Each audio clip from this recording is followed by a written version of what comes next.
Some Taoists from the Mutang clan called the hero the villain, only because he became the head of the Sapa sect. When his rage reached the limit and patience ran out, a war broke out, which went down in history as a great battle. It was a grand battle in which the main character did not participate directly, since from the very beginning his main goal was the Mutang clan.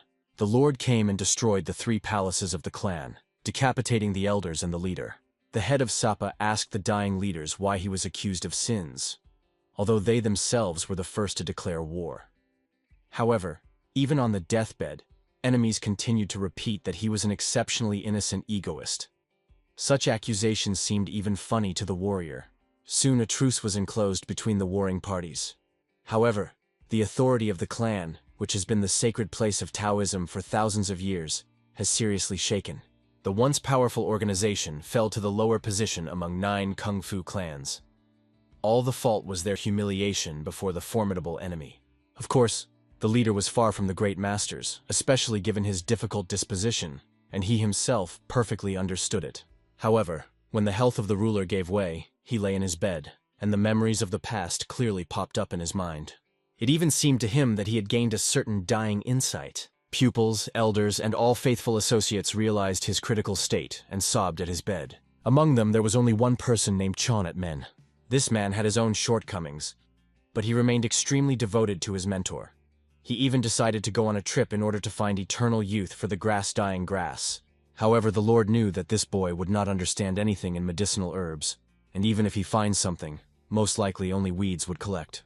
And even if the devoted student really discovered something, he would not have time to return, because the old man had more and more often began to choke. His time was inexorably coming to an end. 80 years have been lived, and he was pleased with the position that he managed to achieve. For his eyes, everyone called him Hukran Mugen, the owner of the Sapakon, combining 3 cruelty in himself. The betrayal and deception became the qualities that exalted the clan of the Sapu. Many people pointed to him condemningly, calling a scoundrel. However, only thanks to this nature, the ruler was able to overcome the tests of this cruel world. For almost 40 years he was a king, thanks to which he could spend time with the desired concubines. His treasures burst from silver and gold. With one wave of his hand he could resolve any unpleasant situation. However, life remained the main wealth, because the only thing a person cannot resist is the will of heaven. The dying old man began to regret deeply about his life. In addition, if he knew that he would have to leave, then at least he would spend all the accumulated treasures, took care of his comrades, in arms and, of course, had fun with the concubines. But now he was not capable of anything from this. With every movement, life left his body. The Lord heard his faithful servant spoke of him with sadness in his voice. However, unexpectedly the old man heard that subordinates were not sobbing about his death at all. They cry from the fact that he would not die in any way. Obviously, looking at their hysteria about this, the dying could not understand these villains. Even his pupil, the only one to whom the mentor paid his attention for the past 20 years, held the same opinion. But the hero taught him, giving everything that was deprived of himself when he was a student. In addition, the associates rejoiced, rejoicing that the fool who went in search of herbs of eternal youth was late. After all, as soon as they imagined that their head would live forever and would not get old, they were trembling. Now they can finally live happily. Obviously, the elder realized, if his loyal associates had such thoughts, then he was afraid to imagine what those who cursed and pointed a finger at him now. Although in principle, such a reaction was not surprising, because from the very beginning they behaved like that and did not even try to hide it. And the warrior himself lived so that in principle, he was worthy of all these curses. And suddenly, at the time of enlightenment, he saw a wife of death in front of him. According to the beliefs, as soon as the Reaper pronounces the name of the person 3 times, he must go to the next world. Therefore, it became obvious that the Lord remained to live very long. He decided to just close his eyes and accept his death. However, at that moment with tears in his eyes, Men's iron sword ran in his eyes. It was evident that he was clearly in a hurry to a dying mentor and was really worried about him. The elder was happy to see the face of the one who lived for his sake. It was very pleased to him. However, the devoted student came with joy, rejoicing from the fact that in the end he managed to find the grass of eternal youth. Obviously, the most faithful servants and even the ruler himself experienced a variety of emotions about this. The elder was happy that the grass exists, and perhaps he would not die. After that, although ignorant, the assistant put the plant straight into his mouth. However, the dying did not chew. He saw that at that moment death had already uttered his name, and there was no way out. the servant realized that he himself needed to feed his master. For this reason, he widened the mentor's mouth wider. Then he squeezed the juice from the plant of eternal youth right in his throat. Obviously, the false subordinates were frightened. They began to delay the servant away, because this spectacle was clearly disgusted with him. Even the fact that the ruler can live a little did not please them. Death still did not stop. Albeit more slowly, the reaper still pronounced his name. Therefore, it became obvious that the elder ate a little this grass. For this reason, he literally sucked into the fist of the subordinate, trying to suck juice from the plant. But still late, his soul began to leave the body. Therefore, the dying only lamented that he lived so little in this life. Now his existence is over. He will not be able to return back and correct anything. However, suddenly the soul began to suck somewhere, as if a strong wind rose in the district. After that, the spirit itself began to return back to his body. Such was the power of grass of eternal youth. However, the reaper clearly did not want to let go of the old man. He clung to his hair and began to pull back from his body. And yet, at some point, the hands of death trembled. He let go of his soul. For this reason, she returned back to the owner, who rejoiced from the fact that she would continue to live. The risen even managed to make fun of the reap, offering him to take a chance and try to pick up his soul again. Obviously, the reap was only angry with such the joy of the Lord. However, death knew. They will soon meet again, at least because there is not a single person who would withstand the test of grass of eternal youth. Seeing the wicked face of the reap, the old man immediately hid back and pretended, as if he had never been. But in his soul he rejoiced that the real owner of Sapichan showed his coolness even death. Finally, it was time for him to open his eyes, because around him he no longer heard the voice of his wife's death. Only the senile voices, crowding nearby. It was the monks began to rejoice at the awakening of the warrior. However, suddenly Reburied heard that the elders around him were talking about the Mutang clan. Frightened, he immediately completely came into consciousness and looked around everything around. The Lord was surrounded by Taoist monks. They all sighed joyfully and thanked the heavens for the fact that the young man finally woke up. The elder himself did not fully understand how, after he ate the grass of eternal youth, he ended up in this body. It was like nonsense, so he tried to get up and looked around. But no matter how tried, his body did not obey. In addition, his whole nature was badly hurt. One of the monks, who saw his fright, asked the boy not to overstrain. However, it seems that the Reborn had no idea how to remain calm when it was the feeling that all its bones were broken, and the muscles were torn to shreds. The monks were rejoiced by the fact that such a noble boy who went to look for healing herbs for his mentor was able to survive after he fell off the cliff. And at that moment the migrant was finally lost in his guesses. Suddenly, he saw before his eyes the memories of a child abandoned by his parents. He, remaining alone, met a good Taoist monk, and the saint took the boy under guardianship. However, at some point, the owner of Sapichan, that is, he himself hurt this mentor, because of which his chakras closed. Thus, a guy of 17 years old went to look for therapeutic herbs on Mount Mutang. However, because of the place where this grass grew, he had to take a chance of his life. As a result, he still broke. All these memories were rapidly flashed and measured in the head of a warrior. The monks still checked his pulse and realized that he was unstable. Therefore, each of them immediately touched one of the points of intersection of the meridians. Then they began to let their energy through it. The migrant immediately recognized her in her the holy energy of the Taoists. Obviously, it seemed to the ruler that in this way the elders encroach on his life, because the holy energy was literally a poison for the body of the owner of the Saffon. However, very soon the procedure ended. The Taoists around began to rejoice that they managed to safely concentrate energy in the meridians of the abdomen, due to which the blood vessels returned to normal, and the bones completely recovered. Immediately, the mentor of this boy began to thank the Supreme Elders and his brothers for the manifested mercy of his student. However, now more than the rebirth was not interested in his salvation, but by the fact that these monks healed him with their holy energy. At this time, the Supreme consoled his brother, rejoicing that they managed to save the life of a boy who risked for him. However, at that moment one of the elders had a proposal. Now a significant part of the energy of 6 Yang was concentrated in the body of this boy, so they could make him a student Mongin. Although not immediately, the Supreme Elder liked this idea. However, he was worried, because then the boy will become the first student of Mungin. However, his brothers believed that in this way, fate itself favored this child. After all, at least his own chakra was closed at Mungin. He could train this guy. But before making a decision, the Supreme Elder decided to find out what the young man was thinking about this. And in fact, he himself wanted this, but he still did not dare to ask the Supreme about this. So he himself spoke in order to carefully teach the boy. As soon as the Supreme gave his consent, the rest of the monks shone with happiness. The leader, of course, understood that such a decision contradicted their traditions, but still wanted his friend to take the boy under his wing.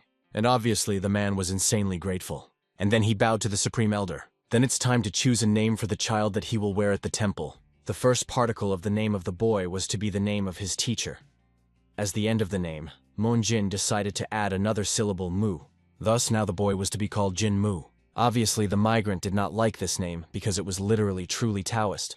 From such goosebumps went throughout his body. In addition, the warrior was annoyed by their hierarchy system. They used the same Chinese hieroglyph in the names, which was slightly useless and devoid of individuality. The Supreme Elder invited his friends to conduct a special procedure for the sake of their new student Jin Mu.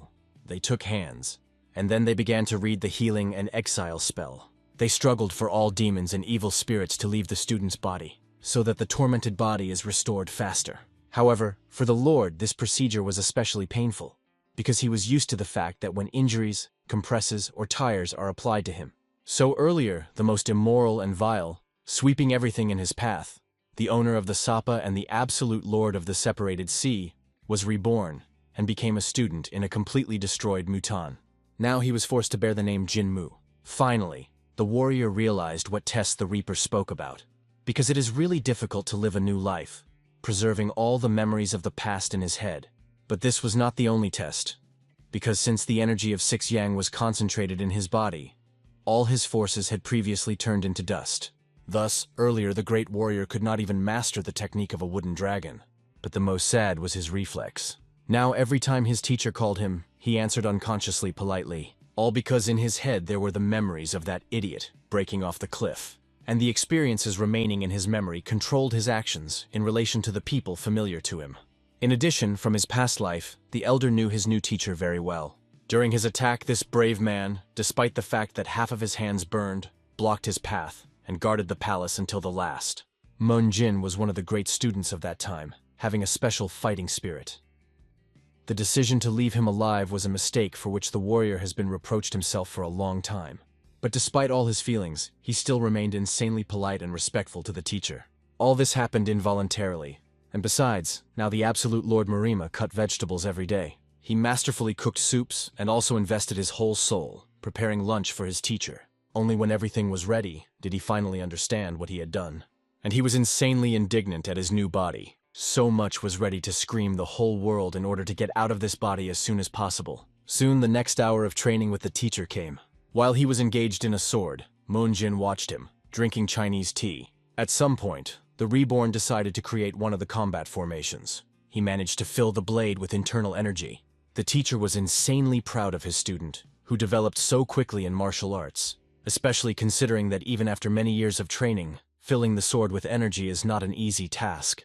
The young man took it only 3 months, especially considering that his teacher was not able to train him now and taught him only in words. So, 3 months have passed since the recovery of the warrior, spent in training. His teacher with closed chakras could not show everything in practice, so he all the time in words explained to him the essence of the energy of 6 John. Obviously the ruler of Murim was vile from the idea that they had to continue to study the technique of 6 Yang. However, a stupid body prevented him from objecting. When Monjin was nearby, a reborn literally lost control of himself. The teacher himself assumed that his student developed so quickly thanks to the energy of 6 John in his body. In addition, if he ideally learned to completely control this force, then otherwise he would even be easier to study. Even despite the fact that the boy was treated by the best Taoist masters, it seemed that Monjin still did not understand how his ward was developing so quickly. However, this was quite logical, given that a real genius was sitting in the body of a young man. The experience of a past life made himself felt, so Jinmu turned out to be such a talented student. In addition, the fact was that no matter how the elder resisted the study of the martial arts of Mutang, it was quite interested in him. Although for the sake of this, I had to make concessions every day, and there are even only vegetables.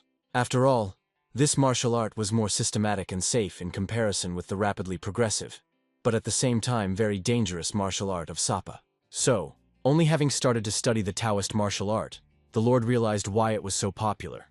For this reason, he continued to go into training more and more, plunging into his classes. He remembered the first classes of martial arts, so he was so focused that he did not notice how time was running. Soon, imperceptibly for the migrant flew a whole year.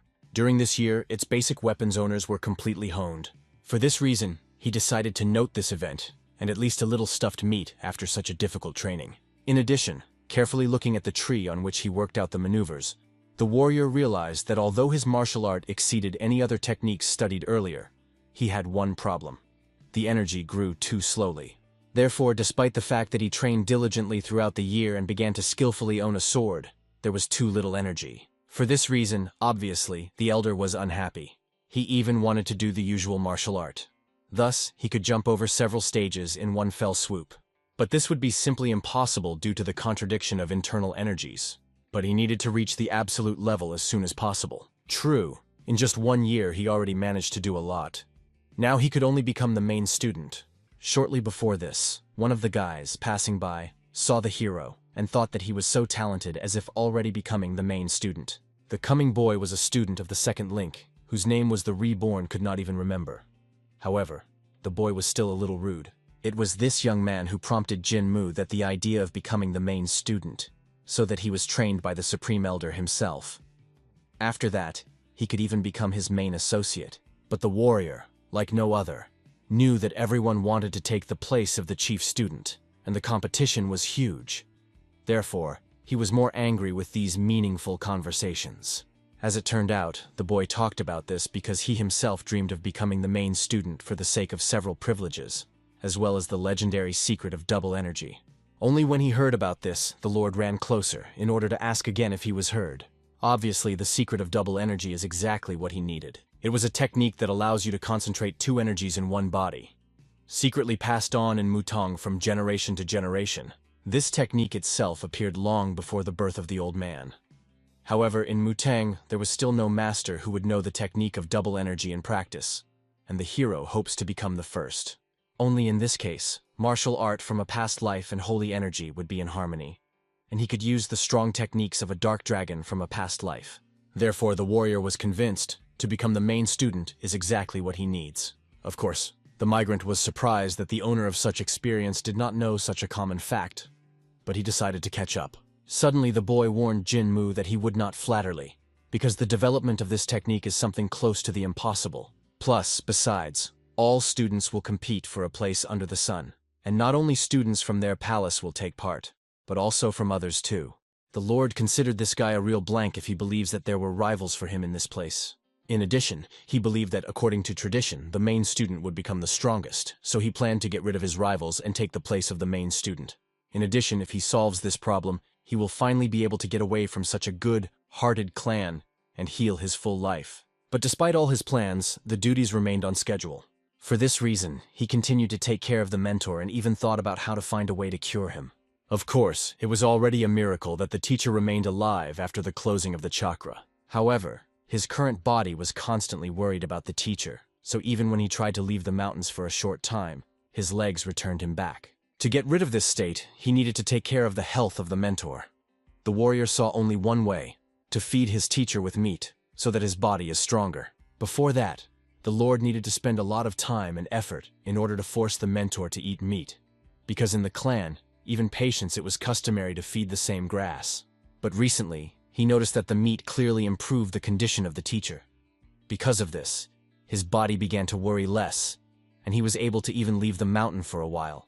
Now the migrant continued to train hard, not giving the mentor to the mentor that his plans had changed. After all, if he begins to ask everything, then soon the truth could open up. But the hero could not even lie to him while he was in this body. In any case, now he was the main thing to take care of the health of the mentor. The next point was to become the main student and master the technique of double energy. Suddenly, during a training for a warrior from the back, one of the students crept up. Obviously, Jinmu was literally stupid when instinctively almost cut the boy into 2 parts. In addition, having looked at this child, he realized that he sees him for the first time. The young man looked so strange. He had great forearms and a round belly, as if he were a relative of a pig. Soon, this cheerful boy introduced himself as a student of Chan from the Wanch Palace. He brought fresh fruits for Jin. However, the elder could not see a pig cap in this baby once in this baby. Having discarded all his obscene thoughts, the rebirth realized that this guy clearly did not give up full during her training. Otherwise, he would definitely not gain excess weight, eating 1 grass. In addition, he was wondering where the recently came an idiot, instead of which another, similar to a pig, came to replace. In any case, it was not what the Lord was worried, so he asked the boy to leave all this and leave. Now the most important thing was to continue training in a complete concentration, as before. However, the pigs did not go anywhere and literally drove him crazy with her attention. Therefore, Jinmu even had to hint that it was time to return to his training for his training. But, as it turned out, he had no training today, so he wanted to see how the older brother is trained, because he would be too lonely at home. It was strange that the guy prefers to watch someone than spending a free day among peers. As it turned out, everyone was just too busy in order to walk with him. The elder quickly guessed that he was possible. Therefore, I decided to find out if there was something that, when it approached, peers scattered on all four sides. As it turned out, they really avoided him, considering the most incapable among all. The hero learned that the pig came here at the request of the original student in order to bring the products, and the villain only hoped that the pig would be mistaken in order to laugh at him. However, this good-natured guy was not against the fact that they laughed at him, because his appearance was really ridiculous. The warrior was able to understand this young man. In front of him was a simple, unconscious, ordinary person whom everyone was mocking. He may have been the most mediocre guy. At the same time, the new assistant resembled Chong with Mon, an ill-mannered but devoted guy who, even being beaten, always retained a positive attitude. He was also the only person from the whole of the Sapa, by which Jean Ming's really missed. Therefore, the migrant allowed the boy to practice next to him. The main thing is that he does not bother him. But in the process of training, he even became interested in watching the young men. At that moment, the boy began to work out the fist-fighting techniques, and then Jinmu realized that he was mistaken in his account. After all, although it seemed that the boy was a lazy person, he actually tried and trained. However, he did not take into account the proportion of his body. The boy was full, whatever one may say, his movements were heavy and slow, so the enemy was easy to predict his steps. In addition, his hands were short, because of which he should have used more techniques related to his legs. However, obviously, he would not have a partner who could teach him this. But watching the boy, so much reminding him of his past friend, the migrant decided to help him. The warrior reminded the boy that he was huge and complete, so only training in a couple, he will be able to work out the blows and learn to mislead the enemy. But no matter how the Lord was trying to convey everything to him, it seemed that Kryushka did not understand anything at all. Therefore, although he was surprised at the stupidity of the guy, he had to explain everything easier, once again. But when it did not help, he literally pulled him along the training ground, putting the fat man opposite himself. The Reborn asked the boy to repeat the fist battle technique. He wanted to fix his technique as soon as possible, until the young man remembered her. It would be very difficult for children to retrain. As a result, these two became sparring partners and opposed each other. Now the first attack made a pig attack the enemy. He tried to make a deceased maneuver with his hands, which was supposed to mislead the enemy. The main blow was a fist straight into the body. However, Jinmu easily managed to stop him with a fist right on his forehead. Obviously, the boy was shocked by the fact that, although he began to move before his mentor, he managed to get ahead of him. Then the warrior explained that the most important thing in battle was not to waste time on a useless change of positions, but to strive directly to the goal. He had to work with his fists quickly and sharply. However, since the boy's head was clearly thinking tightly, he will be able to learn everything only by receiving a good thrashing. Therefore, the Lord began to train him, forcing him to run around the field. Then he showed him a few more tricks. For example, a blow to the groin, or dumps in the eyes. Piggy obviously considered it two cowardly tricks. However, cowards never enter the battle, and their main goal is to defeat in battle as soon as possible. For this reason, they continued their tight training for several more hours. Only when the already exhausted Pigtard thanked his mentor for training, the migrant finished the lesson. No matter how the warrior relate to this awareness, he recognized his stubbornness and willpower, because the pigs did not give up to the last and continued to move. However, he was still a rather stupid boy, because he did not reach him from the first, not the second time. Only from the 20th. He stopped making unnecessary movements. For this reason, the elder understood that such a person nearby would only interfere with the head of the chief student. For this reason, he asked the boy not to come here anymore and send someone else in his place. The sovereign threatened that if the pig came here again, then he would not leave alive. Having scared, the guy no longer had the point of linger on her older brother. Therefore, he immediately wandered away, grabbing his bag. In the end, the Reborn had only one could hope that after all that was said, the boy would really not return. And at some point, a mentor approached the warrior. He looked at the runaway child, whom he had not seen before. and Jinmu described him as a slightly stupid but stubborn boy who can be taught something. Mun Jin was clearly happy that his student had a good time with someone, and was pleased that he had done the right time, helping and training. The elder did not understand until the last why the mentor looked so happy. Therefore, I decided to just cook dinner for him. So after a good sleep, the next day came. The mentor of the Lord in the morning went for a walk. In addition, yesterday's boy, similar to the piglet, did not come anymore. For a warrior, this was a huge relief, because he could calmly begin his training.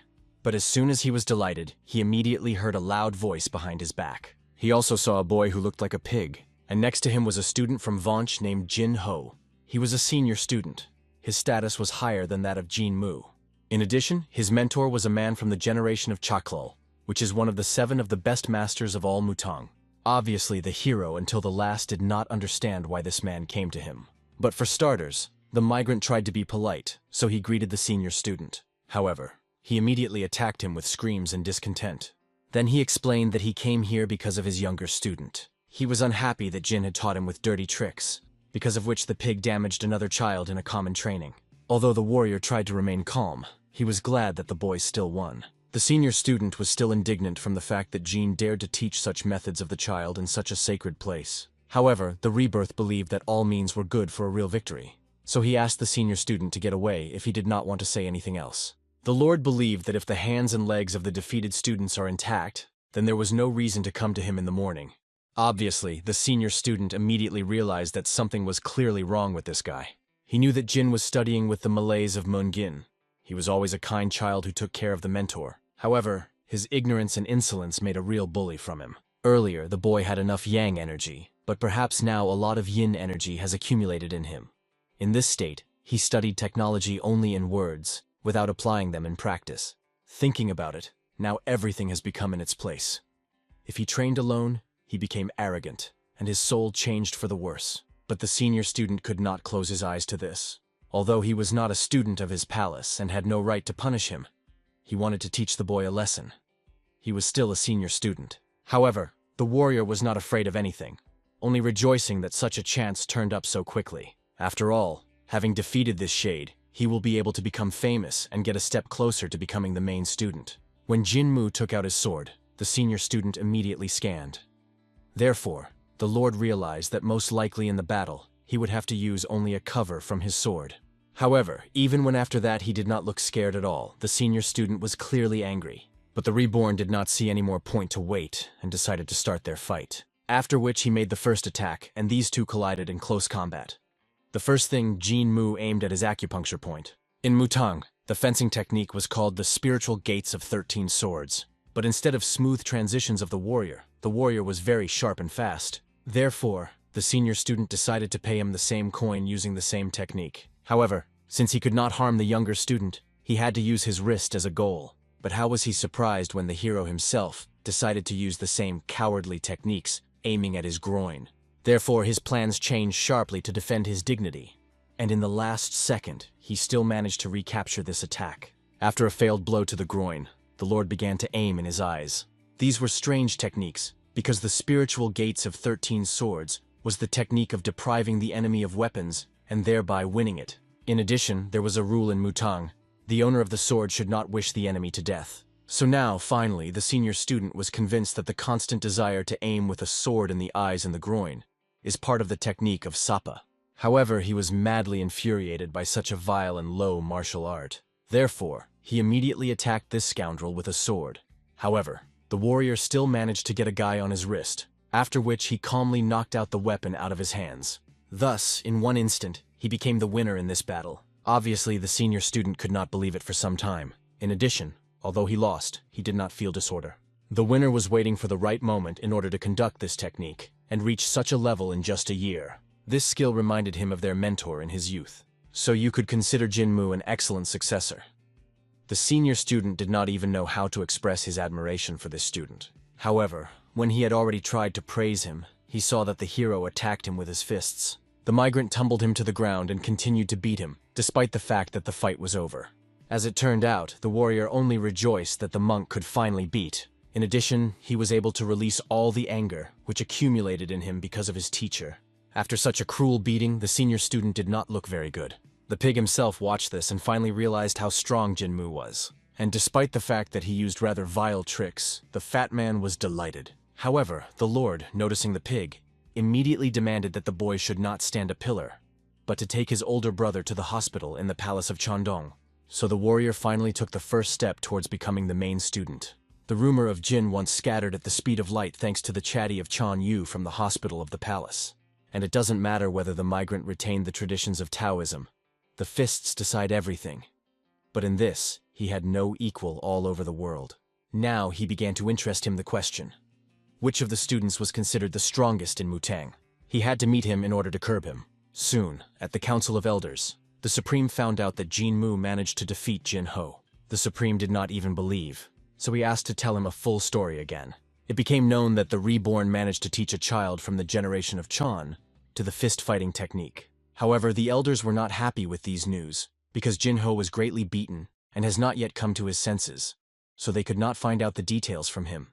All that they knew was that a student named Chan dragged him to the hospital. The elders did not understand what they would need to do with the altered technique of Jin Mu, which he used. However, they were delighted with his deep understanding of martial arts. Many even believed that perhaps the mentor taught him this. After all, it was after that case that happened to Mon Gin that he criticized the technique of owning a sword.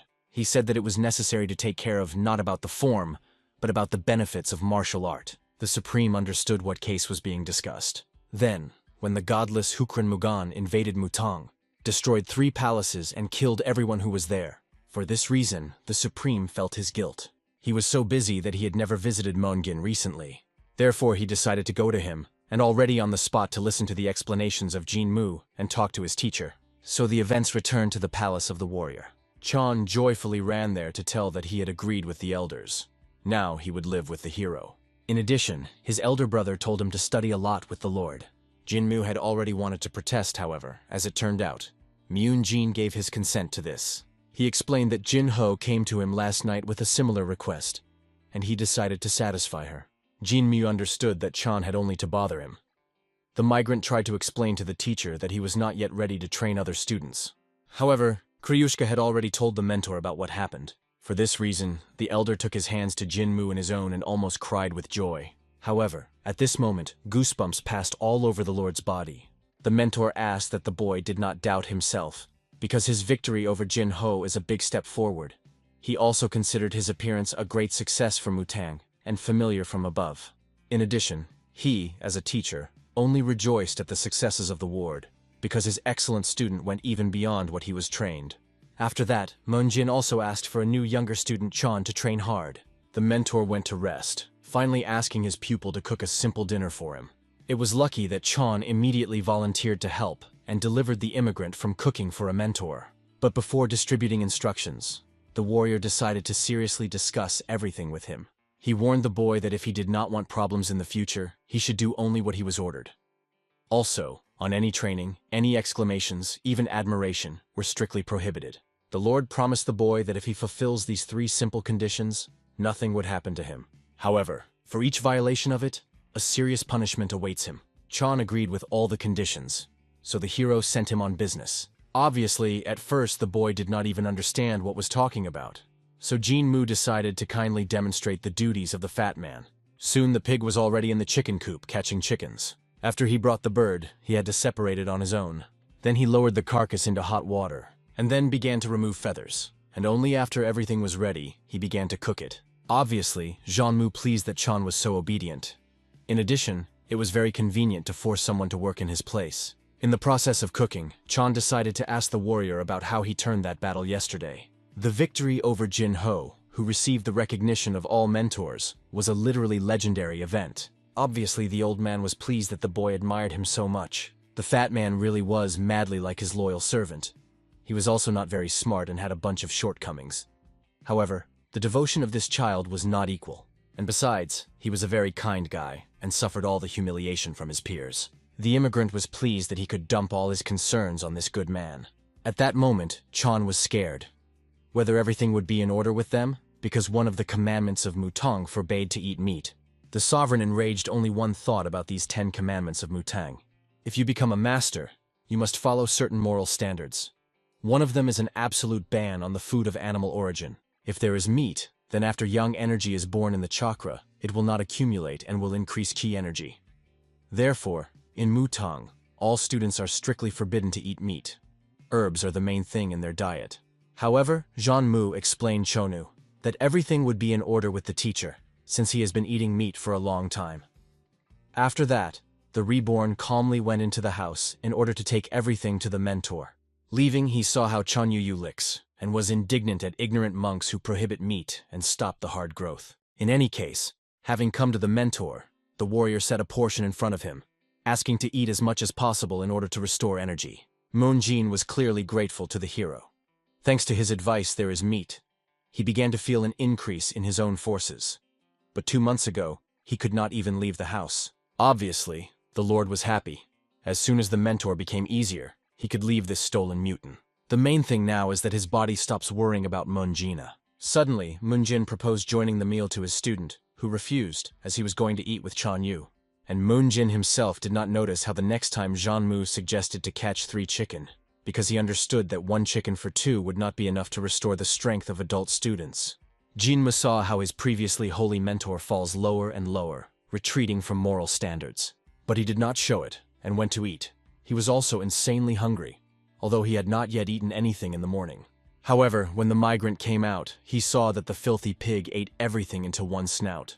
He began to swear at this scoundrel while he was running away, and at the goat ate the broth. They stopped only when they stumbled upon the elders, accompanied by the Supreme.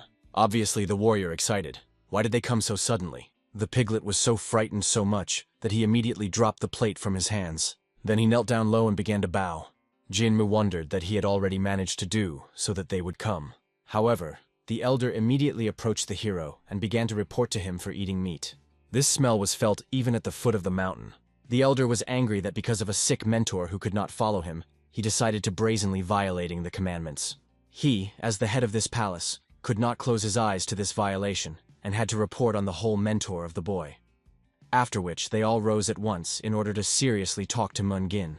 However, Jinmu perfectly understood what picture they would catch if they were coming now. Seeing the lumbering Moonjin, the Supreme Elder and the rest will lose their temper. The migrant understood that because of this situation, it may lose a chance to become the main student. Therefore, he immediately fell to his knees, took guilt on himself, and began to pray for forgiveness. However, the elder only ordered him to shut up immediately. Although his concern for the mentor was boasted, yet he violated the commandments. Obviously, this stupid punishment took off his old man. He understood that if the Supreme Elder was not here, he would not have played out such an obedient role. The warrior even vowed to himself, after curbing the energy of 6, the first thing is the first thing to break the head of this old man. Finally, more calmly, the Supreme decided to find out from Moongin what he was doing, because he was the oldest in this temple, and therefore had to explain. Moonjin understood that a certain excuse was expected from him. However, he was only angry that he was reported, as if he had committed some sin. The elders after these words literally lost the speechlessness. And although Jinmu supported his mentor, it seemed to him that he had been crazy. After that, the teacher demanded that his students rise from his knees, because he did not think that they had sinned, eating a little meat. After all, he decided to turn to his brothers. He got up from the table and decided to find out how, in their opinion, he looks now. Previously, he lost all the energy due to the vile reptile from Sapa and, remaining with only pain, was terribly weakened. He saw his older old man brothers die on the battlefield and could not do anything. Due to the fact that they were always bothering their moral appearance, Mutang was destroyed. Now, having suffered a miserable defeat, the only reason why Hukran Mugan left is a height. This is a truce concluded by the Union of United Political Forces. However, after that, they had nothing left. They were not even able to take revenge. The migrant, like no other, knew that the Union of United Political Forces thought first of all about the benefits, and not of morality. And to finish the Great War was the right decision. At the same time, the struggle of 3 sides began in Muram. If the Great War continued, then the Ilvon Magu clan, waiting and increasing its strength, would only remain in the plus.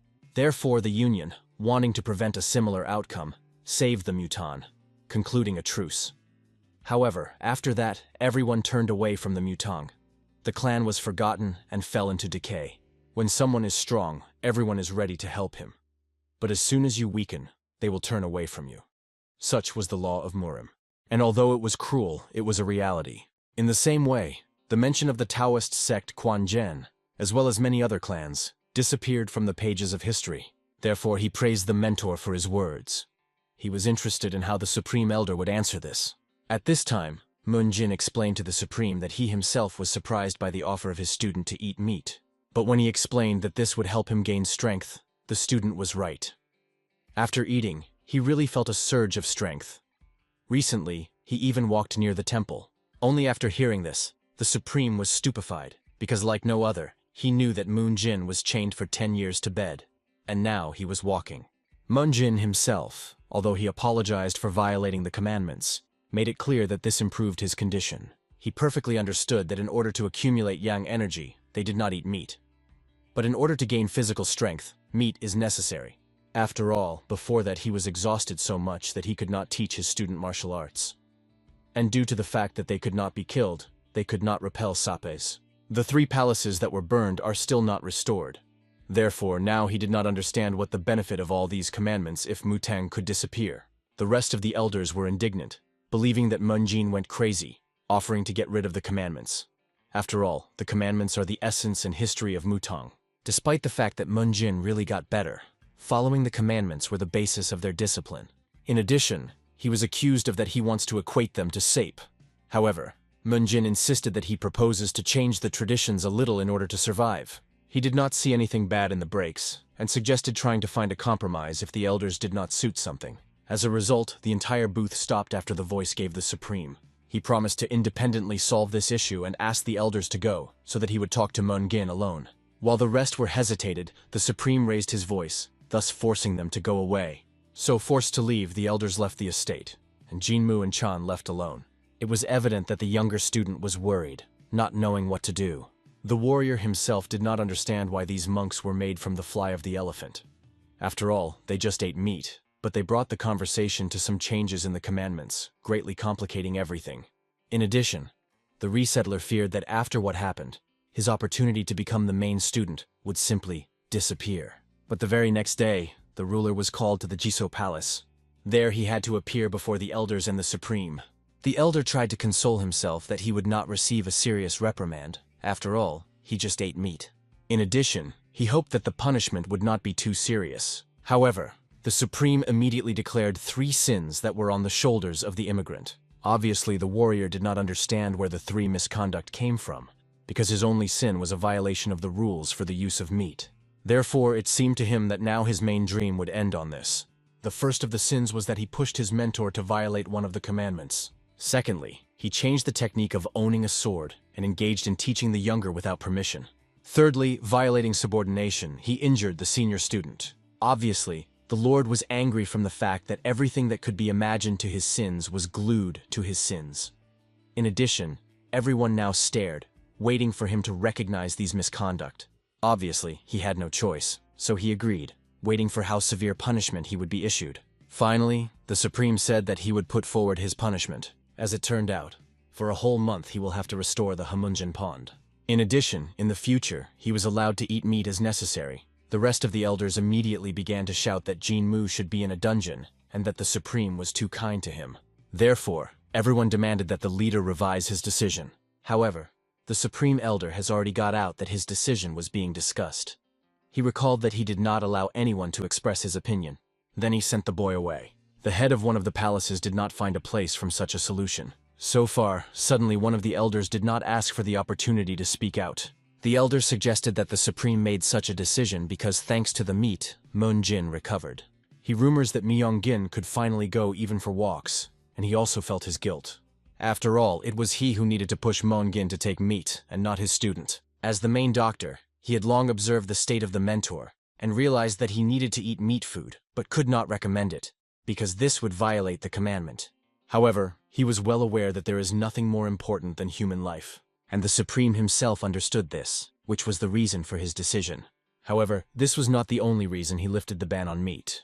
At this time, the warrior was already rushing to the pond. This place has never slipped away from people. This is the place where Kukrin Mugan went to the Mutan War. Since the old man destroyed everything here, 10 years have passed. However, nothing has changed, which was strange, because there should be people who follow the restoration. In addition, Chan also noticed a strangeness. Today in the morning, they discussed the training schedule and said exactly that they would send someone else here. However, looking around, he did not notice anyone except the two of them. The migrant knew that these people just envy them. All other students, except Jin Mu, came from the ancient clan of Mutang. The fact that Jin Mu has no high status and is not vitally connected with them, but is on the same level, greatly hurt their pride. In addition, having changed his technique, he defeated Jin Ho, and violating the commandment did not suffer serious punishment. In addition, for him and his mentor, the ban on eating meat was removed. It feels like everything turned upside down because of him. As you know, from the very beginning, no one will like the stone that appeared from nowhere, and if it seems a diamond, then hostility becomes only stronger. Therefore, all this was done on purpose in order to mock the hero. However, now he had to control himself until he became the main student. Then he will make these shade dance under his tune. Now they had a much more important matter. On the first day, all that they did was ate different fried ones. On the second day, they already tasted boiled meat. At the third, they ate fried again. And only on the fourth day, Chan began to doubt their decisions. But Jin Mu was sure that in order to hold out and restore the pond, they needed to eat. On the fifth day, Jin Mu had been waiting for his younger assistant in the morning. However, he was very late. When he reappeared, the Lord saw that the fat man was in the company of the senior student. This guy was called Chan Sleep. At first glance it was clear, it was very good. He was very high and beautiful. But at first glance it is obvious that his relationship with Chan was not too close. As it turned out, the senior student about what Chan Hu asked a lot about. But since he could not explain anything normally, he brought him here so that he directly learns everything from the warrior. Firstly, he wanted to know what Chon studied at Jin Mu, because his body does everything instinctively, so it was difficult to explain. In principle, in his explanations, the pig was close enough to the truth, but it is hardly possible to choose words in order to explain it. In addition, the migrant had the impression that the guy who came to him for explanations clearly conceived something. Somewhere at this time, the elders gathered in order to drink tea together, and the Supreme spoke out on the expense of the fact that Mutang should change. In addition, many elders still could not believe that Mun Jin taught his student only theoretical knowledge, but he managed to easily find the enemy's weaknesses, change the battle technique in a profitable side for himself, and his talent managed to open in just 1 year. It was obvious. This boy was simply sent to them by heaven. The Supreme even dawned on the fact that it was possible that talented children who did not fully open, in fact, could not do this, because the elders only did that they were bothering about traditions. This time he wanted to make changes and remove prohibitions on meat food.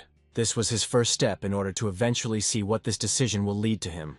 At this moment, Chan spoke about his older brother, who had already mastered the technique of the sword of a soaring cloud. Among the generation of Chan, few people were allowed to switch even to the average level. He had innate talent and was the most gifted among his peers. Jin Mi saw very well how this guy likes all the praise in his direction. In addition, he was an impudent who came to him for answers, but did not even bother to greet him.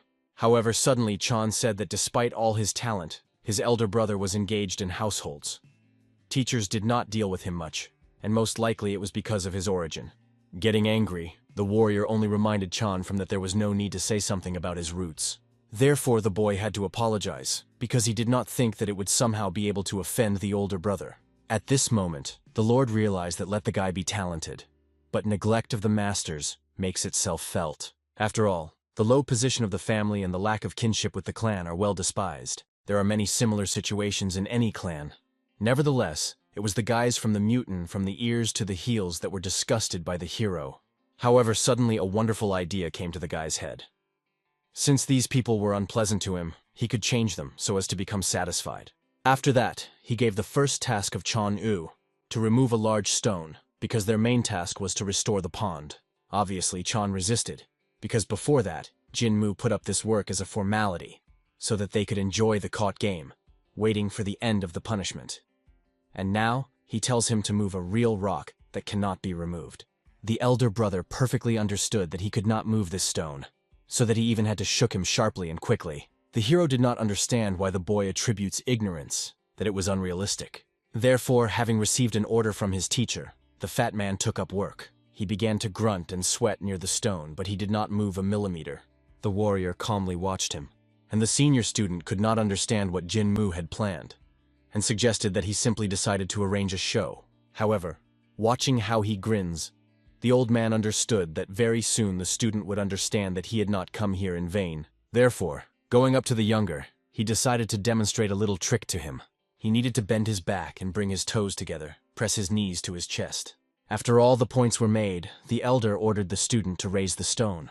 And finally, a huge stone block was over his head. The boy not only raised, but even able to throw this stone back to the lake. Obviously, the boy was glad that he managed to complete such an insurmountable task. Even the senior student could not believe that everything turned out so simple. It was evident from his face that he was insanely interesting. But as it turned out, the migrant just handed the pig to a little energy when he pretended to help with the persistent. But the eldest still did not notice this, although he looked directly at him. For this reason, it seemed funny to the warrior, and he decided to continue him so surprised. Then he gave his student an order to go and catch them a rabbit. After that, they decided to note his masterful throw by fried game. Both joyfully found while the senior student was in the distance. The hero invited him to try the meat, but the elder refused. He could not violate one of the commandments that were established by their ancestors as a student. However, the warrior tried to seduce the guy in the fact that if he eats meat, he could increase his strength, just as Chan Yu. This almost seduced the student, but still he refused. And it seems he did it defiantly. The migrant sensed, soon the ban on the meat will be completely destroyed. Indeed, despite the decrepitude of the elders and their conservatism, they are ready to gradually change the way of life of Mutang. And let it be not easy at first, then everything will be easier. If the changes continue, then nothing will remain of the commandments. Then not only meat, alcohol and women will become familiar. The result will be a loss of morality and complete corruption. Around there will be twisting and drunken elders, who, playing the public, are pressed against concubines and drink alcohol. This will become the world of complete pleasure. The only thought of this completely excited the blood of the boy. Until now, he did not know what to do after the development of the energy of 6 Yang. But now, it seems, he found an answer to his question. Having become the chief student, to learn how to control the energy of 6 Yang, and then make a good guy take the place of the supreme elder. This will be a moral fall of Mutang. Other sects will undergo moral decay. Mutang will become the second Safon, and he will fill this world with meanness and baseness, as he wants to his soul. However, for this he needed loyal, like-minded people to realize the plan. Therefore, he already planned to make Chonsana to his servant. Soon after a dense lunch, the warrior noticed that the elder was clearly bored, and invited him to practice with Chan Yu. Obviously, the boy panicked. He explained that the older brother was too strong, because he had already mastered the technique of a sword of a soaring cloud. However, the hero was convinced of the victory of his student. This could not but offend the elder, because he knew Chan from the weakest from the generation of Chan. He obviously could not understand why the Lord believes that the weakest would be able to overcome him, especially considering that he already knew how to transfer energy to the sword. Let it not cause much surprise for students of the first link, but even among them there are not so many those who have mastered this technique. Therefore, rising, he recalled that the level of Chan Yu is hand-to-hand combat, and he had not yet studied the technique of owning a sword. Pupils are allowed to use only studied martial arts. This means that their battle will be a fight of a sword against a fist. And if Jinmu, even despite this, insists on the victory of Chanu, then this means that he clearly looks down on him. However, all these subtleties were well known to the hero. But if there are abilities, then there will be a patron. Jinmu needed to check if Chan's sang of patronage worthy. Now he's nothing more than a stupid child who, even next to him, is unworthy. For this reason, the migrant insisted that this guy fight the weakest student. As a result, Chan-san agreed and raised a stick located on the ground. However, he decided to warn the warrior so that he would not regret his decision, because everyone is equal in front of the blade. Obviously, the elder only laughed at such arrogant words that sounded like from the mouth of the strongest master of Mutang. Then he drew attention to the sword that hung behind the guy's back. He seemed to be with him for beauty. The Lord clearly did not understand why Chon-san decided not to use it. Getting angry with such a stupid proposal, he began to scream. The hero demanded the impossible from the guy, and the commandments were forbidden to use real weapons in sparring. Obviously, the old man was already tired of listening to these commandments, but still he agreed. Then he told several tricks to his ward, which he had to fulfill to win. He began to argue that it was too mean to use this. However, when the hero insisted, Chan had no choice. In addition, the guy motivated the student. In the event of a loss, he remains without meat. A boy who was so used to this juicy, delicious meat could no longer live without him for a day. For this reason, he literally inflamed the desire to do everything possible, and becoming similar to an angry bear, he opposed the enemy. It was evident that the mood of Chan has greatly changed due to slight motivation. For this reason, moving away so as not to interfere with them, the hero began to observe. The senior student was still surprised by the current pupil of Mungin. He managed to change the technique of owning a sword, defeat Jin Ho, and violating one of the 10 commandments is easy to get rid of punishment. In addition, even Chan at his help managed to raise a huge boulder. So the guy was clearly interested in what kind of person it was. After all, even Chonsana, after mastering the technique of the sword of a soaring cloud, had small problems. And when he was looking for support from his older brothers, no one really dealt with him because of his origin with him. For this reason, when he saw what Chanwoo was capable of, he considered that the hero is the one he needed. Anyone who will give him answers to all his questions. However, now he was sure that he had come here in vain, and there is no one who was able to help him. However, at first he had to put such an arrogance in place and defeat his student. When Chon-san approached him, he easily used the tiger steps techniques. The steps changed depending on the movements. It is used to be used before changing the attack. Therefore, having put forward his impromptu weapon forward, he intended to stop the boy. However, his weapon fell literally into the void. The fat man disappeared and has already moved behind him. Thus, he spent one of the attacks with his foot. Chon-san was surprised that such a small broken used the dragon deviation technique. Having evading, he immediately hit in response. At that moment, Chon-san even thought that he was fighting with a maternity warrior. This technique was similar to the donkey lying on the ground, which uses it for evasion. However, all factions consider it shameful and cowardly. However, it seems that Chan was not interested in this. He was going to use it further. For this reason, while he was spinning on the ground, it was difficult for the eldest student to even aim. And Chan, while he continued to give out his blows, creeping up from blind zones. In this way, Chan-san realized that he could not continue to block attacks, because one hand was busy. He was surprised that the hero taught the boy to such techniques. Continuing the battle, the boy remembered the advice of his teacher. He asked him to ride from the side where the enemy has a sword. Therefore, watching everything now, the teacher was amazed that such a great warrior could not even answer anything. He was too confused, because of which he could not do anything. Perhaps he will even try to use more sweeping movements. However, to use too much effort in the smooth technique of the sword of the soaring cloud will only give an excellent opportunity for a counterattack. And at one of the moments, the boy used the Cholsan technique, which consists in the stroke of his shoulders. Thus, he broke the improvised weapon of the enemy. So, leaving him completely unarmed, he came out the winner. But despite the opponents losing such an obvious loss, after the battle the warrior scolded his student for the fact that he rode on the ground not quickly enough. Jin Mu also indicated a miss because of too slow movements and hasty attacks. Chon-san even managed to hurt him, and if the enemy had a real sword, the boy would have died a long time ago. The hero did not lie, because if the sword was real, then the attack on the back of the head would become the last. It was evident that now, scolding the boy, Jin Mu simply expressed his concern about him. Suddenly, the warrior even came up in order to apologize to the swordsman for the loss of his student. He was sorry that he had lost, and the hero could not look at the moral fall of another student. After that, he grabbed Chon Yu and dragged him along, and also reminded him that from that day he was forbidden to eat meat for 2 whole days.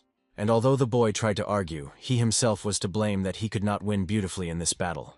Then Chon-san was convinced that all his expectations about Jin Mu did not make excuses. This guy was too rude, behaved like a real garbage. In addition, he did not put either the elders or their commandments in anything. However, although he was previously very disappointed, he realized that this was only a superficial understanding of the hero. In fact, he was just an eccentric, but very talented, especially considering his age. In this way, 2 months have passed since they began to restore the pond. During this time, they already managed to install wooden beams, and also the broken parts of the bridge were returned and secured in place. And finally, Chon realized that it was time to eat. By this moment, they, together with Chon-san, caught several pheasants and joyfully offered to go to cook them. The Lord was surprised that Chon-san frequented them, because he believed that after his defeat, he would no longer be here anymore. But now he appeared literally every day. Just at that time, he asked Chon from diluting a fire to cook everything as soon as possible and not force his brother to wait. He also told the hero that the pheasant meat is very tasty according to rumors, and did not ask to wait long. Honestly, the elder did not understand how much the guy became so polite. He even thought that perhaps he ate something wrong, although initially he planned to destroy their moral principles. But now it only forced him to be even more nervous. After that, the hero also watched how they attacked the meat, as if they had completely forgotten who they were. They ate with such pleasure, even despite the fact that the meat was burnt out and looked not good. However, it seems that Chonsana was satisfied with everything. He was grateful to the hero for the chance to try the meat and realize how Chon had reached such heights. Obviously, Jin-moo considered this only some kind of belge, because he knew that the result would not appear after only a few days of eating meat. However, suddenly the older brother decided to transfer the conversation into a more serious course. He remembered how, at the time of his skirmish with Chonwoo, Jin-moo spoke about the weak places of the Sword of the Soaring Cloud technique, and no matter how much he tried to deal with it on his own, he did not succeed. Finally, the elder calmed down, realizing the reason why the guy frequented here. Well, for starters, he decided to move it and gently hinted that he would not mind drinking water. For this reason, Chon-san immediately jumped up from his place in order to get water for his mentor. Chon was sitting still, clearly not understanding such a hasty reaction. However, the warrior simply did not want to immediately indulge in incentives. He was going to give him a little information, as if in need, so that he did not die from the hunger of knowledge, and then begin to train it. Somewhere at this time, events moved to the Yungan Palace. The elder, managing this palace, found out that Jin-moo had eaten meat again. This was reported to him by a first Link student who also said that they did not hide their addiction at all. Now the behavior of Jin-moo began to alarming him greatly. The elder no longer knew what to do, given that the ban on the meat was temporarily lifted. However, the rest of the students continued to observe it. The elder also learned that Chon-san recently frequented to come to the pond after he lost Chon-yu.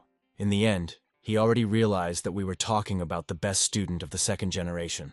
And the student of the first Link pretended to be excited that such a talented guy fell into the trap of Jin-moo. The student was also afraid that this would have consequences for other students, so he insisted that they should all be punished. In addition, given the fact that to defeat the Chon-san Chon, he used the technique of donkey lying on earth, despite all the shame and cowardice of this technique. However, the elder realized that in this technique they found a shortage. In the Sword of the Falling Cloud, Theruk with a sword is not protected from below and is very mobile. However, the students of even the first Link did not know about this, because they were simply trained in complementary martial arts, but did not show all the shortcomings. However, it seems that Jin-moo himself learned perfectly about everything. Therefore, he was even scared to imagine how far the insight of this child went. Previously, this boy was known to everyone's kindness for his mentor and concern for him. The elder believed that these were all his positive characteristics, and you could not expect more from him. However, it seems that it developed very quickly. The student still insisted that the elder should immediately take Jin-moo to the punishment hall. However, the elder only recalled that the ambassadors from the Supreme Parliament should arrive today. He asked one of his students to prepare well, because the Supreme Elder was very interested in him. As a result, the elder left, without inventing punishments for the hero. For this reason, a scout who could not do anything himself decided not to rush, because he did not see threats in Jin. After all, he was just a peasant chopper. Even if he does nothing, no one will like this guy. This was confirmed at a time when everyone, with the exception of the absent Jin-ho, refused to help him in serving his sentence. Therefore now the guy decided to concentrate his attention on the main trading clan. As you know, after the attack of the head of Sapa, all power in the vicinity was in the hands of the Zhu family. Because of this, the finances of Mutanga decreased, and although they carried things with the outside world, the revenue was barely enough to make ends meet. For this reason, to establish relations with the trading guild was a priority. And this can only be achieved with the help of the family of this guy. This means that he will greatly improve the position of Mutang and come close to the role of the main student. After which he took his servants and went to meet with the ambassadors, afraid that he would deal with Jin-moo later. At this time, the hero was already staring at the pond, which looked much better than before. Suddenly, Chan did not tell that guests had to arrive at them today. Obviously, the warrior did not hear anything about this news. Therefore, Chan-san explained that he had to come to them and a few more people after dinner in order to greet them. And just now, while they ate meat, it was a lunchtime. Therefore, everyone immediately rushed behind the bridge, looking for guests. Those were just a few steps from Nick. Therefore, everyone immediately began to quickly remove the traces of their moral crime. However, when the hero looked around, he realized that guests were rushing from another way to them. All that they needed was only to get rid of traces of meat food. He asked his students for help, but they had already hastened to meet the guests. The warrior only had to hope that they were washed. At this time, both students appeared before the guests, introduced themselves, and also thanked them for making such a long way. Obviously, these two did not think of washing, which brought everyone else into shock. At this moment, a first-level student also arrived, who greeted the chairman. The head of the trading guild could not understand what happened to Mutang. The senior student could not understand what was the matter, while the younger brothers did not turn to him, and he did not see their faces in soot. Then he immediately threw the evil views on the hero, and I realized that apparently this asshole ate the meat again. The sovereign, by the way, also infuriated that this guy stared at him so closely that he wanted to get his eyes to the impudent. Finally, it's time to give gifts. The servants of the head immediately handed over everything to the students of Mutang. After that, the parties exchanged different gifts, and Jin He suggested that they spend their dear guest along such a complex mountain trail. After that, everything, as if nothing had happened, went along the beautiful bridge, looking around the pond. Leaving, the student of the first link viciously glanced at the warrior and promised that they would definitely talk later. Obviously, such a threat of an old man did not scare this. However, it seemed strange to him that the chairman, although he was a guest, behaved as the owner of the situation. Jin He, in turn, was walking behind him, as if he were a servant. Only after that, his student said that a representative of the main trading guild in the region, which had trained in Takan, had already been as many as 3 generations, came here. The news made the hero think. After all, when he was still the head of Sapa, his love of money was so great that he found out almost everything about leading trade guilds. He had no information about such a guild, which would not be surprising if it was new.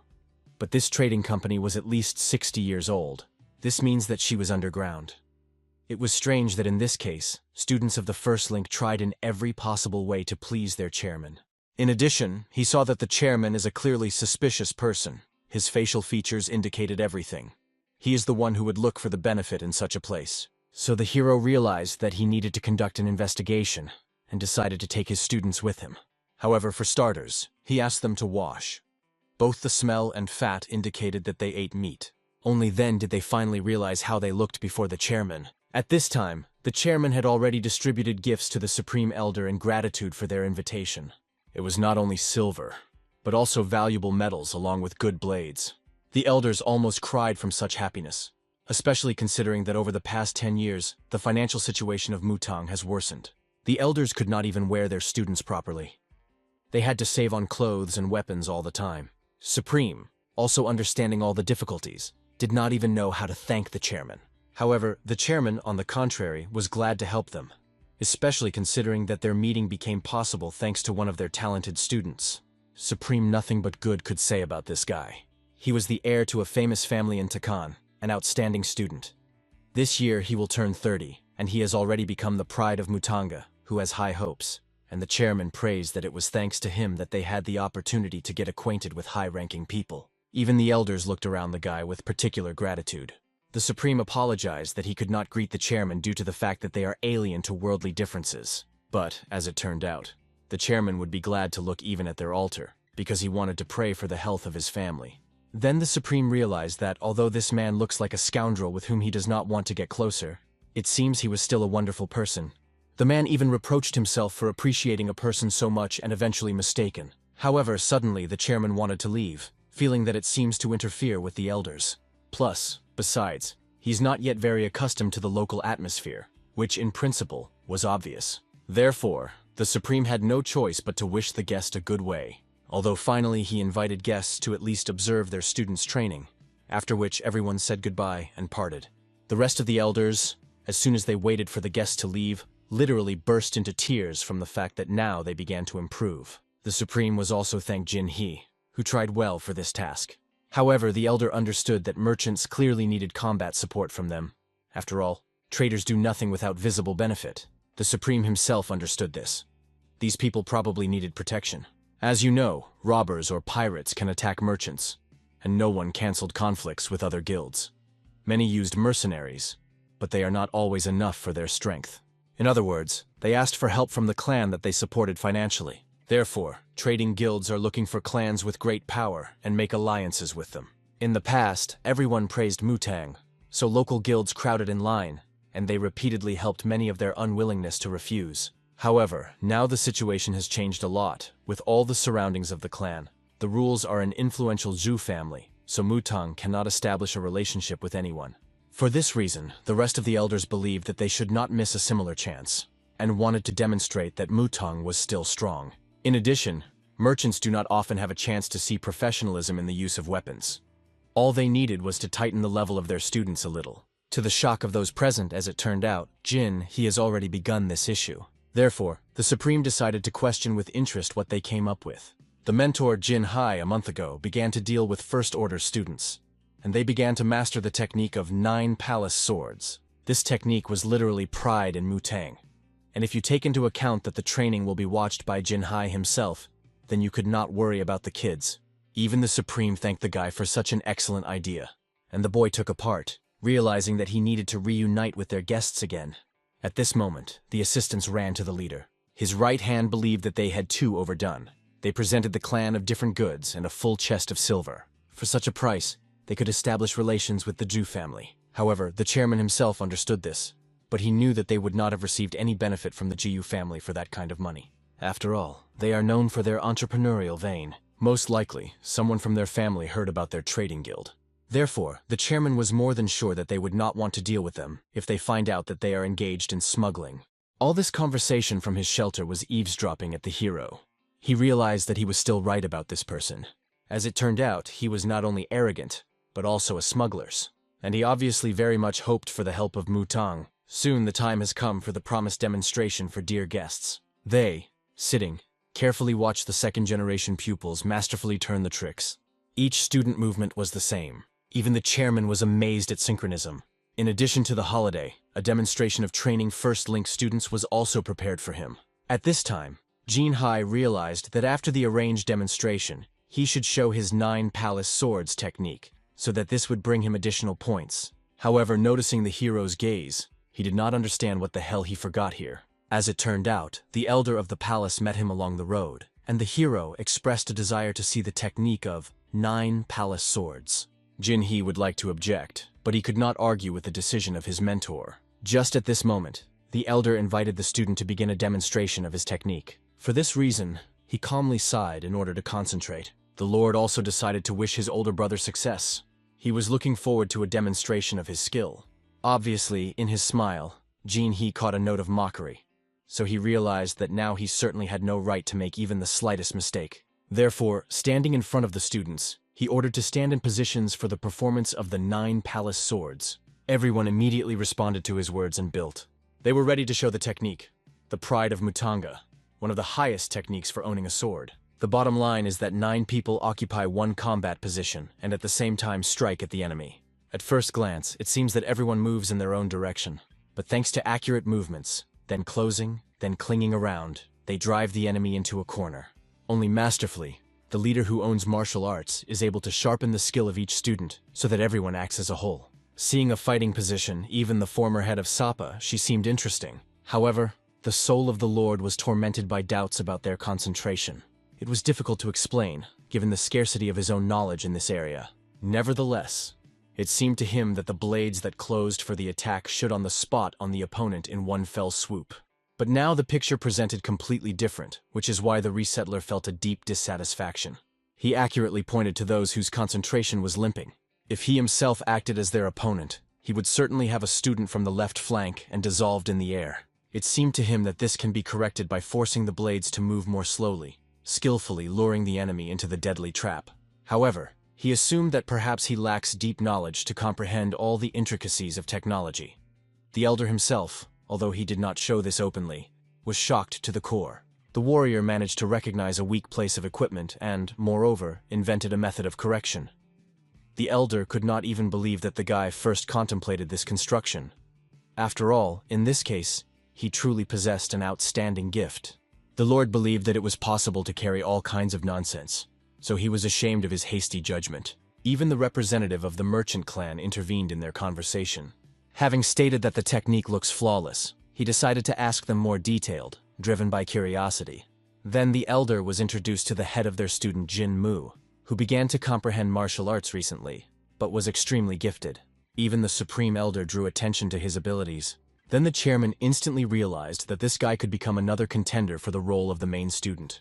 And Mu, at least tried not to give it out, saw very well how he devours him with his gaze. However, the Reborn understood that he would get rid of the chairman very soon because he had already discouraged his entire plan. When he overheard their conversation, he found out that the chairman was eager for Mutang to remain weak, so that other merchants would not burst here. Let the Mutan threaten destruction. In fact, they were strong. Even the children knew that only here so diligently followed the canons of Taoism. And if they spread rumors that they became allies of Mutang and helped the clan get out of decline, their reputation will be transformed. Now the guard was constantly watching them. But if the craftsmen from the Mutan begin to help them, then the attitude of the authorities towards them will radically change. However, the right hand doubted that Mutang would act according to the direction, especially when it would be known about their plans. But the chairman said that this should not be worried about this, because Mutang had a vacancy of the chief student, the one who will become supreme in the future. While this place was empty, and he tried his best to put Jin He there, by the kindness of the soul, he agreed to help the mutant and make every effort to make him the main student. Then he will ask the boy to repay for the service provided. He was stupid and did not know what they planned to use Mutang. After all, although he was once a smart guy, he was very deep being here. So as soon as he becomes the main student, they will simply bring everything to their hands.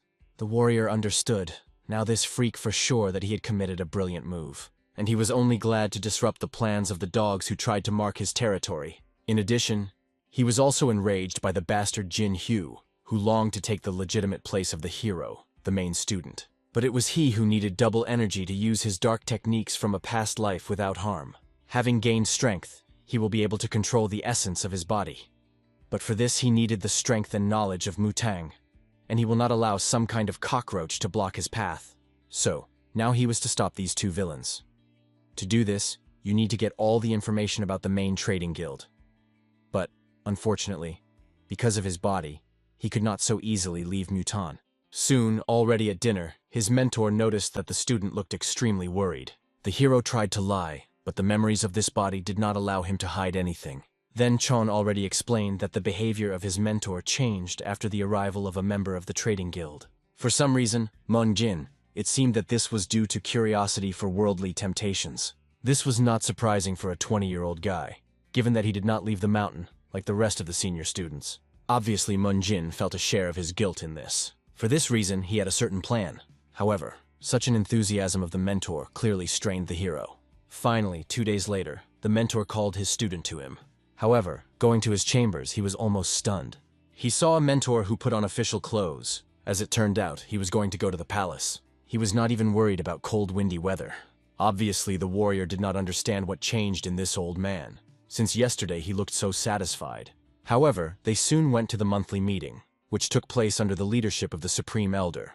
They discussed the events that should take place, and budgets were distributed for the previous month. It usually came not only the elders, but also the first-level students, responsible for the inner life in the palaces. However, Jin Mu was sure that he was visiting this meeting for the first time. In addition, his mentor did not lead any palace and led a recluse life in a small temple. However, suddenly a well-known character appeared behind his back. It seems that the mentor was glad to see Jin Ho, who had not seen for a long time. Obviously, he immediately apologized to the teacher that he rarely visited him. He also thanked the mentor for the fact that his student managed to teach him a lot, and he assured the hero that he well learned the lessons provided to him.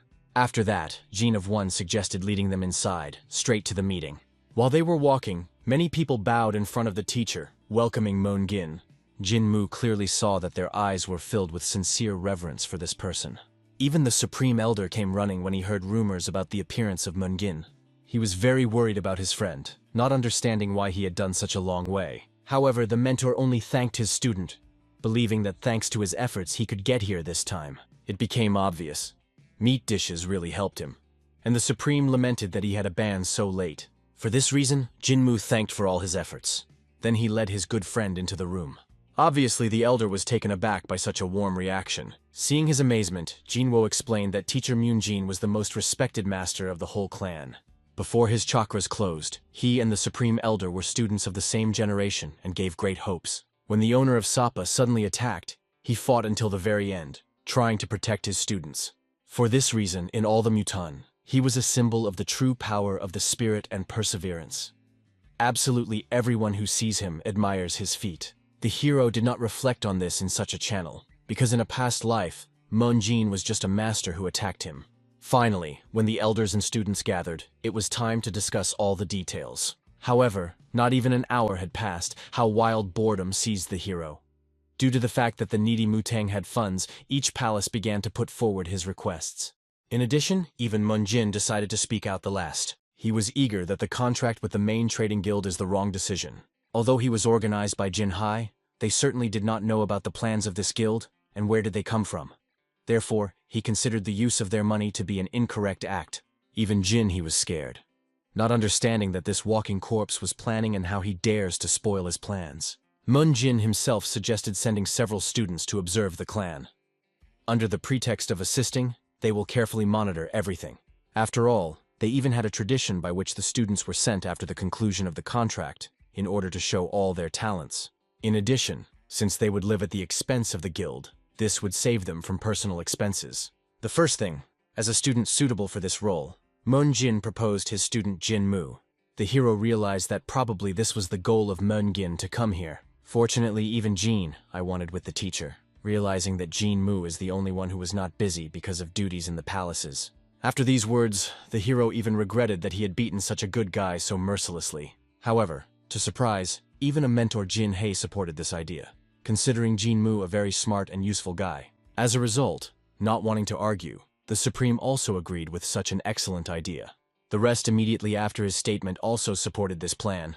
For this reason, at the end of the meeting, the guy had to return to the temple and prepare for the journey. In his head, the guy already imagined how fun. When he looked at the elders, he saw that Jinhei was clearly going to stop him. He was a real arrogant type, which would be worth getting rid of it soon. Jinhei came to the first Link students in order to discuss what happened. He did not understand why they were going to leave the situation as it is. He recalled that Mu violated the commandments and did not receive punishment for this. And at the same time, they were going to send him to a shopping clan. His comrade, although he understood the correctness of Jinhai, but asked him not to intervene in the decision that the elders made. However, the guy believed that this time the decisions of the meeting were erroneous. Therefore, he was not going to leave everything as it is. His older brother became furious after these words, and forced Jinhei to take his words back. But he did not see his guilt. After all, they were all the first Link students, originally from noble families, lived in order to perform great things, and took the path of the enlightenment of Mutang. Now they competed in order to become the main student. At the same time, they were competition by some Jinmu, the despicable son of a peasant who took advantage of his mentor, doubted the convictions of the Supreme Elder, and deceived the students of eating meat. With his presence, he destroyed the centuries, old traditions, and only cruel punishment could save his soul from grave sins. But the suddenly appeared Jinho scolded his brother, believing that he was fanning the problem from nothing. He also did not see any problem in violating traditions, because if they cared only about them, then they would not have changes for the better. However, the older brother could not comprehend how the guy could report to him, who, after the fight with Jean, was still pushed into the infirmary. He was nearly offended by these caustic words, but only surprised to the core. He only now realized that Jinhei does this because of his all-consuming envy. He himself perfectly saw the mentor Mungin, who perked up his heart thanks to meat and can now take walks freely. In addition, due to the fact that the plan of Jinmu was crowned with success, the ban on the meat was already lifted. Also, all the elders supported the idea of sending Jinmu. As a result, everything ended with the fact that all the efforts of Jinhei brought him only a few miserable points. In addition, he realized that in his desire to earn these crumbs, he neglected his comrade Jin-kun. It was he who and his palace were responsible for relations with other guilds, and should be treated and discuss everything with him. However, instead, Jinhei went directly to the Supreme Elder. For this reason, Jinho in a friendly manner asked the guy to slow down and do everything in moderation, because the first-level students were the face of their clan. Mutang is clearly not the place that he could use in order to benefit and promote his family. Offended after these words, Jinhei immediately bared his blade. However, the older brother immediately stopped them, shaving the leaders of the palaces, who behaved so inappropriately. After that, he also ordered the rest of the brothers not to dare to discuss the decision made on the Council of Elders. Immediately after that, everyone parted away, and Jinhei ran with his older brother, so that again to discuss everything with him. When they left, Jindream realized that his friend deliberately bred this arrogance from himself, because they knew that he would hate conversations about his family. Apparently, Jinmu really impressed Jinho if he defended him like that. And he turned out to be right. The guy really liked the special views on the martial arts that were inherent in Jinmu. At some point, he so fierily began to describe the hero that Jindream even decided to pin him, believing that perhaps now his friend would be more impressed by men than women. But, having fun, he admitted that he was worried about his younger brother, Chon Sanya, who did not return for a long time from the pond. However, Jin-ho was convinced that now he finally found his place, because he went through many ordeals because of older students. He was originally accepted into students only to cope with a difficult children's loss, which he could not survive. Most likely, now the guy decided to become a follower of Jin-moo. However, this was even for the better, because according to Jin-ho, he was best suited to the position of chief student. But the fat man was convinced that Jin-hyo and Jin-kun certainly would not leave everything as it is. But Jin-ho knew that even these two would not become an obstacle to a talented person who stands out among others. Therefore, two friends decided to just wait, watching everything from the side. Despite the late evening, the hero with his mentor still returned home. In addition, the mentor drew attention to the especially happy appearance of his student. He literally idolized Moon-gin because he never asked the old man for help, but he still decided to speak, albeit with difficulty, in order to help him. The mentor, realizing that the boy would prepare to go down the mountain, he asked him to relax well before returning. The mentor even told that when he was his age, he went down from the mountain and tried alcohol more than once. However, when Jin-moo asked about the girls, his mentor already shrugged. Although the hero tried to write off everything in a joke, but the man understood that the guy clearly did not joke about his interest at this age. So soon, upon arrival on the mountain, they met Chong-woo and Chon-san. Those were already heard that Jin-moo was about to go down the mountain and decided to go with him in order to help his teacher. They also already received the permission of the elders, and Jin-ho wished them a good path and even gave some money. Obviously, the plans of the former owner of Sapa did not enter the younger ones. After all, if he dialed his partners, then they would be more worthy people. Then he led his mentor to warm up in the room, and his followers screamed to the last, asking them to take them with them. All this time, Jin-he watched him from afar, and he understood that Jin-moo was going to turn his whole family efforts to dust. He remembered how his father sent him to this clan 20 years ago. He explained to the boy that in his hands there was the future of their family. He was obliged to do everything that depends on him to be recognized as warriors. Previously, the family had control over the robbers who had hunted dirty affairs, and grandfather sided with righteousness, but he was never recognized. To date, Jin-he has made titanic efforts to become the famous student of Mutang. Therefore, the place of the chief student was supposed to go to him, because he lived for 20 years for this. He could not allow the hero to take everything so rapidly from him. Therefore, he understood that something should clearly happen to this guy while he would stay on ordinary land. Of course, he knew very well that among the 10 commandments, there is one that cannot be violated for anything. The commandment regarding the murder of his comrade. However, since the hero himself dared to violate the rules, this was permitted to him. Soon the time came to the hero to go on the road. However, before leaving Mutang, the students had to notify the elders of all the palaces of their care. However, the palaces were not just far from each other. They were located at a distance of tens of kilometers. In the first palace where he came, he was given a new hat and suitable clothes. In Yungin, he received instructions that it is possible and cannot be done by the novice going beyond the mountains. In Ujin, he listened to teachings about relationships with people. And in the Okho Palace, they gave him a sword, a symbol of pristine chaos. In Cheongdong, he received a potion for first aid, an ointment used in wounds and bruises. The last hero visited the palace of Jiso to notify the Supreme Elder about his care. Such was the procedure that the student of Mutang should follow before leaving. Obviously, the hero longed to simplify this whole procedure, because he had not yet left the clan, but already insanely exhausted. The Supreme quickly realized who the hero was going to travel with, and found that these smart guys would definitely be useful to him in wanderings.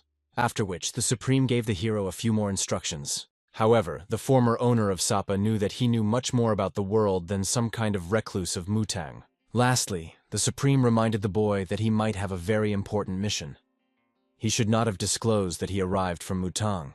As soon as the Supreme wished the hero of the good path, he immediately rushed to flee. But it turned out that this was not all orders for the boy. The Supreme Strong Nastro ordered the guy to contact them once a day. Thus, the guy completed all his formalities in order to leave the clan, and tired to the shitting. So difficult was this path to liberation. Finally, he managed to go beyond the mountain. He crossed the pond and left the mutant.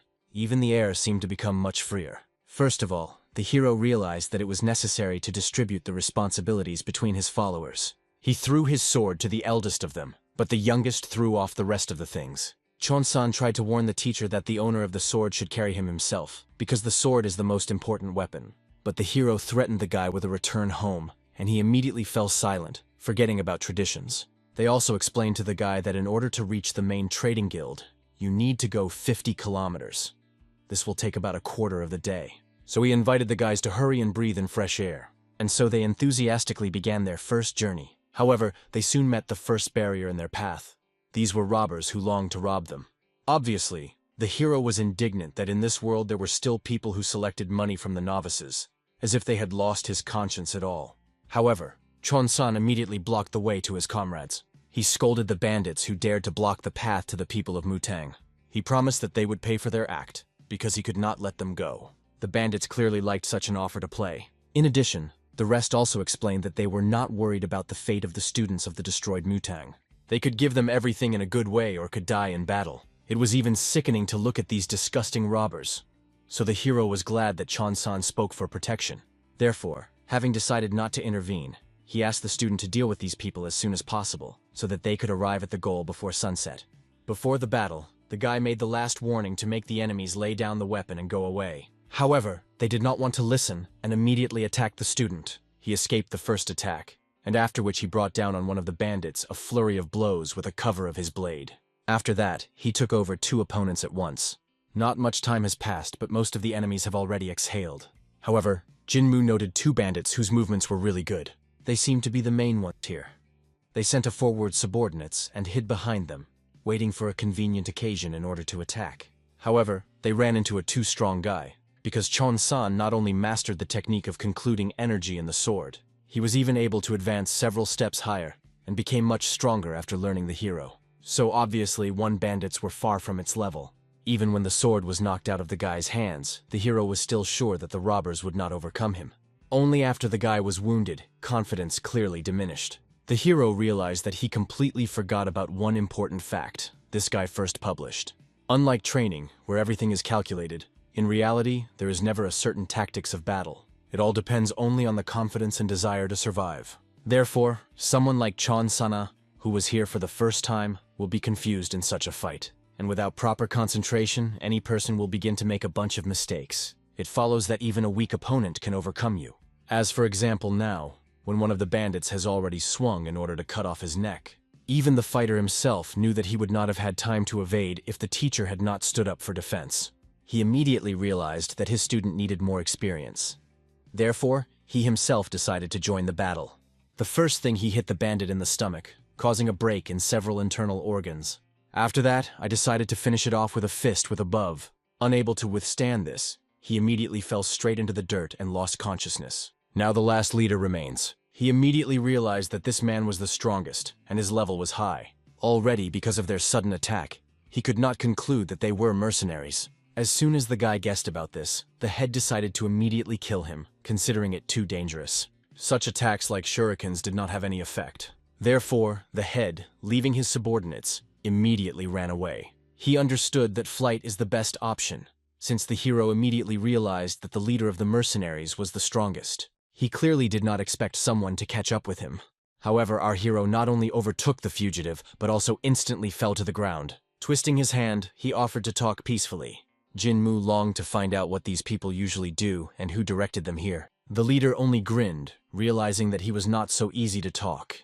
The former lord of Sapa immediately realized. These people consider him an ordinary novice who will not harm them. Most likely the robber expected a couple of questions, and then escort to prison. However, the hero was infuriated when they thought about him as a good man. Having broken his hand to the man, he immediately set about his leg. Having broken it in several places, the young man enjoyed the cries of his victim. Apparently, the bandit did not understand how the novice could do so cruelly. It was strange to hear this from a person who himself wanted to kill him. But since he was already tormented by this toy, she was tired of him. Having decided to end the case, he aimed to turn his neck to the prisoner, no matter how he asked and begged. As a result, all those present became witnesses to the ruthlessness of the hero. This person was radically different from any other they met earlier. When the guy finally stopped, their leader was already unrecognizable. But the lord was clearly not worried. He peered into his new clothes covered with blood, after which he looked at the attackers with anger. Those caught only one of his eyes. It became obvious. If one of them falls into his hands, they will either be crippled or killed. Therefore, they immediately decided to tell everything. If you believe their words, then they belong to the gangster organization of a Finger of a Roar operating in Takan. Basically, they trained money on the streets. Their boss ordered to arrange an ambush near Mutang, grab and bring her 3 novices. These strongest were called the two devils of Saban, and having received information, they decided that it would be easy to seize 3 children. As expected, they were simple mercenaries who did not guess about their strength, relying on rumors that Mutang was very weakened. However, more than the sovereign was interested in a person using the services of mercenaries. Surely he allocated a large sum to them. It was strange that someone was ready to pay money for the capture of some novices. When he asked the name of the customer, it became clear that the mercenaries knew nothing.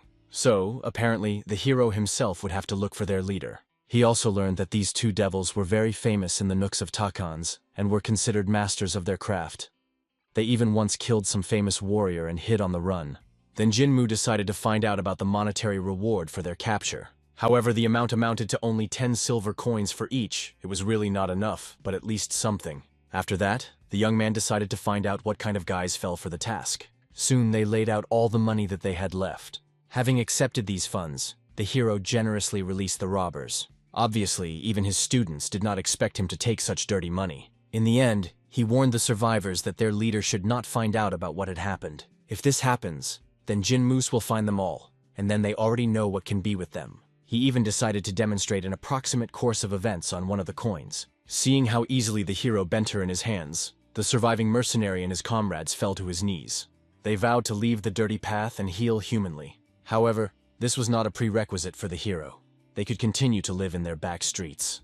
Jinmu himself was not the most righteous person, so I did not see the problem in getting money for causing pain. He was even angry when one of the guys began to swear with his father's name, which would cease to do bad deeds. He only shouted at them to go further to create evil, and did not act on his nerves. Frightened, all 4 immediately ran away. The students were amazed that the mentor took the money from the bandits. The novices should not have done so, but it seems the hero did not worry. Having cheered up, he invited the young men to go down the mountains sooner. Soon, events are transferred to the territory of Takans, to the village of Panchahon, and specifically to the administration, where they brought 2 bodies. Jinmu decided to go to talk to the boss, asking friends to take a break. These 2, it seems, did not even seek to go anywhere. They sat down right on the ground, because the hero forbade them to even arrange a halt for half an hour. Therefore, they walked without a break. Despite this, the younger young man was still interested in whether their teacher acted correctly. Even if they were attacked by the robbers, nevertheless, 2 of them the mentor beat too cruelly. However, Chon-san was even delighted with this. The thing is that those people, robbers who are engaged in nooks, everyone hated. Now they swore that they would stop creating evil. The faces of the escaping expressed nothing but fear, who had already completely suppressed them. Having run away in the opposite direction, they are unlikely to return here. Chon-san even told how, because of a similar gang, the bandits lost his family.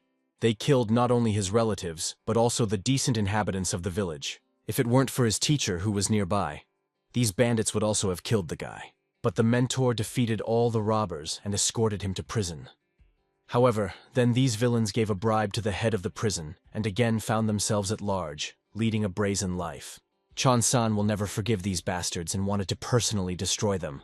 Therefore, he was so interested in the technique of owning a sword. Mentor Myun-jin and older brother Jin Sleep said that he should suppress the desire to kill. However, their current teacher was different. Only thanks to him, the young man realized what true education was. Chon was stunned, because he knew that enlightenment is when you awaken and lead others. The hero condemned the bandits for their lifestyle, but told them to rob even more. It definitely sounded as a threat. In the event of a re-attack, he will find them and punish them. So he was a man who, despite all his actions, brought justice to this world. On this day, Chon-san made a firm decision. He will obey and follow the teacher unquestioningly. After all, he chose for himself a similar path filled with suffering and trials. Meanwhile, the hero was bickering with the boss in the administration. He recalled that this gang has repeatedly attacked the children, wounded them, and tore their clothes, and he was offered only 20 silver for their capture. The young man asked to throw on top of each 1 coin. However, the man refused, believing that the faces of the bandits were even impossible to identify due to how much they were crippled. After that, he pushed the novice and did not listen to him anymore. However, in order to quickly get rid of such an arrogant young man, he still decided to give an enlarged reward. Satisfied with the money, the hero decided to find out about a man named Pal Ryan. The administrator knew this scoundrel, who all the time slipped at the hands of justice. The only question that interests the hero is how much they will give for his capture. For this person alone, as many as 20 coins were offered. This made it clear that the personality of the villain is definitely vile and cruel. Although such people liked Jinmu, he needed money. He had to catch a villain. Obviously, the administrator could not believe that the novice decided to take up this matter. He explained, "This guy is very good in martial arts and hides so well that all their attempts were unsuccessful." However, even this warning seemed to the young man nothing more than delirium. Jinmu understood.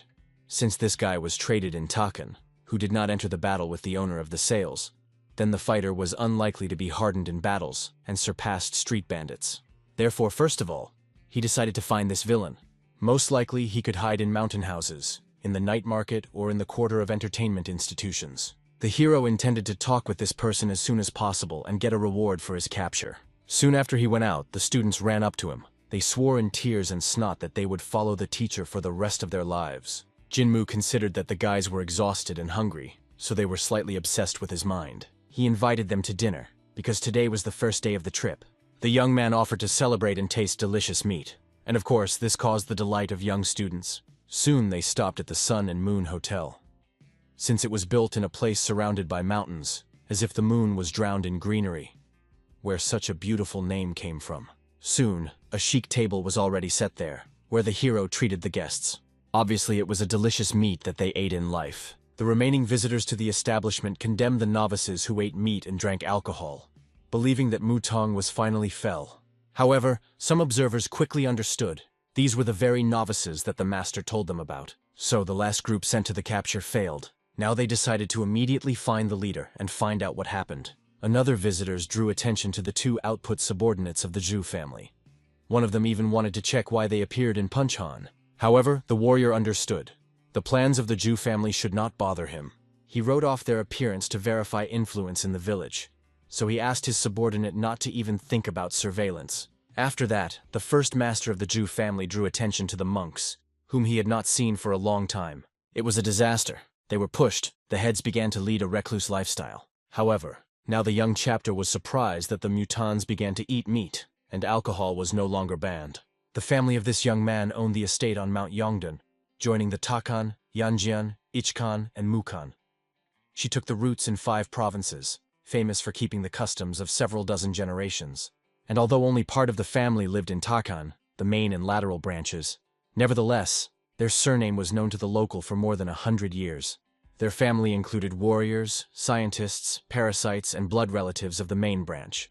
It was even difficult to describe how huge power was in the hands of the first master. Now he, looking at the novices, realized they were all from the second generation. However, the bodyguard believed that their behavior could lead to bad consequences for Mutang. After all, they were too masterful. However, the master did not see anything bad in this behavior. After all, even if Mutang disappeared in the mountains, he still remained a trace of tigers, and there is always a starving among the tigers. If these predators went down from the mountain, there was only one reason. They hunted for prey. Therefore, the aristocrat longed to find out, who are these people? True tigers or miserable puppies? What is the second generation capable of? Their filling with the energy of the sword is the limit of opportunities, or just the beginning. It was necessary to check their strength, but not to cripple. The bodyguard instantly caught the order of the master, promising not to fight at full power. Calmly approaching the novices of Mutang, he introduced himself as one of the servants' guards belonging to the Zhu family. He looked joyful from meeting with venerable monks. After all, he always respected their order.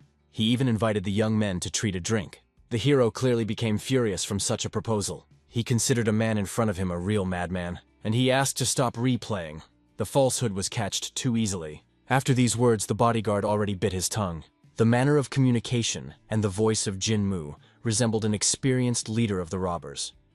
There was a feeling that in front of him stood a hardened bandit, dressed in monastic clothes. The young ruler explained to this warrior that he had already got so many annoying people. He did not understand why, instead of looking at their plates, everyone continued to stare annoyingly in his direction. Frightened by such words, the guests immediately decided to leave the institution.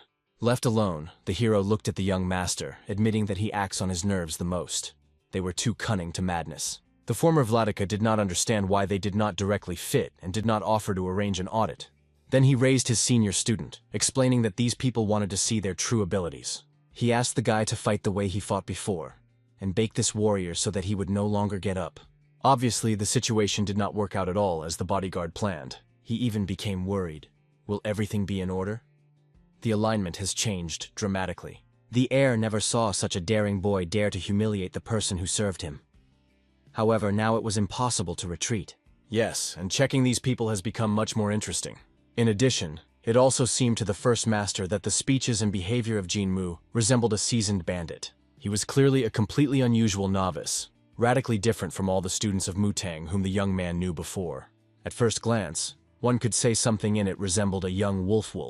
Therefore, the gentleman gave the good to his warrior to check what these wanderers are capable of. For this reason, the servant prepared for the exciting battle in order to find out how talented they are and how dangerous they are. First of all, the head of Sapa invited the bodyguard to take up the blade. After all, Chon-san still fought only on swords. Obviously, this news has no better news. Hearing the age of the guy, he realized it was definitely a student of the second link. He was insulted that such a talented warrior was fought with a student of such a low rank. Therefore, he decided to fight on his fists. Jinmo understood. The bodyguard clearly looks at Chong-san down. Vanity overshadowed the mind of the enemy. For this reason, Vladika was convinced his student will win this duel. After the first blow, the bodyguard realized that the enemy was using the sword of a soaring cloud technique. However, at some point, speed and sharpness increased. It was not just a soaring cloud, but a cloud inside which a real thunderstorm broke out. For this reason, they continued a fierce battle. At a certain moment, the bodyguard found time for his attack. He honestly admitted that he did not expect such rapid first attacks of the enemy. However, I saw. The guy is clearly still inexperienced, so he will easily catch him. In addition, the young man had a clear weakness in how he held his sword, and the lower part of the body remained completely unprotected. He was sorry to humiliate a guy with good makings. However, he understood. It's time to put an end to the duel. But he did not know that both opponents and Chon-san himself had long been aware of such disadvantages in defense. He was specially substituted using a cunning plan, so the student turned out to be that dodger. At that moment, the bodyguard already attacked the enemy, anticipating the victory. Having flown, he immediately hit his stomach in his stomach, forcing him to retreat. Then he was about to put a blow straight into his face with his fist. However, the enemy dodged the attack in time, and then literally with the whole body, leaning forward. This meant that his goal was to lure the enemy in order to hit from the bottom up. Immediately after that, the man fell to the ground, striking his head on the table. Waking up, he already saw how Chong-san was standing over him, with an undisguised desire to finish off the defeated enemy. The hero enjoyed such beautiful sounds of battle and hoped that his pupil would break this arrogant type a couple of bones. However, even the first gentleman lost his temper from such a spectacle. He did not understand how his bodyguard dared to lose to a child. A young aristocrat even called a man with a useless walking misunderstanding. This enjoyed the servant, so he immediately pulled out the blade from the scabbard. From such energy, even young Chon-san threw away. It became obvious. The duel will become completely different, and the bodyguard is very serious. At that moment, the true battle unfolded. The Ju family was a technique resembling a wriggling tongue of a snake. She not just enveloped the blade of the sword, energy went far beyond its limits. The hero was indignant. Chon-san should at the first opportunity to beat the man to death, but nothing could be done. Therefore, Vladika rose in order to help the student. But he saw that the young man did not give up, and he himself released energy. So it's time to observe a little more. The bodyguard only laughed, realizing that it was better for the enemy to immediately retreat. After all, the difference between their techniques was between heaven and earth. They had a different energy density and completely different styles. The main difference was the range of release. The energy of the warrior was literally unlimited in attack. Chon to the sanctuary cannot overcome this distance. For this reason, he attacked with a sword, although the sensation was as if he waving a feather. The young man had to literally jump, evading deadly attacks. At some point, approximately understanding the trajectory, the guy rushed to run around the table. Then he jumped, using the nearest column as a support, and pounced on top of the enemy from his blind side. However, unfortunately, he managed to predict it. Protecting the energy of the sword, he tried to discard and roll Chong-san, but he managed to resist his feat. Seeing such a demonstration, Jinmu was really completely pleased with the student's abilities. All this time, the young man tried to reduce the distance with the enemy, making every effort to find a gap in his defense. It was impossible to call these actions a full-fledged attack. They did not stand nearby in skill with the enemy technique. However, the Vladika saw the student's eyes full of determination. Although this guy was not the warrior of the first link, it was really not ashamed to go on any journey with him. Therefore, he decided in the future to pay more attention to his training. Having intervened in the battle, the hero only laughed at the type, who believes that, having taken out the sword, he would immediately take his victory. Then he invited this man to play with him now. He only got angry, because the fight unexpectedly reached a new level, which the warrior Jew clearly did not want to. Then Chon-san shouted, explaining to the teacher that he could still fight. Only after these words both the heir and the bodyguard realized. In front of them are a first-generation student, that is, the warrior, whose mentor was the elder himself. For the most part, such students should be more than 30 years old. However, the guy was clearly young, but still belonged to the first generation, which was literally absurd. At that moment, the hero asked the student to be silent. He thought that he had disappointed the mentor, and would surely receive a refusal in the future training. However, he made a promise. No matter what, he would follow the teacher. Seeing his sadness, the hero himself encouraged the guy. He really tried well. And now Jin-Moo was about to show him how to break this bastard into shreds. Chon-san was embarrassed by the idea that the teacher would personally demonstrate combat methods. After all, the boyfriend heard about the previous battle with Jin only from Chong-yu. He himself did not participate. Dismantling with bandits was more like a beating that cannot be considered a battle in any way. Therefore, he was incredibly interested in what the teacher would apply against the technique of released energy. The bodyguard himself only laughed at the hero's threats, considering him too impudent for the student who hardly reached the first link. He asked not to be so arrogant. However, the hero did not calm down, calling the man a fighting little child. After that, the veins on the face of the warrior dancing. He released even more energy, losing control of himself. Obviously, the students immediately understood. Their teacher only provoked this fighter, and the hero only licked, imagining what this battle would be. He wanted to have fun, seeing that a man was not at all worried about what could lose his life in this battle. The air fluttered. It was already like a battle to death, and not to check the skills. If this continues, a conflict with Mutang could arise. Indeed, even though the order was weakened, he was still part of an influential fraction. This could even lead to war between Mutang and the Jew family. The heir was obliged to stop them. At this moment, the bodyguard already applied the formation in order to show the boy the difference in strength. All this was the technique, the attack of 1,000 worlds. The energy rushed straight into the face of the enemy. Young students realized that this attack was much more powerful than the one that the warrior used in the battle with Chon-san. They worried very much. The hero felt their fear perfectly. However, I wanted to show, to be strong is not enough to win. It is important to be able to reasonably use your abilities. And so, in front of everyone, he repulsed the released energy, using only the energy of the sword.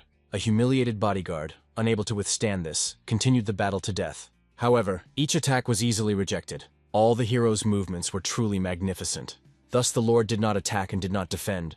He only used the difference between the energy of the sword and the released energy. It was another not such a common way to use the blade force. And as soon as he managed to recapture the attack, he was already in front of the very nose of the enemy. With one light movement, a blow was struck straight along the neck of a man. Then he threw off the blade, throwing the enemy to the ground. Only when the beaten and wounded warrior was on his knees did Jin-Moo decide to finish the battle. However, he wanted to add a little more punishment so that the man would no longer dare to look down on him. After that, everyone witnessed cruel beating. Even the master did not intervene, realizing that his guard was a fool. But when the beating crossed all the faces, he had to interfere. He strengthened his hands with energy and instantly approached in order to stop the hero. However, he literally disappeared from his trajectory in a second. Then I decided to find out from the heir what he tried to do. The young man was even surprised that the aristocrat approached so quickly. After all, Jin-Moo considered him nothing more than scientists who did not mean anything in martial arts. Obviously, this offended one of the heirs, although such an opinion was not strange. After all, if anyone asks about the Jew family, they will answer him. These are scientists, known for their wisdom. However, this was incorrect. Due to the large number of enemies in the world of martial arts, their family was a real military treasure, so the battle is far from weak side. Obviously, the hero had to know about it. So I used my words only to angry a man. He succeeded. He succumbed to a provocation.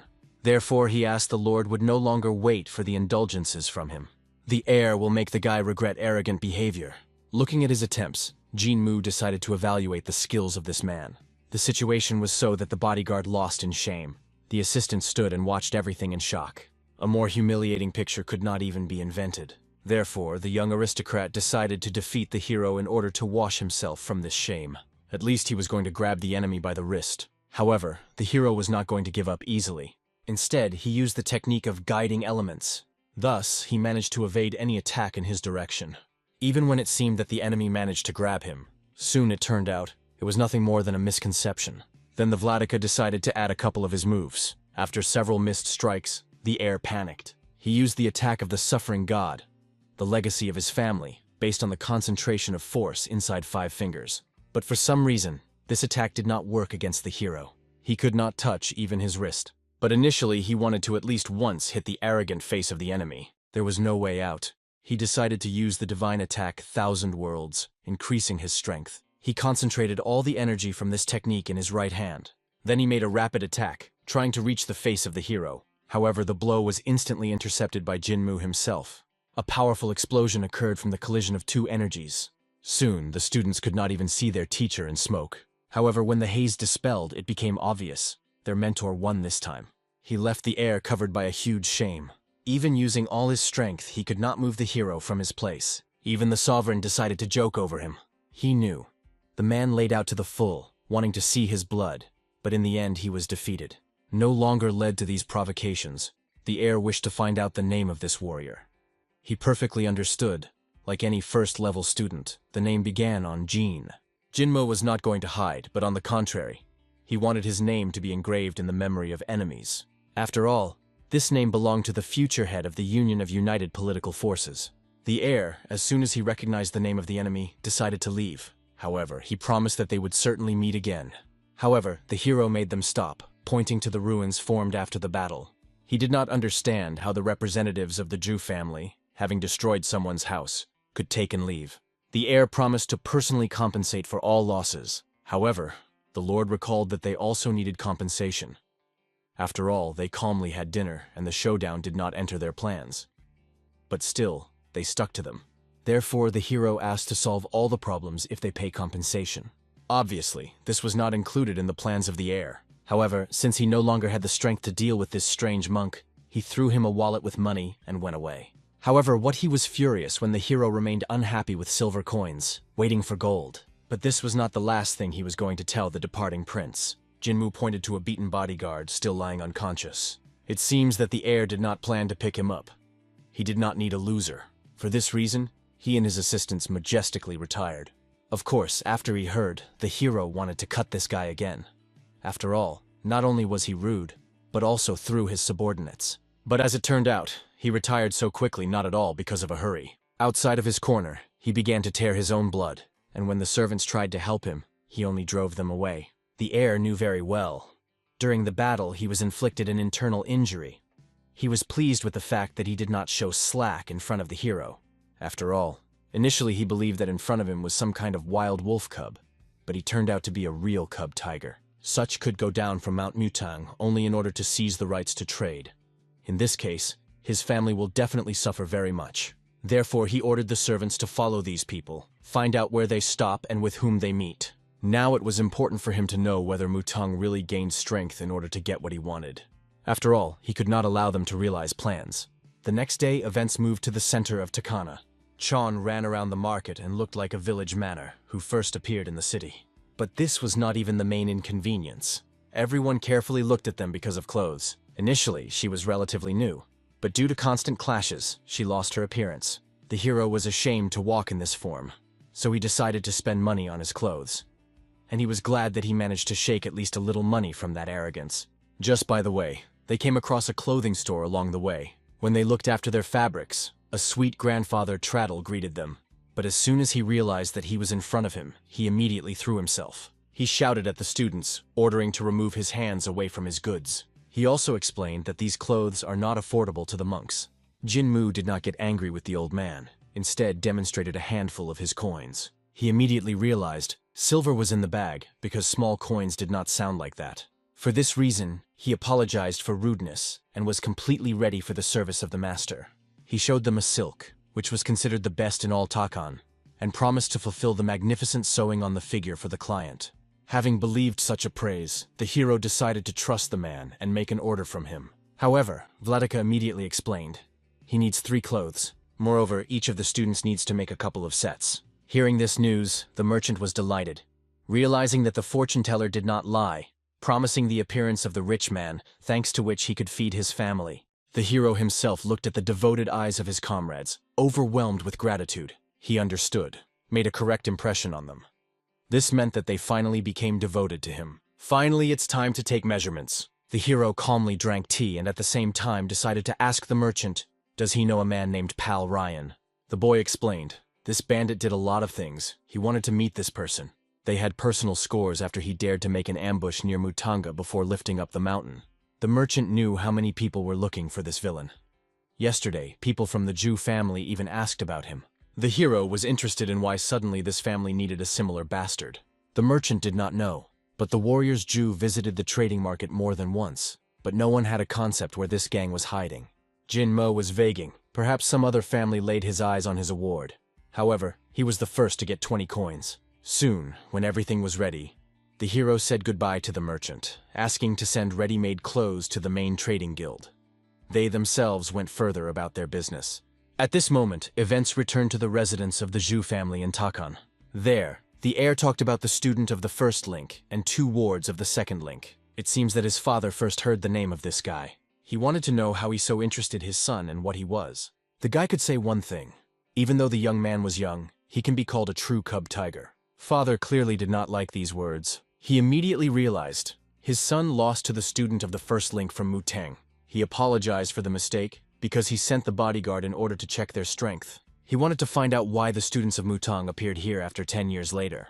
After these words, his father calmed down, considering that his son did not fight with the hero personally. He exhaled with relief. And the guy understood that the truth cannot be said, otherwise they will have serious problems.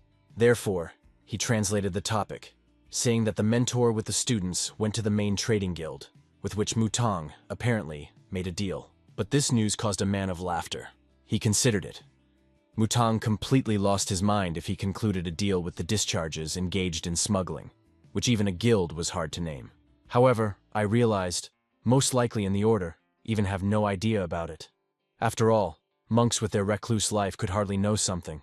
The son of the chapter during the observation did not notice any special oddities, only the fact that the novices, descending from the mountain, ate meat and drank alcohol, and it seems that they were with money. And although his father laughed with their moral fall, but this news did not surprise him.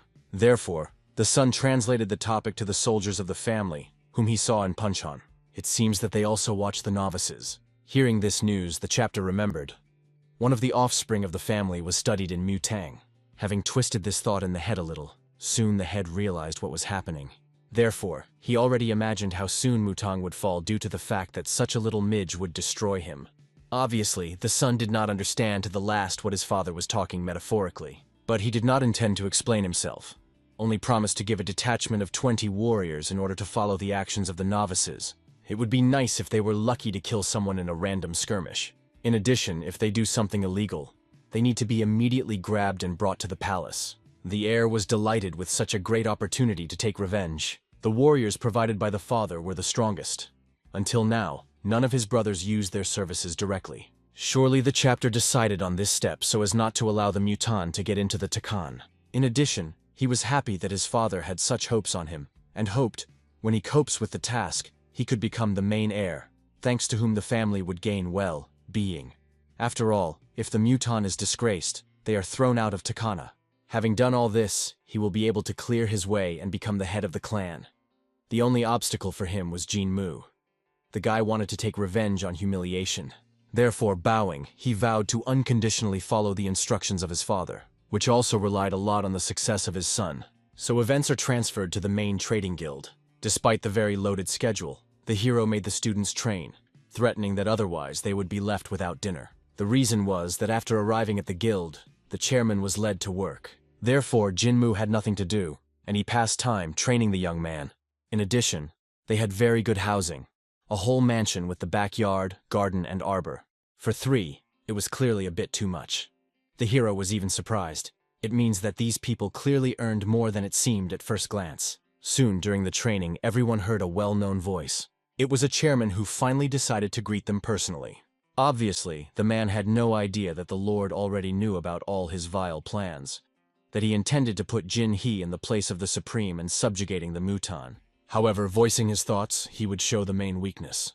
To begin with, Jin Mu intended to enlist the favor of the chairman, find out everything about his guilds, and then slowly suck all the juices until they go bankrupt. Obviously, the chairman bowed, rejoicing that the hero with his students decided to join them in order to help, but suddenly filled with anxiety when he saw their clothes. Jin-moo only explained that the robbers attacked them on the way, because of which their appearance was clearly injured. Only when he heard about this, the chairman immediately screamed, demanding to show him those people who dared to harm the novices. He also promised to provide the hero of the bodyguards. For the sake of his calm, he hoped that he would soon become one family and mutang, and was ready to fulfill any request from the Lord. In addition, while they were under his care, they could pay for purchases on behalf of the trading guild, and this really managed to bribe the former owner of Sapa. The hero gently hinted that he bought clothes for himself and his poor students. The chairman immediately promised to pay their order. He knew very well that the monks who have completely devoted themselves to practice could not have money. Then I suddenly realized that these children first ended up in the world. He even suggested holding them an excursion, Shotakan. This tour also included an excellent dinner. Obviously, looking at the reaction of his students, the hero agreed. For this reason, the chairman went to prepare for a little walk. The hero, of course, was embarrassed by the excessive kindness of the man. He knew that mercenary goals are always hidden behind such helpfulness. In addition, he got the impression that the chairman had already begun to act.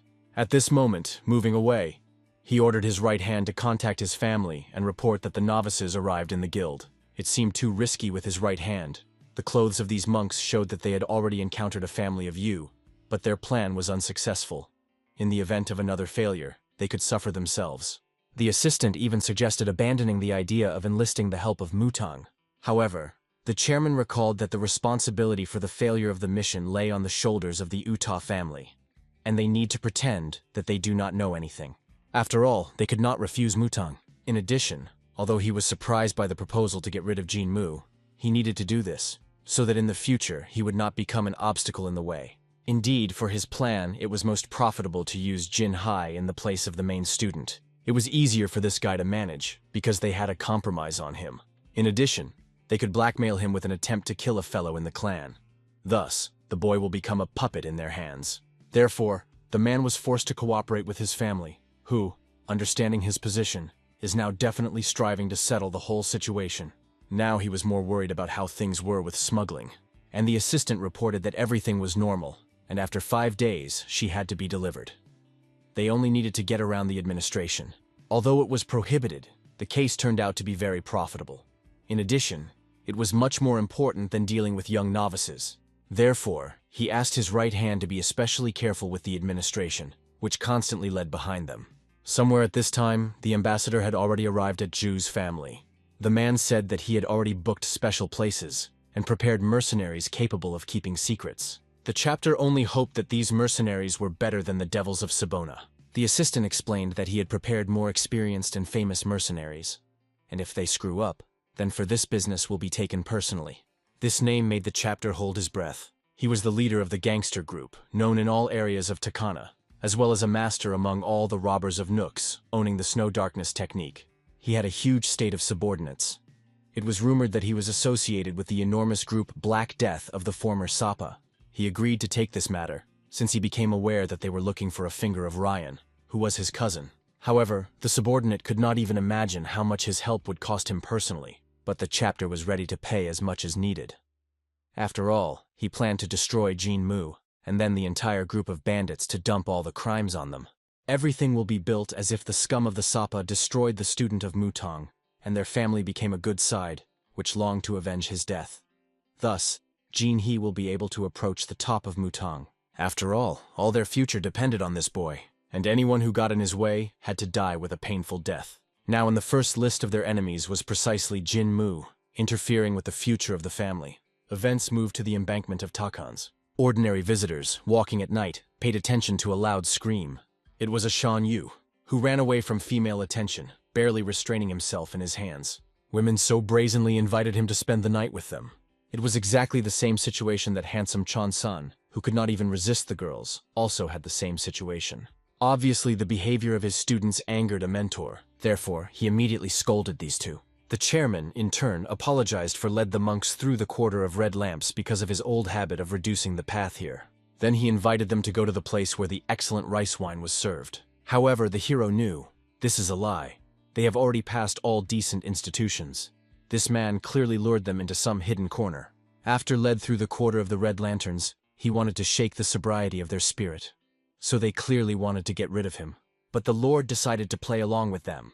After all, he was interested to fully see their idea. Thus, they arrived at the Munity establishment.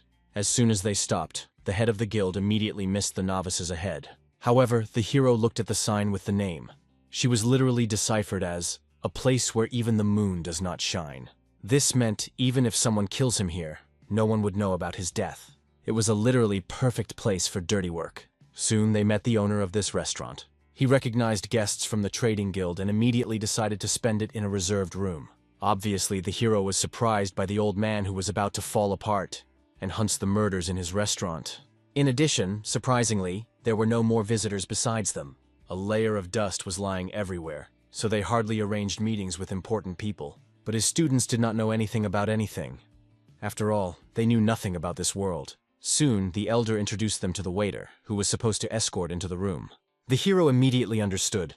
This guy can be one of the mercenaries. He understood this on the calluses, dried out in his arms. They were too rude for those who meet and serve guests. So this guy certainly skillfully fights in hand-to-hand combat. Having reached a special room, there they were already met by musicians and girls to cheer them up this evening. In addition, there was literally a mountain of delicious dishes on the table. The right hand was leaving with the waiter in order to wait for the chairman from the outside. Without waiting for their departure, the man joyfully invited guests to enjoy dinner. He also turned to the girls, ordering to pour wine to young masters. Therefore, they immediately scattered around the room, giving the students with the smiles. One of the beauties also approached the hero in order to fill his cup of wine. Looking at this drink, Jin-Moo caught the jewelry of the work done. The difference in alcohol color and chairman was barely noticeable. However, now the Lord could not show and do something with it. Soon the right hand appeared. He apologized for the invasion, explaining that an urgent business had occurred. Then he quickly whispered something in his ear. Apparently, something went wrong with the objects delivered last time. Therefore, the master had to leave, apologizing for having to leave and solve a couple of problems. Leaving, he promised to settle all questions and asked the guests to start a meal without him. Hiding emotions, the hero saw. This is only a miserable excuse to leave as soon as possible. Thus they locked them in a closed space from where only one door led out. And in their alcohol, something was mixed up. Then he patted the girl on the shoulder, pretending to drive the fly. In fact, I felt for strong muscles that even clothes could not hide. The hands were clearly not girlish. In addition, the musicians also visible corns on the inside of the hands, more characteristic of skilled warriors. And the blue fingertips are in those who used poisons. So Jin-Moo was sure they were surrounded by some hired killers, but he wanted to know what he did not please the chairman. The answer quickly came in his head. He prevents him from putting a puppet at the head of Mutanga. Apparently, he was not even for those who are responsible for everything. At that moment, the girl invited the hero to drink alcohol, and he was only surprised at her stupidity. Then he forced the girl to drink the wine offered to him. He would not like to force her to do it. However, he needed to check if something was mixed in alcohol. After these words, the girl's face changed. The changed atmosphere instantly noticed followers, after which the rest of the mercenaries understood. They were disclosed. At that moment, the beauty splashed the hero in the face of alcohol. But due to the fact that he dodged in time, the liquid hit her girlfriend. Due to the poison mixed in alcohol, her body began to hiss, and the fabric is burning and smoldering. Therefore, Jin-Moo pushed the girl, immediately warning the students about the danger. At that moment, the girl had already run to the rank of the sanctuary, armed with a hairpin. Suddenly, she pressed the young man to the table, trying to pierce his neck. In the last second, he managed to avoid a serious wound thanks to a portion of food. Having done such a distracting maneuver, he was already armed with a blade. The guy tried to injure a girl who dodged in time. Then she took out the blade from the boot, trying to slaughter the enemy straight into the face. It seems that Chanyu was the last who did not understand what happened. Because of her slowness, one of the mercenaries began to beat him first that came to hand. The hero could not help him, since he had more serious problems. But he was not going to delay this battle for a long time. He longed to cope with these girls as soon as possible. For this reason, grabbing one of them by the hand, he immediately hit her with his back on the ground. Then he shouted loudly, giving a signal to the student. Thus, the two managed to catch the bowls flying at that moment. And as if synchronizing, they threw it straight into the faces of the musicians. They failed to get and those armed with throwing needles. It was impossible to leave only due to flexibility from such an attack. Therefore, they defended by the broken bowls broken. At the same time, the needles flew in all directions including mercenaries. A couple of pieces also fell into the fat man Chanyu. Chan-san was scared, immediately wanting to rush to the aid of a friend. He gradually began to lose consciousness. Seeing his condition, the hero immediately decided to check the same throwing needles. However, I realized that there was no poison in them. As soon as the needles disappear from the body of Chan Yu, the sensation of numbness will pass. And so, after several seconds, all three were in service. The hero only scolded such naive mercenaries, believing that they would not hurt to improve their skills. The musicians themselves did not understand when Jinmu guessed everything. However, the Lord was too lazy to explain something. All that he could say for his suspicions that the head of the trading guild was behind everything, who hired bandits near the mountain. Despite the dear questioning of the hero, men refused to issue information about their customers. At the same time, one of them was already preparing an explosive poison. The hero felt this, so he instantly attacked a man with fists. Obviously, no one expected him to attack so quickly. In addition, so brazenly, without even warning, it became obvious. Mercenaries did not deal with a simple monk. When the man tried to throw the needles again, he only received several strokes with his sword. Chan-san stood up to defend the teacher, who warned the enemy so that he would not diver and did not do anything superfluous. Then I decided to find out from the mentor what they will do with this person. The hero even thought to just kill him, since he does not give out information. Therefore, he asked the students to kill these people quickly and get out of here as soon as possible. Obviously, the old man was scared, because the maximum that he expected was that they would be handed over to the police. However, the same waiter suddenly appeared on the screams of musicians. He literally dragged the musician by the scruff, standing on his defense. Only looking at the force emanating from this guy, it became obvious. He was very different from the rest. The boy was angry with the impudence of these monks. He did not understand why they did not regret even the girls having acted with them. He clearly misunderstood the situation. The hero tried to explain that everyone was alive, and there was a misunderstanding. However, the young man was clearly about to take revenge on such inhuman creatures, and he planned to take their lives. The Lord was offended that he was not listened to, so brazenly interrupting him. In addition, given that despite all the self-confidence, the level of this guy was a real delay. If he enters the battle against this guard, he will greatly humiliate him. However, he could not retreat, so he turned to his followers for help. Since this guy fought in his fists, he was literally the best opponent for Chan Yu. However, only from one glance at the enemy, the fat man felt a huge fear. In addition, he did not even really have a fight experience, and he was not ready to join the battle with such a monster. He was even more bothered. Even if he was mistaken somewhere, but wins, the teacher will get angry with him anyway. Then it became obvious. The teacher cannot be disappointed. Therefore, he looked at Jean for the last time, admitting that he was afraid. However, the hero was sure that he would not lose little, and he himself remembered somehow he won every time after these words. At the same time, he always assumed that he could not overcome himself. This meant one thing. The whole problem was that the teacher believed in him for a long time, until he himself could do this. So this time, he decided to trust not himself, but to his mentor. After all, if the teacher believes that he can win, then he really can do it. The hero saw such a mood and he liked it. Therefore, he, having encouraged the mad dog, sent the boy to battle. Immediately, they began to exchange blows. The enemy was something more cunning and stronger, but the boy was not going to give up so easily. As a result, it all ended with the fact that he applied the cunning attack, which the teacher taught him. Thus, he forced the enemy to retreat several meters back. Obviously, the waiter was surprised. Despite the physique, this guy was very strong. In addition, his fat protected the insides, while the body weight made his blows stronger, because of which, after each hit, the bones were cracking. Jinmu also saw very well. The sharpness and destructive power of his student improved greatly. If he had become more confident in his abilities, no one would dare to neglect them.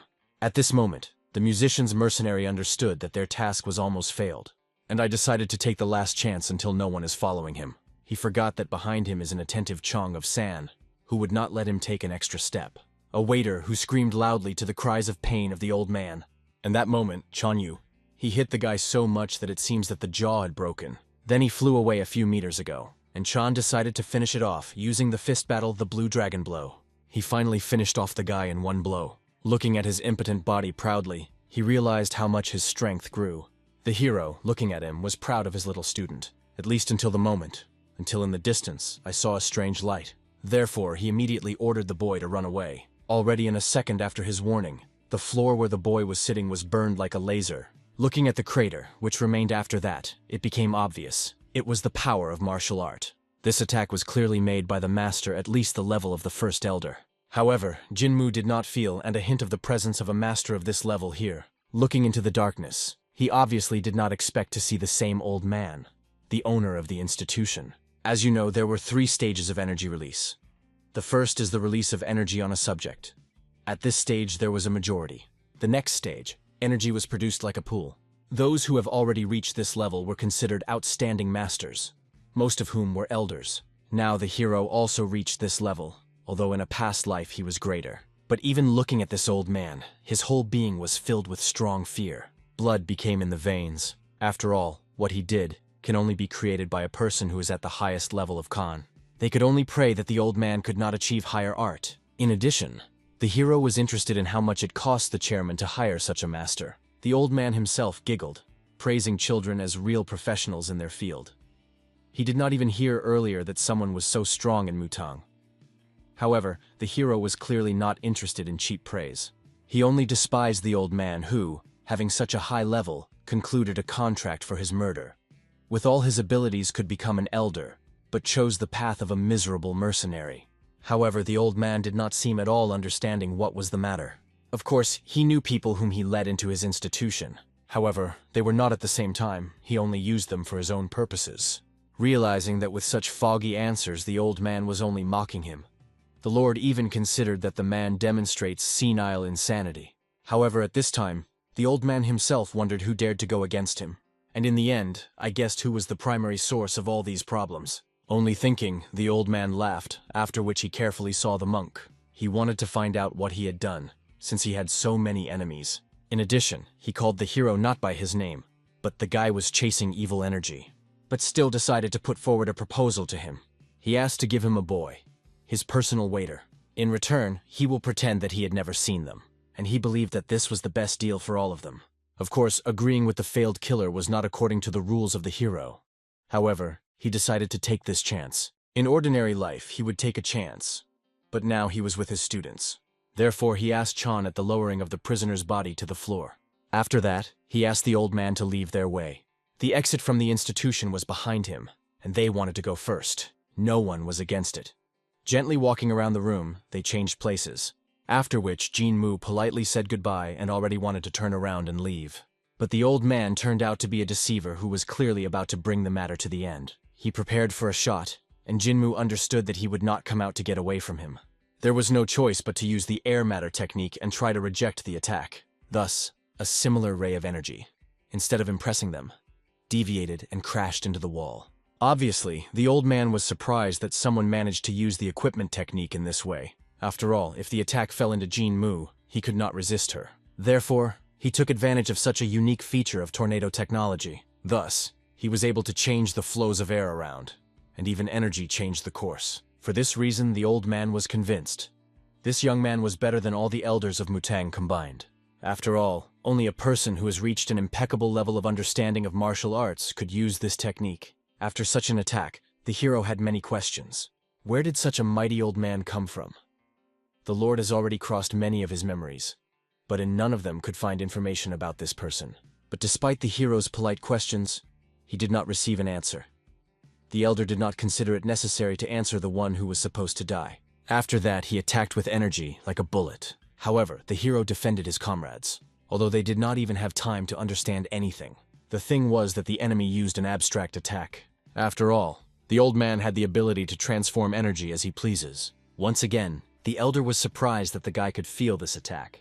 After all, even in order to achieve this level to him, he had to spend decades. This was another reason why he could not leave the hero alive. It became obvious. This man accurately reached the level of Kanga. There was no way out. Jinmu immediately ordered his students to run away as soon as possible. He himself endured the attack, realizing, when the old man involves all his abilities, all the living around will die. Even he will not be able to defeat him with all his strength. Therefore, his goal was at least a little time. Now he was responsible for the life of his students. During the confrontation, the hero nevertheless missed a couple of blows. However, despite this, his mood did not shake at all. After all, he had something to fight for. However, soon even the old man understood the reason for the hero's so desperate battle. He knew, the guy is clearly trying to win the time for his younger ones. However, he made it clear that the outcome is already a foregone conclusion. He will die no matter how hard he tried. Similar nasty words from this old man even more took the hero from himself. But one was right and one. All this was done to save friends. The Lord was glad that they listened to him and disappeared. After all, now, when they are not there, the time has come to spend his last battle in this life. He perfectly understood, for this old man was nothing more than a miserable bug. But even among such bugs, there were brave individuals that could harm a person, and he was going to become a similar bug containing poison. Looking at the massive approaching attack, the old man realized, during this battle, the power of Jinmu increased. However, it still seemed to him that everything that he does now was nothing more than a distracting maneuver, until he could see what the guy really conceived. Therefore, the best decision of the old man was to build a barrier through which the hero was not destined to break through. When he defended himself, it became obvious. The intention of the Lord was to blind him with the released energy and conduct a hidden blow. He really was a master, planned a double attack and almost reached his goal. The only thing that the old man did not expect was still managed to injure him. It was evident how much he was surprised at that moment. It turned out before attacking, Jinmu released the thin, like a hair energy. He expected that the old man, after he rejected his attack, would begin to read his notations. Therefore, he predicted everything using this perfect moment to attack. Vlastelin hoped that the old man liked such a feeling of a slight defeat. Getting angry after these words, the old owner clearly lost his temper. He threw the hero with a kubaram a few tens of meters ago. Even flew out of the restaurant. This technique was so powerful. However, the old man saw. Jinmu survived after the attack, which was supposed to kill him. When he hit this guy with his energy, he spun like a top, reducing the power of the blow. Therefore, now the elder threw him another couple of attacks. Having hung in the air, the guy did not have much strength to evade. Therefore, as soon as he beat off the attack with his foot, he immediately collapsed into the water. It became obvious. The boy was terribly talented. However, the old man had to kill him. And even if I had to tinker with the murder, would not have any problems. But he already felt nearby the presence of representatives of other observers. So, given the related problems that he had, he could no longer risk it. He just wanted to calmly cover the tracks and disappear for a while. Instead of chasing the hero, he simply destroyed his own restaurant. At this time, students had already caught their teacher out of the water. Trying to recover, he experienced strange sensations throughout the body. From above, he saw escaping old man and knew that he would still come to kill him. However, it was pleased that he ran into a battle with someone who really fought well. Having come to his senses a little, Jinmu coughed with blood. His condition was worse nowhere. The feeling that all the bones were fragmented, and due to internal injuries, energy was greatly exhausted. He was clearly angry with the head of the guild, who went for the sake of killing him. It was scary to imagine what he would prepare in the future when he finds out that the hero is alive. But so far, the main goal was to leave here alive. However, the head of the gang has already come to him in order to fulfill his task. He was clearly surprised. Despite the destroyed building of the hotel, the whole Trinity was still alive. It became obvious, the battle cannot be avoided. After all, the leader boasted that after the failure of the mission, a Fur Ronoye would receive even more money from the family. The hero understood what was happening now. Considering that some other family had some more family in this story, he literally had a roof. Only he figured out one problem, as a new one appeared. Now he was not in the best shape and could not do anything. In addition, the main opponent was the guy not a mistake. The rest of the crowd seemed a trifle. He was above the level of Hyanga, which was considered the highest among students of even the first link. Obviously, many questions arose. For example, why so many bastards gathered in this region? Rising, he asked his students not to intervene. He himself was about to deal with this problem, and vowed to kill the head of the trading guild as soon as he got into his eyes. Jinmu also had to bluff. He tried to provoke the enemy in order to break through the gap in his defense. However, the man did not get on the bluff, only on the contrary. He thought that the boy touched his mind, once he addresses him without any politeness. However, the hero did not care what this man was called and his entire organization. He just began to drive him away, asking him to come another time. Obviously, the man completely lost his patience and even tried to explain to the crazy guy who he was. However, the Lord really did not know him, and since he was tired of these bickering, he simply invited the man to the first to attack. After all, he believed such garbage from the gateway would not cope with it. After his words, all the bandits only laughed. The leader almost burst with laughter over the words of such an arrogant boy. Using his confusion, the hero decided to attack. In a moment he approached and it would seem blew his head.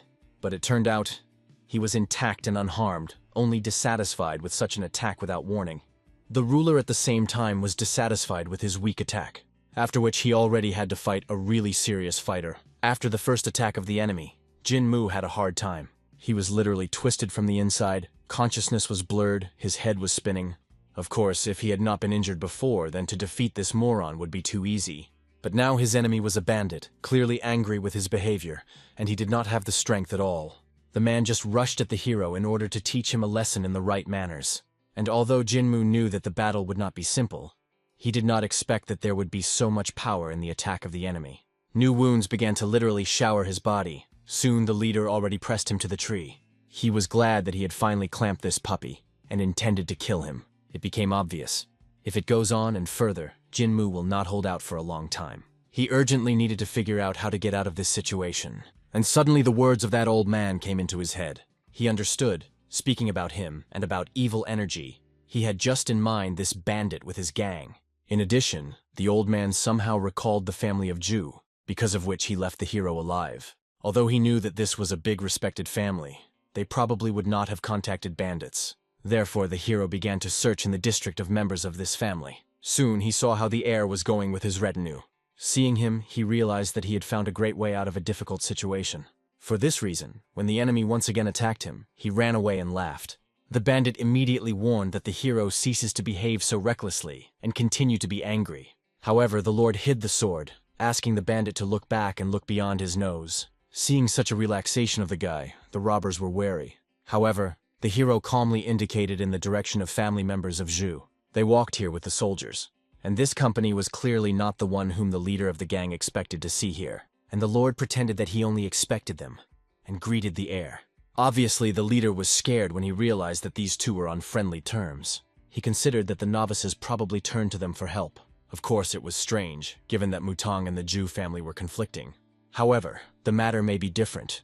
For example, that they decided to conclude a political union, and thus get rid of the Sapa clan. And since they arrived here, then for him and his gang this meant a mortal danger. If he challenges the young master and his soldiers, there will die many subordinates.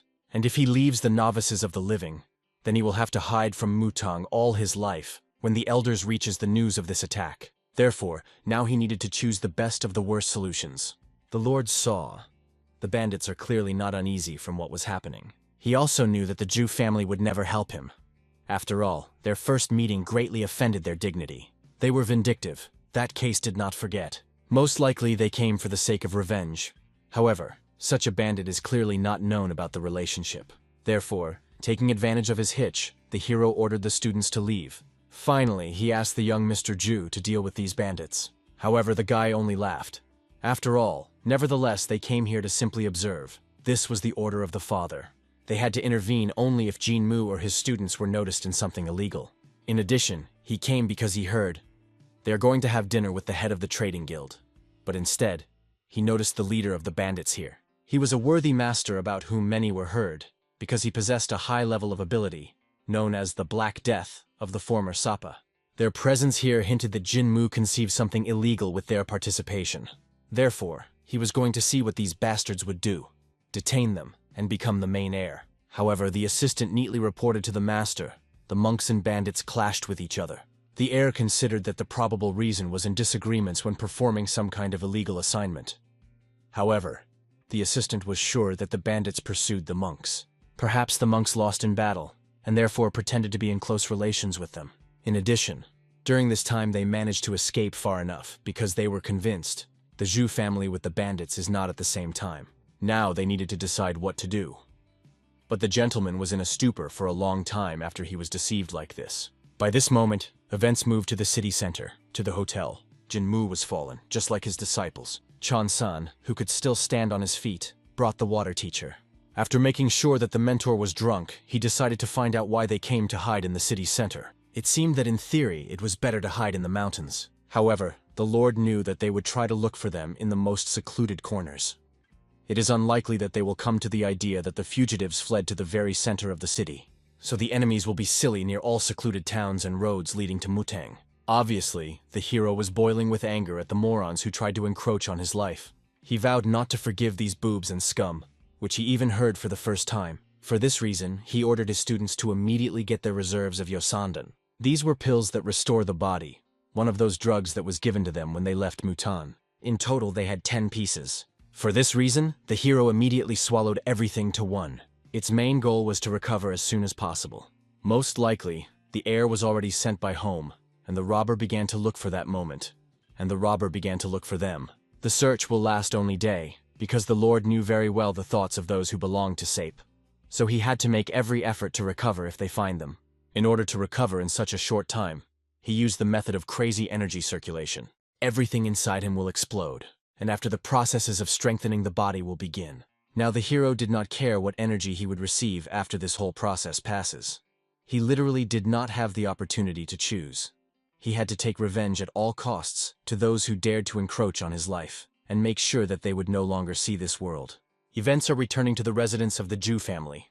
There, the head was so angry at his son that he began to throw inkwells into him and scream for the failure of the mission. He had to kill the monks, but somehow even helped them escape from the bandits. He called him insignificant after such a failure, and obviously did not want to see his son.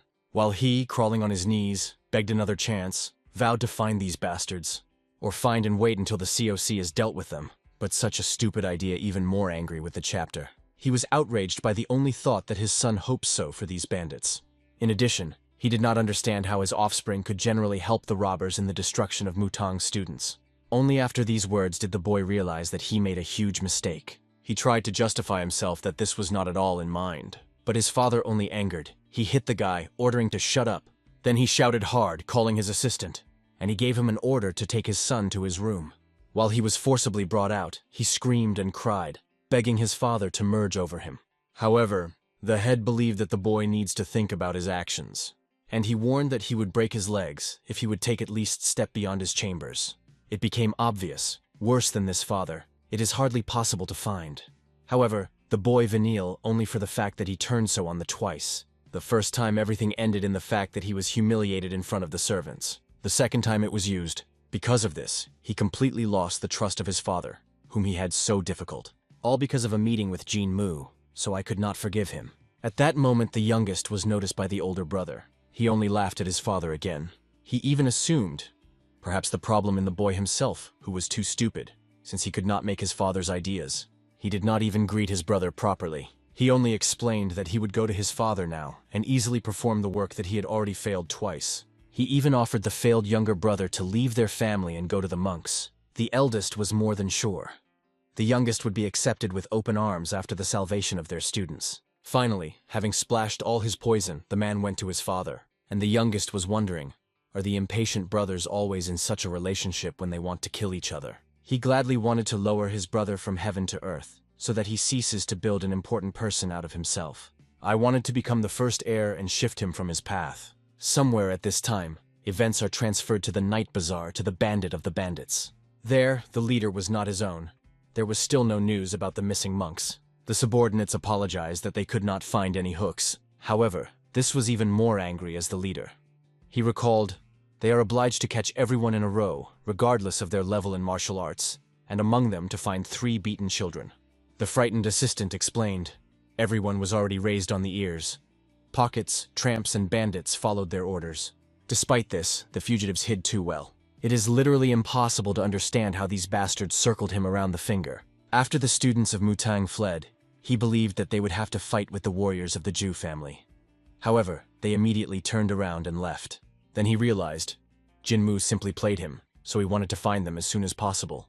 After all, if they bring the elders that they attempted to encroach on their lives, then all the monks and mentors will come to them.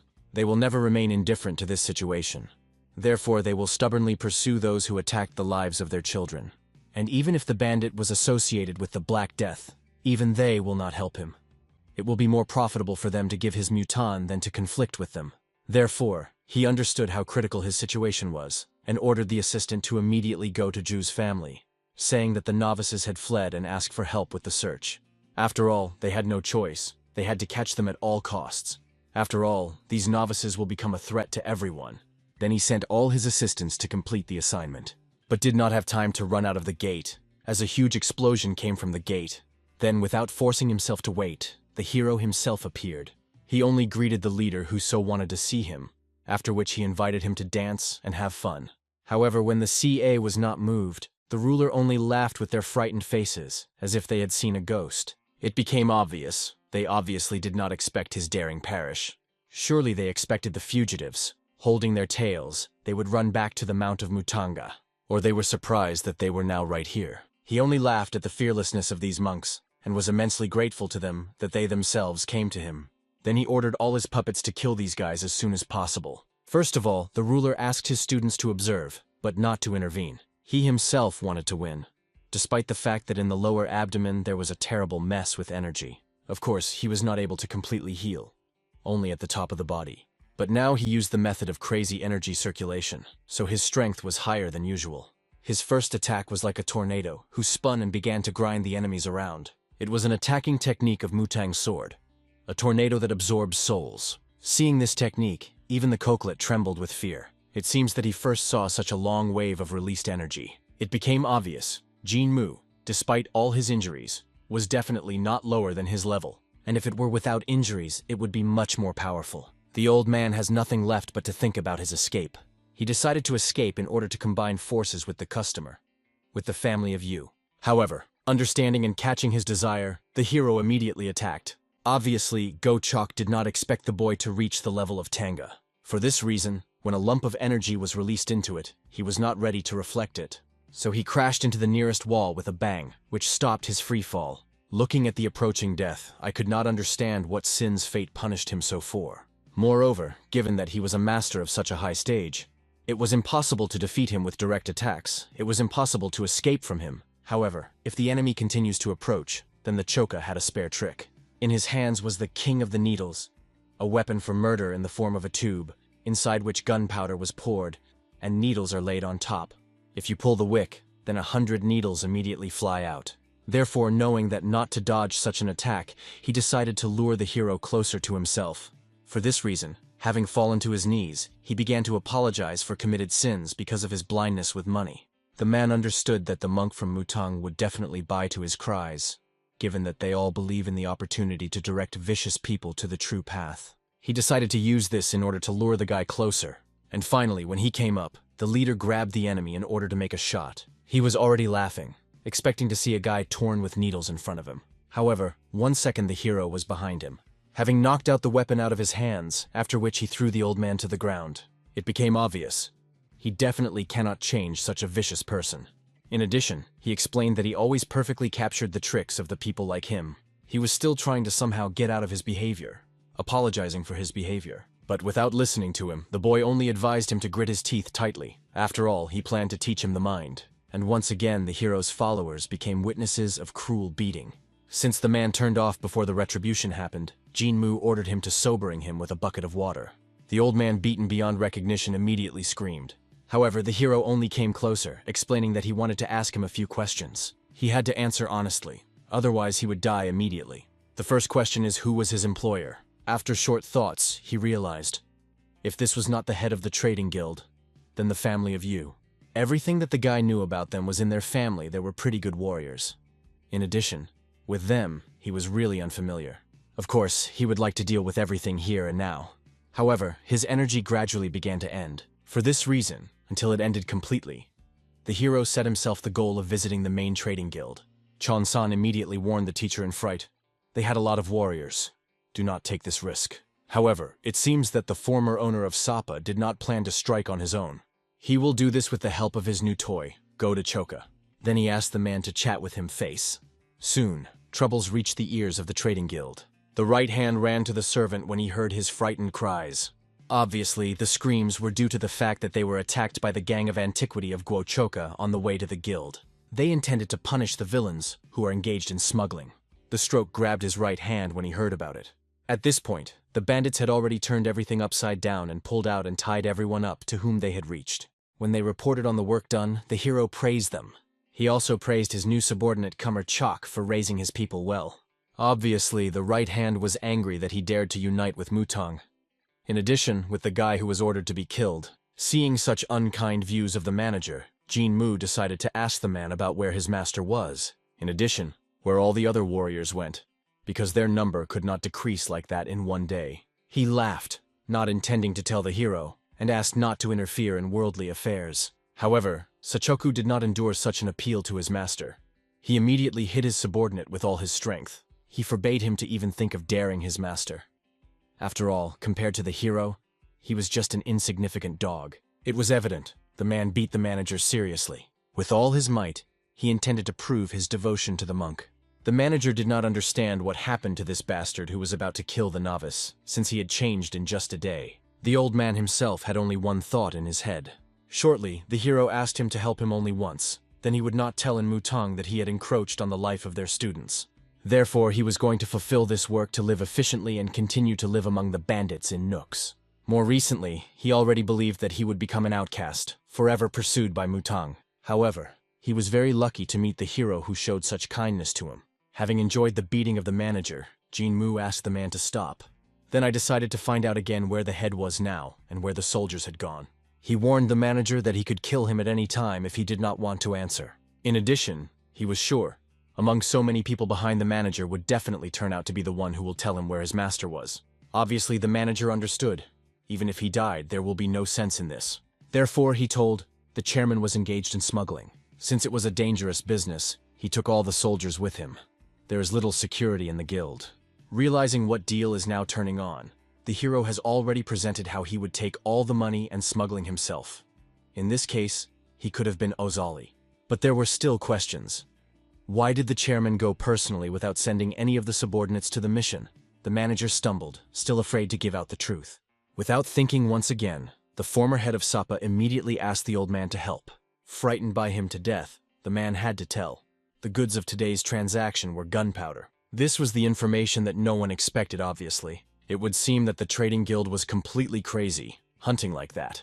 As you know, people during the New Year or the holiday of spring often used gunpowder for fireworks. But for the royal palace, it was an important military material. Therefore, it was forbidden even in small quantities to trade powder if the administration did not know about it.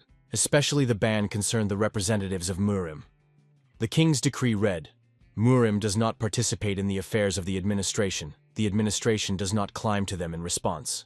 This decree was issued in gratitude to Murim, the first king of the current dynasty, and has already become a tradition for subsequent generations. Murim was forbidden to harm ordinary people, to join the conspiracies, and strictly forbidden to touch powder. If these rules were violated, Murim could be destroyed by millions of soldiers. So it became obvious, if such a large merchant took up this matter, then he was nothing more than a crazy bastard.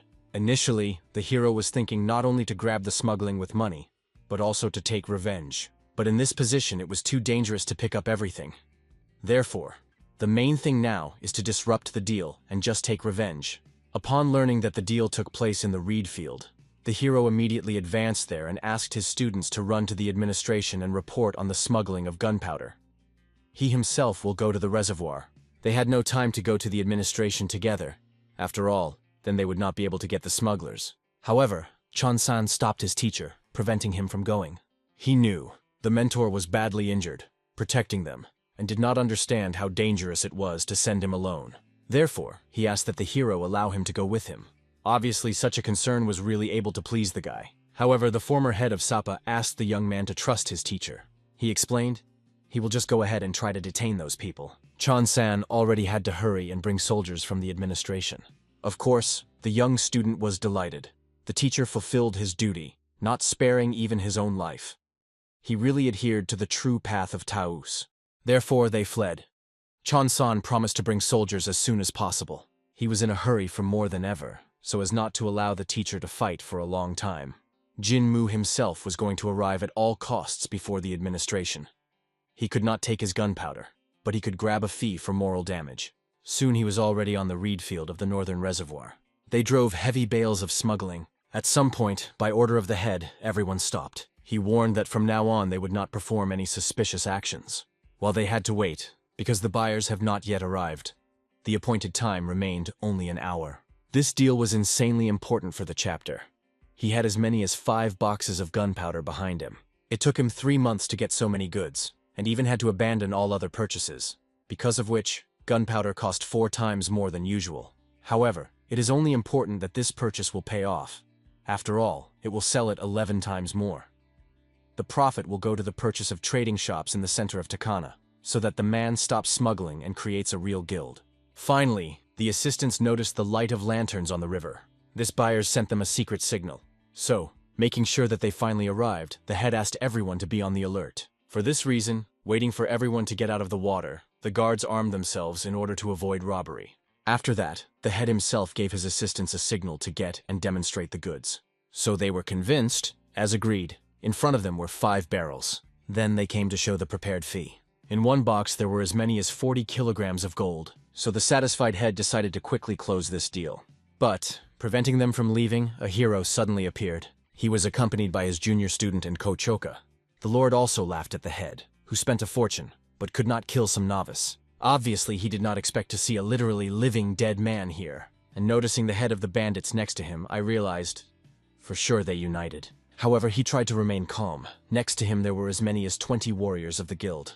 This was definitely enough to kill some 3 miserable people. For this reason, not wanting to wait, he immediately sent them to deal with the troubles that arose. The hero did not even think of joining this unequal battle. Instead, I asked for help from Gochok, who brought all his people with him. Obviously, the chapter who did not even notice so many bandits was scared in earnest. However, even despite the number of people, even one COC could deal with all the warriors at once. They also made sure that the culprit of the celebration did not run away. Throwing one of the subordinates into him, they threw him off the horse, after which the animal scaredly ran away. Looking around everything from the ground, the head could not believe how everything turned out so. His elite warriors were pushed, and they will be defeated very soon. Along with this, all that he built his whole life will fall as a house of cards, and his relationship with Mutang will be torn. In addition, his entire trading guild will cease to exist. He had no choice but to decide to pick up money alone and escape. However, reaching for gold, he was blocked by his own partners, who decided to cancel the deal. All the gold they brought with them should also be seized. Obviously, the frightened chapter asked them to join forces, to kill the villains, after which it was still to conduct a deal. However, it seemed to them too suspicious that people intervened in the midst of the operation. They calculated, the man was in collusion and simply pretended to be enemies, and they themselves planned to hit them in the back. They were not going to risk the lives of their people when they were not sure of what was happening. Obviously, the chapter understood that this person would be very easy to cut. However, suddenly Jinmu himself arrived at the aid of the chairman, who pushed his partner away. The chairman shone with happiness when he realized, apparently, the novice decided to save him. He even considered it more generous than it seemed at first glance. But immediately after that, he went down from heaven to earth when Jinmu pounced on him. Obviously, he came here not for the help of the chairman, but for the sake of a whole chest of gold. Therefore, he ordered everyone to go to hell if they did not want to die. Obviously, despite the battle, former partners have not gone away, and Jinmu warned this was the last warning in a good way. However, if they so wanted to fight him, he could not refuse it to them. Obviously, the mercenaries were angry, not knowing how to get out of this situation. Until suddenly, Jinmu did not notice that a hail of arrows began to pour around. It was the soldiers of the administration who came with Chon-san. Armed with bows, they immediately decided to arrest everyone who was in place. The Lord panicked, realizing if the soldiers find gold, then he would confiscate. However, the arrival of soldiers helped at least get rid of these nasty mercenaries. But the hero still panicked. After all, there was no time to hide gold. There is no other choice, so he immediately called his little student. Having handed it a chest, he ordered the boy to take his feet as soon as possible, then even hit him like a horse in order to fit it. Of course, sending your student with gold was not the safest decision, but he did not have an option except to rely on him. After all, now he had a more important goal. For example, a chairman whom he had not yet figured out. After all, he wanted to take revenge on this smuggler who dared to encroach on his life. So before the administration will punish him, he wanted to personally avenge all his misconduct. Only when the man's face was already more like meat, Jinmu finally stopped. The knight of the administration with the student began to praise him for a good job. Chon-san bowed because he was so frightened by the actions of his teacher that he did not know what else to tell him. And the knight, because he was so struck by his cruelty that he even repeated the movement of one of his students. The silence was destroyed when another knight came up with a report. It was possible to detain both smugglers and bandits led by the Kachoka. Until the last, the old man smiled joyfully to the hero, hoping that he would say about his innocence. After all, they agreed. In return for his help, the Lord will not tell anything about his encroachments on the life of the monks. For this reason, the man did not provide the soldiers of the resistance administration and allowed himself to grab. What was he disappointed when he saw that the hero had already asked about the reward for his capture? The reward for one person was 100 silver coins. After that, the soldier gave the hero a receipt that he could receive in the main office, after which they began to crumble before each other in gratitude. Jin thanked Mu for the money and the soldiers for his help in capturing smugglers. All that remained the old man after that was only to cry that the hero set him so much. And Jin Mu did not see a single reason to be kind to the one who has recently hunted him so recently. In addition, I wanted to earn extra money even more. Therefore, I decided to find out if there were a reward for capturing smugglers. The soldier only promised that, being in the main office, he would report to the entire leader. And given that all the property of the main trading guild will be confiscated, most likely, Jin Mu will still allocate some reward. From this thought, the hero almost lost consciousness. After all, if he knew that all the property would be confiscated, then before that he would have taken something to his hands. However, he could not do anything. Now he will have to be content with what he had. Therefore, he only asked for the soldier to agree on a reward for him and his students. That's how it all ended. Criminals and bad guys were arrested. All that remains the hero now is to hide with money. For this reason, only having reached the city, he immediately began to break the door of one of the yards. The owner was clearly angry with the presence of guests at such a later time, but Jin Mu and the students pushed the old man, after which they ran inside. Reigning at the table like the hosts, he demanded to bring them 3 cups of green tea. However, the old man only asked the monks to leave. After all, they clearly did not understand what place they showed up in. It was not some kind of inn. It was a banking office, which people trusted their funds. It became clear the peasant clearly underestimates him. Therefore, he asked Chan to put a chest on the table and open it. Only then, in the face of a man, gold bullion flashed in a huge amount. About the same amount of gold they received in their own hands for the year of their bank work. Therefore, he immediately fell to his knees and was ready to literally lick his legs to the monks. He also introduced himself, the old man called Don Rome, and he was the manager of the branch in Takan. So for the sake of one hero, the branch first opened in the early morning, and the Trinity was the first monks to take advantage of the bank's services in the history of Mutong. Jinmu opened accounts for all his students, and this fact made them keep their mouths on the castle. When everything was finished, the sun has already risen. As quickly as the morning came, the news came to the head of the Yu family. The head could not believe that the gang of Sasa Chok and all members of the main trading guild were seized during the trading of smuggling.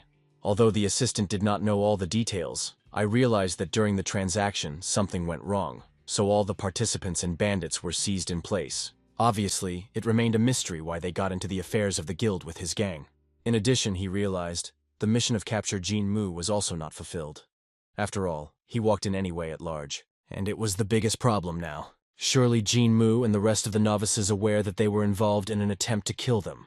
As soon as they talk about this, it will become known that Jin Hei attempted to his comrades. Obviously, as soon as this news reaches the elders, the boy will be expelled.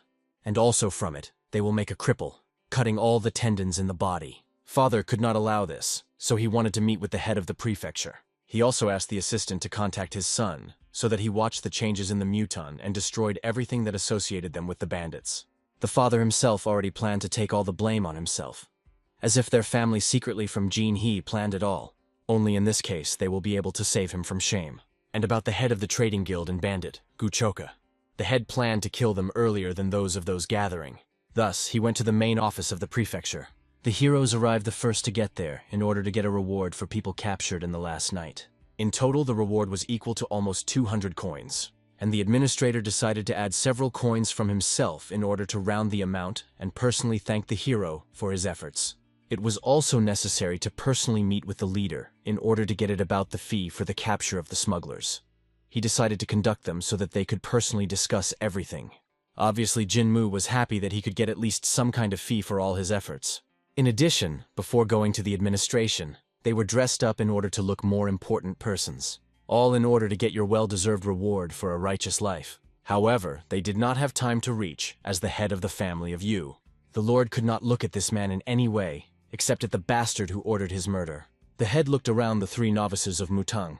At first glance, he understood who was a first-generation student among them, but did not expect them to meet here. However, now he had to pretend that he had no idea who these people were. However, the administrator himself spoke about the monks who helped to arrest the crazy people from the main trading guild when they tried to sell smuggled gunpowder. The head of the family immediately understood. For sure, the monks were told about the secret place of the meeting by one of the subordinates of the chairman. After that, the administrator began to praise such good-natured monks. The hero carefully looked at the head of the family and became convinced that he had never seen him. Therefore, there was a mystery. Where did the man get such hatred that he even wanted to kill him? However, unexpectedly, the administrator himself said that the son of this man was one of the students of Mutang. Then he began to remember the name of the boy. However, the head did everything in order not to let the official name the name of his son. He immediately turned around, asking the administrator to take him to a meeting with the head in a very urgent case. However, I did not have time. The administrator named not only the name of the boy Jin Hee, but also the fact that he took the place of the senior student. As soon as all this was said, the head realized what kind of trouble he got. Jinma only laughed, finally realizing how everything was connected by each other. But without betraying his true feelings, he only bowed to his older brother's father. He also decided to make a company to a man. Go to the leader with him. After all, he also had the case. Obviously, the chapter was shocked by such behavior. The guy looked as if he knew nothing, or masterfully tried to deceive him. Once at the leader, Jinmu listened to all the gratitude and praise towards the students of Mutang. The head came here in order to find out whether someone said about his participation in what happened.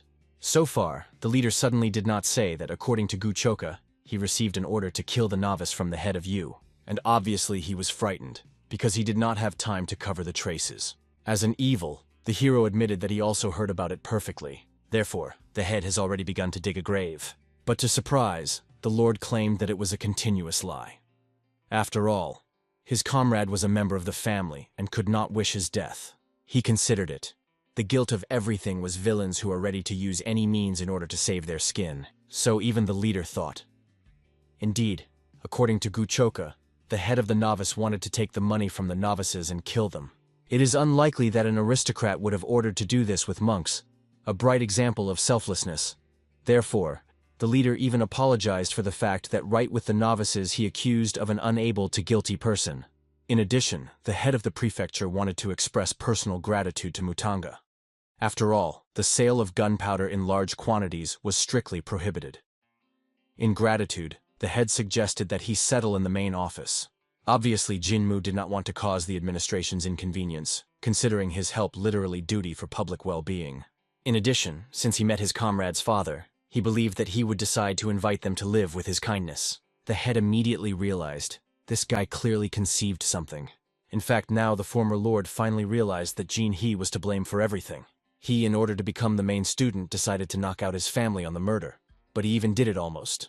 The hero wanted to take revenge and kill his father and Jin Hee himself. But death was too easy punishment for them. In addition, it was better to recognize all their weaknesses. Then they would have no choice but to fulfill all his orders. Using a family U, he will be able to get closer to the rank of chief student and squeeze all the juices out of them. The head himself realized, now he had no need to kill the chairman and go of the choka. After all, they have already blabbed everything. In addition, he still recalled his meeting with Jinmu. Such an expression on the face happens only in a person who knew everything from the very beginning. He played them for certain goals, and now the chapter, unfortunately, could not do anything about it. While he was thinking about the bypass routes, his subordinates disturbed him. It has infuriated him very much. However, the reason for the noise was the arrival of Jinmu, who was so unceremoniously burst. The hero came in order to discuss something important with the chapter. He also asked the guards would not interfere, and parted. After that, these two, as if nothing had happened, sat down at the table in order to talk about a cup of tea. To begin with, the head decided to pretend to be a fool in a conversation, realizing that Jinmu has no significant evidence against him, especially considering that he himself insisted that the evidence of the bandit was a lie.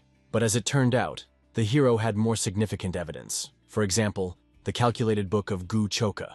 If suddenly she is seen in the administration or Mutin, it will become known the head of the family was the customer of their murder. In addition, we must not forget the fact that his little son knew everything very well. Obviously, the head was numb from the shock. But all this was nothing more than a bluff. After all, the bandit was too stupid to keep a settlement book. And the hero only in the main office found out that he was from the Jew family. He was just enough to scare the chapter a little. After all, this bastard was already in a losing position. And the plan really worked. The head decided to find out what the hero wants from him. However, only the place of the chief student was needed, and he wanted his little son to help to achieve this goal. The only thought of this made the chapter from itself. He put everything on everything so that it was Jin Hee who would take the post of supreme. The head was clearly not going to help the hero. However, Jinmu promised, in return to the aid of a man in the future, he would give his son the supreme. All he needs is the place of the main student. This is not necessary to know anyone, but he wanted to master the technique of double energy and get the subordinate Supreme Elder. In fact, the hero seemed too boring to the hero to occupy the post of Supreme Elder. It is much more profitable to put an opponent on which there is incriminating evidence, and use it as a puppet. Obviously, the chapter did not understand why the boy was the place of the chief student, if he was not going to become a Supreme Elder after that. He believed that this was impudent lies that could not be believed in. Jinmu was clearly tired of listening to the meaningless cries of this man.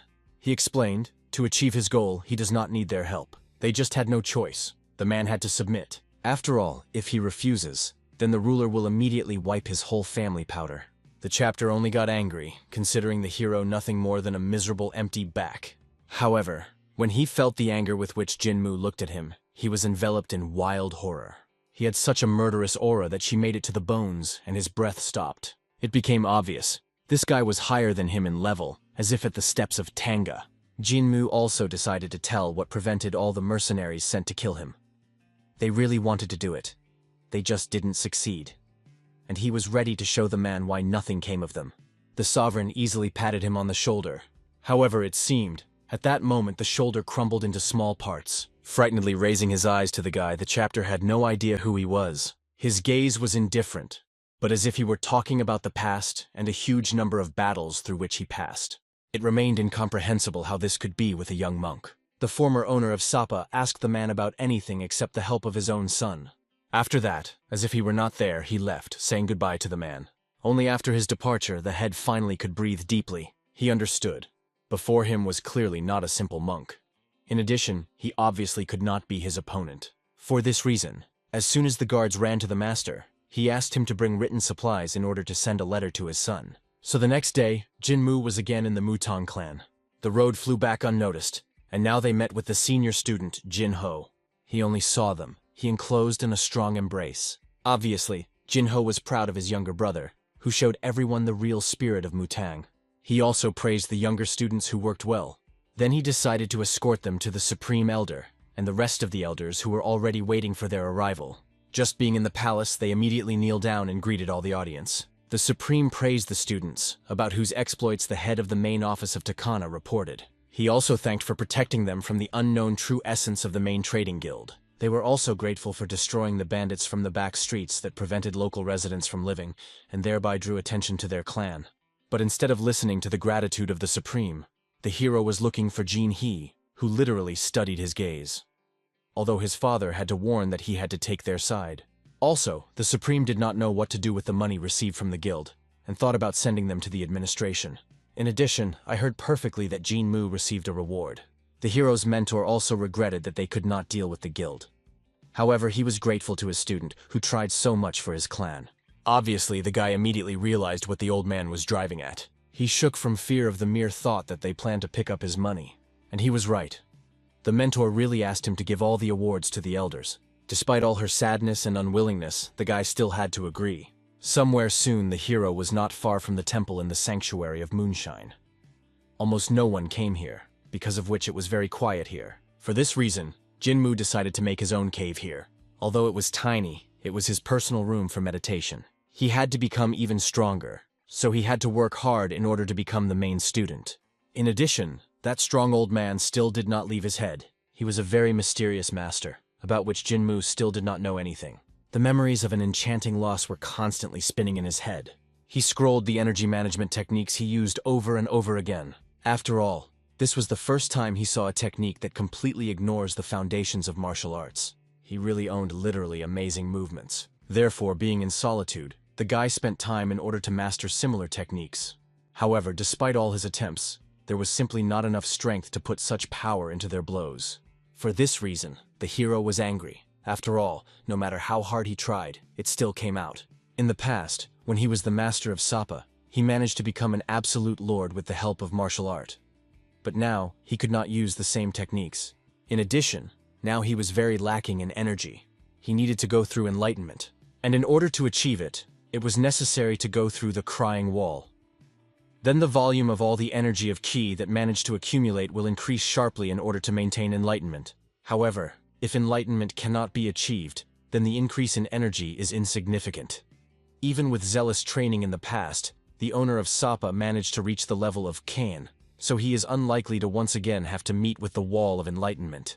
In fact, he could only use the martial art of Mutang, which was not perfect due to the limit in energy. Just this was the reason for the need for double energy. After all, otherwise the techniques known to him will not be able to strengthen. With these thoughts, he went home to cook food to the mentor. On the way, he planned to spend the remaining time of the day on training in order to make up for a lack of energy. However, coming closer, he heard his students whispering about something among themselves. Obviously, the hero expected to catch them during training, and they discussed all sorts of secrets. At this time, as it turned out, Chan planned to tell the elders about the money that they laid in the banking office. He wanted to take the funds that their teacher put on the bank account. Just hearing this, the Lord without hesitation attacked the boy. Obviously, Jinmu was furious from the mere thought that someone dared to encroach on what belonged to him. He recalled how much strength he invested in order to receive this money. Therefore, he began to punish the bastard even for such thoughts. These showdowns between them were found by the hero's mentor. Obviously, Mun-jin had already guessed what the boy had done since he was grabbing. Chan tried to hide behind the mentor when suddenly someone stunned him. It was a Chon-san who explained to the old man that Jinmu tried to teach the student the mind to the mind. The hero himself asked his mentor no longer to go out into the street. After all, he was worried that his fortune could deteriorate. But, as it turned out, the mentor went out in order to catch the pheasants, whom he wanted to eat with his students. Obviously, the guy was proud that the mentor caught them on his own. However, he laughed, because he wanted to please his student, who, upon returning from the outside world, looked very tired. Only then did the former owner of Sapa realize the mentor, despite his illness, tried to get meat for his sake. However, he was still offended that the old man decided to pick up his reward and distribute to others. After all, it was something akin to betrayal. These thoughts quickly interrupted the sudden appearance of Jin Ho. He came to inform the mentor that a real commotion rose on the mountain. Then he asked Jin Mu and Myung-gin to go with him. Although both were surprised, there was no choice. Soon, they ended up in the Jiso Palace, in the area for training, where in addition to them, many people gathered. There they saw how the fitting of a new form for students passed. The hero clearly wanted to know the reason for such generosity. And here, as if by magic, the Supreme and other elders appeared behind them. The Supreme began to praise the invaluable contribution of Jinmu, thanks to which they were able to provide their students. They ordered cotton fabrics in the shops in order to sew a new set of clothing to each student, and they received hats and shoes as a gift. Jinmu was angry that his money was spent so mediocre. But it turned out, they did not take a fee from them. The merchants said that thanks to the help of one monk, they got rid of the eternal tyranny of the bandits. Therefore, we decided to hand it for free. The blacksmiths also agreed to make a weapon for everyone. But it was not the most amazing. The money received from the guild, which did not give the administration, they agreed to return the managers of stores. Those, having learned about their difficulties, raised funds to help. In total, they donated as many as 500 coins. They also received several requests from trading guilds that would like to resume the allied relations with Mutang. Obviously, all this was thanks to their talented student. However, the Lord was indignant that all these ungrateful merchants paid for the muttons for his kindness, and not directly to him. In addition, he believed, once they received 500 coins, they had to return to him 200, which he earned with his labor. The mentor, on the other hand, did not seem at all understanding what the guy was thinking about. Endlessly praised him thanks to the heavens, who sent him such a talented student. And although they did not look like such exalted monks, for the hero they were no different from the robbers. Therefore, even when everyone enclosed him in arms and began to idolize, he continued to dream only of the return of his money. 2 months have passed since that day, in which the hero focused on the accumulation of internal energy. His junior student almost reached perfection in the technique of fist battle, and the elder completely mastered the released energy. Not only Moon-jin, but even Jinmu himself was delighted with the speed of his growth. The guy was far from the abilities of the former Lord of Sapa, but it immediately became obvious. In the future, he would become a reliable support for Mutang, and the mentor obviously considered this completely the merit of his student. However, the hero scared such development, because he has preserved memories from a past life. Chon-san did not have such bonuses. In addition, the guy really did not teach him anything. Although formally Chon-san was under his wing, so the Lord from time to time gave him only a couple of tips or comments. So this child has achieved everything thanks to independent training. Obviously, Jinmu was hard to admit that this guy is much more talented than himself. He already imagined how in the future Chon-san would cease to obey him. In the end, perhaps even a threat. Therefore, he was going to immediately interfere with his training, occupying some physical labor. But he had to postpone his plans because of the sudden appearance of the Supreme and Elders. Immediately frightened, he considered that they came with the aim of robbing him. However, his supreme alertness wrote off the resentment that no one praised the boy for a long time. It turned out that the Supreme arrived since he had something to discuss with Mungin, as well as their talented student. The conversation, including directly, concerned Jinmu himself. Obviously, the boy was scared. Suddenly, the old people learned about the gold that he put in the bank? Otherwise, he could not understand what they wanted to discuss, since all the elders gathered. As it turned out, the elderly planned to restore the destroyed palace of Orang. Hearing about this, at first Moonjin did not even believe, and then, unable to stand it, just cried. It seemed to him that he would die before he saw this palace again. Obviously, the hero not understanding what was in this palace, since his mentor even cried. The boy was waiting for an explanation. The Supreme decided to explain everything. In total, there were 8 palaces in Mutang. The main palace, responsible for compliance with commandments, external cooperation, the production of drugs and weapons, internal improvement. And among them all, the Palace of Orang was an angel guardian of Mutang, who was responsible for defense. Long before the war, Munjin studied there, and his mentor was the head of this palace. However, the palace was burned to the ground during the attack of the vile head of Sapa. When he invaded Mutang, Munjin and the rest of the students stood up to the palace. Since they were the main defenders, the losses among them were too large. Since then, they made conclusions and realized that it would be more correct to protect Mutang with all their might, without imposing hopes on one specific palace. But the Supreme considered it deserved, so that the palace would reserve its famous name, but actually play the role of the palace of the Naimam, and the Supreme wanted, so that Moonjin took the place of the head of the palace. In this matter, he could only trust him, the only one who could cope with this. However, Mungin seemed that this position would be more suitable for his student. After that, they agreed on how they would save money. The current situation did not allow the palace to restore here and now. We agreed that Munjin would save money, and they will be able to restore the palace in the next few years. In the end, the Supreme asked his friend to recover well in order to become a reliable head of the palace in the future. The Supreme apologized to Jinmu, who would add works. However, he believed that he would become a reliable leader of the future Mutang. On this, finally all issues were resolved, and the elders went away. Only after that the hero exhaled calmly, rejoicing that the old people did not come for his money. However, this was not the end of such a long day. After all, after the news received, Munjin wanted to go somewhere with his students. So soon they arrived in order to look at the current state of the Owing Palace. This place was clearly familiar to the hero. He clearly remembered every moment how he burned him. The mentor told how this palace from generation to generation performed the work of the keeper of Mutang. He was a shield, while the palace of Namam was a sword. The strongest warriors were collected in the palace. They played an important role in resolving conflicts and numerous battles related to Mutang. Only these students were allowed to kill in all Mutanga, and the mentor knew, since his student was very good in martial arts, he literally filed for managing the palace of Namam. Then Jinmu realized what his mentor had been talking about earlier. The idea seemed good to him, since he would be allowed to kill. The mentor understood. In the future, when the palace is restored, his student will be able to go into the world as a full student of the Orning Palace and the Mutanga sword. Thus, it will become the face and pride of their clan. In addition, a lot of work awaited them ahead, so he needed to work hard, without turning his hands. He also asked for the younger students to help Jinmu. And only then did the hero realize, the elders simply planned to operate them for free. Therefore, now they hung on him the restoration of 2 palaces. He wanted the Supreme Elder to change his decision, and plan to how to bring it to life. So far, I have not heard how a mentor with Chan-san is discussing the fact that after the restoration of the palace, Jinmu will have the right to become a chief student. As much as Moonjin knew, anyone who has a sufficient amount of merits can become the main student. But according to tradition, the main student was a man from the palace of Namam.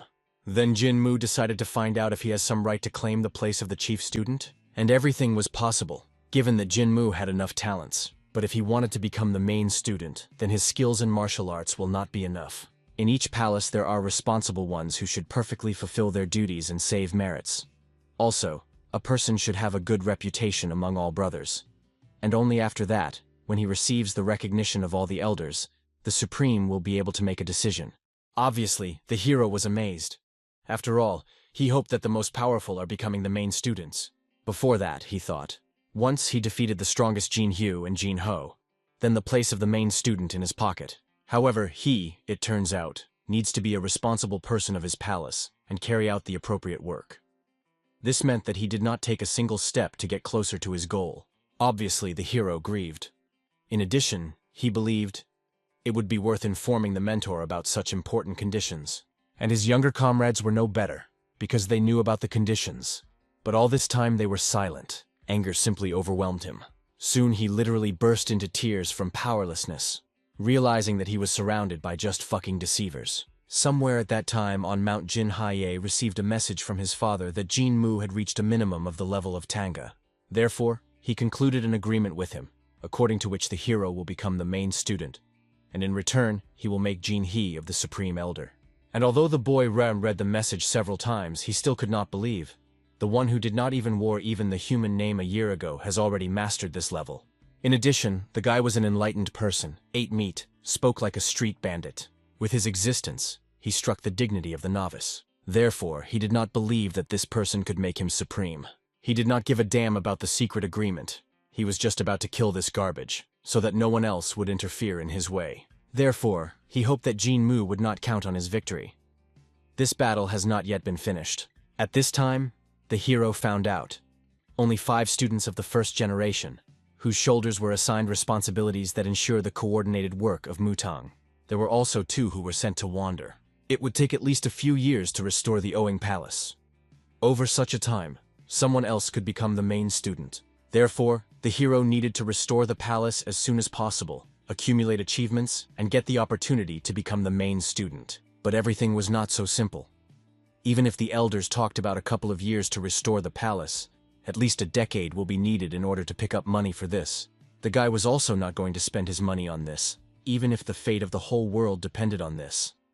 After all, his wealth spent did not guarantee that it was he who would take the place of the main student. Therefore, he began to arrange a brainstorm in order to find some other way out. And finally, I realized that for help, he needs to go down for a while to the tank. With this request, he soon came to his mentor. From that, it was only necessary to get the permission of the main palace to leave the mountain. And only then Jinmu realized that he had not come up with some excuse for his mentor and other elders, including the Supreme. For this reason, he hesitated, giving out his uncertainty. However, the mentor considered that the student just wanted to drink a little wine, and even asked to grab a bottle on the way. In addition, the hero did not need the permission of the main palace. After the formal purpose, he was listed as the Lord of the Owing Palace. Jinmu was responsible for fulfilling practical duties, so he was just enough to permission from his chapter. Obviously, in such conditions he received it very quickly.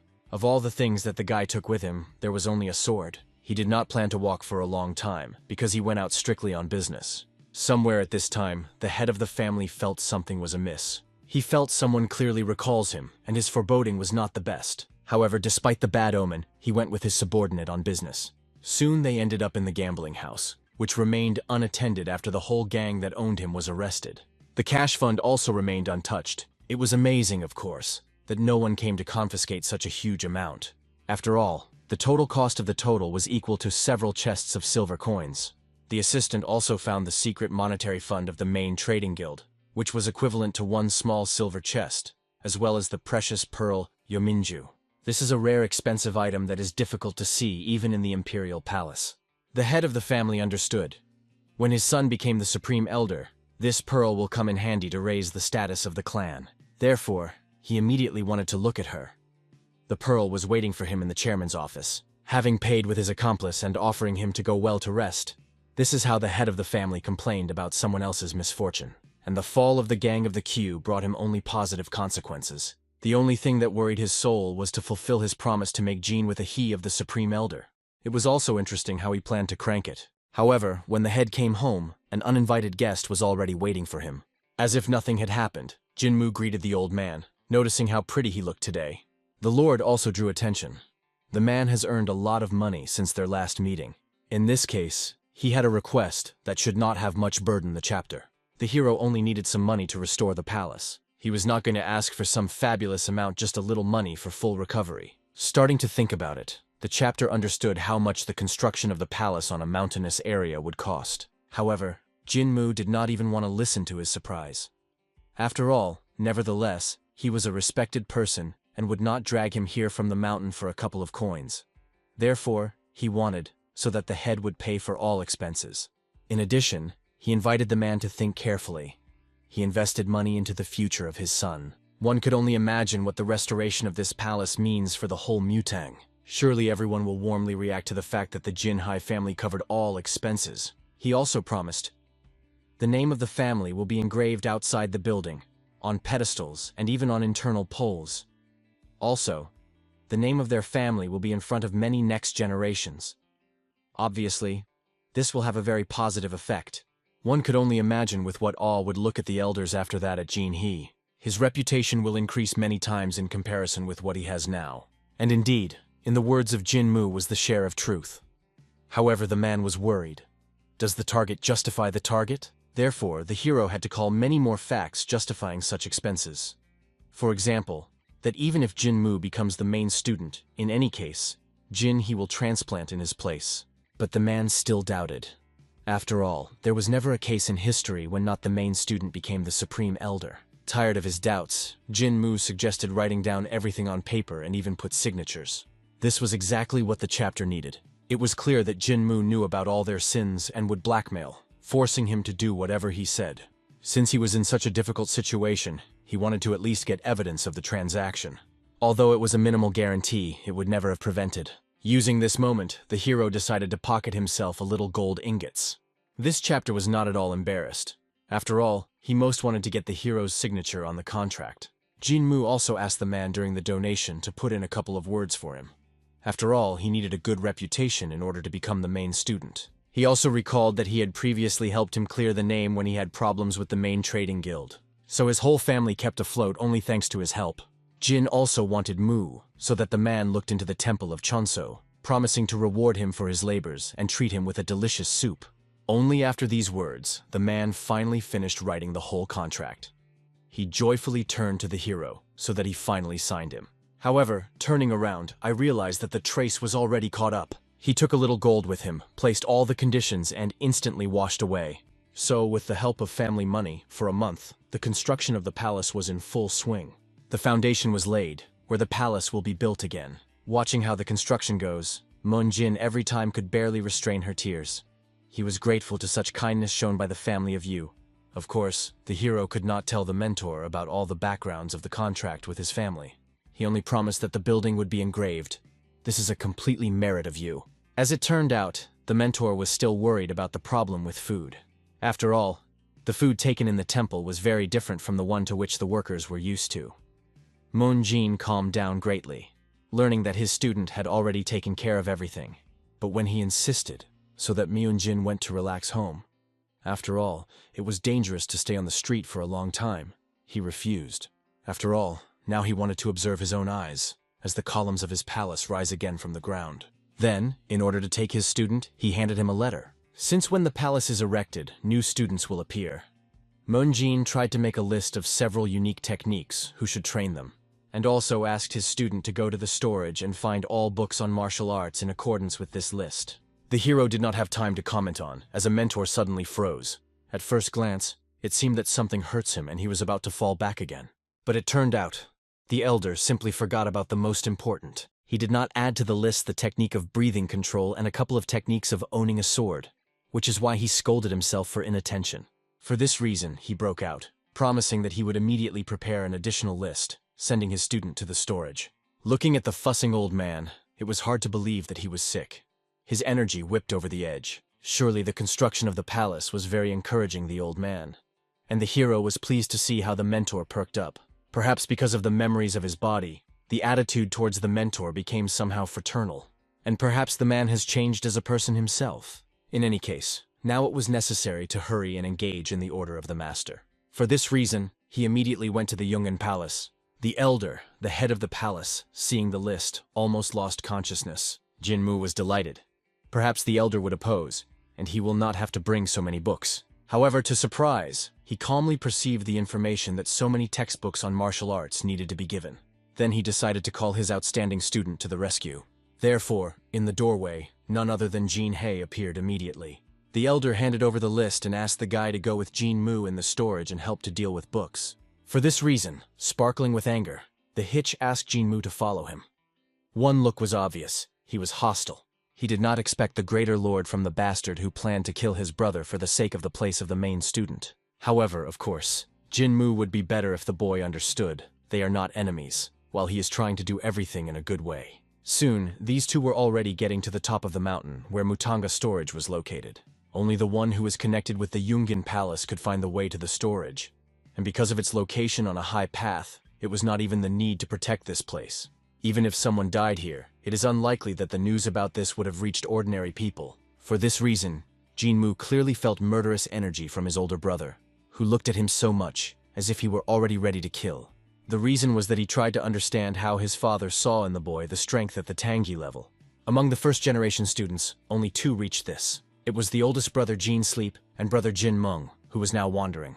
Jin Hei was sure. Such an outfit as a hero was not able to achieve the same skill. Even the story of his victory over Jin Ho raised doubts. Therefore, he was sure that the Lord used magic in order to powder his brains of his father. This caused laughter of the former owner of Sapa. He was amazed at how the guy so carefully collected all the facts, and the only answer that he issued is the use of magic.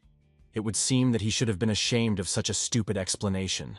Jin He immediately shouted to these words, recalling Jin Mu about the manifestation of respect for the elders. However, the hero was not going to call his older brother the one who tried not so long ago to kill him. He reminded, the guy himself was not particularly decent, clearly not as much as he tries to build. In addition, he knew very well that in his head there was an idea to kill the hero here and now, without extra eyes, and then write off everything to the fact that he stumbled in his stupidity and fell.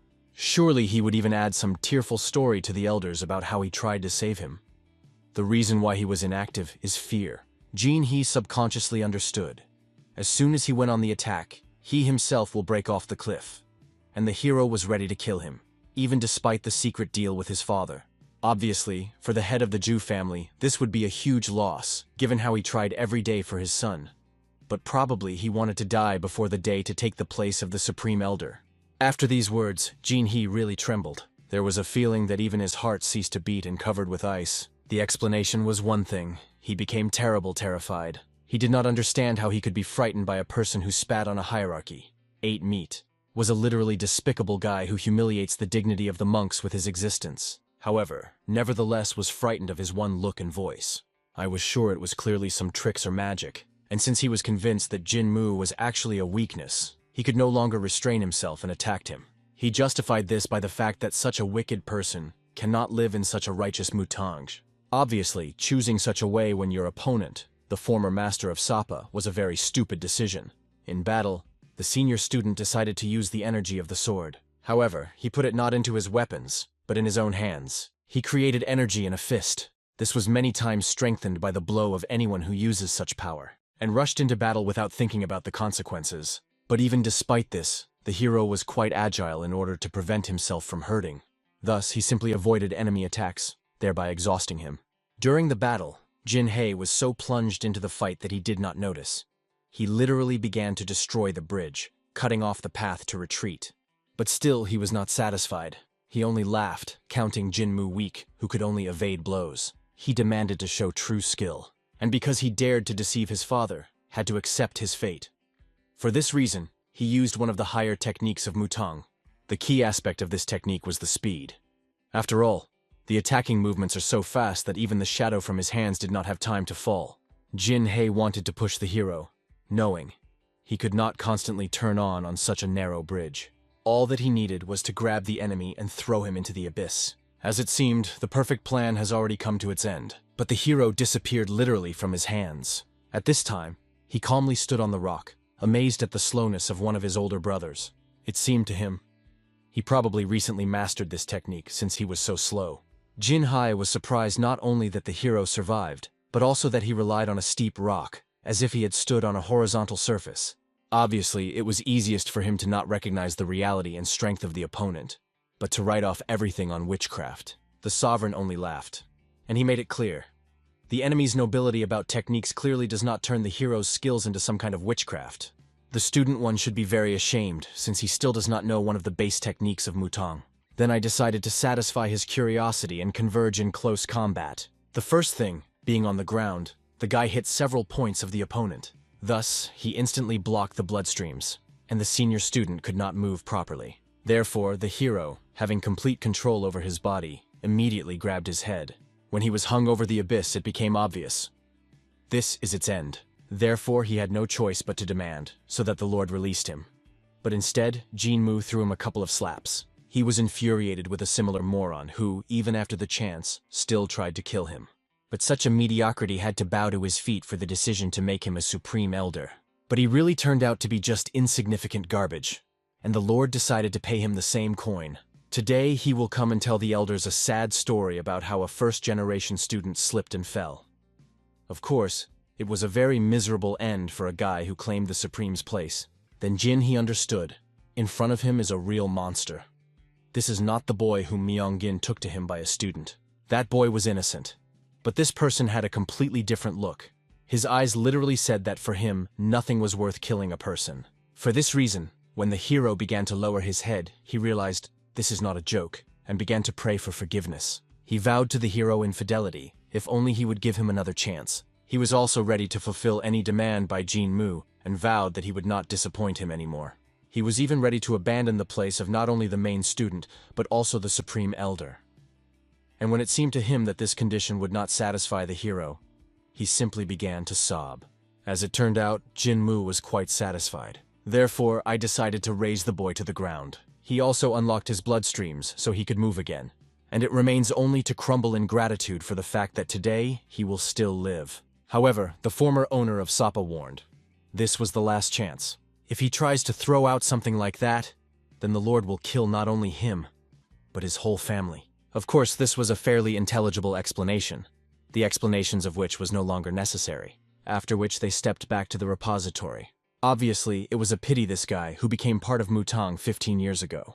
His abilities were recognized. He became a first-generation student of the mentor Myung-gon. When he was 30 years old, he became one of the best students of Mutang, who was waiting for a bright future. But even despite all the merits, he simply lost to the one who received his Taoist name only a year ago, and now he was forced to obey him. He even accused himself for stupidity. He decided to contact and dare such a person. It would seem that now a real monster is constantly watching him. His life was completely destroyed.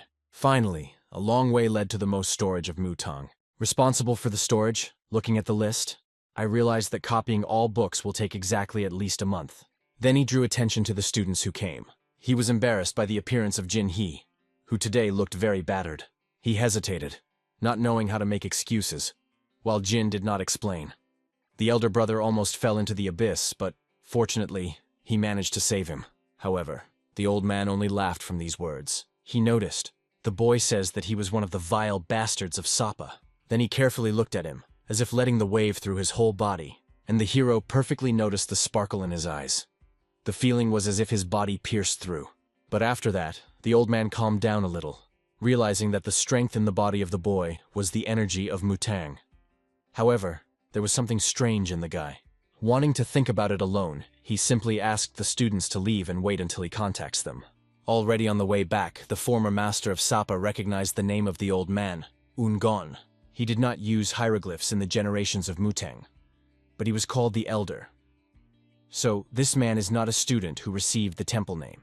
There was clearly something unusual in this old man. It could only be hoped that he would not interfere with the plans of the hero. So, in addition to the reconstruction of the palace, the hero had a chance of becoming the chief student. Now many responsibilities have appeared. For example, every day to appear in the main palace on a bow. In one of these meetings, the elder brother Jin Sleep announced a letter from their older brother Jin Kun. Due to the right to use the channel, a dispute arose between guilds, so he asked the Supreme Elder to send a student. Hearing this, Jin Hai understood. The right to use the channel was one of the most topical problems of guilds. And he was absolutely right. As you know, the water path of Takana is the main transport place of guilds. He was safe during the movement of patrol ships, but the rest of the time this area of lawlessness, in which the robbers were teeming. Therefore, all guilds determine the procedure for use and payment every year. This is called the right to use the channel. For this reason, the guilds spend all resources in order to at least try to keep the robbers under control. But such trifles Jinmu were clearly not interested.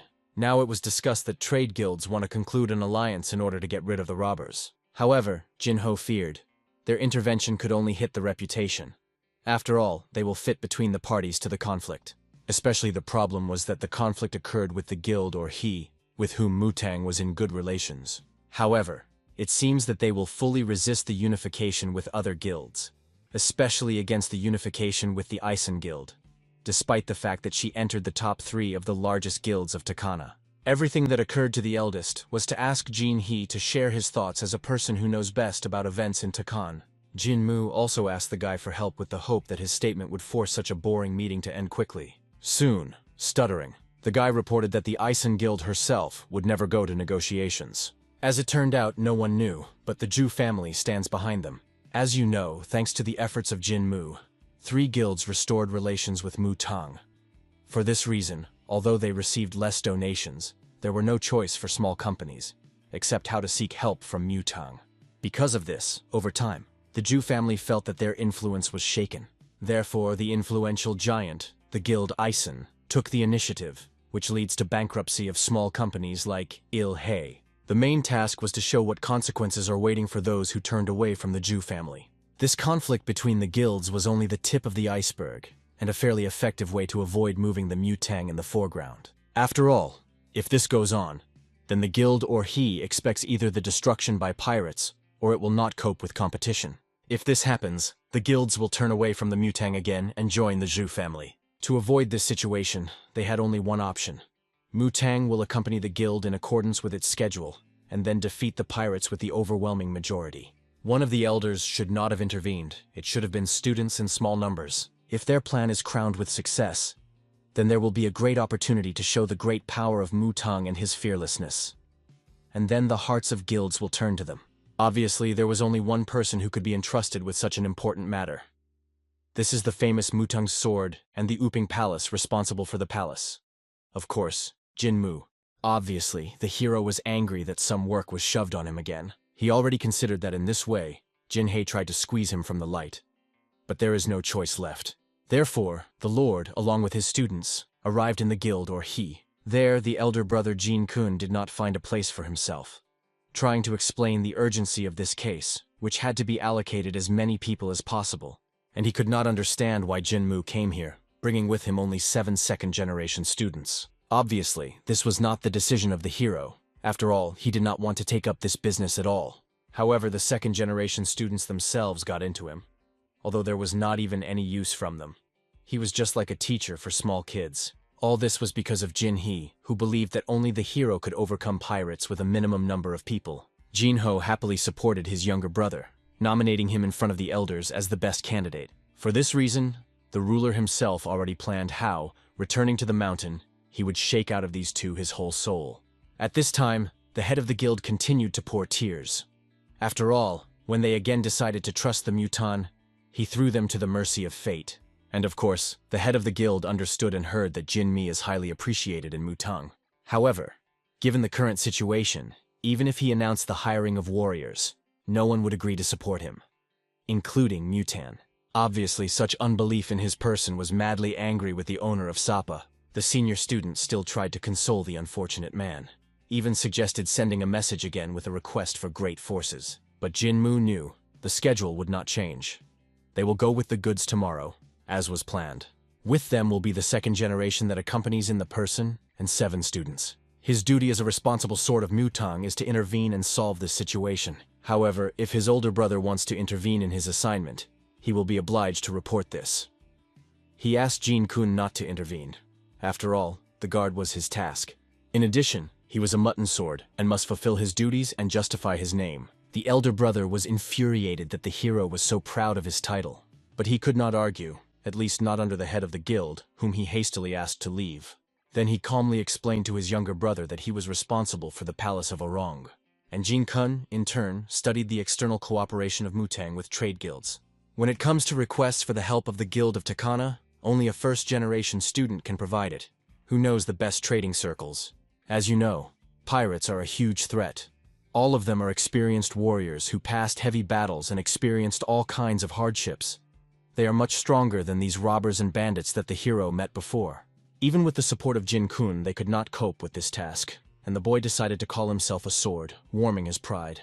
As you know, The Mutang sword is the pride of the clan, and all the monks who keep the foundations of Taoism for thousands of years. People said that in the past, due to the attack of Sapa, Mutang was forced to stop all external activities because Mutang's sword was broken. And each student knew the revival of a broken sword was much more difficult. If the hero was daring to be called so, then he must also bear responsibility for daring to say this with outsiders. Jin-kun did not intend to help Jin-mu. But in the case of the failure of the mission, his life and the life of his mentor, and even the restoration of the palace will not be safe. After all, anyone who dared to call Mutang's sword had to justify their title.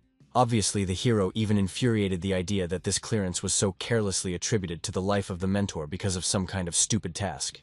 But still, in response, he decided to put forward his conditions. He wanted to know what Jin-kun would go for if he fulfills his task. The sovereign could not forgive the fact that this guy dared to threaten his own mentor. He hoped that he would take responsibility for his words. He would include his head, would be on his knees, and he would strictly pray for forgiveness. Only one thought of this caused an attack of anger in the older one. He understood. He will clearly have to punish the younger one so that he becomes more accommodating. And he also recalled that it makes no sense to compare the case on which the whole fate of the clan depends with the sense of self-esteem of one person. Therefore, I decided to teach him the mind case straight in battle. Looking at this guy, the owner of Sapa remembered what they were talking about him in the world. He was a student who reached the level of Tanga, the main contender for the place of the next generation of the Supreme Elder. Now he decided to greatly cripple Jin-mu, using a breaking of Mutang. To surprise, the hero considered him nothing more than a fool. It was an insanely illiterate attack, as if designed for the enemy no stronger than a little Shan Yu. He decided to show real power using the water typhoon technique. Thus, a pair of hand movements completely neutralized the wandering of the older brother. In addition, using a technique that was considered weak, he was able to show his place to the eldest and the difference in their power, after which the hero went into a near battle. However, at some point, Jin-kun still managed to get into the Lord. The blow fell on the head. The students watching the fight even opened their mouths. But still, Jin-mu managed to put the block with his elbow at the last moment. As you know, the elbow bone is the strongest in the whole body. Despite any training, the fingers will not stand the collision with the elbow. Therefore, the older brother had to retreat. He was clearly surprised that his attack was so easily repelled, despite his high level of Tanga. This means the guy in front of him really had excellent skill, and perhaps he was even worthy to call himself a mutton sword, because in a battle with him even Jin-kun had serious problems. However, having made sure of his abilities, he decided to show a real battle, because he could not miss the opportunity to test the strength of the younger brother. Seeing the pose, the owner of the Sapa realized she seemed familiar. He immediately remembered the moment when he came to Mutang in his past life. Now, Jin-kun reminded him of Mun-gin, who attacked him during the defense of the main palace. The older brother had the face of a real fighter. For this reason, the Lord agreed to accept his proposal, and so these two came together in close combat. But after a couple of minutes, one of them lost consciousness, and it was the older brother that turned out to be this poor thing. The younger students cried over the elder. After all, he got so much that they already thought that his soul went to heaven. The kids also said, while the eldest was disconnected, Jin-mu has already advanced with a group of merchants at dawn. However, Jin-kun was not upset at all, because he remembered how long he had not arrived so much. He did not even know that in Mutang there was another same talent. Now he did not have something to worry about. The fate of the guild was in reliable hands. Now he was sure Jin-moy would definitely overcome the pirates and revive the broken sword of Mutanga. At this time, floating on the ship, the hero enjoyed the perfect weather and a light breeze, after which they and the students began to joke, rejoicing in their journey. The head of the guild clearly did not understand how in a situation where pirates could appear from minute to minute, the monk could be so careless. In addition, he was upset that the master Jin-kun, who promised to accompany them, did not appear. But this guy seemed to him the main monk who always clearly adhered to promises. The chapter also blamed himself for resuming relations with Mutang. After all, this was his biggest mistake. At this moment, the hero decided to find out from the follower where they are. It turned out they approached the Western Gorge. This meant that they left the territory under the protection of the administration of Takan. In other words, now at any moment they could attack the pirates. In this place, they called themselves Obscuring Heaven and Water. Their leader is a merciless adversary. Even his name Dunektung spoke of evil. In addition, he also belonged to the elite of the Sapa clan. The hero would be glad to chat with them about the past, but he had to sacrifice them in order to become the main student. After all, if he caught not just bandits, but those who were associated with the Sapa clan, then his authority will increase significantly. Therefore, he was obliged to punish the pirates, while earned achievements. Thinking about their meeting, the Lord laughed, looking for the eyes of Sapov people. It seemed to the students that their teacher was slightly crazy. Especially Chan Yu, when I saw how everyone else except their teacher's worries. However, Chan-san knew that their teacher is far from the most ordinary person, since he behaves so carelessly. Surely he had a plan. Despite the external calm, Chan-san was experiencing. After all, this was the first battle where he could apply the techniques of released energy. Therefore, he wanted to prove himself well before his teacher. Especially considering that their enemies were such useless scum like pirates and robbers. The very people who destroyed his family and other residents of the village. Only thanks to the mentor he managed to get into the Mutan and become a student. But the reason why he sought to master martial arts more diligently was revenge. He had been waiting for this day for a long time so that the family and residents of the village who roamed the other world finally rested. Thinking about this, the look of Chan-sana became like a savage. Even the hero noticed this murderous aura. But this did not surprise him. He knew the story of the family of Chan-san and was not going to stop him. At this moment, they just swam between the two hills. The Lord ordered everyone to carefully look around. Although he did not see enemies, but this place was perfect for an ambush. It was from here that the western gorge began. The path in front was hidden by rocks, behind which even a ship could be hidden. And as you know, the pirates love to appear unexpectedly during a carefree voyage. Soon they heard their cunning laugh. After that, 3 large ships blocked the road. The leader mocked the sailors who tried to cross the gorge without receiving his personal permission. And he stated that the fools must pay for their oversight. Despite the attempts of the pirates to frighten the victims, the hero only enjoyed their Sapov manners. While the head of the guild already imagined how he would lose all his offices. At this moment, the pirates began to lower the boarding hooks. Thus, the retail ship froze on the spot without the opportunity to escape. The chapter could only hope that the novices would now come up with something and somehow save them. But when there was no action, he began to blame himself for the prisoner alliance with Mutang. He had no choice but to protect his guild. For this reason, he took out a box with treasures. Having bowed, he greeted the leader of the Dunatorong pirates and apologized for not having time to get his permission in time. And in return, deciding to provide him with a small compensation. The pirate only laughed, rejoicing at this outcome. He was even going to skip these people who honored the pirate traditions. However, the hero quickly put the pirate in place by a couple of insults. The head of the trading guild asked the novice not to climb into the already settled problem and simply calmly continue swimming. But the Lord was not going to allow the pirates and to further ate the water. He loudly stated that the name of the whole clan of Mutang could not forgive their atrocities. The pirates considered that this monk completely went crazy, and now decided not to let them go, instead, entering the battle. Then the hero distributed his students, who will cope with the attack on the right and left. He himself decided to engage in the ship ahead, and according to his signal, all the novices rushed to the attack. First of all, Chan-san and his students jumped onto an enemy ship. The right attack was led by Chan Yu, using a masterful fistfight. The Dunaktong pirate was clearly disappointed with the behavior of monks attacking without warning, but the subordinates only mocked, realizing that dozens of their people could not be overcome so simply. But very soon everything has changed. They saw how the student uses the energy of the sword. To see such skill was a rarity, especially considering that the monks should not be so cruel and kill people. But this was not the only surprise in their way. Chan also took possession of the energy of the fist. Thus, he miraculously beat off the bodies of enemies, like high-quality chops, simultaneously panic at the enemy. The leader Dunaktong had no choice but to let all his forces into battle. He did not expect to give orders. Jin Mu had already got to him behind him. Pirately greeting the pirate, the guy asked him to rush anywhere else. After all, no matter how he tried, the central ship will not help his subordinates in battle while the Lord was on the ship. The pirates were already numb, seeing the enemy on the ship. The distance between the ships was 15 meters. It was impossible to overcome it with one jump. Most likely, this student used the soaring technique above the water. However, this technique was not at all easy even for those who reached the level of Tanga. She certainly could not master the 25-year-old boy, but without betraying his fear, the leader only scolded the monk, without the permission of his ship that had entered the board. Obviously, the Lord did not want to listen to such formalities. Therefore, he exposed the blade and invited a man to join an honest pirate battle. Such impudence was able to provoke an ignorant pirate. Therefore, Dunaktong immediately sent his robbers into battle. But the hero did not even give them due attention. Looking around the flanks, he saw Chon-san, who reached the level of the Hyonga. perfectly coped with his work. On the other hand, there was a Shawnat with his impeccable fist-fighting technique. This meant that he could have fun for a long time on the central line. First of all, it occurred to him to knock the pirates off his feet. For this reason, jumping, he hit the nose of the ship heavily. This was enough even for the whole ship to lean. Obviously, because of this, almost all subordinates lost their support point, and Jinmu, like a real strategist, took advantage of the moment.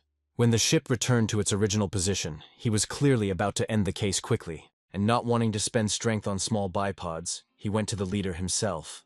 Unfortunately, subordinates arrived in the defense of Dunaktong. They were surprised that the monk acts as a person belonging to Sape, and they warned, while they are alive, they will not let them get closer to their leader. Of course, the sailors have already recognized the courage of the hero, but believed that coming here alone was his mistake. After all, they will kill him, and then all his friends. The owner of Sapa was clearly tired of listening to such threats. He was going to spare them, because nevertheless he considered these pirates nothing more than morons, which did not correspond to even the rumors walking around them. Therefore, he promised himself to quickly deal with them. After all, as a teacher, he could not fall into the dirt. Paradov was already jammed when they realized that the 25-year-old novice was a teacher. And when they saw his released energy, they froze, because of which one of them took the whole blow in the face. After that, the rest of the pirates attacked the hero. However, he easily repelled them. When he was tired of playing cat-mouse with these pirates, the Lord decided to disappear. He jumped in the air. It would seem that he was simply dissolved in place. But in fact, he waited for the moment in order to attack from the back, pushing the opponents from the ship. Thus, without even using the released energy, he broke the elite, obscuring the sky and water, into shreds. Therefore, the leader had no choice. He had to enter this battle himself. The hero only indignant at the fact that he allowed him to create something similar with his people. Although from the very beginning, he knew that it was he who was the purpose of the Lord. He also pointed out the stupidity of the pirate, which could attack along with his subordinates, imperceptibly throwing internal energy. But he did not take any steps, but also let down his comrades. So he was just an obvious moron from Sapa. Unable to withstand such humiliations touched by the very soul, the pirate went on the attack. First of all, he decided to attract the attention of Jinmu with the first blow to wave vertically. Such was the technique crucifix. While the enemy blocks the blow, the second horizontal blow was to confirm his title of merciless. As intended, the owner of Sapa undertook to beat off this attack. The man believed that he had caught a fish on the bait. However, the hero accepted the attack and himself found to face a man. Then he pushed him away with such force that he pierced the wall of the captain's cabin with his back. After some time, Jin-kun stood on the shore, waiting for news from the hero. 3 days have passed since they left, but there was no news. Even other students were worried so that Jinmu would not suffer from the pirates, while the elder felt the blame that he had not sent after them as soon as he woke up. Initially, it seemed to him, if Jinmu overwhelms the pirates with only second-generation students, then this victory would cause admiration and exalt the name of Mutang. But in the end, he acted just like a monk, blinded by pride, and sacrificed his talented younger brother. Obviously, Jin-kun considered himself a stupid idiot and was hoping for the return of the brothers. The result was no longer important to him. If only everyone returned living and unharmed.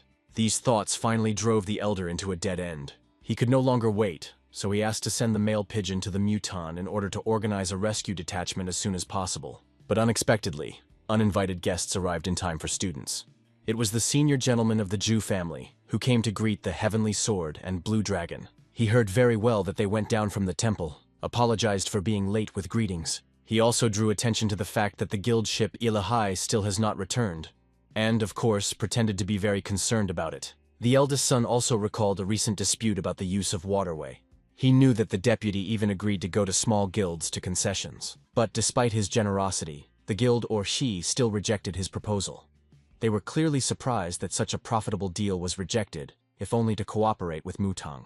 However, Jin-kun easily caught their lie. Although they made themselves generous, but during the entire time the ship was waiting for Jin, he never saw them to guard other ships floating by sea. These two continued to overshadow the situation, how dangerous the journey was. It was evident that they spoke without a sense of sympathy, trying to disgrace Mutang in front of other people. They were people who do not know the concept of shame. Of course, everyone knew perfectly well that the Huja family was behind the guild, and the whole performance was so that the rest of the guilds who wanted to make an alliance with Mutang would understand. They may suffer from this. But the most unbearable was their fake concern about what was happening, from which the monk had blood in the veins. The young heir even suggested that Mutang's novices provide help if they suddenly could not cope with the completion of their assignment. But the guy defended their honor, saying that they had the strength to deal with the pirates. Of course, the young gentleman considered this nothing more than pathos. After all, he understood that they did not have as strong warriors as the Jew family, who was proud of her soldiers. The boy was about to leave until the student reported about the arrival of Jin Mu. With the tears of happiness, he reported on the arrived message from the guild Il-Hei. It said that the merchant ship safely reached its destination. Jin Mu and all the novices were alive and safely accompanied the merchant ship to Chongju. But this was not all the news yet. Having run up, the students said that their brothers managed to arrest the leader of the pirates, and they received a decent reward from the Chongju administration. The heir only got angry, believing that this monk carries complete nonsense. However, in the letter, it was precisely written that they caught the leader alive and 30 of his pirates. Thinking about this, the older brother even burst into tears. After all, he prayed, so that the hero would survive. But the boy not only returned, but was also able to exalt the name of Mutang. He really defended the honor of the Mutanga sword. But the heir could not believe that miserable monks grabbed the leader of the pirates alive. Jin-kun was only surprised that the guy's face became so gloomy, as if he did not like that the mountain pride was restored. He also recalled that his younger brother was young, full of enthusiasm, and could not watch the pirates terrorize trading companies. After which he also began to praise Jin Mu, who, taking with him only 7 students, managed to grab the pirates alive. This was even recklessness for the monks. Thanks to his words, residents heard about the heroic act of Mutang. Obviously, rumors quickly began to spread around the city, and Jin-kun, taking this opportunity, did not forget to indicate the Jew family, who was trying to grab pirates more than once, always returned with nothing. But they could immediately turn to the Mutan for help. Then they would not have to simply spend the lives of their soldiers. However, it seems that the Jew family was so concerned about money that she was not at all worried about the life of their warriors. After he expressed everything he wanted, Jin-kun retired about his business. But even leaving, he did not forget to praise his brothers, who easily coped with such a difficult task. After all the humiliations heard, the heir already shook with anger. He ordered his assistant to immediately prepare for writing. They needed to send a mail pigeon to Chongju and make sure the veracity of the report. Obviously, even while the information has been confirmed, the entire residence of the heir has already been filled with screams. The eldest son did not know what to do after Jin Mu raised his plans in front of everyone. From the very beginning, his plan was literally perfectly thought out. He forced the Iasan Guild to take the right to use water channels, and he ordered trading companies to never buy goods from Il-Hei. But instead of joining the Jew family, they went up to the mountains and began to pray for help. In this case, they would face 2 problems. If Mutang sent the older warriors to protect against pirates, they would simply be ridiculed. In the second option, there would be a complete fall of Mutang if they turned to the Jew family for help, because they could not cope with proper protection. But they managed to safely get to the destination, and besides, they grabbed the pirates. Although at the same time they had only 1 first-generation student and the 7 of the second. At this time, even the younger brother came to the elder to visit after such sad news. He clearly came in order to laugh a little at his older brother, who was always so confident in himself. He also reminded his brother it was not worth taking so much on himself and climbing where he was not asked. The eldest was so angry that he even vowed to seriously harm his younger brother if he did not immediately get out of his chambers. After making sure that the elder had definitely serious problems, the youngest still decided to take her leave. Of course, he was glad that he won both in a verbal skirmish, and that his brother could not cope with the task. At this time, the assistant came to the young master. He reported, according to proven sources, everything said was true. After the monks repelled the attack of the pirates, they grabbed them. The heir could not believe that some boy so easily defeated such a strong pirate. But he heard rumors that this monk possessed a force comparable to the master of the Tangi level. Upon learning that these rumors went from the pirate himself, the heir considered him crazy, given that they always love to exaggerate the skills of their enemies. However, looking at his assistant, I realized it seems he believed these rumors. Also, according to the report, this guy Self proclaimed himself with a mudding sword. This was a very important role. So the assistant insisted so that they collected information about this person. All that the heir remembered regarding the hero was recently all the problems have arisen precisely because of him. His impeccable plan also failed after this moron entered his affairs. If the rumors that the 20-year-old warrior managed to reach the level of Tanga will spread, then this will attract the attention of the rest. Therefore, the heir intended to deal with this guy until the process had become irreversible. For this reason, he asked the assistant to organize his meeting with the commander of the Amchon detachment. The assistant insisted that it was a clear bust. Nevertheless, the commander was at the personal disposal of the head of the family himself. If the detachment begins to act, the news will quickly reach the head. However, the heir was sure that these measures would easily solve problems. And considering that Jinmu could really be a Mutanga sword, it was not even a breakdown. After all, the heir only needed to arrange a small check for him. The subordinate agreed, not gaining the courage to oppose the will of the master.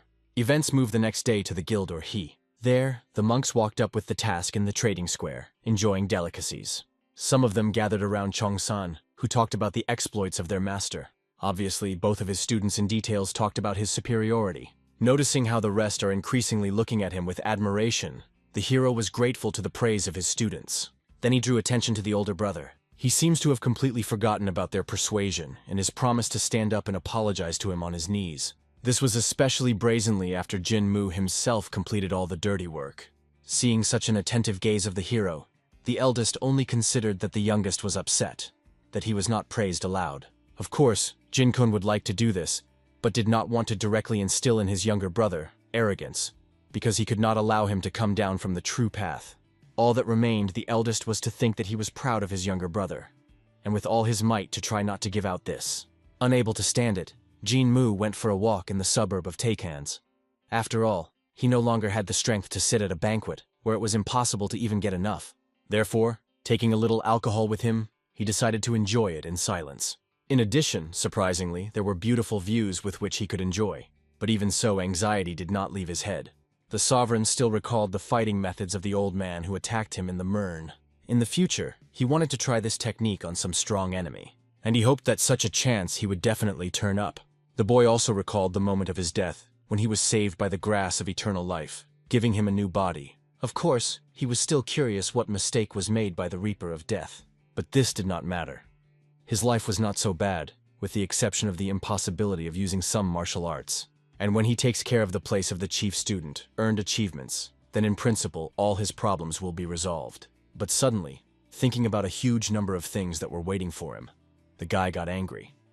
Having reborn, he would clearly like to relax more, but he hoped that he could do this later, because now he was only 20, and he had to arrange his life. For example, taking all the muton to his hands was too miserable. After all, he perfectly remembered the times when he was an absolute ruler, and did not want to dwell only in the muton. If he could also get Sapa, then he would have managed to return all his money that he did not have time to spend in his last life. In addition, Sapa was the best place where the strongest warriors gathered, so it would be excellent to be able to seize power there as well. Only laughing at his genius, the guy very much praised himself for his ideas. But first of all, it was necessary to think about the present. Therefore, turning around, he immediately threw a bottle of alcohol. She hit the wall near the face of a man, and Jinmu reported him because he has been pursuing him for too long. He was tired of it, so he decided to immediately deal with this person. But he began to pretend to be a fool that Jinmu saw for the first time. Obviously, his falsehood was easily caught, given that he had been following him several quarters. Therefore, the hero demanded that the man confess everything, otherwise an unsuccessful fate would wait for him. For his short journey, the lord already felt surveillance, from a passerby, as well as a drunkard.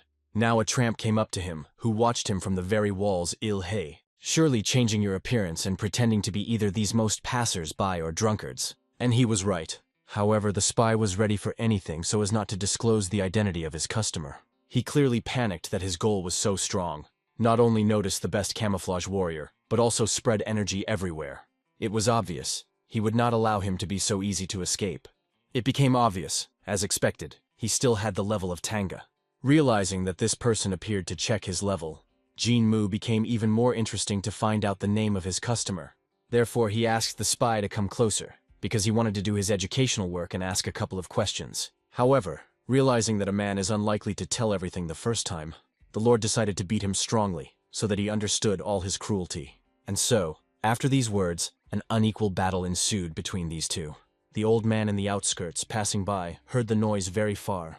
In addition, I felt an unusual impulse, despite the fact that I was quite far away. He did not immediately interfere, instead ordered his people to continue the investigation that they conducted. The man himself, along with his assistant, decided to go to the scene. However, upon arrival, I saw a huge number of people crowding around the fighting. By the close of the fighting, they quickly understood. He was a monk from the Mutang clan. At that moment, he praised his opponent who knew the technique of flight and evaded well. Therefore, I also decided to check it, forcing him to evade a couple of strokes. The last blow of the hero fell straight into the wall, which was destroyed from his strength. The observers were worried. Why did such a righteous monk decide to damage private property? In addition, they were amazed at his martial art, not inherent in Mutan, but at the same time, he vividly reflected the current status of Mutang. After all, the hero used attacking and protective techniques at once, thus changed the technique, making it more practical. It seemed to the assistant that the opponent of the monk, evading attacks, was also good. But in fact, he was mistaken, believing that the enemy was successfully dodging blows. In fact, it was evident. The monk was simply playing with him. After all, if the hero wanted, he would be dead after the first attack. This proved that Jinmu did not give up the full. After all, he did not want to kill a man, but only scare, so that he told him everything. However, he already became too boring to run after him forever. Therefore, he simply grabbed him by the scruff, pulled him closer to him.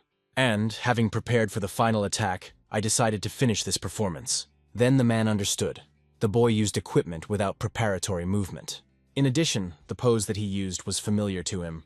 For this reason, he immediately intervened in their battle. He tried to attack the boy, but when it was not possible, he simply grabbed his hand, stopping her. Carefully looking at the clothes and jewelry of a young warrior, the old man was convinced. Outwardly, he really was a monk from Mutang.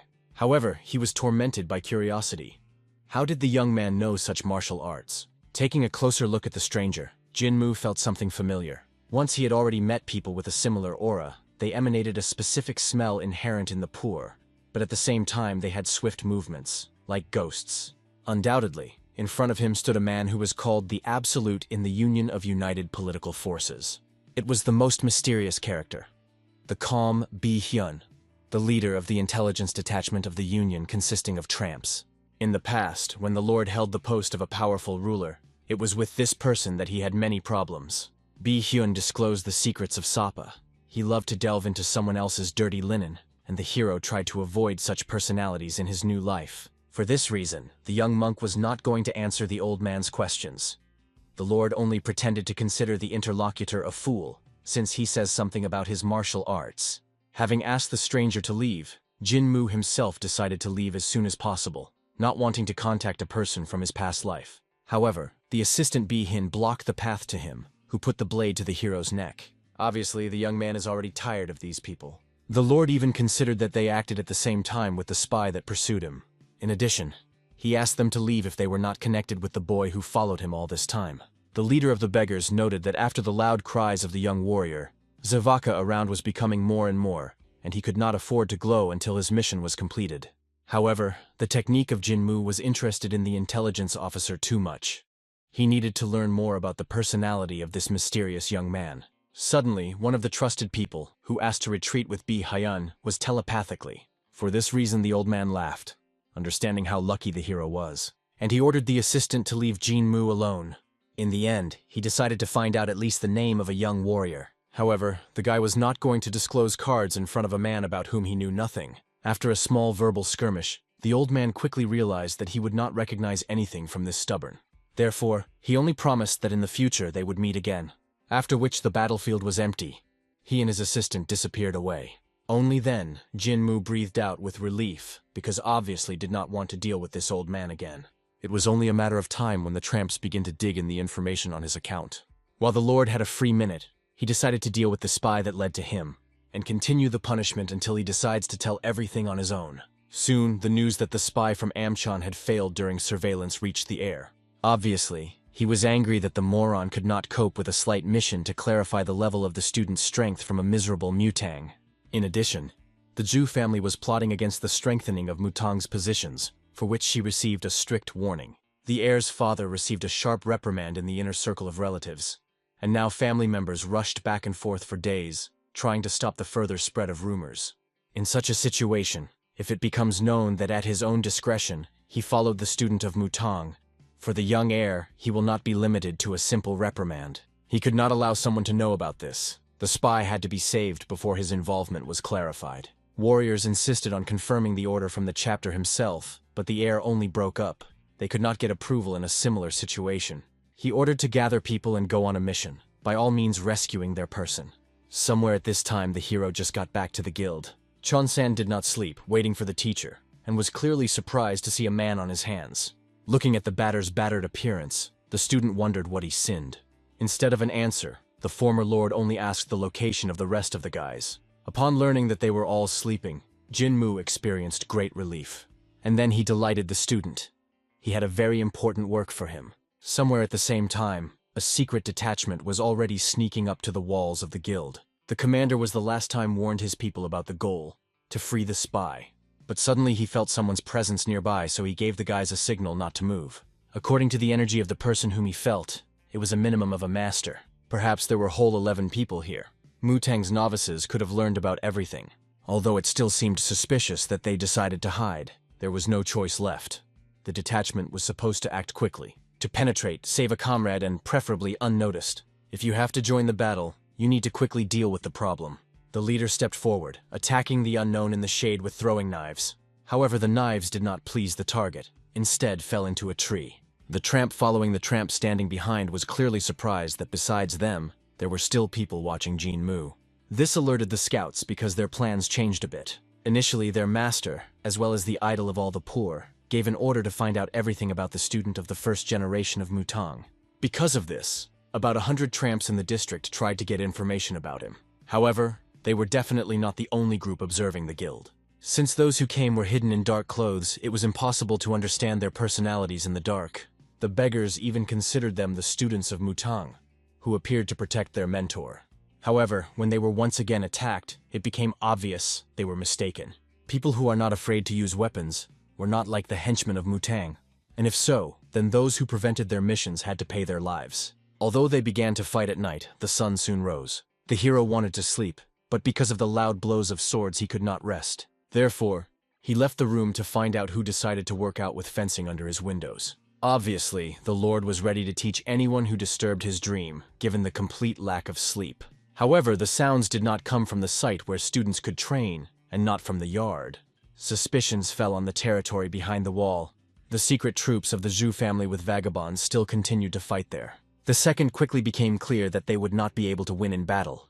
The forces were equal. All that they achieved in the clock of the battle. Finally exhausted, and when they decided to look around, they realized that they were declassified by the hero himself. Continuing the battle under his supervision was pointless. But the young warrior was interested in watching the fighting of the masters. However, when he realized that all these people knew him, this alerted the ruler. He considered that it was possible that he was too famous, which was not bad to achieve future goals. However, from these people he felt a catch. It is unlikely that it will not seem strange to anyone that the people who recognized him wore masks and fought near his house. Therefore, the hero went down to them in order to directly find out who the guys appeared. Obviously, both sides immediately panicked, and they did not come up with anything better than escaping. It became clear that the fighters ended with the forces of fighting each other, so it was the perfect moment for the intervention of the Lord. Having demonstrated his strength and using the energy of the Tangi level, he struck the knees of the escapers. The leaders of both groups fell under the shelling. Family members of Zhu rushed to defend their captain, and the hero, as if nothing had happened, asked them to introduce themselves. When there was no answer, he rushed into battle. He neutralized the first enemy with a strong blow to the solar plexus. Then he found two who tried to attack from above. Grabbing them by the faces, untwisted and thrown to the nearest walls. It became obvious to the commander that he was a real young master. This meant that among the students of Mutang, a new, unknown talent was born to anyone. However, the hero's entertainment was interrupted by the appearance of an older brother with novices. It could only be hoped that due to the scene, what Jin-kun would not lower his authority for the fight. However, it seems that the brother was only concerned, asking the younger to explain. Before the hero had time to say anything, Jin-kun got angry. However, he reproached himself for not intervening before. He could not even imagine that such suspicious personalities would be so cruelly attacked by his younger brother. Frightened by the appearance of the master, everyone immediately threw their weapons away. Everyone was well aware of the name of the Blue Dragon of the Heavenly Sword. For this reason, they themselves allowed themselves to calmly tie. Then they were taken to prison for interrogation. Jin-moo did not feel gratitude to the man who did not let him have fun, but only grabbed already exhausted people. However, it seemed strange to him that the elder brother now excitedly looked around him, asking about well-being. Perhaps he was better than it seemed and really worried about him. Soon the time has come to gather all the fighters who are pushing the hero's life. Having put everyone on his knees, Jin-kun ordered to pull the masks from their faces. Seeing the faces of the captives, the elder almost did not fall. First of all, he recognized the old man Chulgul-gai, the commander of the tramp detachment from the Gang of the Poor. While Jin-kun was asking about the reasons for the attack on his younger brother, Jin-mu understood that they arrived on the orders of Bi-hyun in order to collect information about him. Soon the elder also recognized the commander named Yo-vi-gan. For him, it remained a mystery to how the warriors of the Ju family turned out to be here. After what he saw, the question arose, to whom the man was subordinate to the head or someone else important from the family. Suzing, the commander, tried to justify himself, not wanting to betray his master, who did not know anything. Then Jin-kun finally lost his temper. These people were not only not ashamed to come here, but also had the arrogance of threatening the life of their students. For this reason, the elder intended to immediately notify Mutang of the actions of the Ju family and the tramp detachment. Until the last, the commanders tried to somehow justify themselves, but the elder had no desire to listen to them. They dared to attack such a talented younger brother, and he could not close his eyes on it. Jin-kun recalled that this guy was not an ordinary student. He was a Mutanga sword. At that moment, when everyone was silent, digesting the information, Jin-kun gave the order to immediately send the mail pigeon to the main mountain with a letter. It was necessary to inform the Supreme Elder about the situation, with a request to arrive at the place as soon as possible. Jin-kun warned that their elders would carefully consider all the circumstances of what happened, and then there will be a verdict regarding the attempt on the life of a student of Mutang. Everyone knew. There were already cases when Mutang students who left the mountain died. If a person was killed as a result of a collusion or attack due to someone's mistakes, then the problem became so serious that Mutang never forgave for such a thing. All students of Mutang received emergency notifications, and mass revenge on behalf of the entire clan began. This revenge was called Mutang's Rage. Knowing this, even the most ridiculous monks in this situation turned out to be the owners of the situation in front of Sapa. At this time, the elder stroked his younger brother on the head, realizing that because of the attack, he was most likely very tired. And he asked him to go to rest, promising to take care of the further course of events. After that, the hero realized that the situation was gaining serious momentum, but allowed the elder to do as he wants. After all, this only added his mood. Somewhere at this time, the head of the Ju family learned about the act of his son. He was angry that he dared to use his personal detachment without permission, and finally denied the reputation of their family. Obviously, sitting on his knees, the heir began to pierce mercy, but his father only beat him more tough, shaking with anger. The head recalled that the council clearly ordered everything to take care of everything, but the most serious was that if it turns out their warriors attempted to the life of a student of Mutang, then everything would turn into a clash of clans. Since there were problems recently due to the rights to make a profit in Takan, the problem that arose could not be solved easily. This meant that if the conflict flared up between them and the Mutan, then the Union would not stand aside, taking the position of the observer. The chapter understood that it was inevitable. They would still have to encounter monks in battle. In addition, if the Union decides to intervene, they will be in a more favorable position. After all, they were not a Mutan, from whom everyone turned away. So, it was a chance to put mountain monks finally in place. They had an advantage over the recluses locked in the mountains. After receiving news the next day, the elders arrived in the guild. The head of the palace decided to listen to the attackers in order to hear their explanations of actions. Also at the same time were the head of the Ju family. And of course, the head of the tramp detachment. First of all, the elder asked the head of the detachment of the poor, and asked if he was recognized in the attack of his subordinates for the life of their student. Obviously, the commander began to deny, refusing all guilt, but the elder, who defended the student, recalled how they attacked the boy, hiding his faces. The tramps had no choice but to be silent. He could not tell that all this was done on the orders of the leader of Bi-hin. Having not received a single answer, the elder turned his gaze to the head of the Ju family in order to find out why their detachment attempted to be on Jinmu. However, the head only hissed evil. The old man should follow his language, because the issue of attempt was quite controversial. He even believed that the elder incorrectly reported the information, so he was in error. The chapter explained that he did not come here to pray for forgiveness, and in response, he accused the hero of attacked innocent warriors, and he reminded the day when the young monk began to beat the simple patrol on the streets of Takana. He also needed sincere apology, and therefore came here. Obviously, the hero was amazed that the head, having come here, behaved so brazenly. Even the elder did not believe the arrogance of the head of the Ju family. But the chapter proposed to listen to the caught subordinates and find out if they climbed through the fence of the guild Ilhe. The warriors honestly reported that this was not. The next one had to find out if they personally attacked the novice Jinmu. But they honestly said that they fought with the tramps, but learned about this only by the end of the fight. Obviously, the poor also confirmed that the soldiers did not pursue them. Consequently, it turned out that his people during the patrol stumbled upon a tramp detachment. A fight began due to the fact that the actions of the poor looked suspicious. And it turns out that in this situation, it was the novice who attacked his innocent warriors was a villain. This version of events seemed quite funny to the elder. However, the patrol does not walk late at night, hiding his faces, especially in the Guild Ilhi, for which the Mutan is responsible for the safety. But the head recalled that all of Takana was the territory of his family. His warriors, therefore, could patrol the streets where they wanted. Jinmu already realized that the head not only decided to exceed all his guilt on another, but also decided to say that Takana is his property. No matter how you look, his initial goal was the Guild Ilhi, but the head took away all the suspicions from himself, turning them against the hero. His soldiers could only answer the questions posed correctly. The head of Ju was really a master.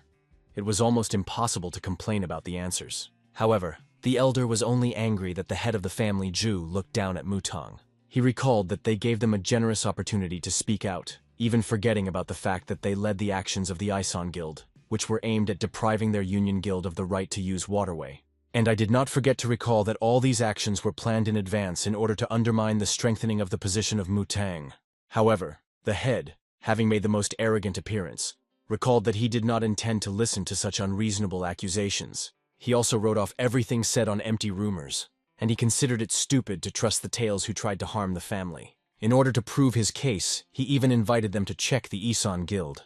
Of course, his confidence was caused by the fact that he had already managed to clean everything after himself. In addition, after the words they said, the monks had nothing to answer. This was the difference between the Jew family and the monks who live in the mountains and do not know worldly life. Now that the initiative was in his hands, the head decided to finally kill their morale. To do this, he drew attention to the hero who not only beat his people, but also stuck the knife into the back of the trading company with whom they were going to tie an alliance. In addition, he personally got rid of the pirates. Despite all the splendor of Jinmu, the head knew that at this age people were quite reckless. Because of this, he was eagerly worried that due to the recklessness of the hero in the future, they could have even more troubles. Watching how the head is trying to throw all the problems on him, the Lord has already begun to plan to break all the bones to him.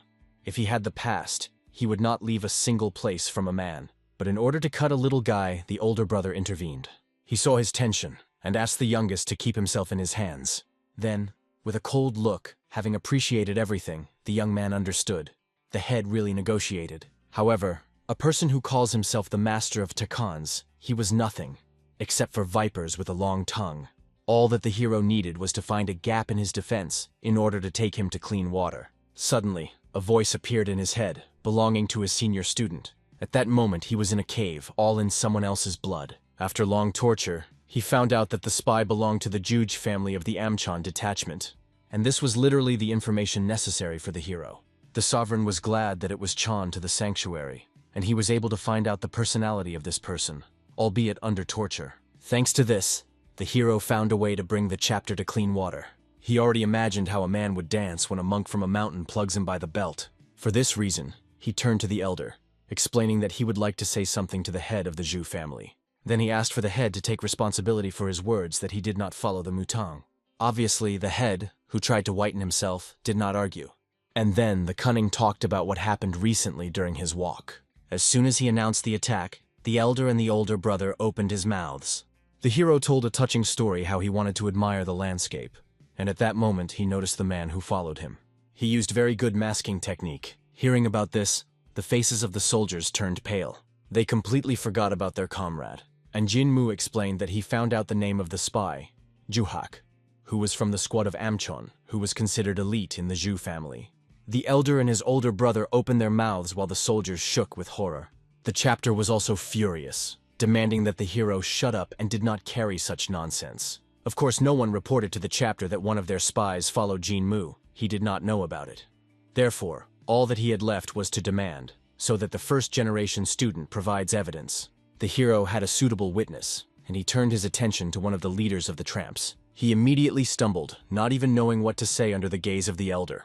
Jin-moo could only hope that the man would talk about how Bi-hyun became an observer of his battle with Juhak. Not allowing to put pressure on his subordinate, the leader himself appeared. He apologized for a little late and came not on time. Obviously, everyone opened their mouths, not expecting the appearance of one of the absolute union. Even the head of the Ju family for the first time saw a mystery man whose deeds were covered with a mystery. Everyone knew the legendary name of this person.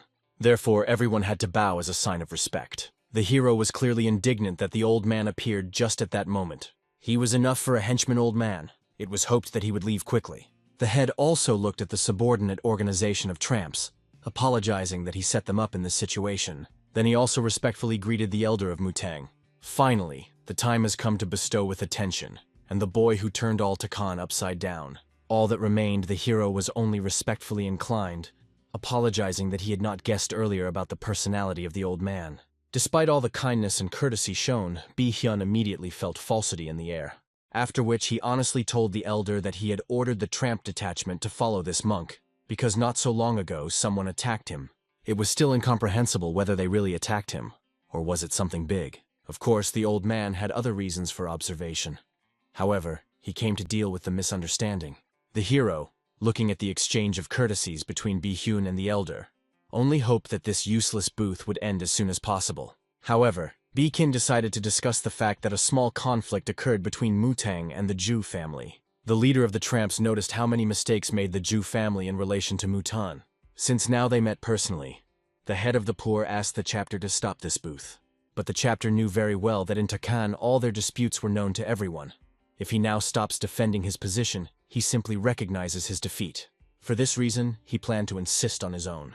The Lord only explained that he himself did not know that his subordinates attempted to be on the novice. Nevertheless, Mutang not only prevented the activities of their family, but also took advantage of the incident to accuse them of a crime. He could not keep silent, because this conflict hurt their honor. Bai-hin was angry that the chapter continues to complicate everything. But suddenly Jin-moo intervened in the conversation, who would like to express a proposal. For example, that this situation is ideally described by the phrase, without a question, unanswered. The phrase was used in cases where it is useless to ask and answer, because the warriors communicated with the help of fists and wrote with their swords. This is an unchanging truth that has been supporting Mimim for a long time in balance. The leader of the poor understood. The young monk suggests putting their clans in the end and arrange a duel. Jinmu really wanted representatives to start the battle and force the losing side to retreat. Obviously, the hero himself will defend the honor of Mutang, who wanted to disappoint the head of the Ju family even more, whose actions did not lead to anything, but he so tried to come up with a wonderful way out of the situation. Bi-hyun was amazed at the smartestness of the boy who came up with a wonderful way out of this situation. All he needed was to ask the help of the leader of the poor. During the investigation arranged by tramps, no serious violations were noticed, and the recent incident was seen as an act of a monk with a hypertrophied sense of justice. But it was not worth forgetting that what had happened is somehow connected with those whom they tracked down smuggling gunpowder, hunting in Takan. Traces of one of the groups were also discovered in the mutual. Therefore, they clung to the martial arts of Jin-moo, whose witnesses became. This guy was clearly not as simple as it seems. Therefore, the leader decided to support his idea. The chapter was only glad to follow the advice of the oldest, because he knew very well that since it was important for a Mutang to keep his face, the elder would not participate in battle. Either Jin-kun or someone younger will come out. The elder was worried, because he understood what fighter the head of the Zhu family would put up. He did not know what they should have done, but still, under the onslaught of the leader supported this proposal. So they took a break, so that the Zhu and Mutang family chose their representatives. First of all, the hero came ahead. After all, as a Mutang decided to defend Mutang himself as being in the center of events. In turn, the Zhu family caused their strongest fighter. He was a master of Tangji level, known in Hubei province for 10 years. It was scary to compare with such a formidable warrior, even some eminent masters. Jin-mi would definitely not win. But Jin-kun tried to calm the mentor because he knew what their younger brother really was. He was responsible for the palace and concurrently, Mutang's sword. However, the boy immediately explained that their expectations about the battle may differ from reality, so that the elder would not worry much. At this time, the fighter was surprised at the courage of the hero, who decided to oppose him. But he considered that perhaps he overestimated himself, and decided to follow his emotions. However, Since this time the honor of his family stood at the stake, he could not make concessions, despite the young age of the enemy.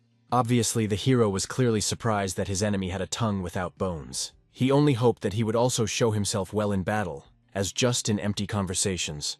After all, the former ruler foresaw that it was precisely to this warrior that would need to be prayed about condescension and be grateful for the manifested mercy. After these words, the elder already bit his tongue while Jin Kun tried to calm him down, because he warned in advance that his younger brother could not match the expectations a little.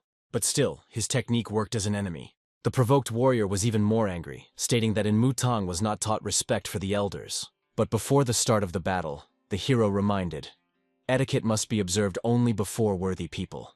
Obviously, he did not consider worthy of this person. The first blow showed the speed of the hero. At the last moment, the warrior managed to raise his hand in order to evade the blow. It was evident by his face. He was very surprised. Although Jinmu did not even put half his strength, now he was ready to fully show the enemy how strong. And angry of such an enemy's self-confidence, the warrior rushed into battle. But he did not reach his goal. The hero only made fun of and mocked his miserable attempts. Then at the last moment he avoided attacks each time. He was not even shy about the technique of a lazy donkey lying on the ground. Although the warrior was struck by the technique of a guy who did not know shame, he understood that from his blow he would not dodge such a simple trick. But he realized his mistake at the moment, when he could not repel the blow from the back. After making sure that the enemy flew far away, the hero only laughed at the naivety of a man who believes that he would not think to attack in this pose. Obviously, the warrior really did not expect this, and no one expected. However, the hero only made his reaction because he met this almost every day. And he noticed a pattern. All mediocre personalities were overestimated by self-esteem. These words became the last straw of patience of the soldier. Around him, evil energy dancing. The elder Mutanga was immediately scared. Even Bikin understood and recalled that it was forbidden to produce murderous energy. However, the hero only pleased that from that moment the battle would be even more interesting.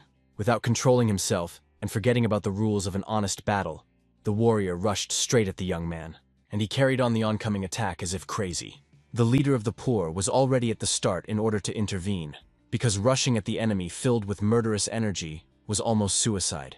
At the last moment, he noticed that the hero also used energy in his sword. After that, in a moment his weapon was already a couple of centimeters from the enemy's neck.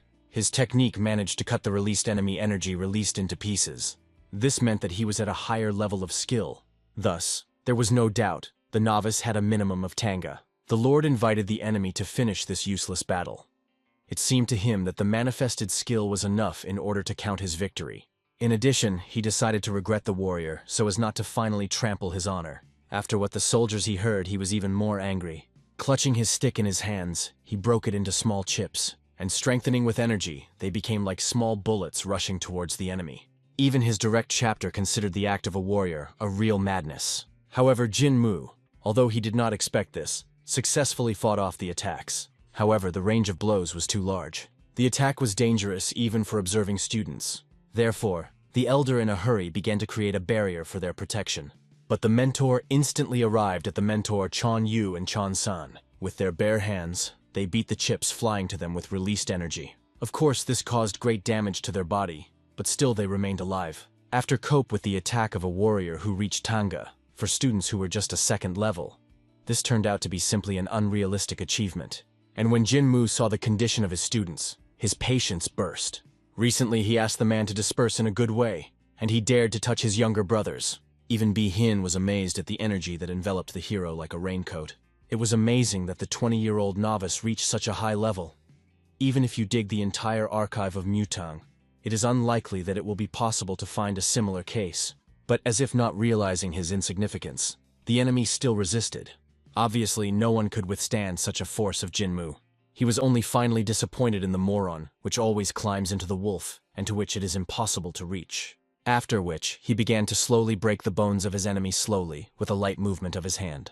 After all, since he did not reach him in a good way, he had to convey to him all the above already differently. For this reason, not letting the enemy answer, began to stiffen to beat him in the face. He stopped only when the dentition of the enemy was pretty stripped, and he kept on his feet only because of the master holding him. So the beaten and humiliated warrior fell at the feet of his master. All that remained, the elder and the eldest brother, was only admiring their student. The hero, as if nothing had happened, turned to the chapter. Does that results of the fight that were clearly not in their favor recognize? No matter how you try to get out, his fighter suffered a complete defeat. Not only did he release murderous energy, but almost crippled second-generation students. They lost, and in absolutely everything.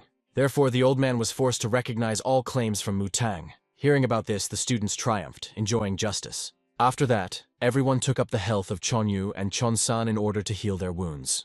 Without waiting, the older brother immediately carried everyone to praise the hero. He shone like a fool, illuminated by a satisfied smile. After that, Jin-kun enclosed his younger brother in a hug, believing that he was the true light of their entire clan. But this attack of love for his brother was interrupted by the appearance of the leader of the poor.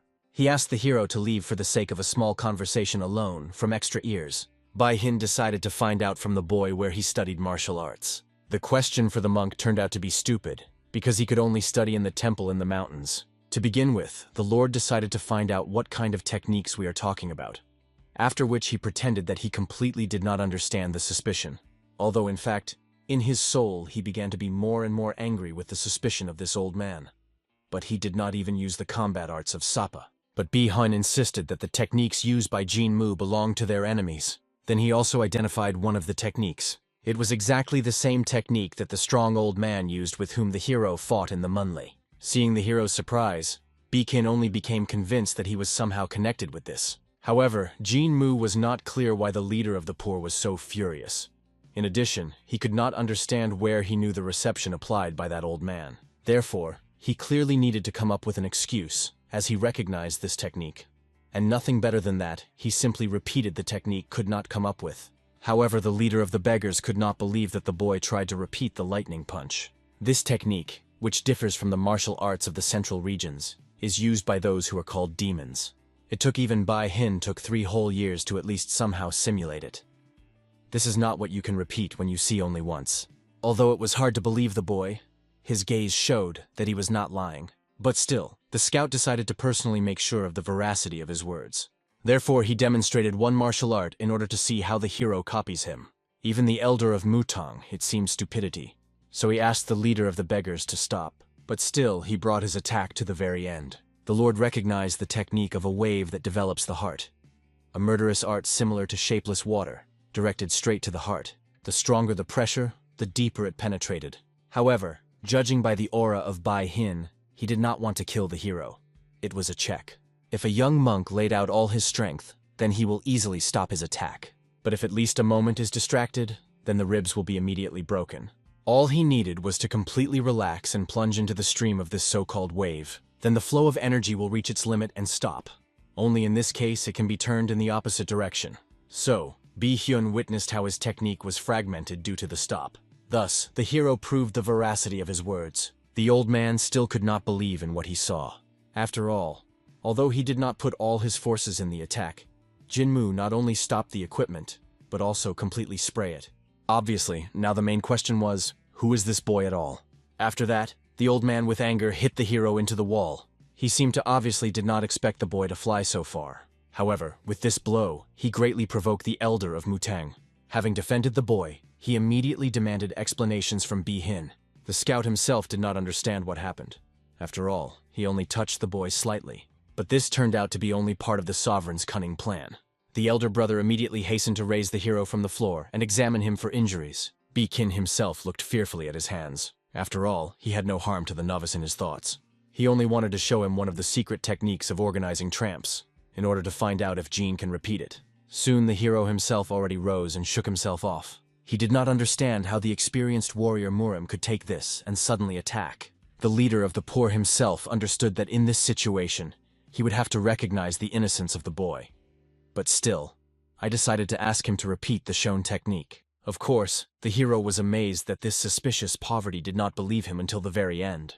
But the elder defended his student, still reporting the leader for the fact that he attacked their monk without warning. Although the mentor recognized the genius of his ward, even it was too difficult for him to repeat the martial art, which he never practiced. The sovereign, although he could make the shown, did not understand why he had surrendered to him. Bai-hin tried to explain that in this way he could prove. A lightning punch was also skillfully repeated and used earlier. Otherwise, the hero could be placed in the prison of the Union and subjected to torture. The young monk realized it was enough to repeat the technique exactly to get rid of all suspicions. This should not have been difficult, because the former Lord of Sapa saw martial art in a past life, so repeating it should have been easier than a lightning punch. The old man, of course, did not know anything, surely considered a snotty youth. Watching the hero's movements, the scout even doubted, was he not mistaken about this boy? But in a second, Jinmu had already managed to create streams that are used in the implementation of the equipment. Then in an instant he ran to the old man, as was previously done with him. He also pushed the old man away. Then, in an instant, he disappeared literally before his face, and when he appeared, he decided to attack the scout from the side. Not only did he repeat the technique what he saw once in his life, but also decided to use the entire reception in practice. And in the end, although weakly, but still Bikin was wounded. Feeling a cut on his cheek, the leader of the poor could not even remember when he felt pain for the last time. For this reason, he immediately attacked the boy in front of him. He hit him again, touching his shoulder, because of which the guy flew off and hit with force against the wall behind him. Obviously, the elder panicked. After all, Bikin put almost all his strength into this blow. Unable to withstand this, the elder brother loudly reproached the leader of the beggars for creating this with Jinmu, who followed his order. He believed that in his strange tests, the old man went too far. Nevertheless, the boy in front of him was the best student, the light and hope of Mutang, the child, who had a huge future on. And now, he had internal damage by Hun, and he blamed himself in a terrible mistake. Indeed, feeling the threat from the hero, his body reflexively reacted, and his energy apparently flowed into the attack, which caused internal damage. The situation was critical, given that he was one of the absolutes of the Union, and hit the young monk during the audit and managed to inflict his inner wound to him. However, the hero only smiled weakly. In fact, he was glad that now the old man believed him. After making sure that suspicions were removed from him, he literally began to flood with blood. But still, he experienced great relief, rejoicing that the doubts of the leader of the poor were dispelled. Then he asked for the brothers to help him go into the room and relax a bit. Looking after him, the old man understood. The monk is probably very offended by his behavior, but he still continued to be calm and polite, even despite the fact that he had already suffered twice through his fault. It became obvious. The scout really screwed even more than expected. He did not know that it was a continuation of the hero's plan. The Lord specifically built everything so that now this poverty, thanks to his riot, is in his hands. Of course, being only a master of the sword, he could not compete with the skills of Bi-Hin. And when you can't do it honestly, it remains only to cheat and play hard. He specifically faded under the blow, although he could dodge. Let the old man hit him only with his fingers. He managed to pretend that the blow was strong, and even it turned out to play a false outflow of blood. As a result, all unnecessary doubts were dispelled, and the old man was in his debtors. The Lord was sure that a person who was one of the absolutes would be useful to him in the future. He will not rush with requests. Instead, he will try to benefit from the foreman and the organization of tramps. When the hero was in the chambers, he was guarded by several second-generation students. Chon-san also conducted security. He ordered all students not to lower their eyes from their teacher, because it is difficult to imagine when the Ju family will decide to attack the mentor again. At this moment, Chon-yu also joined the patrolling. He kindly prepared the favorite dish of their teacher. Having demonstrated the food of Chon to the bathroom and having received approval, he led him into the room. Therefore, smiling joyfully, he greeted the master. The elder, located next to him, was glad that the food finally arrived, thanks to which the hero would recover. After that, the guy with curiosity began to look at the dish prepared for him. Obviously, it was chicken. Bai-Hin was so surprised that he even decided to find out why in the Mutin, where you can't eat meat and drink alcohol, their monk now ate forbidden food. However, having learned that the Supreme Elder lifted this ban, he had no choice but to continue to observe everything in surprise. Noticing the elder's attentive gaze, the hero hinted that he was already going to go. However, before his departure, Bikin also planned to jump into Mutang. Although the elder Mutanga considered it an honor, he wanted to know what goal the scout pursued. But, as it turned out, the reason was simple. In Takan, his affairs were completed, and he wanted to look at the old friends from Mutang on the way to the Union. Despite the fact that everything looked believable, the former Lord of Sapa noticed the special view of the leader of the poor at him. It became obvious.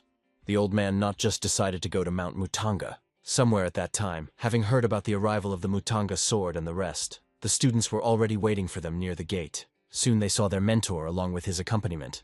The students looked with admiration for this person. His hair was untidy, which did not correspond to the style of the monks at all, and the sword, a symbol of pristine chaos, thrown on his shoulder, looked like the hero listened to his whisper. Of course, having heard rumors about the return of the hero, other high-level students hastened to meet him. Jinho looked especially joyful at the same time. Throwing at the hero, he immediately enclosed him in strong fraternal embrace. Obviously, the elder was surprised by the behavior of Jinho, who, not caring about his reputation, attacked his arms with his younger student. However, they still needed to pay more attention to the outstanding foreman Muram. Seeing the misunderstanding on the faces of the students, the elder explained how much the great man visited them. But wanting to avoid all the awkwardness, B-Kin himself took off his hat and calmly called his name. Not fully realizing the majesty of a person in front of them, Jin-ho was the first to greet him. However, when everyone realized who it was, they literally petrified, as if forgetting about all their manners. After that, obviously everyone lined up in a row in order to properly welcome the foreman of the organization of tramps. Of course, the leader of the poor was pleasantly surprised. Even after the weakening of the Mutang, he still remained the same as before. In the students, strength, accuracy, and a sense of dignity were visible. B-Kin also remembered his huge shame for not able to help them once, when the head of Sapa burned their villages. Interrupting this moment, the hero turned to the mentor with a request to go to the temple in order to relax a bit. The elder did not even insist on a meeting with the Supreme, realizing that the student really feels bad after the injury. This was not surprising, given that he fought with Bi-Hyun himself, and the wounds received did not pass so quickly. Therefore, the elder kindly decided not to give the boy too much. But after the hero, some other students also decided to visit the temple. But on them, the elder already triggered the work in the form of training, restoring order in every palace and an evening meeting with dinner. Looking at their disappointment, the old man almost softened, instead quickly driving everyone to fulfill their duties. So the disappointed students left, while the elder decided to spend their great guest. Soon they were already in the main palace. There, as befits old friends, Bi-Hyun received a reception from above. However, the Supreme was clearly interested in why the leader of the poor insisted on a private conversation. However, before telling everything, he wanted to voice his main idea, and he shared the fact that he tried to go on the trail of a place called the Palace of Demons. However, such a group was not familiar to the Supreme. He only heard of the heavenly chambers and damned demons. It was not surprising that the Supreme did not know about it, because even the poor themselves considered this name a mystery. Their leader followed the group for 5 years, but still could not share any details, because he did not find out anything significant. It became obvious how serious the matter was. After all, B-Kin was the best in the secrecy of surveillance and light movement, but even watching the goal for so long, he did not achieve results. He also did not raise this issue for universal discussion, because they were not sure of anything. They were unknown either names or motives that drive this group. They also did not belong to either the clans of Sapa or the Chomp clan. This meant that people of this organization could be members of any associations.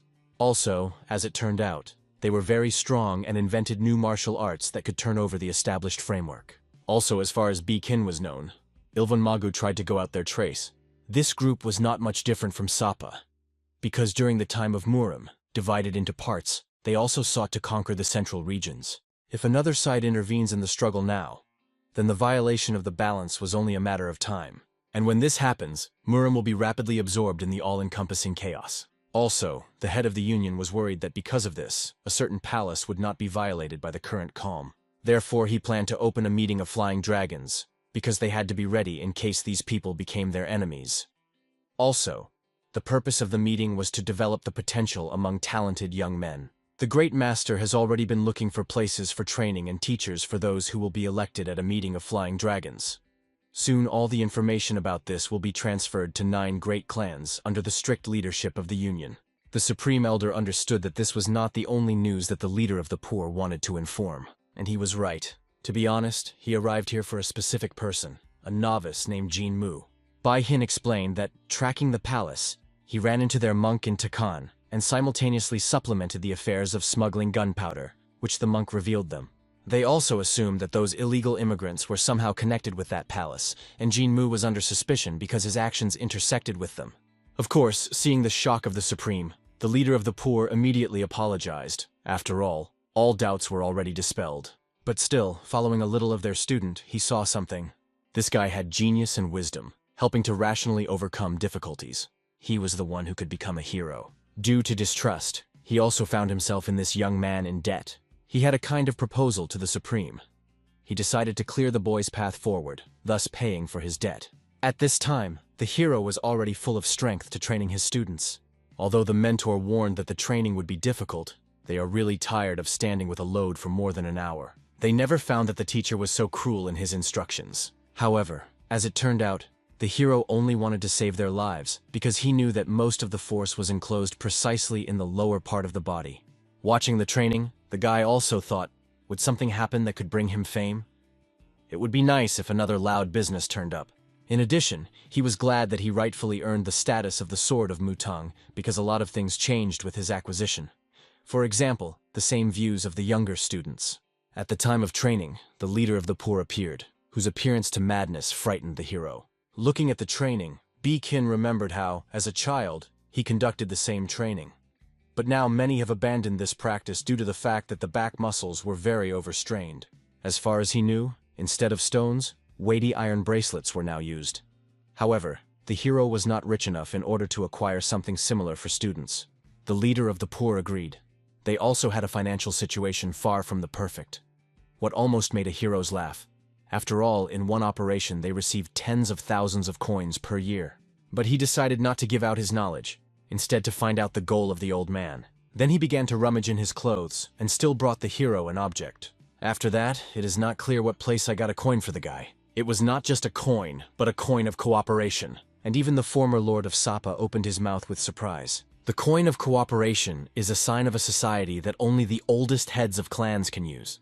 The person who owns her has the right to receive assistance from any branch of the tramp organization, if the contract is not violated in any way. Thus, the old man showed his desire to unite with the hero. However, until the last, the boy doubted, so B-Kin even had to explain that he could afford to make a similar gift to the kid. And this was not surprising, given that in front of him there was not some beggar there, but the commander of the detachment of all beggars. But despite this, it was any way to take a coin from him, which he took out almost from his underpants, was too vile. Without inventing anything better, the hero fell to his knees and called for the help of his younger student. Then he asked the boy to respectfully accept what the foreman gave them, and he himself bowed, thanking the man for his kindness, pretending that he could not accept such a valuable gift with his own hands. It immediately became clear. This boy is a real monk, because a more well-mannered way to accept the gift, it seems, did not exist. He also thanked Jin Mu for all the politeness manifested towards him, and became convinced that he just needed to get this genius. So much so that even against the will of Mutang, he was ready to drag him into his union. Finally, passing the boy why he came, the foreman decided to take her leave. However, he promised that he would definitely meet with the hero again if he decides to go down to worldly affairs. Immediately after these words, using the movement technique, the man disappeared, as if he had never been. And Jin Mu asked the student to wash the coin properly and wipe it to a shine, so that there was no smell left. Despite all his disgust, the former Lord of Sapa could not believe that he received such a treasure. In addition, the man certainly understood that he was still left for him, and the hero was obliged to force him to pay to the fullest. At this time, the Supreme Elder could not fall asleep, wandering around his palace. He still recalled the offer made by the leader of the poor. He decided to put in a word for the young man in front of the head of the union so that he would take the guy under his wing. He believed that a better chance and could not repay him for kindness. The hero's teacher will be the leader of the organization, Master of the Sword, Chon Ji Ryan. There was no one who would compare with him in the art of owning a sword. The foreman was right when he said that Jin Mu had reached the level of Tanga.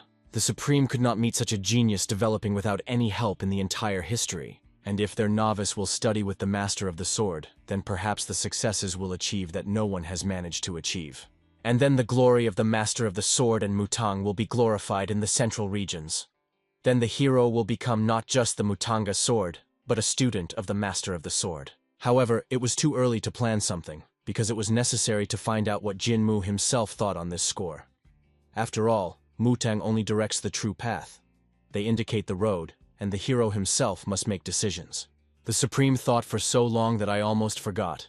It has already come that time, and you already need to slowly make all the preparations. As a result, a month passed as Jin Mu returned from Takana. Nothing special during this time happened. Due to the lack of work, additional pluses to karma the hero could not earn.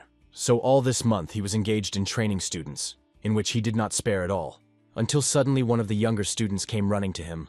This was the same ignorant boy who once prompted him to the current path, and he came with the news that the Supreme Elder asked Jin Mu to appear in the main palace. All senior members of Mutang were called. All the elders and the students responsible for each palace must be present. The reasons for the collection were unknown. Once an order was given to everyone to gather up to the second generation, then something important happened. For this reason, the former head of Sapa had already begun to dream, as if to get more achievements, and given that they collected all the students, it means that it was especially large. For this reason, having immediately called his younger ones, the hero hit the road. He already planned how he would take many victories and awards at this meeting. However, rising to the main palace, the hero was a little taken aback. There were a lot of students who all bowed before his arrival. Although it was insanely politely on their part, the atmosphere was too solemn. They bowed to him even at the entrance to the main palace itself, where they even opened doors for him. And when he came in, he saw the elders who also lined up, forming a path in front of the hero. Everyone looked too serious. In addition, they were dressed not as usual, but in ceremonial outfits, which made the sovereign be ashamed of his appearance. The Supreme, which, especially joyfully smiling, asked Jinmu to come closer. With fear, walking forward, the young monk could only cast a glance at his mentor. However, he did not hint about anything, only literally shone with happiness. Finally approaching closer, the Supreme asked the student to sit down. It was too pretentious for some simple assignment, so the first thoughts of the hero were about the beginning of the war. However, everyone looked too joyful for such news, and judging by the displeased expression on Jinhee, the news was clearly good. As it turned out, the Supreme, relying on the opinion of first-generation students and on repeated meetings held among the elders over the past month, made a decision. He handed Jinmu two things, one of which will determine his further path. The first thing was a letter written by the Supreme. It was addressed to the head of the Union, the great master of swords. On the recommendation of the foreman of Bai Hun, it says that Jinmu will study with Cholji Ryan himself. But the hero was not impressed at all. After all, this head of the Union was one of those morons that he defeated in his past life. Of course, when it was about his knowledge of the sword, then skill could not be denied. According to his abilities, they were almost equal. But nevertheless, to give a student of Mutang to study with such a person is a great honor. However, Jinmu did not see any way in this, because having hit the monk's body, it was stupid to study with the one whom he won in his last life. The other thing lying near the letter was a white form, which so far only managed to vilify. It was the robe of the White Dragon, granted to the one who was recognized as the Mutanga sword. And obviously it looked like madness. Wear such clothes that do not hide your personality in such a dangerous place as Murim. The Lord could not even believe that this universal collection was organized only in order to put it before such a choice. But there was another news. Those who were recognized by the Mutanga sword received treasure status corresponding to their status. It was an elixir lying in a jade box on white clothes, and one name of this elixir proved that it was a very valuable thing. The legendary divine object of Mutang, the basis of Taoist skill, called the priceless treasure.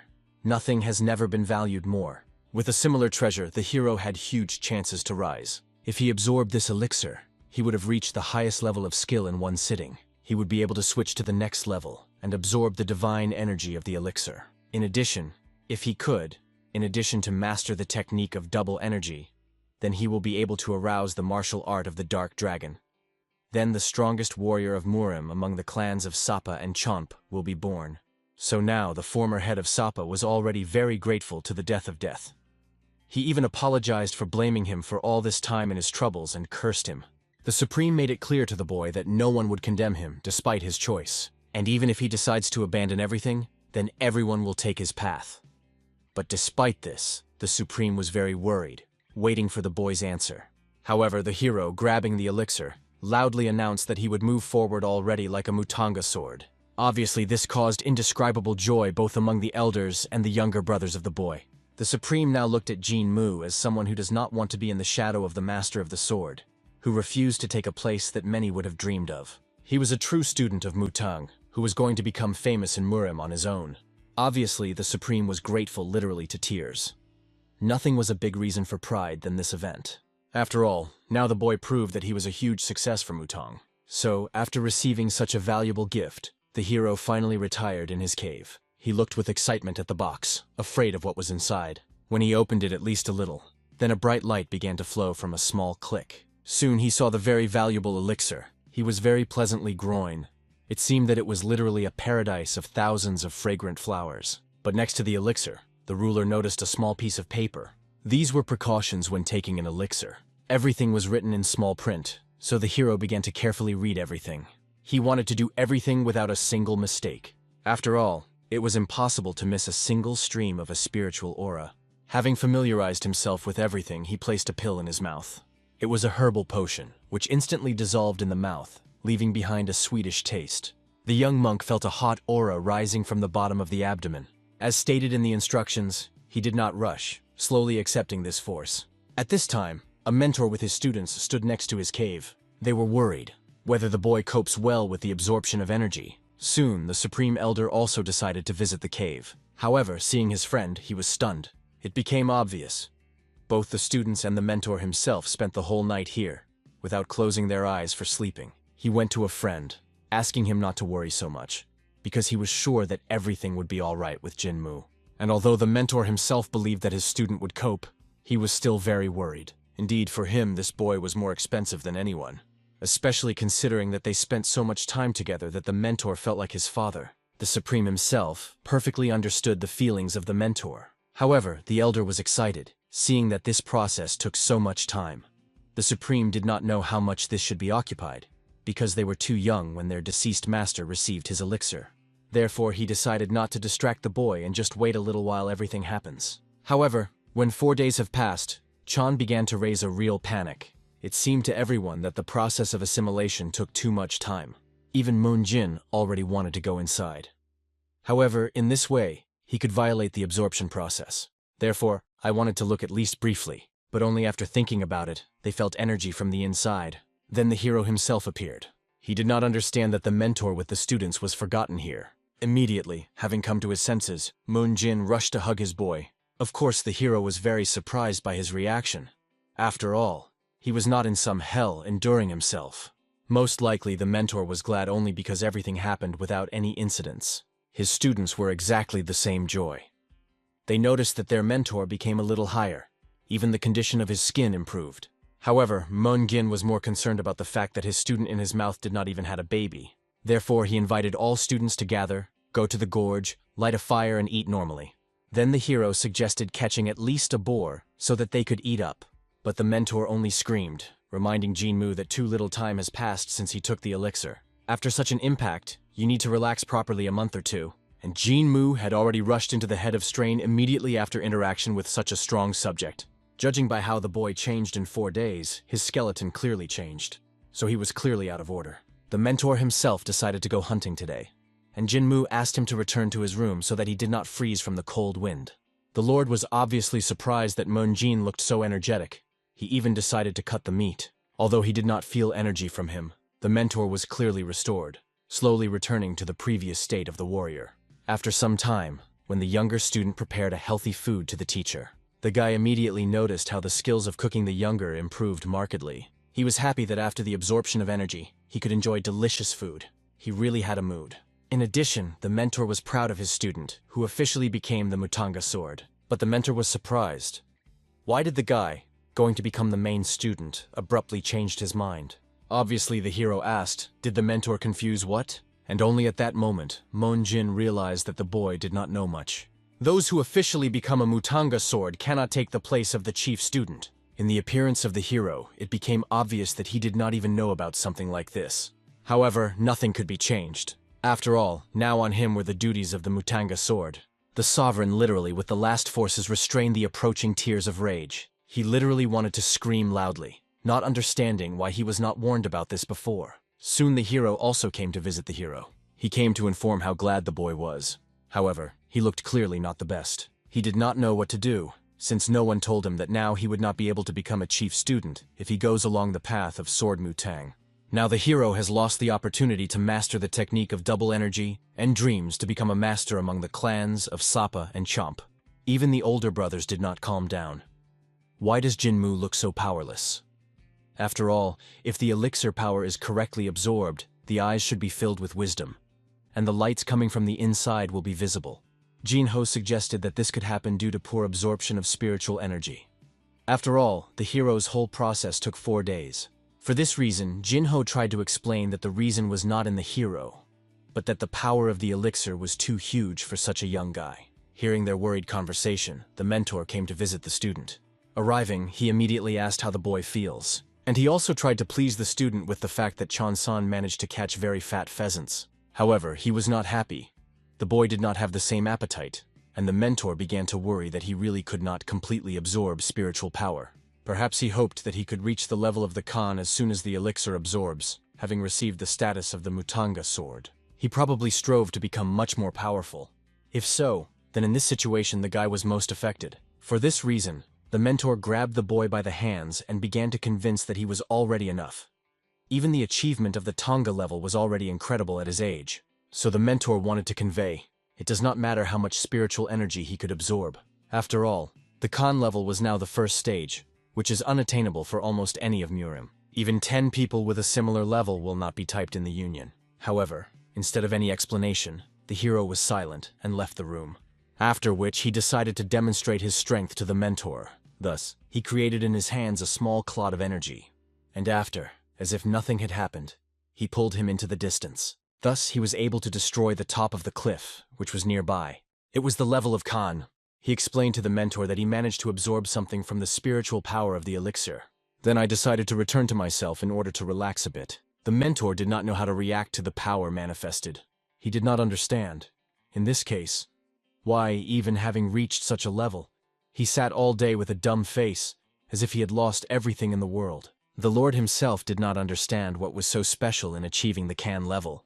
Even if you take the internal energy of the Sapa, which will take time, the result will be similar. If the technique of the Dark Dragon had just returned to him, then the achievement of the Khan level would require a few minutes. He even thought in order to kill everyone, getting the teachings of power. In any case, he was the best master of Mutang. No one can stand in his way. However, the memory of his body dominated him. The old man could not disobey if he says to stop. For this reason, the hero again began to hate the wife of death, who decided to send him to Mutang. At this moment, Chon-san also came to visit the teacher. A message came from the storage. It says that the responsible ones completed the census of books with the secret martial arts ordered by the mentor. For this reason, it was impossible to postpone the matter. The hero went to the storage, taking a mess of sand with him. There were a huge bunch of books. However, the hero did not have any use from all these books, since he will not be able to study the technique of double energy. His discontent was also heard by the head of the storage. He was surprised to hear that the boy was interested in a technique that no one had mastered before. However, the hero considered her a kind of exalted martial art, which only the chief student of Mutang was able to receive, because of which it was incomprehensible. In a sense, he was right. However, the double energy technique was also the legend of Mutang. The double energy technique has long become only the legend of Mutang, although it would be great to revive it again from the ashes. At a minimum, it would be worth talking about the initial form of this art. The hero was clearly interested to learn more about it. However, the old man had already hastened to lead them away. However, Jinmu wanted to know what the old man had in mind when speaking about the technique of double energy in its original form. Apparently, the technique was somehow changed, and the old man certainly knew something about it. For this reason, the ruler asked his students to go down first, and also asked to tell the mentor that he would linger a little in the storage. After which he sat opposite the old man and decided to find out what his words mean about the resurrection of double energy technique in its original form, and also, why was the technique changed? After these issues, the old man was convinced that the hero was a rare copy. He managed to meet many students in his lifetime, but not one of them was interested in the technique of double energy. It immediately became obvious. The boy wanted to master this martial art. The hero did not know how to answer this old man, because he did not know either his rank or age. It was clear right away that he was older than anyone in Mutang, and the Lord hoped that with the help of this old man he would have at least some hope of studying the technology of double energy. Therefore, he honestly admitted that he really wanted to know her, no matter how much he thought, but it was the only way to achieve the desired martial art of double energy. Hearing this, the elder remembered that the student in front of him became a Mudang sword. In this case, he should know that he cannot study this technique, but he was still interested in it. The hero honestly admitted that if he had been warned that he would not have the opportunity to master double energy, then he would not choose the path of the sword. But the old man was surprised that after the power of the elixir was already flowing through the veins of the hero, he still tried to master this technique. It seemed that it was an overcoming. Although he could advise something to the guy, because in the afternoon he saw a very bright radiance, brighter than the sun. He was still a guy with endless potential for development.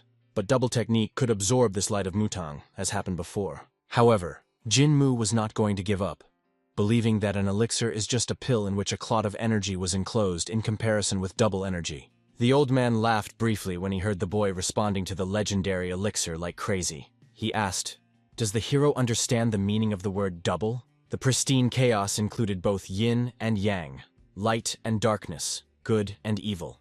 Having mixed them together, it turned out double energy. The old man tried to explain that the ordinary monk could not capture these elements, enclosing them in his body. The divided good and evil constantly collide in the mind. If an attempt to connect these two principles will fail, then a person will obey the inner demon. When the student, walking along the path of Taoism, falls under the influence of an unclean spirit, he becomes the devil. And in the end, the whole world will suffer due to what happened. But the Lord knew that everything would be in order with him. This old man obviously did not know anything about him. Naturally, an ordinary monk risked very much. However, the hero would never have surrendered to his inner demon. The fact is that if you study dark martial arts, then the internal energy will not increase. But if you learn the martial arts of a pure goal, then the human mind changes by itself for the better. However, despite the fact that Jin had an evil heart, he received a portion of Taoist energy without his desire, and without any discomfort took possession of the martial arts of pure spirit. At the same time, the creature occupying the body was not affected in any way. It was still vile and vicious. The spirit inside the guy is a representative of Sapa, simply hiding in the appearance of a monk. Therefore, the one whose essence is already controlled by evil cannot submit to the internal demon. But for the old man, of course, the hero's confidence was nothing more than youthful stupidity. He tried to explain, tried to reach out to the hero, so that he would leave attempts. And the Lord was absolutely spitting. The warning simply did not reach the guy. Therefore, the old man had no choice but to tell him the story. This story happened 100 years ago. Then Jinmu realized, in front of him is a real long liver. Most likely absorbed the entire righteous energy of the mountain in order to live for so long. The old man told how in ancient times the one who was the last to master the technique of double energy lived. He said that he would be in order, and decided to practice. This man, following the worldview of Sapa, took possession of the dark martial arts mentioned in the technique of double energy. But he never managed to find a balance during the unification of yin and yang. The pristine chaos swallowed him. The inner demon prevailed, and in the end, he became a real devil to embody. He brought down his anger on the Mutanga clan. However, the hero surprised that there were no records of what happened. As it turned out, that incident became the terrible shame for Mutang. There was simply no place in history. After all, this person was the supreme elder Mutang. Therefore, all records associated with the technique of double energy were abolished. The martial art of a man who turned into a devil. However, it seemed to the hero that the old man finally went crazy and carries a similar nonsense. He even believed that the elder was simply not enough, which was angry with the old man. But, as it turned out, the supreme was strong. After all, he even managed to come to his senses and suppress demonic energy. He gave his life to the student's hands in order to atone for his sin. If the brother would not have done this, then the whole world would be stained with blood. The Supreme was also those who created an unprecedented legend in the history of Murim. In just 10 years of his active activity, he managed to become the best master of the Middle Kingdom. If he could achieve pristine chaos, then even the emperor would not dare to raise his head in front of him. The hero, of course, considered it a nonsense. After all, the emperor was those who at once led 1,000,000 soldiers at once. It is unlikely that there was such a great master in Mutang, because Jinmu never heard something like that. Realizing that he would not hear anything more useful, the sovereign simply decided to leave. But the old man said that after what happened, the second volume with the double energy technique, where the pristine chaos was described, was divided into 4 parts. However, the hero knew for sure that the double energy technique was recorded in 2 volumes. As it turned out, by the will of the supreme record of the pristine chaos, they were divided into 4 parts and sealed, so that no one in the Mutang reached the pristine chaos and would not be influenced by demonic energy.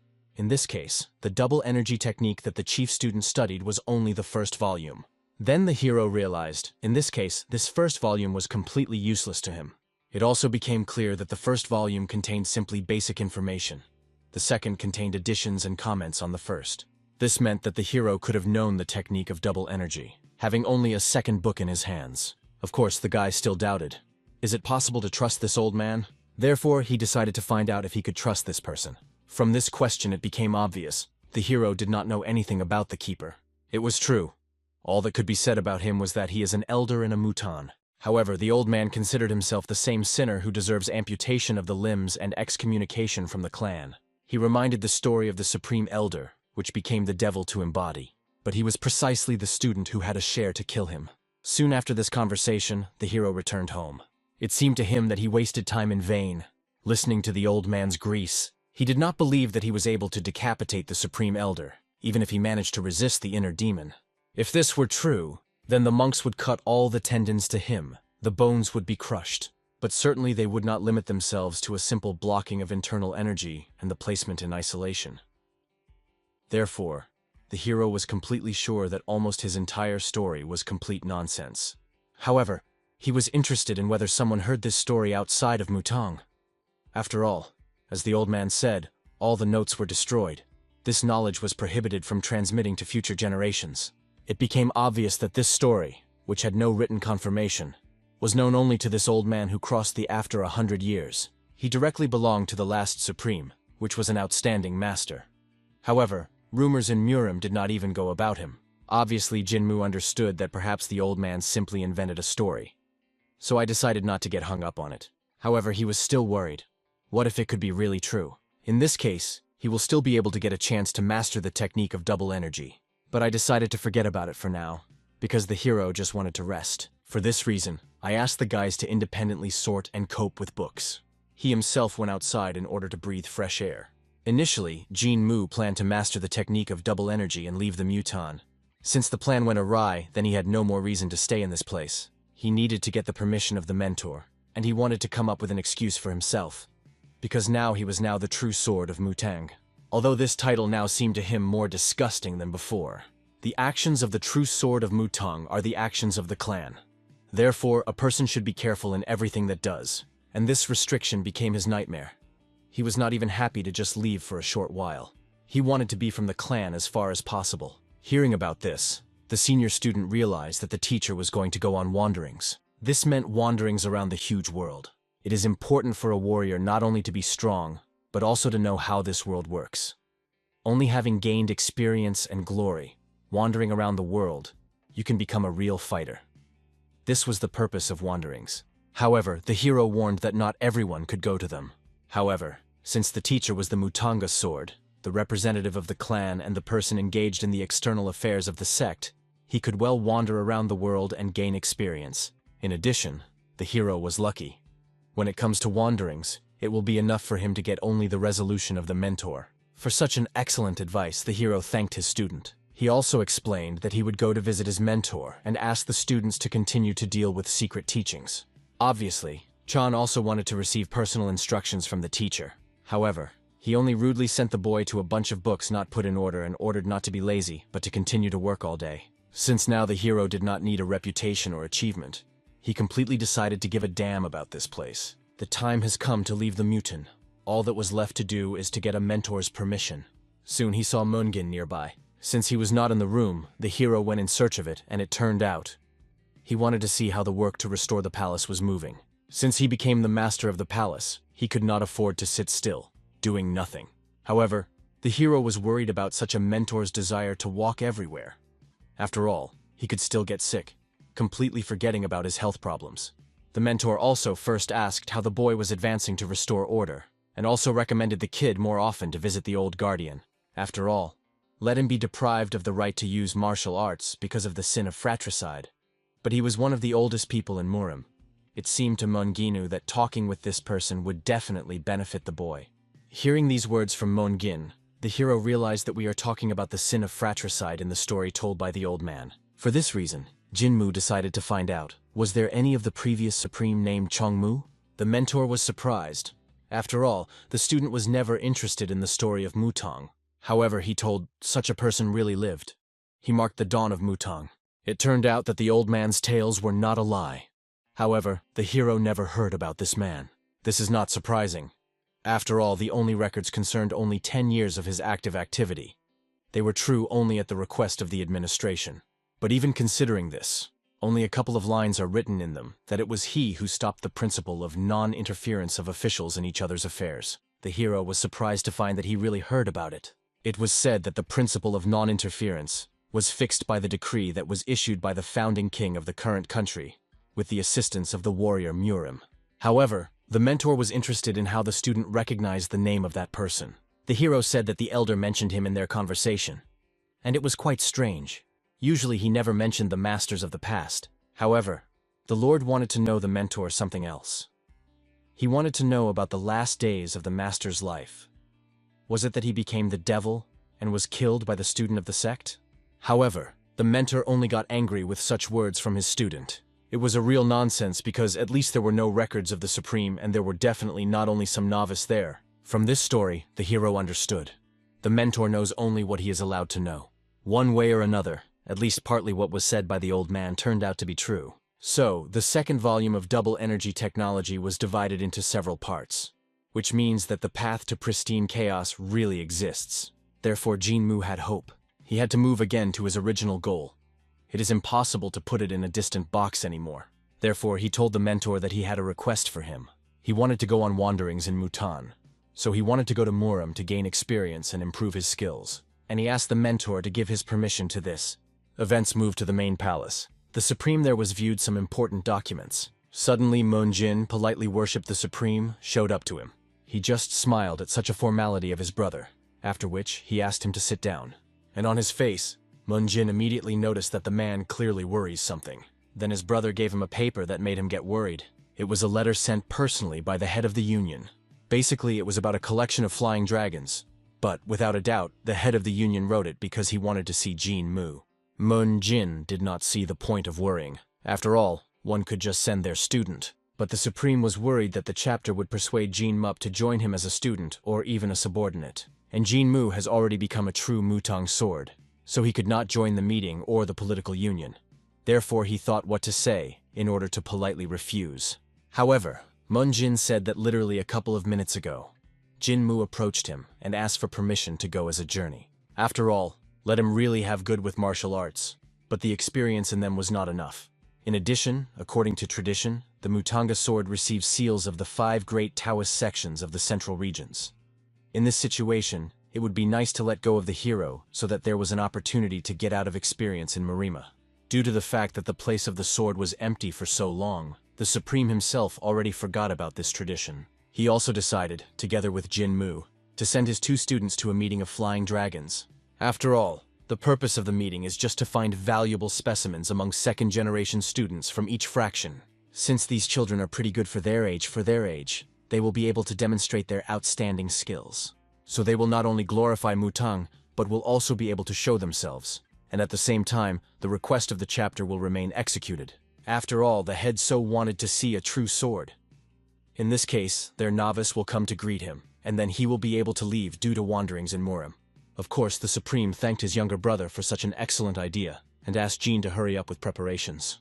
Events are transferred to Hubei province, to the political union of right forces, and specifically, to the office of the head of the union. The military advisor said that all the letters related to the organization of the event were delivered to each faction. However, the head of the union knew that among those who arrived at the meeting, there were many young people who had already made themselves a name, who reached Tanga and received recommendations from elders. He even personally sent a message to the Supreme Elder, so that he would send them his novice. After that, the conversation also went about the Zhu family, with whose eldest son some troubles clearly arose, so the twin brother will be sent. After which they also discussed several issues on the preparation process. However, everything went as according to the plan, because they had a responsible mission. To be prepared for the fact that someone from the Palace of Demons may have much more military power, for which this collection was created. If everything goes as planned, then in the future they will be able to become the largest military department, which will not be equal in strength. Also, the keepers were chosen. Among them were all famous masters. It remained only to find the one who took the place of the head of the meeting. This should have been a person who does not belong to any faction. After all, otherwise he can challenge the authority of the union, or put the interests of his faction into priority. However, it seemed to the chapter that such a person could not be found in the world. But the assistant had such a candidacy. He offered a white heron. His reputation was impeccable, and he was in no way connected with the clans, so this place was perfect for him. The white heron was born in a small family of martial arts masters in the province of Hunan. Its abilities have become so famous that they began to compare with the techniques of the families of the absolutes of the Union. Thus, choosing it, they will be able to satisfy all the parties. He is exactly the person who is a symbol of neutrality. However, as far as the head he heard, he went on wanderings in Murim, hiding his personality. But as it turned out, the military advisor managed to find him. Currently, the White Heron was in the head.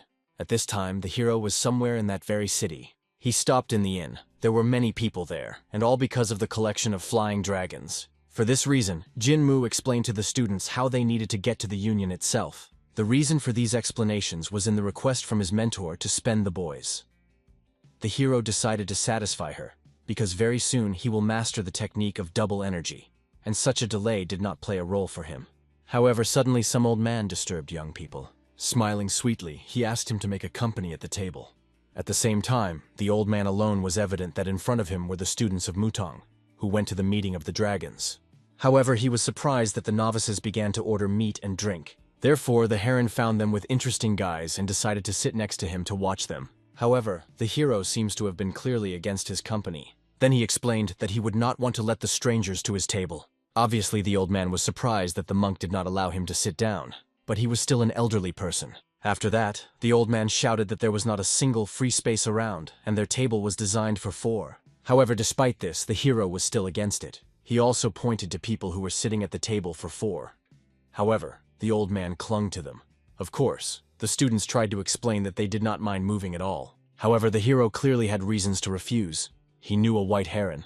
After all, it was impossible not to recognize the one who was an outstanding warrior of enemy forces in those days when he was the Lord of Sapa. There was no more modest person in the world who was absolutely anyway for any money. In addition, he was full of useless curiosity. Therefore, he could not pass by the monks, drinking alcohol. If the hero allowed him to sit down to them, then he would definitely bother with different questions. The old man was angry that the guy was pretending to be a novice from Mutang, but did not give up his place, thereby refusing the old man. However, the hero only recalled that he paid in order to sit here. He had no desire for his own money to be in such an unpleasant company. Therefore, he suggested the old man to straighten a place for someone else. Then he also raised his students, without even waiting for food. He had no desire to continue to eat after such a meeting. He also complained to the mistress of the establishment that the old man had bought him, because of which he was forced to leave. Therefore, he asked the woman to take a fee for food from him. Obviously, the old man immediately after that urgently needed to fix the bad manners of this insolent. But the hostess stopped at the exit, and she reminded that he should first pay 4 silver coins.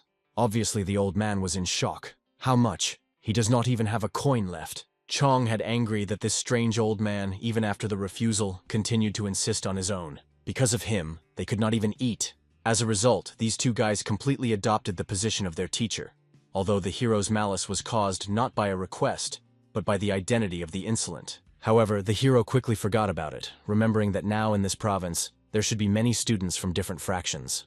If he, being the personification of Mutang, will continue to behave in this way, then his mentor will begin to blame for this. He would not care if someone saw his bad side, but he could not remain indifferent to the insults towards the teacher. For this reason, when the guy suggested finding a place for an overnight stay, the hero refused. First of all, he needed to look into the clothing store. Finally, after a long night, the next morning came. Having changed his students, the hero decided to find out what they managed to find out about. However, as it turned out, there was not a single free space on the ship. All places were booked in advance. There were only 2 ships that prayed during the day. One belonged to the Jew family, and the second was cargo, and therefore made many stops along the way. Obviously, the hero did not understand what was so important in this meeting, since there was not even a single free place, and he asked the student if he offered that double fare. In principle, the hero expected to learn from the student that he did not understand the meaning of overpayments. Therefore, he decided to explain to his naive student how this world works. Therefore, they again headed for the ships. All this time, the nasty old man watched them, who immediately ordered them to stop, after which he immediately began to run in their direction. Noticing that today they have already changed their shape, the old man even suspected that all this time they only pretended to be monks. However, when the hero, without answering, decided to leave, the old man only got even more angry. And then he tried to attack the boy with internal energy. However, in the end, he could not even grab him. After such an attempt to attack, Jin Mu only got furious from the old man's bush and asked him to lag behind. However, the old man would only lag behind the hero, returning him money. namely 4 silver coins. Then he also began to scream for how many difficulties they delivered him by ordering so much food, and also began to consider how much could be bought for all this money. However, the hero immediately, taking the coins from his student, handed them to the old man. After the money was returned, the Lord hoped that they would no longer cross the ways with the old man. He would not pursue them and simply leave them alone. Having received the promises of the old man, they immediately left. However, it seems that the old man was not going to get enough of it. For this reason, to the port itself, he continued to go near them. The hero stopped several times, trying to drive the old man away. But, as it turned out, they were one way, and when Jinmu suggested a man to go ahead, he only refused. The students even had to restrain his mentor so that he would not naive this old man here. As it turned out, the old man plans to pursue these people. Initially, he was surprised that there was a monk with similar manners. The recent meeting of the inn was also a pure chance. However, seeing how a 20-year-old novice dodged his attack, he began to burn with curiosity. At first glance, the hero seemed an ordinary young monk with a lack of manners, but outstanding abilities. However, this guy turned out to be shocking and interesting person, so he even decided to go to a meeting of flying dragons with them. So soon they were near the ships. It became obvious that the ship that Chan-san spoke about was already set sail, and the other ship was rented for a long time by the Jew family. To the surprise of the old man, the hero also went to the head of the merchant ship, which was amazing.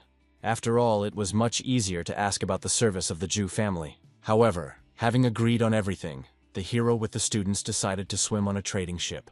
As a result, we agreed that the hero would ensure the safety of this merchant ship, while he and his comrades are being taken. It was obvious to the old man that the monk agreed with people with the help of money, and did not act as an ordinary monk. The more the old man looked at him, the more he wanted to get closer to this boy. Therefore, he introduced himself as a man floating with the monks. However, he was refused in the place, which was strange. After all, the deck was empty. The fact is that Jinmu bought all other places. He said that only his handsome young student with a chubby friend would swim with him. The old man could not understand why Jinmu was such a fundamental person. But the merchant noticed that the boy even promised to take care of the safety of the ship. Recently, the protection of merchant ships suffered greatly. The old man also promised the man a defense, believing that he would be more beneficial. But the captain could not believe such the words of an elderly person. Did not want to look after the old man. Then the man already wanted to introduce himself to his legendary name. However, I realized that this will clearly not lead to good. After all, then, without a doubt, all the novices will become polite and begin to crumble in apologies. However, in this case, he will no longer be able to observe the boy in his natural state. At that moment, another young master arrived at the ship. He noticed this small argument that slightly interested him. The whole reason was the old man who so persistently cursed from the captain of the ship. For this reason, he came up and heard the old man still suggested to sit aboard. The young man, smiling kindly, invited the elder to take advantage of his ship.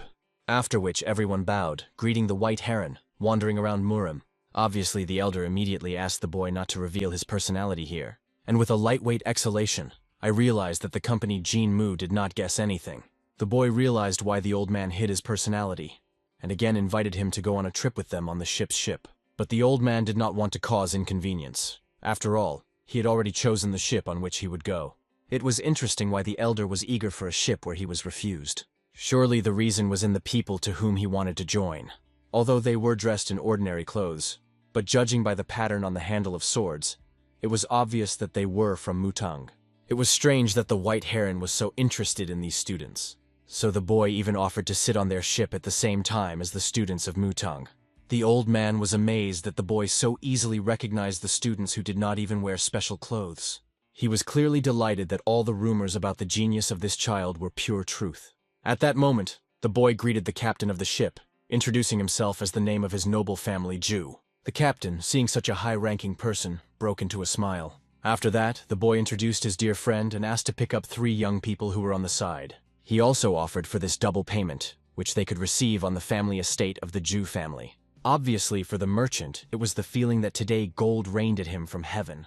For this reason, he immediately demanded that the soldiers leave the ship. The hero was clearly angry.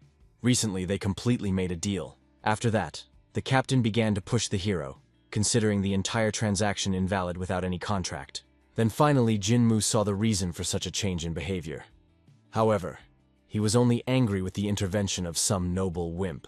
However, the gentleman from the family of Ju forbade his bodyguard to call his name. He only threatened the boys that the elders from their clan would not like the way they reacted to the old man. However, the hero made it clear that he was clearly not concerned with the opinion of the elders. He asked the boy to stop climbing them and took that annoying old man on his ship. The boy tried to explain that the elder wants to swim only with them, but Jinmu was so inferior that he decided not to sail on the ship. Instead, he asked the students to get 3 horses, and the boy offered to continue to go his way. He was clearly angry that he stood in front of him, trying to build a real man out of himself. While the hero was leaving, continuing to mumble something under his breath, it seems that the boy was really amazed at his chuika. However, without giving a look, he offered a wagon or riding. He immediately realized that in his thoughts the old man had a desire to follow those students. Turning to the bodyguard, he said that he would also hit the road along land with the elder, while the rest would arrive on the ship's ship. Obviously, the bodyguard decided to follow with the master and take a couple of servants once he will have to stop on the way to the knight.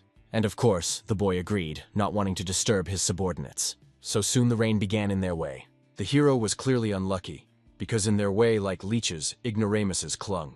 And besides, half a year they were met by a downpour. So also an annoying old man who still could not lag behind invited them to join their tent. The young gentleman watched everything while the bodyguard brought him a blanket so that he would not freeze at night. Also, the servants were already preparing dinner for him and offered to eat and take a little. However, the master could not sleep because of the words of that novice. He was surprised how the hero noticed what even a white heron could not notice. The story of the young master began a long time ago. Then his twin brother died, and he urgently needed a successor. Women were worried. After all, if the heir did not become a direct descendant, then in the future, the struggle for power will begin in the management of the family. Therefore, the girl had to replace her brother. She began to dress like a man and behave appropriately, forgetting her name and called another. So far, in the central areas, it was believed that the heir to the family was alive. The girl was lucky. Her talent exceeded many men, not inferior to any of his peers. No one suspected the fraud. Just a pretty heir to the family. And it seemed not so bad to continue life in the appearance of a man. However, at some point she had a younger brother. Without a doubt, it was a joyful and happy event. However, the girl was worried that she would have to return to her female essence. Then, living as a woman, she will marry the calculation of the person whom she sees for the first time, and will live with him to the end, without any opportunity to completely reveal her abilities. And all that she can spend the rest of the days locked in the role of the mistress of the house of a family. Therefore, the collection of flying dragons was very welcome. It was a chance granted to her by heaven, the last opportunity to make a name without belonging to the family. After long persuasion, she managed to achieve the permission of the head of the family. Even if she again begins to live like a woman, she was not going to abandon her abilities. This was her last journey as an heir to the family. As they agreed upon her arrival, the heir had to get sick and hide from extra eyes in a distant shack. Then her newborn brother will simply become a new heir, and then she will be able to break out of the shackles and make herself the name of a real warrior. However, the novice guessed in everything. Although no one knew about this but close people in the family, this rude monk, devoid of any dignity, guessed everything. Soon the young master woke up, the rage was ready, and the boy fell asleep tightly, almost missing him. Even Chan licks the smell of a thick stew. He was very hungry. And the boy only fueled the oil in the fire, inviting them to his fire. But the hero clearly made it clear that if his disciples move, then they would die from his hand right away. It seems that the boy was only surprised at their stubbornness. However, the hero's decision was final. He did not even understand why they should be next to people who stuck like a bath sheet and were terrified nasty. This was especially true for the guy. He could believe the insidious girl hiding under the mask of a man. However, despite the fact that the guy voiced her secret, she was not embarrassed. She managed to control her emotions well. In addition, the strength of the spirit that he felt in the body of this girl was sufficient. She was quite talented in order to compare even with Chon-san. Those who hide something behind a smile are dangerous if you leave them near them. Therefore, the hero certainly wanted to get rid of her. Obviously, without hiding, the girl only praised the keen eye of the hero, and he immediately asked to stop climbing him and pick up a white heron. The old man was even more surprised to learn that the guy was behaving so boldly, even knowing who he was. And the girl was even more surprised. After all, even the Supreme Elder Mutang would bow her head in front of the white herons. But this novice did not even shake. He was clearly a novice of the first generation, who reached the level that she could not have imagined. So it became obvious. He was there by Jinmu, about which there were so many rumors about recently. It also became obvious that he did not know. Mutanga's students were always famous for his good reputation, but Jinmu was clearly getting out of the rules. The hero clearly infuriated the audacity of this girl. He was surprised by her smartness. He even considered that it was the same genius of the Ju family. The White Heron was not in himself, realizing that he had met with the newly elected True Sword of Mutang. In addition, the young gentleman also said that the boy, having reached the level of Yoongi, defeated the detachment commander from the family in Takan, and at his age achieved outstanding successes. It would seem that he was an unprecedented occasion all over the world, and the hero only reproached himself for being too clearly demonstrated his abilities. As you know, you need to hide your skills until you find yourself in the most critical situation. Therefore, Jinmu knew he needed to be more vigilant. However, Chan finally ruined everything, telling that his teacher had reached the Kan level. The hero obviously scolded him for such nonsense and slander, and explained to the guests that his student was too much exaggerating. However, no one believed the excuses. The White Heron even wanted to immediately fight the boy. However, at that moment, Chon-san finally appeared. At this time, he went to hunt and even caught a deer. This huge prey would have been enough for at least 10 strong guys. Chon-san immediately made it clear that he brought that deer in order to feed not an old man, but his teacher. At that moment, the beaten Chan crawled closer to Chon-san and said that the old man was a White Heron, and the representative of the Ju family was a woman. This girl just the same suggested that the boys stop quarreling and instead eat meat well, starting dinner. Obviously, the hero tried to somehow get rid of them. However, he really didn't succeed. Today, he was too tired to conflict with them. Already early in the morning, the elder woke up, since with age, the desire of sleep disappears. Then the girl came to apologize to the old man because she had to put on men's clothes. She explained that she did not want to deceive the elder. It seems that he was not offended. He understood that each person had his own causes. It didn't matter if the boy was really a guy or a girl. Then he proposed to continue their fun trip further, and even praised her for how she got used to the image of a man. Since the path to Ujan was quite long, it took 20 days to get there. Already exactly 10 days have passed on the way. Chon Yu, looking at the carriage, rejoiced that the representative of the Ju family moved in such comfort, and the trip was literally a paradise. And even during the halts, the teacher forced them to train. Hearing the fatigue of the guys, the hero decided to arrange a halt. However, just by the way, I saw an excellent rock suitable for training. For this reason, he forced his students to climb it. In addition, he endured them endlessly, hung cargo on them, and did not even forgive a minute to the stop. The White Heron was amazed that they cope with their task so well. The fact is that they knew, if they break, they will die, because the hero will kill them himself. The girl quickly realized, thanks to such a training session, he tried to raise the level of novices even above the second stage. Chon-san himself said about this girl. After all, in all his results, he always referred to his teacher, who helped them achieve success. For this reason, the girl wanted to practice next time with his students. The hero tried to refuse, but when it did not work, he again got angry that these people would not be delayed from him, but still gave the girl his consent, if only she stopped looking at him with her deer eyes. But soon he heard a loud noise nearby. Someone was clearly approaching.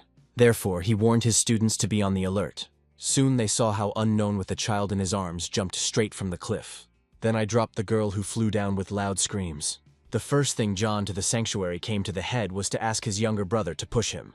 Thus, Chon-san pushed off the cliff and eventually managed to catch the child. But the man began to writhe with pain straight in the air. After that, his body fell into the water. Obviously, after such an event, the White Heron was clearly alert, and he turned the people upstairs so that they would introduce themselves. However, people in masks clearly did not want to do something like that. Jinmu threw the opponent back to the very cliff. The boy had something to say to his senior comrade who, with his pursuit of justice, had put their lives at risk. The youth emphasized that the master should have used the deadly energy from the very beginning, rather than just trying to suppress the opponent. This made their positions weak. Jinmu addressed the opponent, who was still sitting near the cliff. He ordered the man to get on his feet. Jinmu still had many questions for the enemy master. The attacker looked carefully at the boy. He asked him how he knew about the lightning strike technique and how he had mastered it so quickly for his age. Jinmu rubbed his fist. Right now, he was only interested in who the old man was, the one who had interfered with them in Manhwa. The youth had a special gift for him that needed to be delivered. The man could only recall one old man from Manhwa. That was the old man Tae-ran, whom everyone around called the Great Wolf. But revealing him meant condemning oneself to death. The stranger in the mask was now asking about who this boy was. He had already concluded for himself how dangerous this opponent was. His level was like the old Dewey. The attacker would have thought 100 times about whether to get involved in this matter if he had known who he would have to deal with. In fact, he did not expect to meet a fighter of such a level near the Zhu family. The man wondered how to act correctly. His combat skills were not enough to defeat the opponent. But on the other hand, he could not run away due to serious injuries. The youth seemed to see the opponent's hesitation, and when he lowered his swords, preparing for battle, he asked whether the attacker had soberly assessed the situation and would not regret this act later. Jinmu drew his own blade. He was going to engage in battle with the opponent who dared to draw a weapon first. The boy ordered to consider it an honor for the scoundrel. With a lightning-fast, swift movement, he was beside the attacker. The latter did not have time to prepare for the attack. The man noticed the sword rapidly approaching him. Jinma watched the victim, expecting him to start running away in panic. The mercenary did just that. He moved away from the boy to think over his next course of action. He could no longer confront him in open combat. The wounds were taking their toll, but his efforts proved futile. The young man pursued without falling behind. He tried to catch him right in the air, forcing him to fend off and expend energy. The attacker understood that he was unlikely to emerge victorious from this duel. In his thoughts flashed the plan to flee from here as quickly as possible and save his life. The boy's movements were hard to predict. He had no single system. Jinma attacked like a true fencer and easily identified gaps in the opponent's defense. The boy became something like a hurricane that swept away everything in its path. Standing in his way usually meant simply becoming the next victim. Jinma asked the opponent not to worry about the outcome of the fight. Today he would clearly be lucky, as the young man promised not to kill him, but just to share the data. Suddenly, Jinma felt a strange stench in the air. He guessed that his opponent had decided to use poison to delay his end even a little. The guy considered such an act unworthy of being used by a true expert and master of martial arts in an honest fight. The poison got into the wound. The mercenary understood this. He guessed that now the end would come for him anyway. And with renewed strength, he rushed at Jinma, promising to take him with him. The stranger was very wrong. He did not take into account that Jinma was not going to die today. The boy's sword shone with energy that spread across the ground beneath the attacker's feet. Jinma used a unique phantom sword technique. A vortex of energy cut the attacker in half before he could understand what had happened. Everything around lost its colors for a moment. In front of the boy and his mentor lay the body of the attacker. It was severely damaged, and it was hard to tell that it was once a human. The old man behind the boy looked in surprise first at Jinma, then at the body of his opponent. The boy only regretted that he did not have time to ask the stranger anything about the ran. The bodies of the defeated opponents lay on the ground. They were all unconscious. The girl sat over them and stated that they were all unconscious and had lost their minds. The girl thought about the fact that all this time only the commander of the attacker's squad had been speaking. She wondered what language they communicated in among themselves, but it was worth blocking their chi energy. The old man approached the girl to check how she was feeling. She reported that she had never in her life heard of such a group. Jinma guessed who might have told something. He and the girl looked in the same direction, and their gazes were directed at a small child being cared for by a woman. The child was silent. She seemed to have lost the gift of speech. The girl asked the little one why she was not speaking. The young woman herself thought that the child had been affected by the sudden attack and had lost the ability to speak from shock. She asked the little one to trust and relax because now she was safe. Masters and experts were around, and they would protect her to the last. Meanwhile, the old man praised the technique of his young comrade. He was simply delighted at how he managed to activate the sword and how precisely the strike was directed straight into the opponent's body. Jinma did not trust the man very much. He suspected that the old man had the necessary information.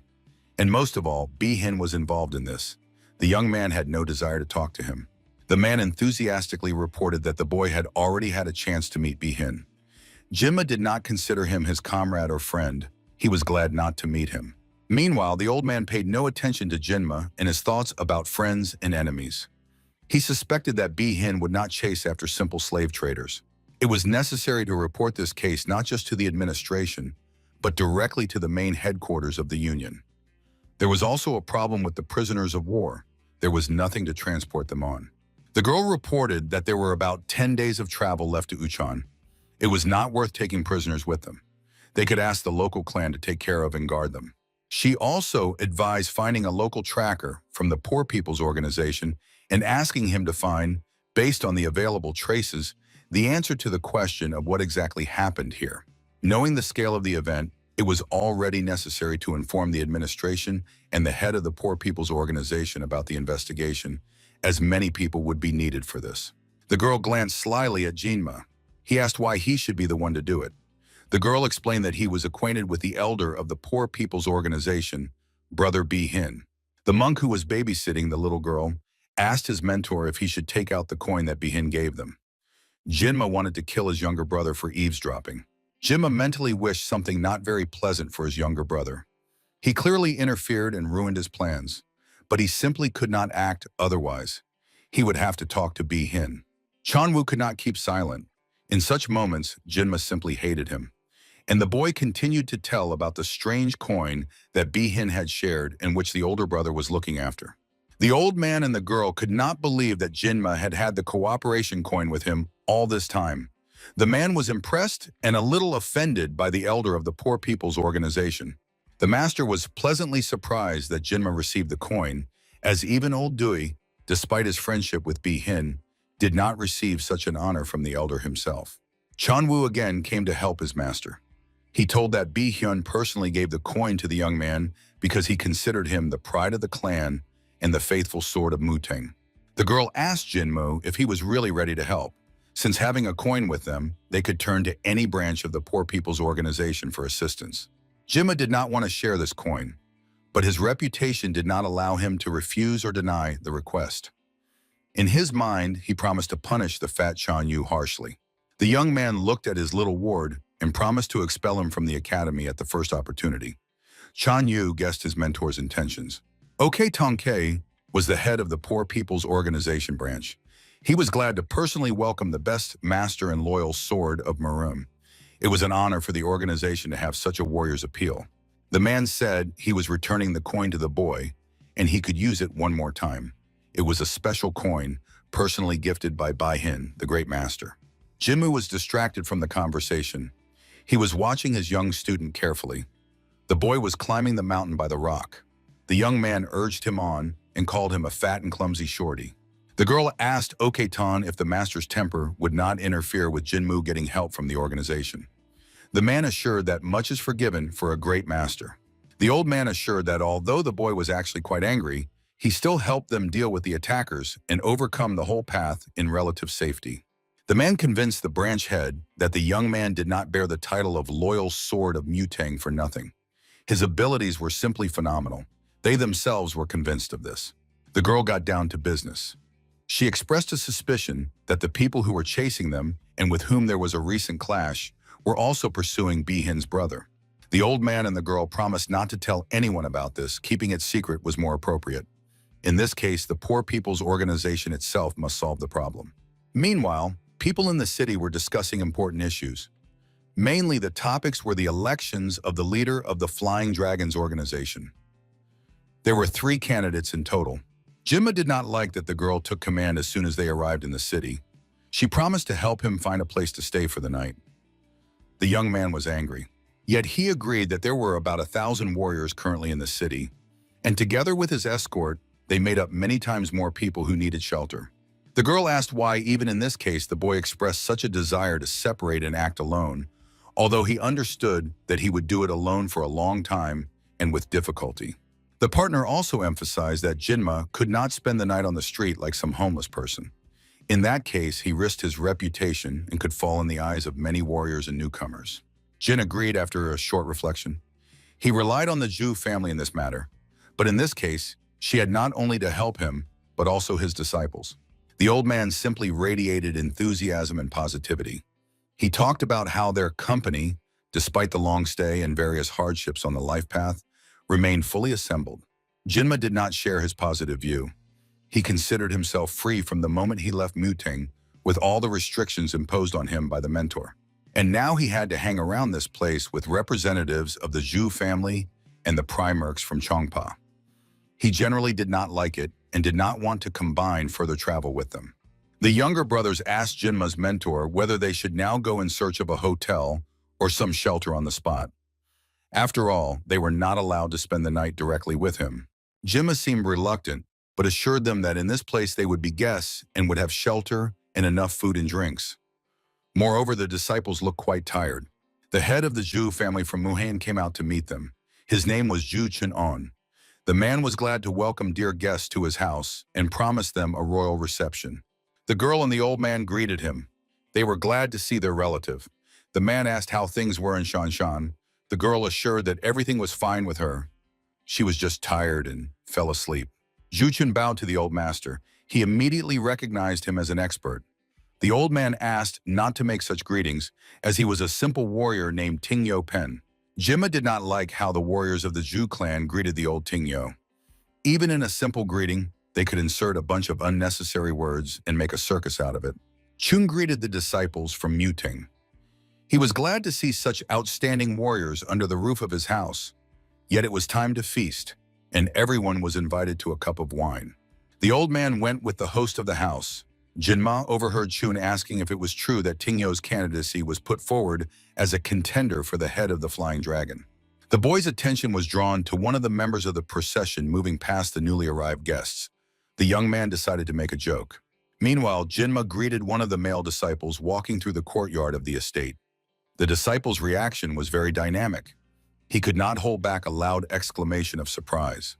He realized that he had acted in a way that was inappropriate in this estate, but it was too late. The man guessed that he would now be scolded for breaking the rules of etiquette. The girl was the first to come to Jinma's aid. She asked Zhu Kaogin why he dared to behave like that with a guest, and whether such greeting rules really existed in their estate. Kaogin felt embarrassed. He was shy. He was simply unsettled by the fact that the boy, younger than him in age, had the right to challenge one of the clan elders and take a respected place. He tried to explain that speaking to a peer in such a tone did not mean insulting him, but the girl ordered him to be silent and to learn to choose the time and place for conversations and their tone. The boy did not immediately realize who was in front of him. Only from the girl's words did he understand who Jinma was and what attitude was required towards him in this situation. Before him was the faithful true sword of Mutang, and it was worth showing respect to him. Such respected and honored guests with similar fame did not often stay in the Zhu family estate. Kaogin could not believe what he heard. He could not contain his anger and regretted it. One of Zhu's disciples immediately ran up to him and ordered him to apologize to the guest. The man was nervous because disrespect towards one of the Mutang members could mean that his clan treats all fighters and warriors of Mutang in a similar way. The relations between these two families were already tense, primarily due to their desire to control the river routes and trading posts on the rivers and waterways of the region. The insult that the younger one allowed himself to say could badly affect the clan's reputation, since one of them allowed himself to say something similar about the leadership of the opposing clan. The leader bowed to Junma. He asked to forgive the unworthy behavior of his subordinate. He did not mean to say anything bad, the fool just formulated his thought incorrectly. Zhu felt humiliated by the actions of his subordinate and glanced sideways at him. The man expected that Kaogin would also join him and ask for forgiveness for the honor of the clan. The young man also bowed. He asked to forgive him for his unworthy behavior and careless attitude towards the messenger of the great Mutang organization and the faithful sword of the protector. He hoped until the last moment that everything would pass just like that, and he would no longer see the scoundrel. Shame and anger replaced each other. Jinma decided to joke about the boy. He emphasized that he did not want to provoke a conflict. He just decided to call a friend and greet him, and the boy behaved in a similar way. The sword of Mutang emphasized that from now on, in his presence, the boy should behave exactly like that.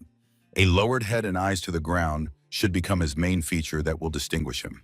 By an effort of will, Cal barely restrained himself from saying anything rude to this impudent one. He guessed that at this moment he could provoke an even bigger scandal. Some time passed and soon Jinma was enjoying delicious food and drinks. He felt the gaze of Kaogin on him, who still had not calmed down after the quarrel. He felt humiliated. The head of the clan branch made Kaogin serve the guests. He was now trying to make sure the dish did not burn on the fire. Jinma and the younger brothers were watching the poor guy. Cal considered such behavior of the guests unacceptable for guests. They almost openly mocked him despite his efforts to smooth over the conflict and avoid a quarrel again. Jimma addressed the boy. He suggested abandoning the formal address. After all, they had met before. And until that moment, Cal allowed himself to speak informally. The boy restrained himself. He ignored the fact that the young man emphasized their common age. And besides, he was considered a guest in this estate, so it was worth speaking to him formally. Jimma got drunk. He poured himself a drink and began to mock the poor boy again. The guest hinted that Cal Gin's forecast had indeed turned out to be true. He did not immediately understand what was being talked about, but soon he recalled the previous meeting when he had almost humiliated himself by promising the impudent one that they would meet again. Now Jimma was sitting with a glass and a bottle, mocking him. Cal gathered all his willpower not to respond rudely to the guest. After all, after that, the mentor could simply expel him from the clan. Jimma asked his student, the fat one, if he had enough food. Chan Yu asked for more and would not refuse a double portion. The Sword of Mutang ordered Cal Gin to prepare the dish. One of Jinma's students asked the host to stop. Even he felt sorry for the poor boy who was now paying for his weakness and his mistake. He also asked not to abuse alcohol. Jimma listened to him. He thought that in the morning he would feel very bad, but he was not going to end this evening just like that. The young man decided to take advantage of the situation. Cal thought that now everything would end and the whole company would go to rest, and he would not have to serve them all this time, and his position in the clan would be restored again. Jinma ordered the servants to prepare 2 more portions of the dish for Chanyu, and tomorrow early in the morning, he expects a special hangover soup in the room for the consequences of alcohol consumption. Calgin realized that it would not end just like that, but he endured this time as well. He was not going to respond to the insolence of Jinma and his company. He just promised to get even when the opportunity arose. The boy promised himself to put in as much effort as possible to become a swordmaster's apprentice and bring the scoundrel down to earth, showing him his true place. Soon the whole trio finally lay down to rest. It seemed that sleep would immediately overcome them. Jinma could not fall asleep. Chanyu snored. The young man promised never to share a room with him again. The boy was already getting out of bed, intending to hit the fat man at least once to make him shut up. But still he restrained himself. Soon he would see them less often, and then life would become calmer. He just looked at his wards. They even slept according to their characters. Still, it was not worth getting attached to these boys. It was better to be a loner, responsible only for oneself. Jinma went outside. He thought that in just a few days, he would be able to continue searching for the second volume of the double energy technique. He simply had to find those records. The boy recalled Spechon and his wealth, which had been accumulated over all this time. His assistant was supposed to monitor everything that was happening there, and soon he would return there. The dark nature inside Jinmai was awakening more and more often. He intended soon to absorb everything that interested him and become the ruler of everything. From this thought, he felt euphoria and exultation. Lost in thought, he did not notice that he had reached the gates of the estate. The boy realized that he was so absorbed in his thoughts that if someone attacked him now, he would not have time to react. Behind him was a girl. She called him. It seemed that the partner was simply shining in the darkness of the night. The girl was clearly glad to meet Teacher Jinma. The young man did not immediately guess who was in front of him. At first, he took her for his partner. But the girl's voice and appearance, when he looked closely, were different. Jinma guessed that it was Suwan in front of him now. The girl asked for forgiveness. She had copied others' voices so often that she simply could no longer speak in her own. Her real name was Ju Shan Shan. Jinma was confused. He could not believe that this girl had changed so much since their first meeting. She had become a true beauty. Meanwhile, the girl asked the young man not to make such a dissatisfied face. She was not going to pick a fight with him because she knew about the monk's promises not to approach women and to keep their distance from them. The young man asked for forgiveness. He himself believed that he had long lost interest in girls of that kind. But this beauty made him fall into a stupor and think about his own behavior. Suddenly, Jinma pondered. He was now in the body of a young man, and such girls were supposed to like him. Moreover, he could also be liked by them, so there was a chance to get to know her better. Still, the boy thought that now he should behave according to his physical age. So he asked what the girl was doing alone at such a late hour and why she was not sleeping. Shen told that she had recently just returned from the Union, where she was with Uncle White Heron. He stayed a little longer to settle the leadership issue in the Dragon Clan. Shan Shan explained that she currently has no need to pretend to be another person. From now on, she will conduct clan affairs and even participate in organizing the Flying Dragon only under this name. The girl only asked to keep secret everything he had just learned from her. Jinma was not a fool. He understood she had good reasons for that, and he was not going to tell anyone about it. When Sean made such a serious face and thought deeply about something, she became an even sweeter and more beautiful girl. He now longed to be with this girl. She guessed what the boy was thinking, so she promised to take him with her when she would greet the head of the union and his advisor. Jinma did not really like this idea. The young man could not listen to her calmly. He only now realized that he had agreed with her to go to the union, although in fact he had no important business there. He did not want to meet with those fools from the council and the union for a certain time. But the girl did not listen to him. She asked him to ignore her and go to sleep, because tomorrow he needed to rest in order to have strength and energy to continue doing important things. Jinma felt bad now. He allowed the girl with a beautiful face to make adjustments to his plans. It was a real fiasco in his opinion. The young man felt broken and shattered. In the morning, the students came to the mentor. They asked what plans he had for the day. They were going to take a walk around the city after training, so they asked to start earlier. The boys were surprised when they heard that their mentor was going to set off on a journey to the union. The younger brothers thought that today they would skip training and go for a walk. And the mentor assured that they have a unique opportunity to train independently, without his supervision, and he will later ask the estate owner for his opinion regarding their preparation. The guys did not like this idea very much. They were already mentally walking around the city and avoiding training today. They thought they would not be busy in the absence of the owner. Their plans were broken. Jinma promised that he would return very quickly. He did not intend to stay in the lair of his main opponent for too long. A short visit to the Union of Right Forces should be enough. The guests were personally welcomed by the advisor to the head of the Union, Juhep Jin. He was glad to see the sword of Mutang and the loyal protector and ally of his organization as his personal guests. Jinma looked carefully at the man. In his new form, he could not recognize who was hiding behind the young man's mask, and the boy clearly saw what was hidden behind the advisor's feigned friendliness and posing. There were actually many reasons for enmity with this scoundrel for Jinma. It is hard to count all the times Sachbihan suffered losses and hardships from this cursed strategist. Even despite the prevailing military power, Jinma's forces often lost to the enemy. He often envied the enemy for having such an experienced commander. The advisor assured the guests that they were worthy of a personal meeting with the head of the union, but at the moment it was not possible because he had gone on important business and it was unknown when he would return. The young man considered himself an idiot because he allowed a beautiful girl to lure him into the lair of his enemy, and now he wanted to get out of there as quickly as possible and never return. Meanwhile, the man was asking the boy about his impressions of the union and its location.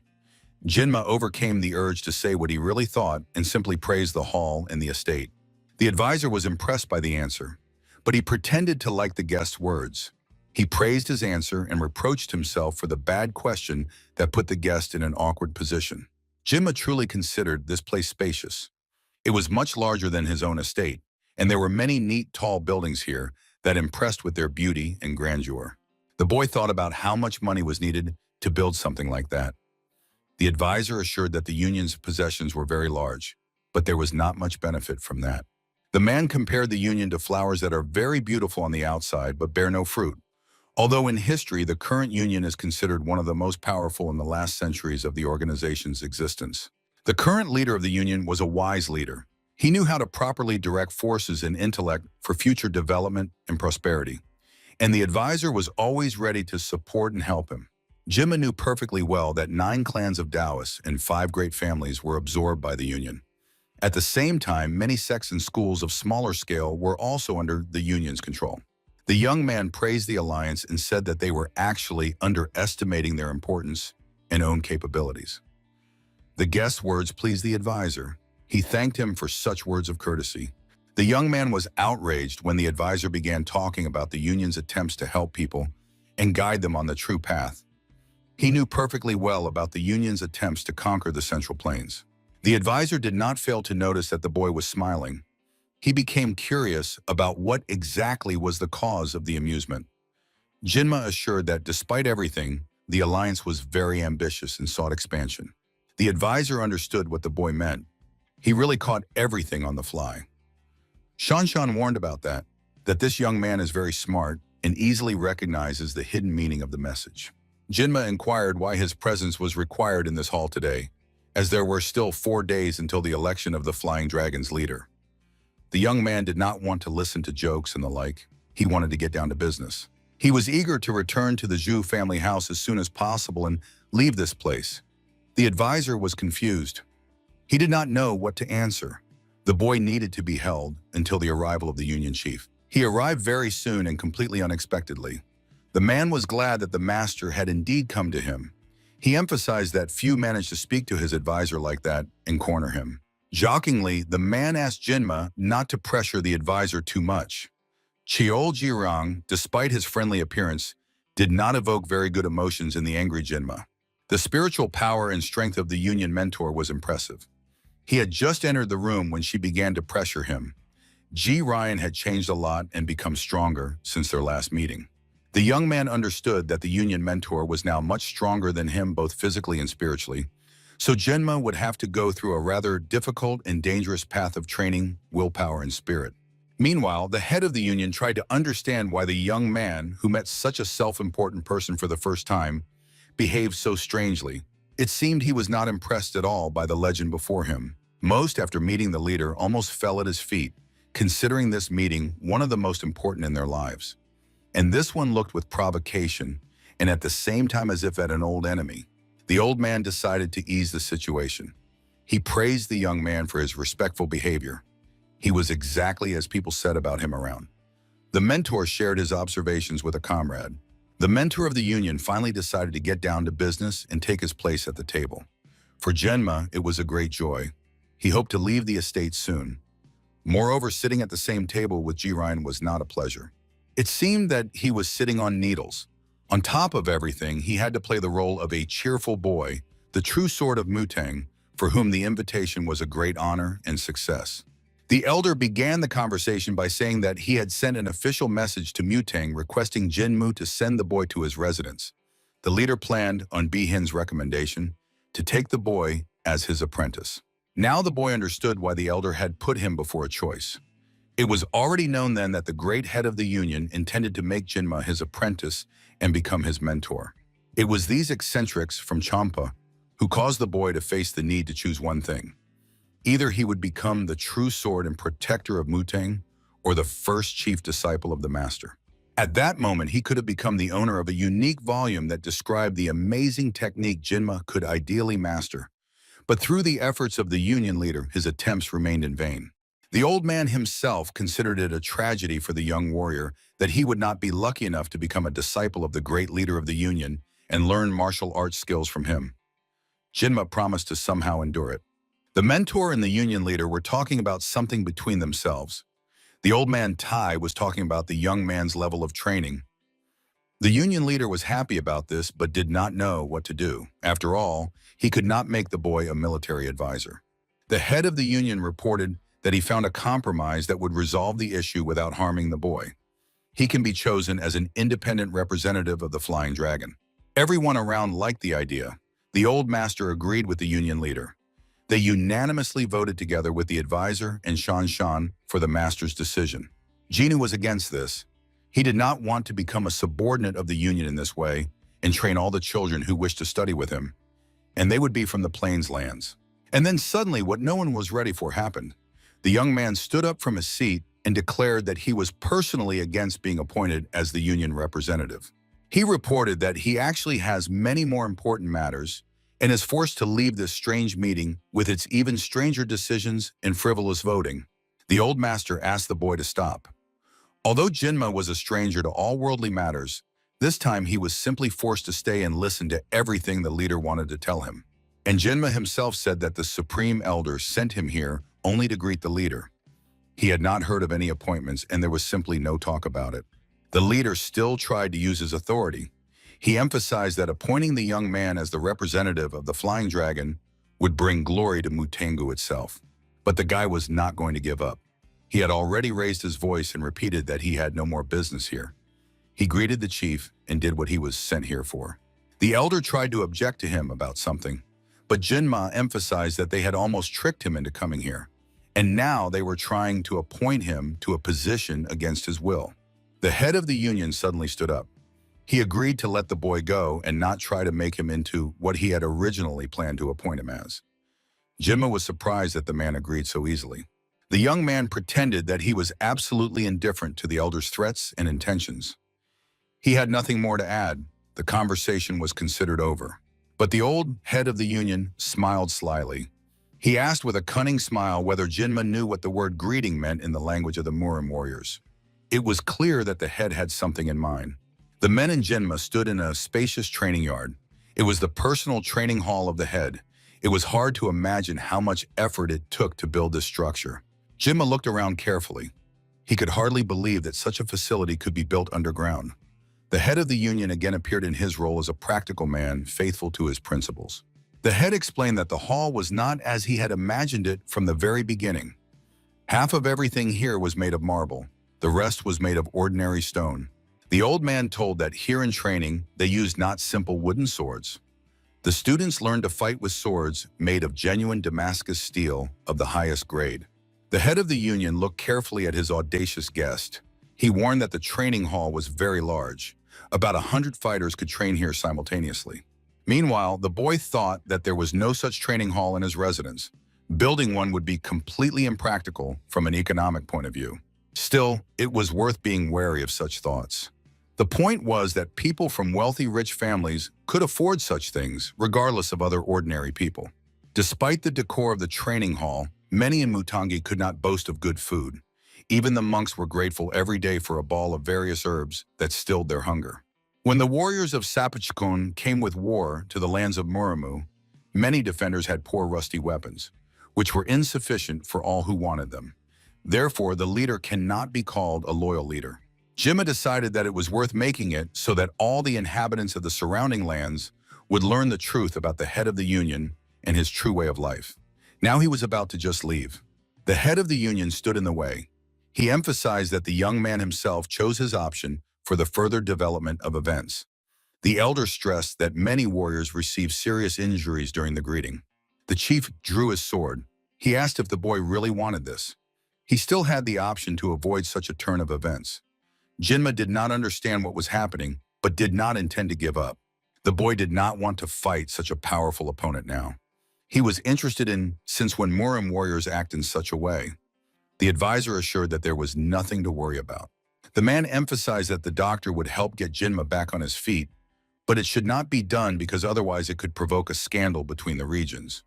Therefore, Jinma was supposed to suffer the least. The young man understood perfectly that this was simply an attempt to show off their military might. The warriors of Murim never greeted each other in such a way. Jinma's injury was just supposed to pressure Mutang. Jinma guessed that he would not be able to avoid a fight just like that. He tried to recall the fencing style of the head of the union. At the moment, he had to become a more skilled fencer. There was a threat that his level had risen significantly since their last meeting. The difference in strength in this case could lead to a disastrous outcome of their encounter on the training ground. He could no longer retreat. In the future, to become the head of Champa, Jinma had to fight this opponent. The young man drew a sword and invited the opponent to attack him. It seemed the leader did not pay any attention to the one who was his opponent. The old man, on the contrary, suggested exchanging a couple of blows to know the strength of his opponent and assess his level. The chapter wondered if the young man really intended to hold out in the duel with him until the very end. Jinma himself considered himself the future of the clan and someone who improves every day. But the old man was sure that it was this growth and vanity that would play a bad joke on the boy. But that day he himself will learn the truth about himself and his abilities. And then he will become polite and obedient. The enemy took combat positions. Both were preparing to attack, but neither dared to make the first move in this situation. And yet Jinma could not stand it. He decided to take the initiative. With a swift movement, he was approaching the head of the union in a rapid attack. The latter ignored the enemy's approach and pretended not to notice anything. But in reality, he was studying the boy's movements in detail. Their swords crossed. Neither yielded in strength. The fencing technique after the first attack was very difficult and almost impossible to assess. Therefore, this was followed by another series of strikes and lunges. But soon Jinma was convinced that the difference in strength was colossal. He now considered his careless agreement to what had happened a mistake. He no longer wanted to fight such an opponent. The old man flew out straight from the cloud of dust. He was a few steps away from Jinma and was pointing his sword at the boy. The boy still hoped to defend himself with the technique available to him.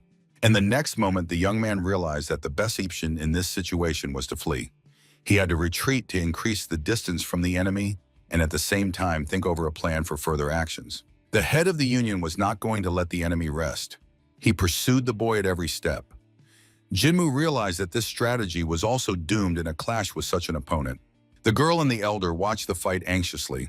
Despite being guests, both were very concerned about how Master Jinmu was feeling and what he planned to do.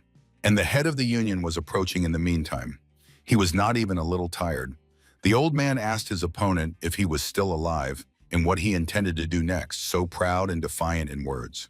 The advisor and the girl watched the confrontation between the two masters attentively. Shan asked if the young man would survive. The advisor assured that he would be fine, only needing to rest a bit in the infirmary. Meanwhile, the leader inquired how his opponent was feeling. The old man had used only half of his strength in one strike, so there should not be any serious injuries at that moment. The tone of the old man was becoming increasingly audacious. He emphasized that it was time to call a healer, and he would establish contact with Mutang personally. Suddenly, a figure of a stranger was noticed behind the leader.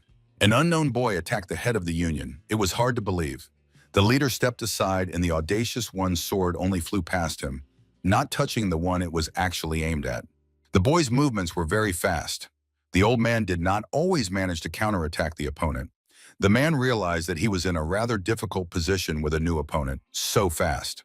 Jinma flew past the old leader. He did not touch him with his sword, only because at the last moment the respected master managed to reflexively block with his blade, and Jinma's attack failed. The leader could not believe that his opponent at this stage could use the falling meteor technique, but he combined it with another technique called forest fire that burns the sky. This technique once helped to defeat the right hand of the leader of Enrollment, and that was a real monster, who became stronger with every battle and every attack of the opponent. The old man was impressed that the youth knew his own fencing techniques so well. It seemed that they had met in battle more than once, and duels between them were a usual matter. The leader still could not calm down. He wondered how the youth managed to avoid being hit by the sword without preparation, using the secret technique of the Union leader himself, which he had long perfected. The boy played to the audience and assured that he just managed to do it the first time, although in reality he spent a lot of time tracking his opponent's technique. The boy deliberately left room for the Union leader to think. He would not tell him the whole truth about what he knew about his fighting style. Jinma was glad that he could get so close to his opponent and study his capabilities at the moment, and he would not guess that before him was Ryukrin Mungan. The youth was pleased that he managed to resist such a powerful opponent. After all, now his name would be on everyone's lips again. He decided that it was time to end the greetings. The chief laughed loudly. He told the boy that he had pleasantly surprised him. He assured that if it were not a secret training, he would surely have burned with shame. Jinma was confused.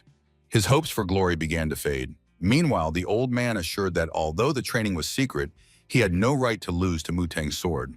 The boy was confused. With every minute, his plans were being disrupted more and more. Meanwhile, the head of the Union activated the mana of his sword. He promised that this time he would not give in. Jinma was looking for an option that would help him avoid another clash. The difference in strength and skills was very great. He was not going to give up, but continuing to fight was very risky. The old man could no longer be stopped. A vortex of energy spread throughout the entire training ground. The leader no longer held the sword in his hands. He controlled it remotely using a secret technique. The chapter said that he devoted the last years to achieving the highest level of fusion and enlightenment with his sword. Now it is part of him and can be controlled remotely. The man emphasized that he uses the art of the spiritual sword. He will fight with it against the young man who was considered the best fencer of his Mutang. Jinma was not glad that, in the opinion of those around him, he would now gain an experience he had not seen or encountered in life until that moment. He was unpleasantly surprised by that. The boy found it hard to believe that the 70-year-old head of the Union was now trying to use a secret deadly technique against his 20-year-old opponent. Zhao Riyang laughed. He considered the boy a skilled warrior and hoped that he would reach the current level of the chapter's development by the age of 30 and even surpass him in this. Jinma clearly understood that the old man was trying to hide his anger at not being able to defeat the opponent on the first try, so the duel between them continued. The young man suspected that he might really end up in the infirmary and spend quite a lot of time there, while the opponent meanwhile proposed this time to fight almost at full strength to put an end to the hesitation. Immediately after this, the old man began the attack. A barrage of strikes was directed at the boy. He barely dodged the sword, which simply hovered in the air and attacked him on the owner's command. Jinma was gradually losing orientation in space. He did not have a free moment even to catch his breath, and the furious old man laughed and praised the endurance of his opponent. In this beating, the essence of the spiritual sword technique manifested. The weapon freely floated in the air, and it was hard to imagine what trajectory it would take next time and where it would be directed. The movements of the sword were actually controlled by the spellcaster. He could, using imagination and thought, direct the sword to places he considered critically important for the opponent. Jinma was losing hope. Jireng was simply delighted with Jinma. The boy clearly understood that he would not last long. The fencing master's imagination was very developed in terms of what could be done with the sword. Jinma carefully watched the sword approaching him. Despite the difference in strength and power, the boy had to finish this fight alive and return to his temporary home. He thought that fate was confusing, and it was unclear from the very beginning who would actually end up in the Union's infirmary. Therefore, the leader was losing his danger in his eyes with every moment of hesitation. The sword approached with phenomenal speed. The fact that it flew straight did not yet mean that it would continue to move that way, and whether it would be possible to parry it with his own weapon. At the last moment, Jinma managed to parry the sword's strike, which had indeed changed its trajectory. From the side, he heard praise from his enemy. He enjoyed the spectacle and was invulnerable to the opponent. Jinma mentally asked the old man to stop, but he simply took pleasure in what concerned his power and skill in wielding the spiritual sword, even though he was fighting at half strength. The fighter pleased him. Mutang's disciples seemed to use various fighting techniques and created on-the-fly combat techniques uncharacteristic for an ordinary fighter in real combat conditions. Jireng was glad to meet such an opponent. He had not seen the like for a long time. This fight made him feel the taste of confrontation and stirred his blood. But despite this, the old man continued to attack the boy from a distance. He felt that the opponent was exhausted and would soon have to surrender to his will. The leader was not going to stop just like that. But when he really realized that the boy's strength was leaving him, he approached as quickly as possible. Jinma did not have time to react and struck the boy with a fist in the chest. The blow knocked the air out of his lungs. Jinma could not believe that the old man had managed to cover the distance to him so quickly. If the fight had continued, the sword would already be in his body, and he would be dying a terrible death. Jireng held the boy. He praised the skills of the true Mutang sword. No one could resist the leader of the Union on the training ground for so long, and this fight would remain a secret. Jinma himself believed that the fight was still ongoing. He took advantage of the fact that the man was holding him in his arms. He attacked the leader with an instant hand strike, and that was the end of it. The leader dodged the hit. He struck back. The boy's treachery angered him, and he hit him with an open palm on the neck. Consciousness gradually darkened, and Jinma seemed to be flying away somewhere. The boy fell to the floor. His last thought was that he would someday put an end to this insolent man and his mockery. And now Jinma's body lay on the training ground floor. Meanwhile, the man analyzed Jinma's strike. He had used a deadly technique that Bi-Hin had told about. The elbow was supposed to hit an important vital point on the body and put an end to the leader. He understood that if he had delayed his reaction a little, he could now be lying dead. Jireng was frightened by this thought. He could not allow an ordinary boy to kill him so easily. Jireng was amazed that the opponent attacked him so recklessly. There was nothing calculated in his attack. He acted more instinctively and did not control his anger. In this, the young man was more like a furious beast attacking thoughtlessly than a Mutang monk who controlled his reactions and knew how to master his body and combat techniques despite rage. The old man was now frightened that he was forced to think this way about a very young boy who today posed such a danger to him. He felt embarrassed. Jireng thought about the fact that in about 15 years, this boy would be able to show everyone the combat power of Mutang and bring glory to the school across all the lands of the plains and central regions. He called the advisor and assured him that they were unlikely to get the boy as their apprentice. The advisor was surprised, as he considered the youth talented and capable. Such a fighter could not be lost just like that. He posed a threat to the very existence of the Union if he sided with the enemy and fought on their side. This could not be allowed. The leader assured that he understood this perfectly. However, the beast could not be kept in a cage for so long. Ji Ryang would also like to keep him for himself, but Jinma cannot be kept within four walls. The leader emphasized that the boy would gain experience and become a powerful warrior. Even now, his potential was unprecedented. Moreover, he was an apprentice of Mutang. The old man addressed Shan Shan. He asked the girl to deliver after the healer Jinma's visit to the Zhu family house and provide him with everything necessary for him to recover as quickly as possible. Jirang asked to be informed after the youth regained consciousness that the leader really liked their greeting, and he had not met such a warrior for a long time, nor had the honor to fight alongside him. Already in the evening, the boy listened to the girl's words. He was even glad to receive such praise from the opponent. In any case, he was a worthy adversary, and his praise was worth something. The students were simply delighted by what they heard. They could not believe that their mentor fought on equal terms with the great leader of the Union. But Jinma thought a little differently. He felt tired. Jinma understood that he fought with full strength for the first time since he found himself in this body. It was a hard victory. On top of that, Ji Ryang did not fight with full strength against him. The old man showed a power that Jinma had never encountered before. He knew that he preferred to fight in the form of Hukren Mugen. It was then that he could unleash all his might. Then he could use close combat techniques, the main elements of which were using fists and hand strikes. Fencing was still difficult for him. Thoughts about revenge and another meeting with this opponent made him think more and more about seizing the volume of double battle energy. The decision ripened by itself. Jinma remembered the promise given to his students.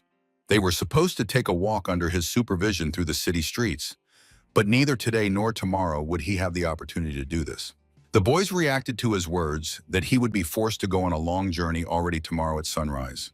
The disciples insisted that he was still too weak for this. Moreover, soon there was supposed to be a gathering of flying dragons. He could not just abandon them to their fate. Jinma shouted at them and ordered them to be silent and not to try to interrupt him. One of the disciples emphasized that when the mentor sets off on the road tomorrow, they would no longer be able to meet. Jinma himself thought that they might never see each other again. He understood that since his escape from Mutang, they had followed him everywhere, not saying anything against him. He could not believe that the boys would be so upset by his disappearance from their lives. It seemed to him that he would not find more loyal disciples. Therefore, he announced that they would still receive a gift from him as a farewell. He was not going to leave them just like that. The boys set off early in the morning to the back gates, where their mentor ordered them to go. They talked and discussed hypotheses about what could be their mentor's gift. Chanwoo assured his comrade that he did not need gifts. He would just like to stay at least one more day with Jinma and be in his company. The mentor waited for them by the gates. He asked why they were late. Could it be that during his day of absence, they forgot how to get up so early? The character of their master impressed even now. Jinma did not show much that he was glad to see his wards. He asked why both of them had swollen eyes as if they had been crying. The fat one asked not to speak to them so harshly. Jinma asked why they thought that he was going to perish.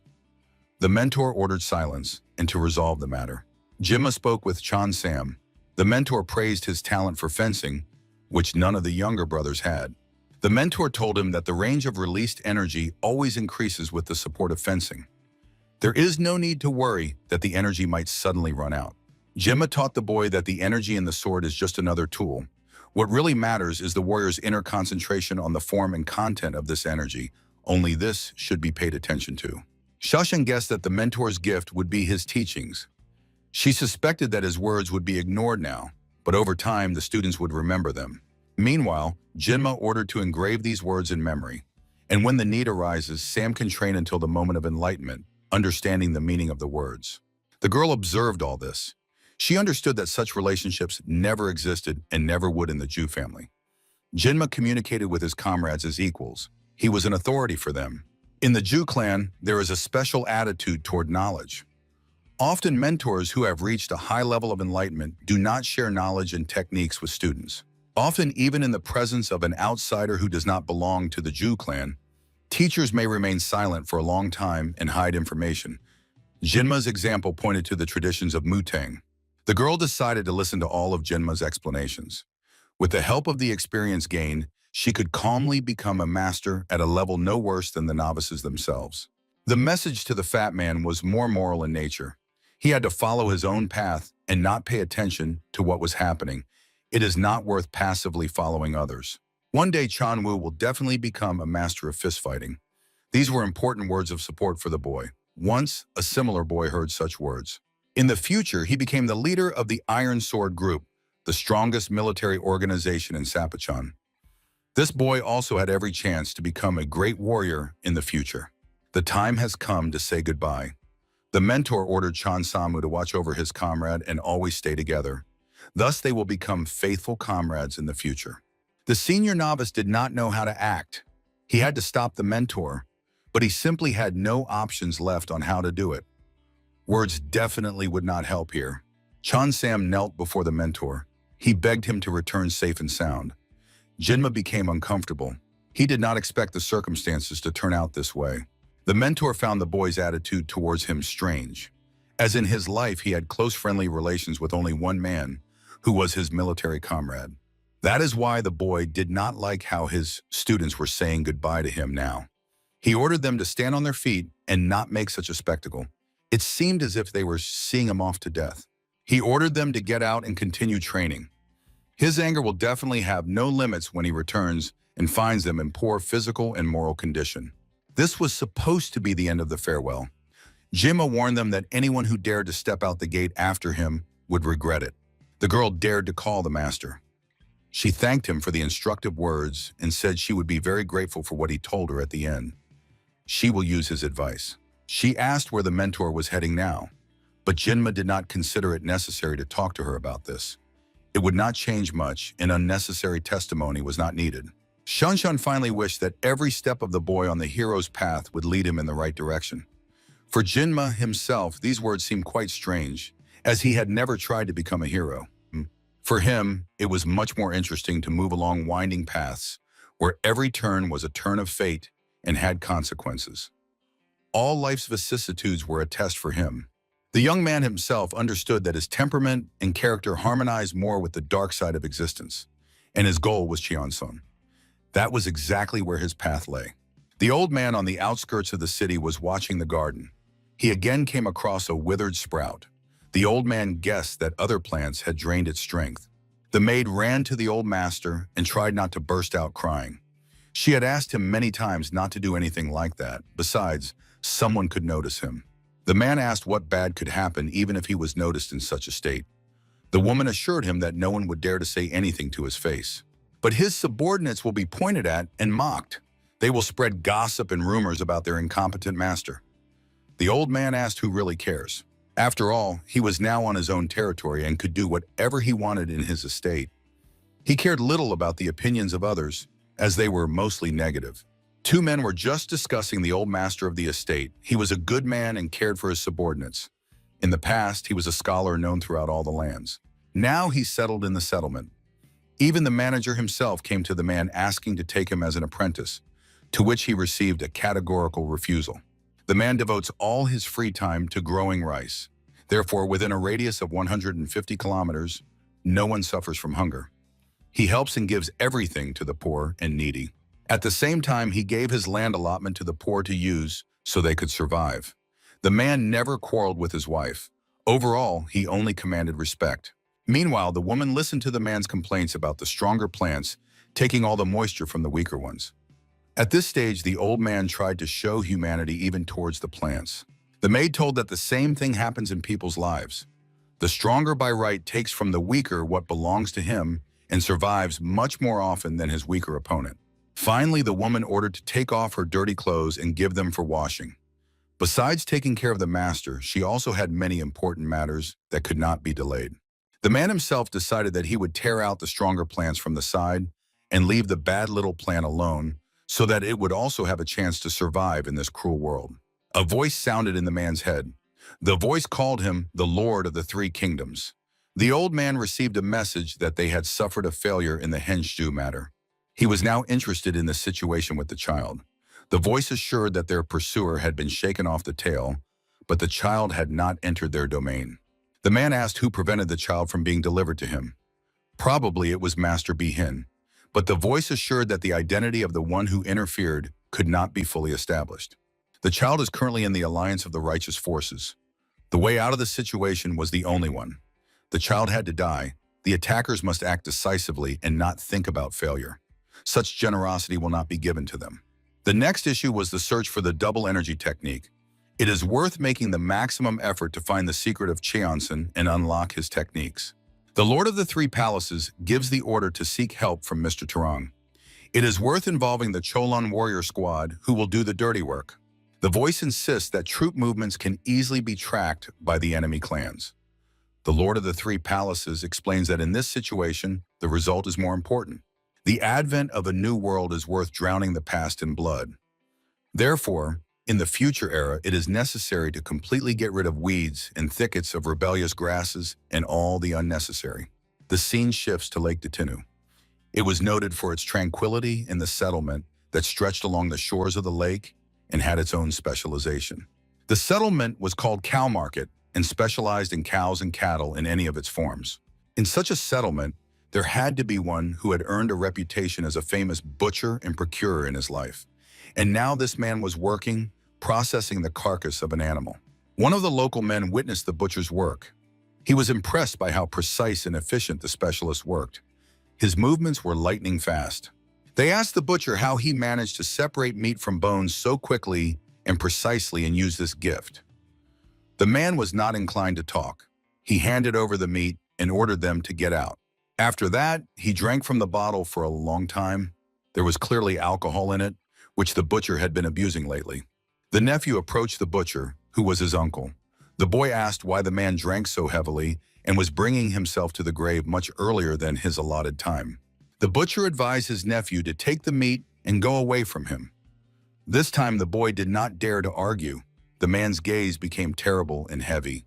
The man looked at the table in front of him. On it stood a small pouch with gold coins, but on top of the gold lay a piece of paper folded in half. The butcher pulled out a slip of paper and unfolded it to read what was written there. His gaze became quite troubled, and the emotions on his face were very difficult to read. Night fell, and the butcher was returning home. He lived in one of the poorest districts of the settlement, where everything was made of wood haphazardly. Tired and exhausted from hard work that brought him nothing personally, the man did not consider it necessary to rest. Life had drained him. In a moment, he was already leaving the house, holding his butcher's knife, more like an axe, and his tired, dried-up body was visible under his clothes. Holding a knife in his hands, the man walked away. He intended today to do what he had long desired, but kept postponing.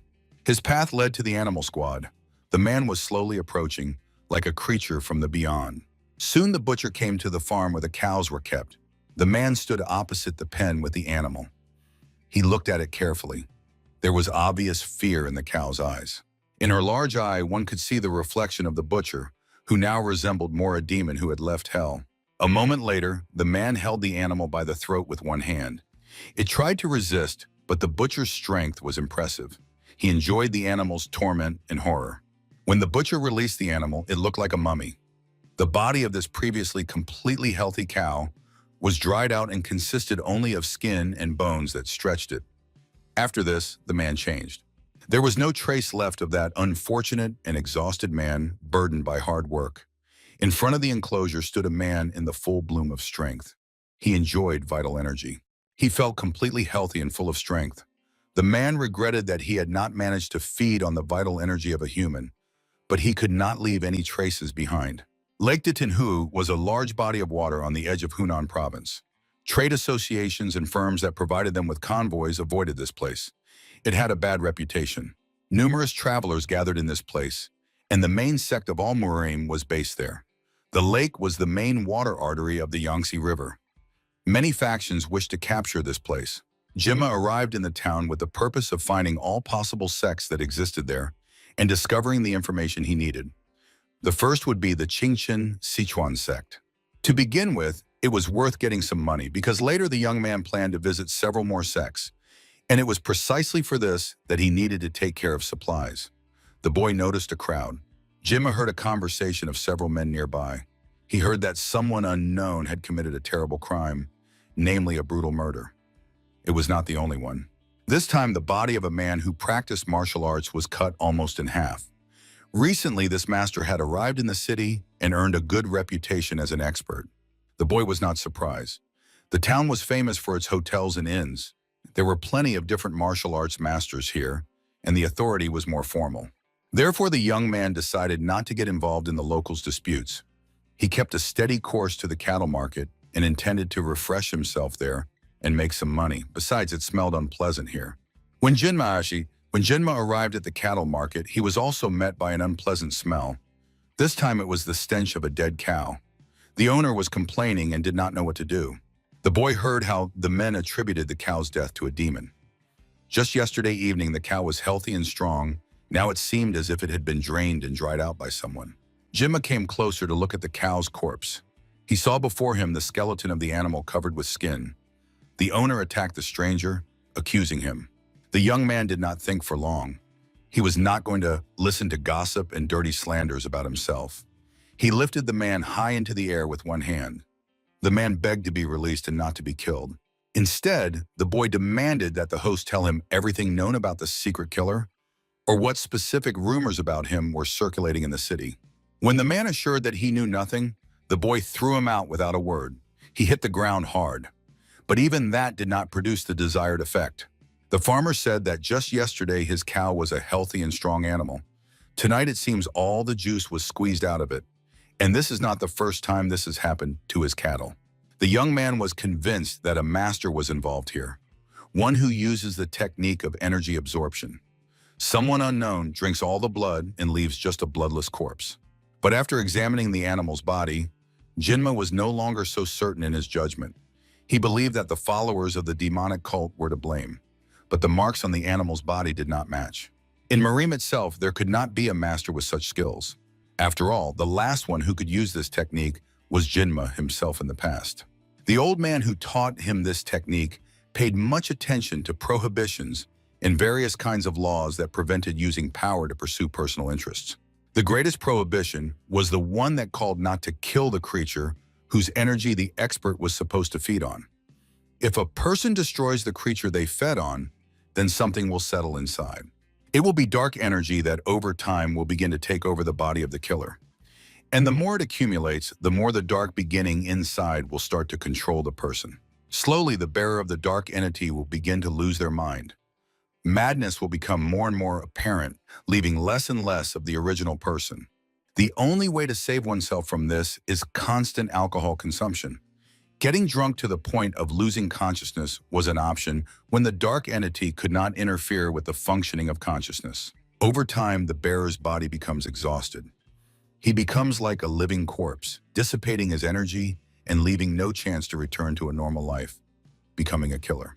That is why bearers of this technique are disliked and driven away from everywhere. No one loves them, and they are considered necessary to be expelled from towns and villages. Jinma could control all impulses using dark energy. The young man suspected that the master who killed all those cows was suffering greatly from what the dark energy was doing to him. He could not cope with madness at the moment. Therefore, he would soon start killing again. Most likely, now he is drinking in some hole, waiting for nightfall. It is then that he will embark on the path of killing and destruction. He will want to strengthen his body, which is suffering and tormenting. Jinma suspected that a person who uses such power must somehow be connected with the master who taught the young man, and the boy himself did not even guess who that could be. Night came. An armed man stood with his back to the wall. He placed a sword in front of him. The man believed that before him now stood the killer of Master Judge Chan. The butcher was approaching the victim. He promised that he could kill this man too, although lately he had been killing only for money, thanks to which he had gained a small fortune.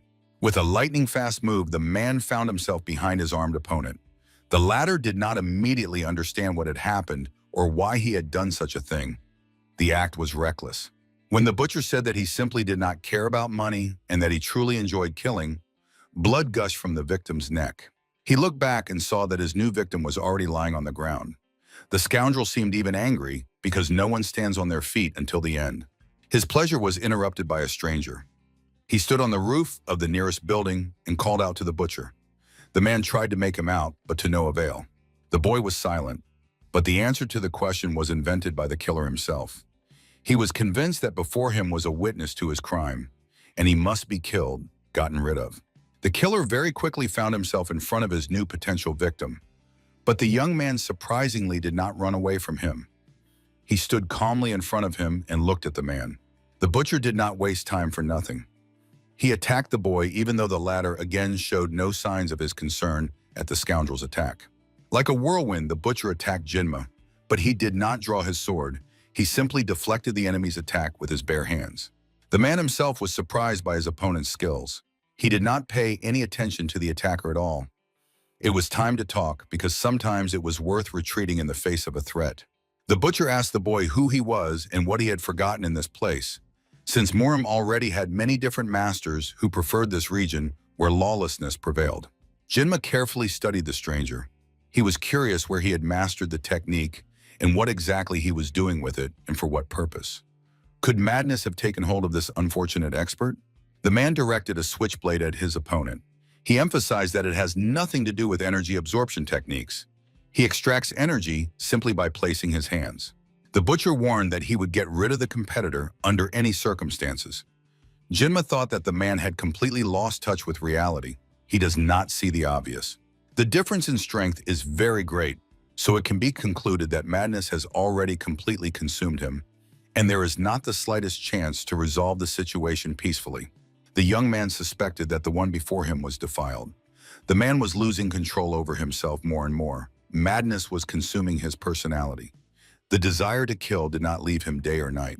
Soon this man will turn into a monster, possessed only by the desire to satiate himself and enjoy violence. The dark essence can break out at any moment. Jinma knew that this unfortunate man would soon die. He would personally put maximum effort into this.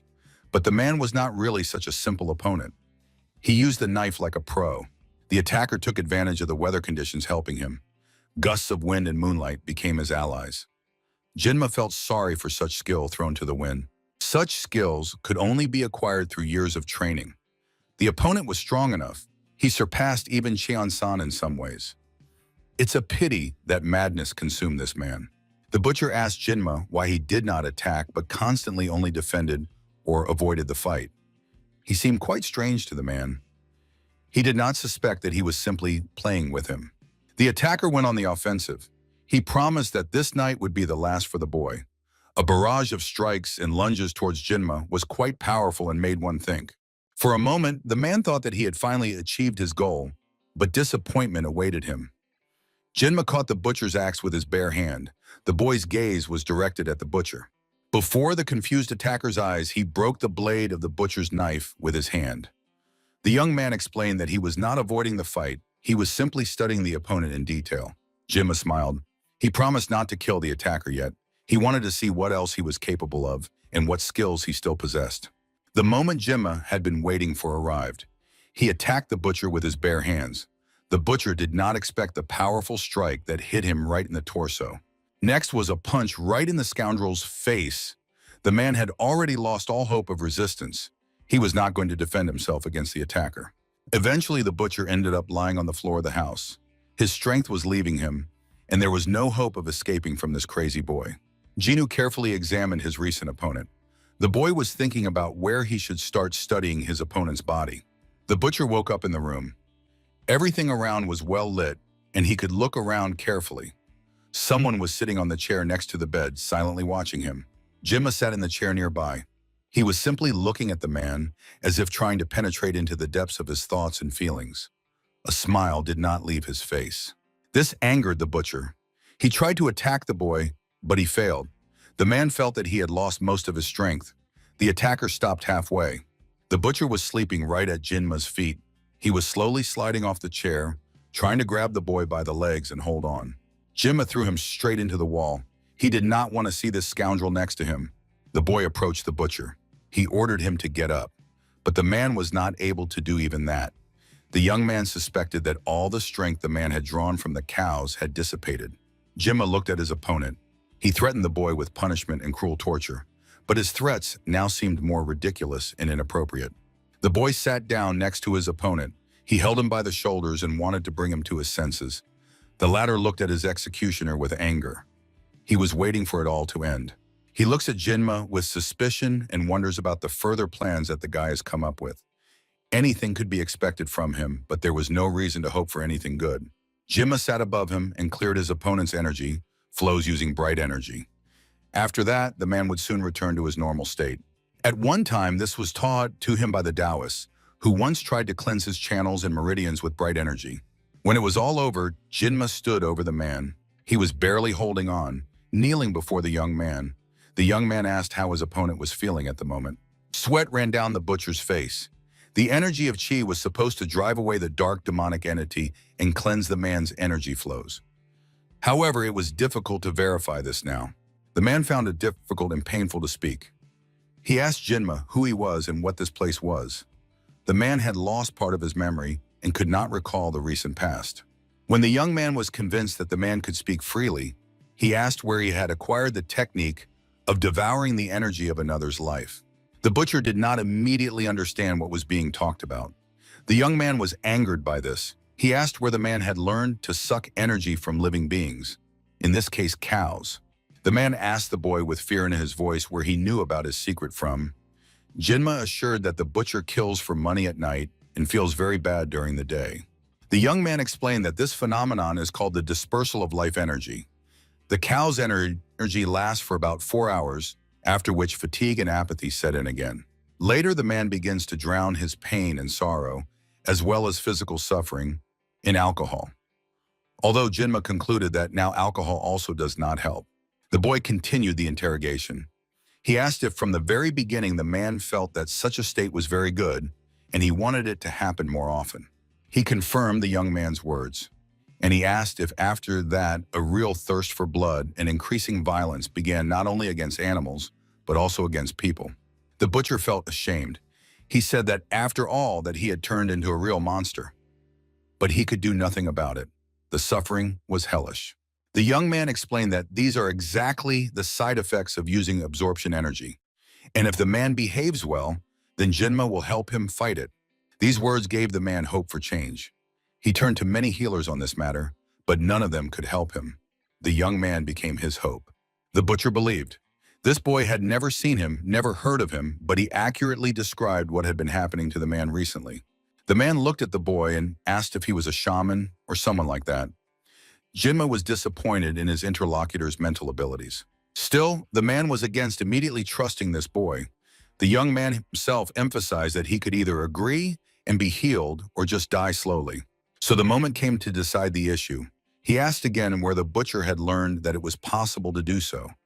The butcher was silent for a long time. He hesitated. The man decided to tell after all. He had nothing to lose now, and his existence did not deserve to be continued. So the butcher decided to speak. So he started from the very beginning. The man had long been the head of the Peck clan. His name was Peck Pei. The Peck clan was an orthodox clan and had a good reputation. For a century of its existence, it opposed the dark side faction. Then Peck Pei made maximum efforts to build the clan estate and its development. It seemed that P had everything others only dreamed of. Loyal comrades supported him and were ready to fight at his first command and order. But 10 years ago he came. Blood was shed in the clan's abode. The one who destroyed everything Peck Pei had built was Chan Yu-men, a representative of the dark faction. The man came seemingly with a peaceful purpose. He was searching for unique herbs, and now he was asking for permission to enter the valley sacred to the clan with its unique plant world. Since the Peck clan belonged to the Orthodox, they simply could not allow the Dark One to enter their sacred place. Therefore, clashes could not be avoided. The opponent turned out to be very strong. Peck Pei's father died in battle. The mother could not bear the loss and committed suicide. The clan was on the verge of extinction. At the end, the attacker gave a gift to the boy. P tried not to give up and resisted the man's attempts. But the aggressor knew what he was doing and did not give up. The boy learned from him that Chan Yu-men was giving him a slow and terrible death for disobedience. All this could have been avoided if the man had been allowed into the valley immediately. After that day, his thirst for blood could not be quenched. Because of this, he was forced to leave his native home, or rather its remains, and his own sister. All the time that PA existed after that, he blamed himself for not dying then. Thoughts of suicide did not leave him for a moment. He had to kill to live. Jimu recalled that exactly 10 years ago, Chon was searching for the root of immortality for him. Therefore, it can be said that the young man was involved in what happened to the Peck clan. Jimu recalled that he shared the energy absorption technique with his comrade, whom he trusted and relied on. The condition was a promise not to pass it on to anyone else. In that case, it is clear why Pekpei knows nothing about the prohibitions imposed on the owners of this technique, and that is why over time he began to become a bloody monster. The boy considered the destruction of the clan his fault. After all, the comrade acted on his orders, searching for the necessary ingredients for the potion. Jimma was surprised. It turned out that studying the bright path made him kinder. He had never thought about regretting past actions and sympathizing with someone. Meanwhile, the man began to cry. He was grateful to the boy for saving him, but the faces of the people he had killed began to surface in his memory and would not let him rest. The butcher grabbed the boy by the legs and begged him to kill him. Death could be the only way out of the situation at the moment. He did not deserve to live. Jimma hesitated. He understood that the entire clan of this man had been exterminated because of a comrade of Mungan, and the butcher would not have become a killer if not for this. The boy began to move quickly around the man and make small, shallow cuts on his body. Blood flew to the sides. This was exactly what Jinma wanted. He saw exactly where the dark energy was gathering in this body. The man did not immediately understand what the boy wanted from him. Eventually, he asked why he had not been killed. The youth took the man by the head and ordered him to recall how energy moves in the body. Jinma promised to help and heal the poor man. Morning came. Jinma had worked all night to make the dark entity disappear without a trace. He worked tirelessly, and now Pei was kneeling before him. The man asked how he could thank his savior. He assured him that nothing was needed.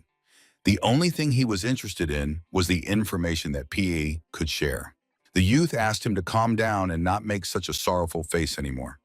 The man had to know that for someone who had learned the absorption technique, it was impossible to learn other martial arts. PB became angry. He promised to kill the scoundrel who had given him the cursed gift, but Jinma asked him to calm down and pay attention to the current moment. The boy explained that this technique was actually unique if one learned to use it wisely. The secret lay in absorbing energy in small doses. This meant that one could not kill the one whose energy they intended to feed on. It was worth leaving the victims alive so that dark energy would not accumulate. The boy asked what the man decided to do next.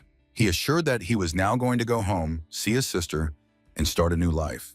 He spoke about plans to revive his clan, and after that, he would end his own life. He had no right to live after killing innocent people. The young man was not sure that the butcher would be able to leave his past life so easily. The boy asked if killing had not become the man's craft, and whether he did not belong to a certain group. And if so, then no one would just let him go anywhere. P naively believed that he would simply ask his boss and be released to freedom. P emphasized that when his clear mind returned to him, he no longer intended to kill. Jinma stressed that assassin organizations guard their secrets very closely. This meant that P would not be able to leave the group just like that. After all, then the very existence of the organization and its leaders could be at risk. The man's condition worried Jinma. He understood that if he now stood before the assassin boss, not a trace of him would be left. He was not capable of fighting in such a state. A feeling of guilt, previously completely unknown to Jinma, made him think that he had to help P resolve the issue with the mercenary organization. P was moved. He promised to serve the Lord faithfully until he repaid his debt to him. The boy simply did not have the patience to listen to this unfortunate man. In the village of Bulang, which was located on the shore of a lake, there was a mercenary base. Right now, the head of the organization was having breakfast in a tavern under the watch of his guards. One of the newcomers asked the owner to bring another bowl of noodles. He seemed not to pay attention to the guest who had long been sitting behind him and drinking tea. The newcomer informed the guest that P still had not returned. It is unknown what happened to him, but the last victim is still alive, and the man does not come to work. No one thought that this little man, the butcher, could go so far in the field of hired killings and terror. Losing him or letting him go would be a fatal mistake and risk. The chief gave the order to follow PE and finish him off. The matter needs to be resolved cleanly and without unnecessary noise. The mercenary promised to do exactly that. Jinma and his new companion were having dinner in one of the largest taverns in the town. P was worried that they were now in such a crowded place. The man asked if he would not be found here much faster. After all, there were other places to hide. Jinma asked who was going to hide and why. The young man explained that they were just waiting to be found. The boy asked what the name of the mercenary organization to which he belonged was. He was also interested in whether P knew where the organization's base was located. In fact, they were in a place on the outskirts of the village of Belong. It was there that he was given assignments and where he received money for completed work. Jinma explained that it was very far and they would not go there at the moment. They did not know the number of fighters in the organization, nor where unexpected reinforcements might come from in case of an attack. Therefore, they themselves would wait for the enemy in such a crowded place. He explained to the surprised man that the basis of all martial arts is to strengthen the positions you currently hold and will occupy in the future. Since Jinma, himself and his partner, did not have information about the enemy, it would be better to call them to their own territory and resolve the issue there. After dinner at the tavern, Jinma and Pei went for a long walk. They walked the streets of the city. The man began to get tired and asked how long they would walk. The guy suggested taking a break and feeding off someone's energy. They will hang out until they get caught, and that could take a very long time. The man tried to say that he was not going to use that equipment, but Jinma assured that it was unnecessary. He had long been on the dark side, and it was not worth risking his health. Suddenly, Jinma ordered the man to be silent. Birds flew through the air. They were frightened by something, so the boy himself guessed what had happened. They had come to them. P explained disappointedly that he felt nothing. The young man explained that it was normal in this situation because he had not absorbed energy for a long time and was now almost empty. The boy ordered the man to stay away until he took at least one sip of energy. Jinma assured that this time he would manage on his own. The young man pulled the mercenary in a suit with a sudden, imperceptible movement to the ordinary eye. The enemies crept up so close and quietly. He did not guess that it would not work out for them just like that. The young man allowed them to do it in order to shorten the distance to the enemy himself. Therefore, the man was not worried. The fight ended as quickly as it began. The mercenary was alone. Perhaps he was just a scout, since for a hired killer, his level of training was low. The boy's attention was caught by the figure of a man sitting on the roof opposite. He was looking intently at the boy, studying him. Jinma was not mistaken. The stranger simply vanished into thin air. The opponent now had an idea of the boy's minimum level of training and knew that P was with him. P himself approached the boy. He carefully looked at the opponent destroyed by Jinma. The boy explained that he belonged to the clan of 3 killers. The man himself could say nothing about it. He met only with the chief and his loyal ambassador. He knew nothing about the ordinary soldiers, did not cross paths with them. P asked if they were now going to interrogate this warrior to find out where their main headquarters was located and what the number of mercenary groups there was. The boy explained that they currently had completely different plans. He would wait until the enemy attacked first. This was his main plan to reduce their numbers. The young man emphasized that soon they would think they had entered a nightmare. Jinma also warned that P's help would be needed in this matter. The boy pointed behind himself, where the defeated enemy lay unconscious. Jinma ordered to swallow part of the attacker's energy and feed on it. The man did not want to do this. Jinma explained that there was little use in him being powerless, and by doing so he endangered their common cause and life in general. Jinma asked the man not to break down and not to make a comedy. The attacker was clearly a killer. People suffered from him, he mocked them, so he deserved such punishment. P agreed. But the young man emphasized that the man's task was to swallow part of the energy, not to kill the mercenary. P had never done this before and was worried. The young man suggested that it was worth touching the place where the pulse was felt especially well. It was there that the vital energy was raging, which could be fed on. P felt like an eternity had passed since the last time he absorbed the energy of a living being. He was worried. Something dark seemed to be breaking out. The boy controlled the process. He ordered P to stop after some time before he killed his victim again. Soon there would be another victim anyway. The boy was not very wrong in his calculations. The next mercenary was waiting for them near the exit of the mansion. The man in the mercenary suit wanted to use a tube to spit out a poisoned dart.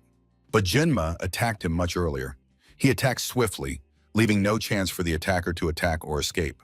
One more fighter of the assassin organization was down. P did not lag behind his comrade. He jumped at the attacker and grabbed him by the face. The man's strength seemed colossal, so now the fighter, full of power, attacked him. Jinma attacked the next opponent. The count of defeated mercenaries increased again. They were to become bait for the rest of their cursed clan. P attacked the next assassin. Already 3 mercenaries had become potential victims for PE, who was carried away by the frenzy of battle and was simply wound up to the limit. Jinma watched with pleasure the transformation of his partner. He felt very good. He simply could not believe that energy was overflowing him, and this without consequences. The head of the organization in his lair could not believe the news he received. Dozens of mercenaries were dead. They still failed to capture P. The messenger reported that the mercenaries' bones were broken. They were alive, but they would no longer be able to fight. They had weak life energy. Pepek's new comrade or ally turned out to be much stronger than they had thought from the very beginning. It was unknown how he was connected to the boy. There was no data about him. The head of the organization was disappointed in his subordinates. Until now, they had acted like a single coordinated mechanism, but now they could not cope with the renegade and his ally. The old man decided that it was time for him to personally take action. He ordered to spread the information that the reward in gold would belong to the victor, Pepek. Morning came. Jinma and his partner were having breakfast. The man was again haunted by thoughts that he was absorbing people's energy and had simply lost control of himself. The young man emphasized that they were all alive. Just the energy reserve had become much smaller, and it would take a little more time to recover than expected. Jinma guessed that the dark entity had indeed left a trace in the man's mind and consciousness. Last night, under the influence of blood, he insisted on killing the enemies. The boy decided that he needed to move. Otherwise, he would lose a lot of time, and the matter was to bring this madman to his estate. An old man entered the room, accompanied by a man in a large hat. P immediately recognized the pavilion master. It was he who was accompanied by his right hand. Relaxed, Jinma noticed how all the tavern guests suddenly fell silent. He realized that this time he had been tricked. The opponent had set an ambush. He understood that the opponent had secretly entered the room while P was talking to him. Now there were enemy fighters around, ready to attack. The old man approached the table and asked if he could sit down. The young man was not eager to talk to him, but did not dare refuse the elder. The young man immediately guessed that the old man wanted to offer him something. The polite greeting indicated this. The man tried to hide his true motives, but he failed. The old man said that he was very grateful for forgiving all their acts of aggression against the boy and his company. Jinma assured that he had forgiven no one. He emphasized that yesterday he could have killed all the mercenaries, but he simply did not want to, and he wanted to leave food for his comrade who needed to replenish his energy supplies. The old man said that he did not want to have such an opponent as a sworn enemy. The leader insisted that the boy hand over Pekpei to them, and then he would be free. The boy asked why the old man came with such a generous offer regarding letting him go. Moreover, Jinma easily dealt with the opponent and defeated them all. The right hand of the clan leader could not stand it. He jumped up to the young man and grabbed him by the shoulder. Jinma did not understand such actions. He was not going to tolerate such treatment. An incredibly strong aura spread throughout the hall. The mercenary regretted making such a gesture. He was struck by the power of this young warrior. A strong and powerful fighter, the right hand of the clan leader, was simply blown away by a strong push from the enemy. Even weapons did not help to resolve this issue. Jinma warned that as soon as someone dares to attack his companion or him, they will immediately suffer. The warriors felt something pressing on him. The elder also could not resist the effect of this pressure. It seemed that he simply could not move. His whole body was as if paralyzed and destroyed from within. The young man carefully looked at his opponent. He asked if the man guessed what could have happened to him and what threatens his warriors in case of disobedience or aggression. The right hand asked the old man to think. If they start a fight with such a powerful opponent, then there will definitely be no mercenary killers left in the village. The leader pondered. Soon he was kneeling before Jinma and asking him to reconsider and no longer maim anyone from their clan. The old man asked to forgive his behavior. The young man was not interested in the old man's apologies. He hinted that he was only wasting his time and nerves on all this. The elder ordered his assistant to get the decorations. Jinma was satisfied with the result, yet he was ready to forgive them under 2 conditions.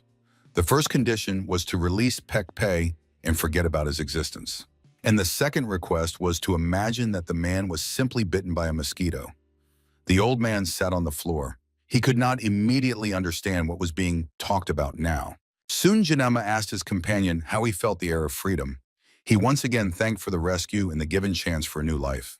Pek Pei emphasized that he was alive only because Janema spared him. Otherwise, he could now be just a living, walking corpse, continuing to exist. The man again promised to generously reward the boy, but he ordered him to stop and sit on the ground. Peck was surprised. He did not expect something like that. The young man shared his experience with his comrade. He asked him to filter the energy he absorbed. After all, if he consumes pure energy, he will be able to achieve results in martial arts. Jimma told about how energy can be stored within oneself. For this, there is the technique of the shadow dragon. The young man conveyed unique knowledge that until then was known only by a former comrade. The young man himself believed that at the moment he was correcting the mistakes of the past and trying to atone for the destruction of the entire Peck clan.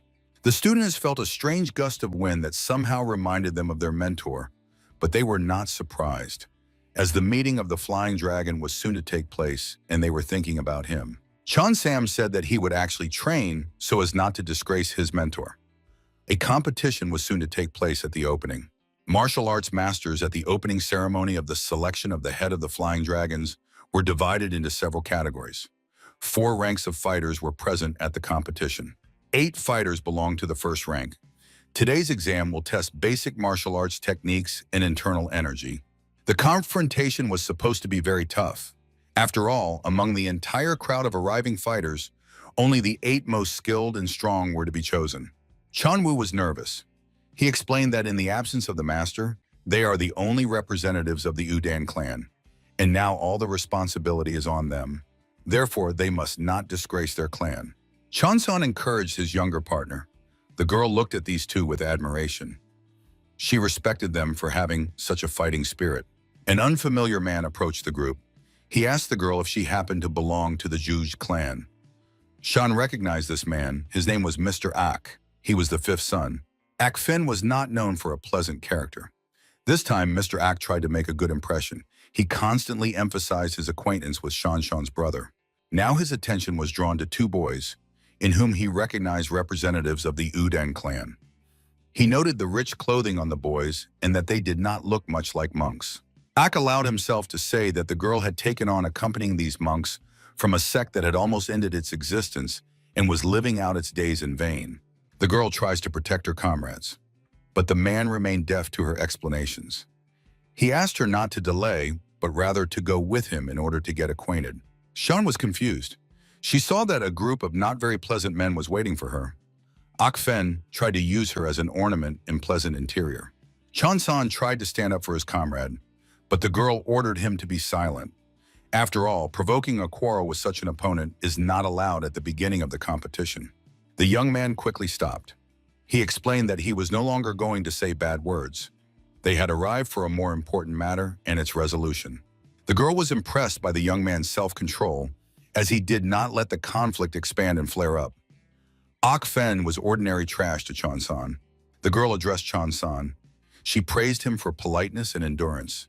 He explained that he used to be like Ak Fen, but everything changed after meeting the mentor. The tournament organizer called the representatives of the Udan clan.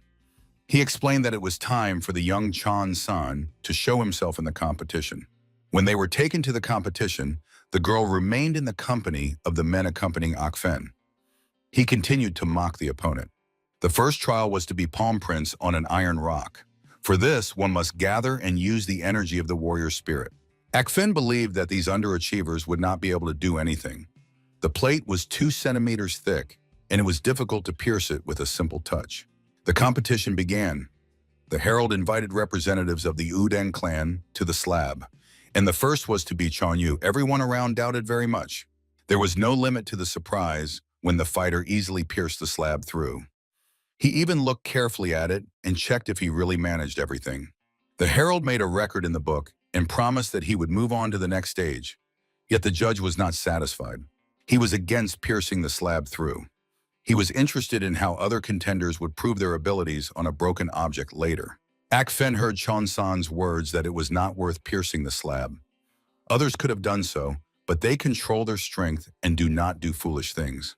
It was Chonsam's turn. He asked the judge how deep the dent should be. The judge explained that a little more than a centimeter would be enough. The boy simply placed his hand on the steel slab. He did not even hit it. His energy was so powerful that he did not even strike the slab. Everyone around just laughed at the boy who tried to pass this test in this way. Hen Sion, one of the contenders, laughed the most. But before the judge's eyes, Chonsan's hand passed through the metal and pushed it out from the other side. Meanwhile, the boy asked if this was enough to pass the test. The man assured that not everyone could do this with a powerful strike. People around whispered. The students of the Udan school really surprised those present. Everyone understood that despite the fact that the Udan school was going through not the best times, Chonsam not only passed the test, he managed to attract attention to himself. Akfin completely forgot about manners. He even forgot that he was trying to please a girl. The young man pushed Shan aside and walked away. He was nervous that these two had passed the trial so easily and had caused a storm of applause in their direction. Ak was worried that he would achieve nothing this way. The girl approached the students of the Udan school. She congratulated them on their victory. Shan emphasized that the mentor should be proud of them. He probably wouldn't have shown it, of course. Chonsam was convinced that the mentor could only scold him. After all, they could have passed this trial much better and more effectively. The girl was impressed by how the boy spoke about his mentor, and these two would soon become celebrities. They were already on the verge of enlightenment at their age. The girl emphasized that her turn would come soon, and then they would all go to rest together after this hard day. Everyone around was whispering that these two would definitely be given the first rank of level A. This would be the greatest and most worthy praise for their mentor. Pek P and his young savior sat in the forest and ate meat. The boy was surprised that the taste of the meat could change so much depending on how it was cut. The butcher, meanwhile, could not believe he had done it.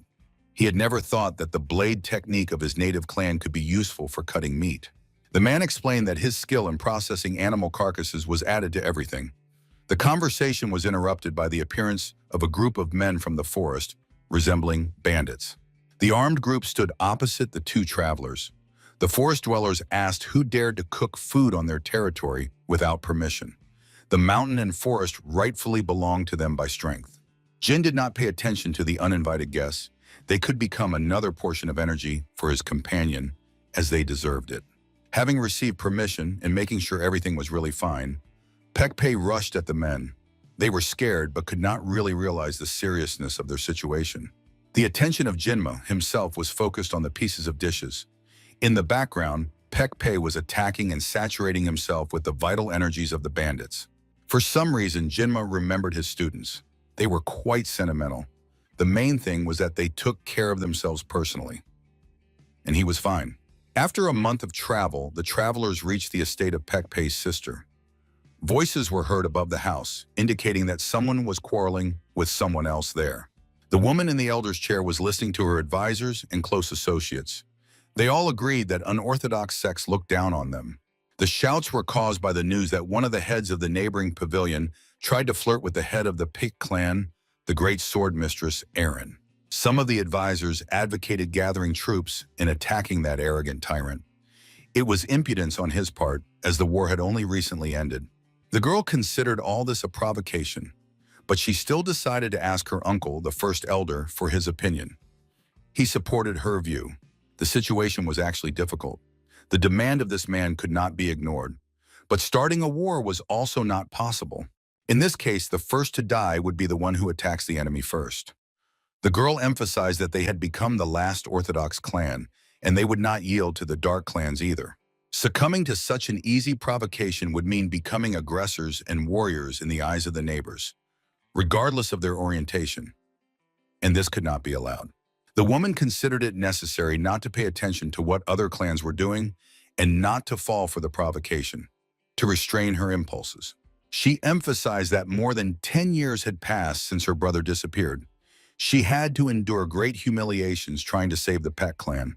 She stood up from the chair. The audience was over. At the end, she gave the order to send a letter to the neighbor. They were supposed to meet and solve the problem. Jimma and Pek Pei were walking through the streets of his hometown. Everything around was immersed in trees and flowers. The settlement made a pleasant impression. Peck was talking about how this settlement used to be very large. Once his clan owned it and about 14 other towns around. P was proud of this. Now the Peck clan had lost part of its power. On the streets, ordinary people were robbed and abused. In past times, such things were hard to imagine. Peck drew his knife and tried to attack the scoundrel who was terrorizing the merchant. Jinma asked him to stop. Right after returning, it was not worth causing trouble. The young man explained that even without the man himself, he had enough problems and worries, and arranging a murder before visiting his sister, the clan leader, was foolish. The man was outraged. He reacted like a small child when he replied that he did not intend to meet her and that it was not his main goal. Jinma remained silent. He became softer after studying the world of dual arts. Therefore, he saw nothing shameful in visiting his sister. But before that, it was worth having a meal. At the entrance to the tavern, they were met by the owner. He was a small, plump man. He asked the guests not to enter his establishment, but to look for another one. The reason for his seemingly strange behavior was that the man cared about the guests' well-being, and a fight was about to happen in the tavern soon. The man was very angry that they constantly chose his tavern as the place to settle their issues. After all, there were many places that would be more appropriate for this. Jinma no longer listened to the owner. He was interested in a conversation on the second floor of the building. There, a woman was talking with some pavilion owner. The man, who was called the master of the pavilion, hinted that she was as beautiful as she was skilled with a sword, but on top of that, she was unmarried. The head of the Peck clan, and it was indeed her, stated that this was not her problem, and she saw nothing wrong with it, and others should not worry about it. The old man continued to talk on this topic, as if the lady herself had not asked him to stop doing this. He emphasized that it was strange not to know a man at her age. The girl let the words of the old goat go in one ear and out the other. She was restraining herself to the utmost, but she was more afraid of the reaction of the subordinates who could lose control of themselves. The head of the pavilion looked at the group of Peck clan guards. He smiled and almost jumped out of his seat. He was truly provoking the opponent to react. Everyone guessed that she just needed to get through this provocation. She had to restrain herself and the people from an ill-considered act, one that would ruin everything. The girl assured her interlocutor that no one would start hostility here. They had all gathered to settle the matter peacefully through negotiations. The old man regretted that this time, too, he failed to provoke the opponents into aggression. So he said aloud that when the Peck clan flees, there is no stopping them. He and his warriors decided to end the conversation there. As they passed by, the old man emphasized that his offer still stood. Somewhere to the side, there was something like an explosion. The girl was confused. She could not believe that someone dared to disobey her order and started a fight. Everyone was nervous. Amid the turmoil, Peck entered the room. He could not endure the mockery of his sister. In the man's opinion, too much evil had spread in the city during his absence. The girl recognized her brother. Silence fell around. Only the brother and sister stood opposite each other, trying to understand what to do next. Finally, the girl reacted. She could not believe that before her was the face of her brother, who had left the clan more than 10 years ago. Many considered him dead.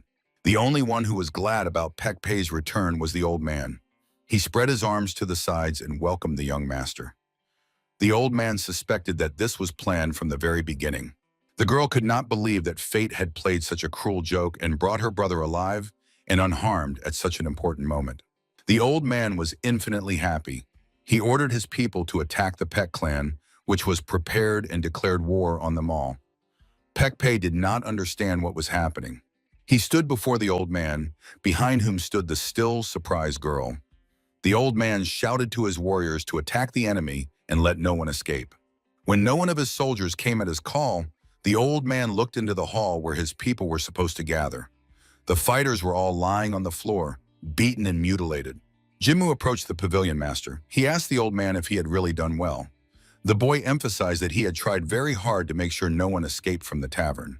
The old man recovered from the shock and asked who this uninvited guest was, who had dealt so harshly with his people. The young man had nothing to do with what was happening. Peck hurried to his comrade who might have been hurt, but the young man suddenly hit him on the head and emphasized that he was a real fool. Jean asked why the man did not immediately explain why he had brought him to this establishment. He thought they would eat, but they got involved in a fight. Pek P said he could not act otherwise. That bastard was harassing his sister and forcing her to agree to very unfavorable proposals. A fighter of the pavilion master stepped forward. He asked to be given a chance to deal with this opponent. No one was allowed to insult his clan like that. Tufstun attacked Jinma treacherously, striking him from behind. But the boy only glanced back. He did not consider him a worthy opponent. The boy stepped aside and simply dodged the treacherous blow. The man clearly did not expect that. He did not manage to regroup and hold his ground. The next moment, Jinma grabbed his arm and threw him to the ground, using one of many pain techniques. Jinma told Tufstun, the old man, and his people that he was in a good mood today, so they could leave this place alive. The old man found it hard to believe that this boy managed to defeat the most experienced warrior of their clan with one hand. The pavilion owner was seriously frightened. The man addressed Jinma and assured him that he was the one who started this war for power. He supposedly tried to avoid fighting until the last moment, but the youth forced him. The pavilion owner's words did not scare Jinma. He emphasized that war is a normal state. After all, the dark and light paths always intersect. The youth approached the man and asked if he intended to fight right now or continue the hostility further, because Jinma's actions depended on this. An unknown fighter interrupted the conversation. His face was hidden by a hat and costume. The youth felt how the stranger absorbed his energy and resisted Jinma's power. The boy asked the stranger who he was and what brought him to this place. The old man wanted to explain, but Jinma ordered him to be silent. The stranger bowed. He said his name was Mok in Gem. Jinma tried to remember who was under his command in Sapa, but he could not recall. All unorthodox fighters and clans who followed the dark paths belonged to Sapa. This stranger was someone significant and a strong fighter. The question arose as to who would dare to keep in his clan, which he leads, a master much stronger and more experienced in martial arts. The owner of the pavilion asked the young man to stop and not to maim his main fighter. They were ready to simply leave the premises. Jinmu replied that he was letting them go just like that. Everyone present watched as the old man and his warrior quickly left the tavern hall. The girl bowed to Jinmu and thanked him for the help. He, true to his style, replied that he did not intend to do this. It happened by accident. The young man pointed to Pek Pei and said that if anyone deserved praise, it was this man. He was the one who brought him on time. It was clear that the old man was preparing an ambush under any circumstances. The girl did not know how to react. Her brother had been absent for 10 years. Now he suddenly returns and saves her and the clan from war by bringing a powerful warrior. Erin wanted to hit him hard, but she could not allow herself to do that. Her brother's acquaintance with this master could help restore the Pek clan's positions. The girl offered a way she could thank on behalf of the Pek clan for saving her brother, but Jinmu was forced to refuse because he was afraid of being late. He waved his hand in farewell and assured that family reunion was much more important to him than any thanks. Jinmu did everything he could. Pek Pi grabbed the boy by the hand and asked him to stop. Jinmu asked why the man was so sure that he could afford to grab his sleeve. Pek Pi asked him to stop and not to worry. The man insisted that the young man stay and rest with him together. The man tried to provide various proofs that it was worth staying at his estate. Among all the options, the one that involved fried meat prepared by Pek Pi himself won. The young man pretended that he had planned to do this from the very beginning. He needed to eat before the journey right now, because later there might not be such an opportunity. The sister could not believe what she heard. She did not want to think about what her brother had been doing for the last 10 years during her absence. Yet she endured. Jimma and the girl were in the hall. The boy sat in front of the brazier, on which a dish would soon be cooked. Pek Pei tossed a piece of meat high. With lightning-fast, precise strikes of the butcher's knife, Jinma quickly prepared the meat, which fell onto the grill. The man controlled the process. Soon Jinma praised the dish prepared by Pek Pei in the presence of the clan leader and her advisor, the first elder. The man and the girl could not believe what was happening. The sister was impressed that her brother used a unique fencing technique known only to the direct descendants of the clan for slicing the meat. Pek Pei offered the sister to try the dish he had prepared, but the girl refused. She was not going to try anything because she was very angry. The girl asked if Pek Pei really understood nothing. He had previously abandoned the clan on her shoulders, and now he was trying to disappoint her even more. She shouted at him because he used the secret technique developed by his father for slicing meat. And all these years he had been doing what he cooked. The sister emphasized that everyone hoped to see him as the head of the clan, not as an ordinary street butcher. Pek Pei felt ashamed of himself. The elder tried to stop the girl, who, angry and disappointed, was walking away from this place. The man heard Aaron call him a loser and a scoundrel. Jimma was impressed by the girl's character. Even compared to his own character, the girl's was very nasty. He thought she was hasty. The young man did not consider it a bad idea to use martial arts for ordinary household tasks. It is worth using them when the need arises. Pek Pei impressed with his words. He emphasized that he agrees with the girl in her opinion. After all, he must change to return to the clan and take his place. Pek Po began to talk about how his sister understands him very poorly. She speaks badly of him because he uses the clan's special techniques for everyday purposes. Jimma paid no attention to the words of his interlocutor. He poured himself a drink and praised the man's opinion that it was time to change. For some reason, right now he remembered Udan.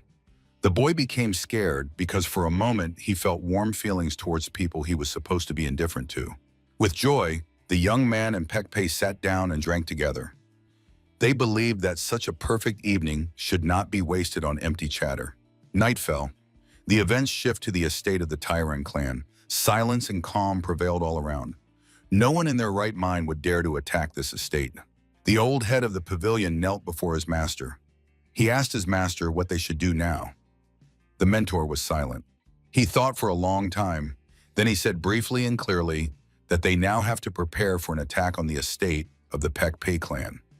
And it will happen tonight. The old man refused to believe what he heard. He thought that they currently had no legal grounds to declare war. The mentor's response surprised him. The man ordered the pavilion owner to develop the attack plan himself and come up with reasons to attack the enemy and destroy him with one blow. The old man was most worried that they had to attack the enemy without preparation. The Pek clan was already a very powerful high-class opponent. An unknown man offered help in the war against the Pek clan and the secret master who came to Aaron's aid in the tavern. The old man thought that if he had managed to quickly wipe out the Pek clan back then, he would not now be forced to ask for victory from a foreign master. The expert promised that he would take responsibility for the unknown master, and the old man must fully focus on victory over the Pek clan and its final defeat. The leader promised full loyalty. He asked to be given only one artifact, and that was the sword of the Pek clan leader, which was now possessed by the girl Aaron. Everything except the sword itself, power and reputation will go to the pavilion master's clan. Even Pek Aaron must belong to the old man who desired it. The old man rejoiced, but he heard the order to prepare for the attack today. The master promised him reinforcements. The old man was to set out soon and attack. The pavilion master did not care how his ally hurried with the crackdown on the clan. He also did not care that the sword of Aaron was urgently needed by him. The old man ran to gather all the Tyrant warriors. His goal now was to gather warriors, defeat the opponent, and seize the estate in Aaron Pek. The great warrior addressed his soldiers who were sitting on the roof of the building. He ordered them to gather their strength. There would be no reinforcements from the Tyrant clan. The great wolf must be satisfied. The stranger's goal was the Pek clan itself and its influence and reputation. Everything should be dealt with while Tyrant fights the Pek clan and its allies. Voices were heard around the Pek clan estate. Commanders gave soldiers orders to prepare weapons and assemble in squads for the attack. Jimma and his companion heard the noise. They were distracted even from food and drink. They tried to understand what was happening. The elder ran to his master and warned that a large number of warriors had gathered in their main hall. They were all from the Tyrant clan. According to the elder, the Pek clan was currently in danger. An attack was being prepared against them. The pavilion master could not calm down and tried to obtain the desired. The man stood up. He was preparing his knife. Pek Pei inquired what his sister was doing now. The elder said that she was going to an important meeting. Jimma noticed Pek Pei's anxiety. The young man asked why he was so worried, since the enemy was too weak for them, and Pei assured that the Pek clan was not in the best condition. Without any plan, they surely would not hold their positions. Jinma pondered. He said he could only recall one serious warrior. Suddenly he remembered today's opponent, who was not even afraid of Jinma's own energy. There was clearly something wrong with that man. The young man realized he had no plans for the evening and would be glad to fight such a strong opponent and have fun. Pek Pei asked where his friend was going. The man guessed what was about to happen. He thought that Jinma was going to battle the opponent to save the Pek clan for its survival. Pekpi concluded that his partner would now try to buy the necessary time so that the Pek clan could find allies and prepare for defense. He promised to bring reinforcements to Jinma, to which the young man assured that he could handle the enemies himself. Pekpe emphasized that there would be many of them. One of the most powerful clans in the region would oppose Jinma, but the boy was already jumping over the fence and asked not to disturb him or distract him before an important matter. Pekpe asked the elder to help Eren prepare the estate's defense, and he would go to battle with Master Jinma. The man asked if they were really going to do it together. The elder also remained alone when Pekpe jumped over the fence, as his comrade Jinmu had recently done. The girl was shocked that her brother and his unusual comrade set out for the lair of the very enemy and decided to sort things out together. The elder confirmed her suspicion. He also conveyed the brother's request to take care of the estate's defense and prepare for a large-scale attack. Eren could not understand why her brother and Jinmu went to the tyrant estate. The Pek clan had managed to prepare to repel the attack, and their allies were soon to arrive. The girl made a decision. Although she did not respect or love her brother, she had to save him from a rash decision and its consequences for Pekpe. The clan leader ordered to prepare a mobile group. She would personally lead the warriors into battle. The elder remains at the estate and takes over the defense management. A man blocked the girl's way and asked to take him with her. He wanted to fight and protect his lady. She had to recall the tragedy that happened 10 years ago. The elder emphasized that he had seen how the previous clan leader then led people into battle and how he tragically died. This time, he must not allow that. The old man asked the girl not to repeat the mistakes of the past. He would lead the people to rescue the young master. And he asked Eren not to be angry with Pekpe either. He was not to blame. According to the elder, the real culprit was that scoundrel who demanded passage to the Sacred Valley. He cursed the boy with that dark gift. The man bowed to the lady and promised to return soon with victory and her brother alive. Eren did not like the elder's words about her brother, but she resigned herself. Jinmu and Pekpe looked at the estate from behind a tree. They tried to see what was happening there. Darkness interfered. Pekpe asked his comrade if he had a plan on how to sneak into the estate, but he remained silent. Jinmu was walking among the trees. Pekpe tried to stop his comrade, but he walked upright and did not try to hide from the enemy. It seemed that, on the contrary, he wanted this. Pekpe thought about how long he would have to endure this madness from his partner, and the latter asked not to fall behind if he wanted to have fun. The man tried to stop Jinma. He emphasized that there were too many enemies. It would be very difficult to cope with them together, and the young man said that P was just a coward. Finally, they approached the main entrance. There they were met by a guard. Jinma asked to be let through. The guard asked what had happened and who they were to go inside. Jinma asked him to let him through. He emphasized that he needed to see Yonshan, the master. The guard became angry at such an attitude towards his lord. When the man did not have time to react, Jinma's fist hit him right in the face. The poor man regretted being so loyal until the end. The guard flew straight into the gates. His comrade could do nothing and only watched his colleague and his suffering. Loyalty began to evaporate. Jinma did not think he had done anything wrong. He was giving time. Pekpe emphasized that he had not even counted to 3. Panic began in the estate. The warriors were nervous. The main gates were broken. All the soldiers rushed to the gates, trying to close them and protect the courtyard from the enemy. The warriors were surprised that only 2 entered the gates. One of them gave the impression of a warrior. It was very difficult to say anything about the other. Jinma was surprised that so many people were meeting them. Some recognized these 2 strangers from the tavern. Jinma asked to call the master, while he himself went to get him and brought him personally. These words were not very liked by the followers of the sect. They could not forgive such a frivolous attitude towards their mentor. Some of them got weapons, although Jinma insisted that he preferred a peaceful way to resolve the conflict. One of the soldiers attacked the young man. He swung his sword at him and missed. The young man still tried to settle the matter peacefully. Pekpe came to help. He managed to deflect the blow to the side with his knife in time. Jinma asked the defenders to recover and listen to his request. The warrior's sword flew far to the side. Pekpe looked very hostile. He felt energy raging inside him, awakening strange sensations. The man's eyes became mad. He waved his weapon and wanted to deal with the opponent with his own hands. He was filled with strength. Soon the ground was full of human bodies. They were cruelly mutilated if they tried to resist. Those who were luckier considered the man insane. Jimma was pleased to look at this man whom he had personally healed. Yet the young man asked Pek Pei to calm down a bit. The boy asked the champion to slow down his rage a little. He stepped forward and again asked him to come to his senses and resolve everything peacefully. His only request was to call Yanman, but the soldiers ignored the appeal to him.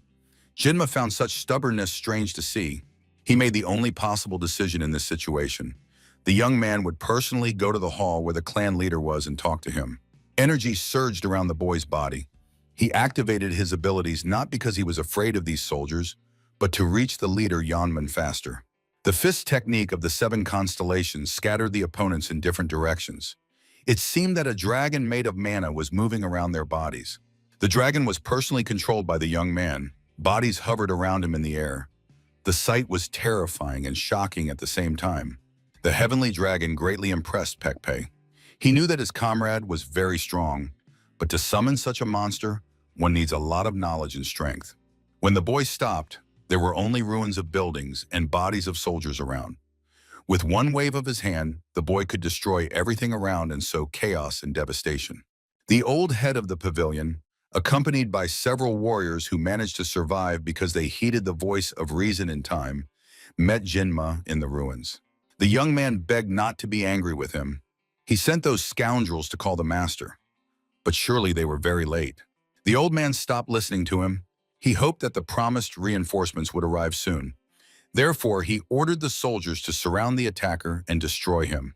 The pavilion owner suggested playing with his eggs. He is not afraid of the boy's strength, as he was in the minority with his comrade. The old man ordered to call Mangam here, but the servant sent for the fighter reported that he could not be found. Most likely he ran away. The man tried to understand what was happening. He suspected that the promised reinforcements simply would not come. Fear crept into his soul. Nothing remained of his last people. The squad surrounding the young man plunged into the blue haze that enveloped him. The old man was losing hope. Soon Yaman found himself one-on-one with the enemy. The last soldier remained near him, but he was unable to resist the enemy. Jimma warned that he tries not to kill followers of the dark path, but now his views and preferences might temporarily change. The young man asked the old man why, belonging to an unorthodox sect, he could not stop in time and correctly assess the enemy's strength. In the past, Jinma had tortured him, but now he would not do that. However, the current circumstances had changed him. Therefore, now it was only necessary to tell the truth. The sword was right next to the elder's face. Jinma asked him where Mok Ingam was now. That was all that interested him at the moment. The old man fell at the boy's feet.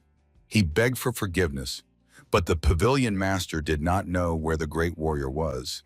Most likely he had simply fled. Jinma did not believe it. He thought the old man was just mocking him, so he ordered him not to fool him. But the old man would not bow before him just like that. The man said that he was now connected to the great expert by nothing. He told about the sacred sword of the Pek clan. Only that interested the master. Everything else the expert promised to give to the Tyrant clan. Jinma asked the man what this unique sword was. Pek explained that it was a relic passed down from generation to generation. Pek P rushed to run. He guessed that the Tyrant clan had become a simple bait for them and Jinma.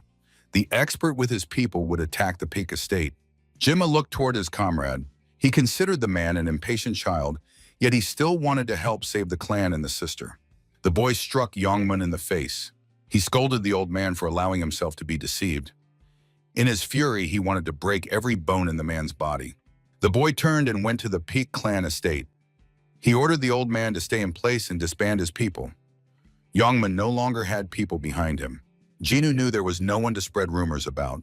He destroyed all the enemies and left the Tehran clan powerless and almost destroyed. A bloody massacre was taking place in the Peak estate. The defenders tried to resist the enemy, but he was much stronger and more numerous. The girl was tired. Opposite Aaron stood a large warrior. He asked the clan leader to surrender and give up the sacred relic. The girl did not compromise. The warrior did not attack her. She thought he wanted to play with her, but the attacker kept repeating that he wanted to get the clan's sacred relic from her. Then everything would end. The expert said that the relic was very close. She was hiding it under her dress. The girl was frightened by the enemy's cleverness. Aaron did not guess why the enemy would need this thing. It was just a symbol indicating supremacy in the Peck clan. But the reasons were actually not important. The girl raised her sword for the last duel. She could not just give up the sword and show her weakness. The expert attacked very quickly. He promised to take everything by force. He would take the sword from the girl's corpse, and her people would die in torment or become servants. Aaron easily repelled the first attack. She concluded that the man was actually a strong and fast opponent. The next moment, he disappeared. Aaron was left alone.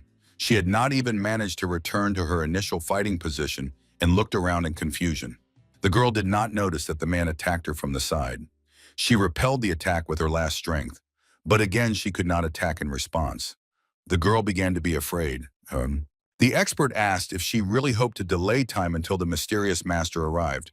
The Tyran clan was supposed to stop him temporarily.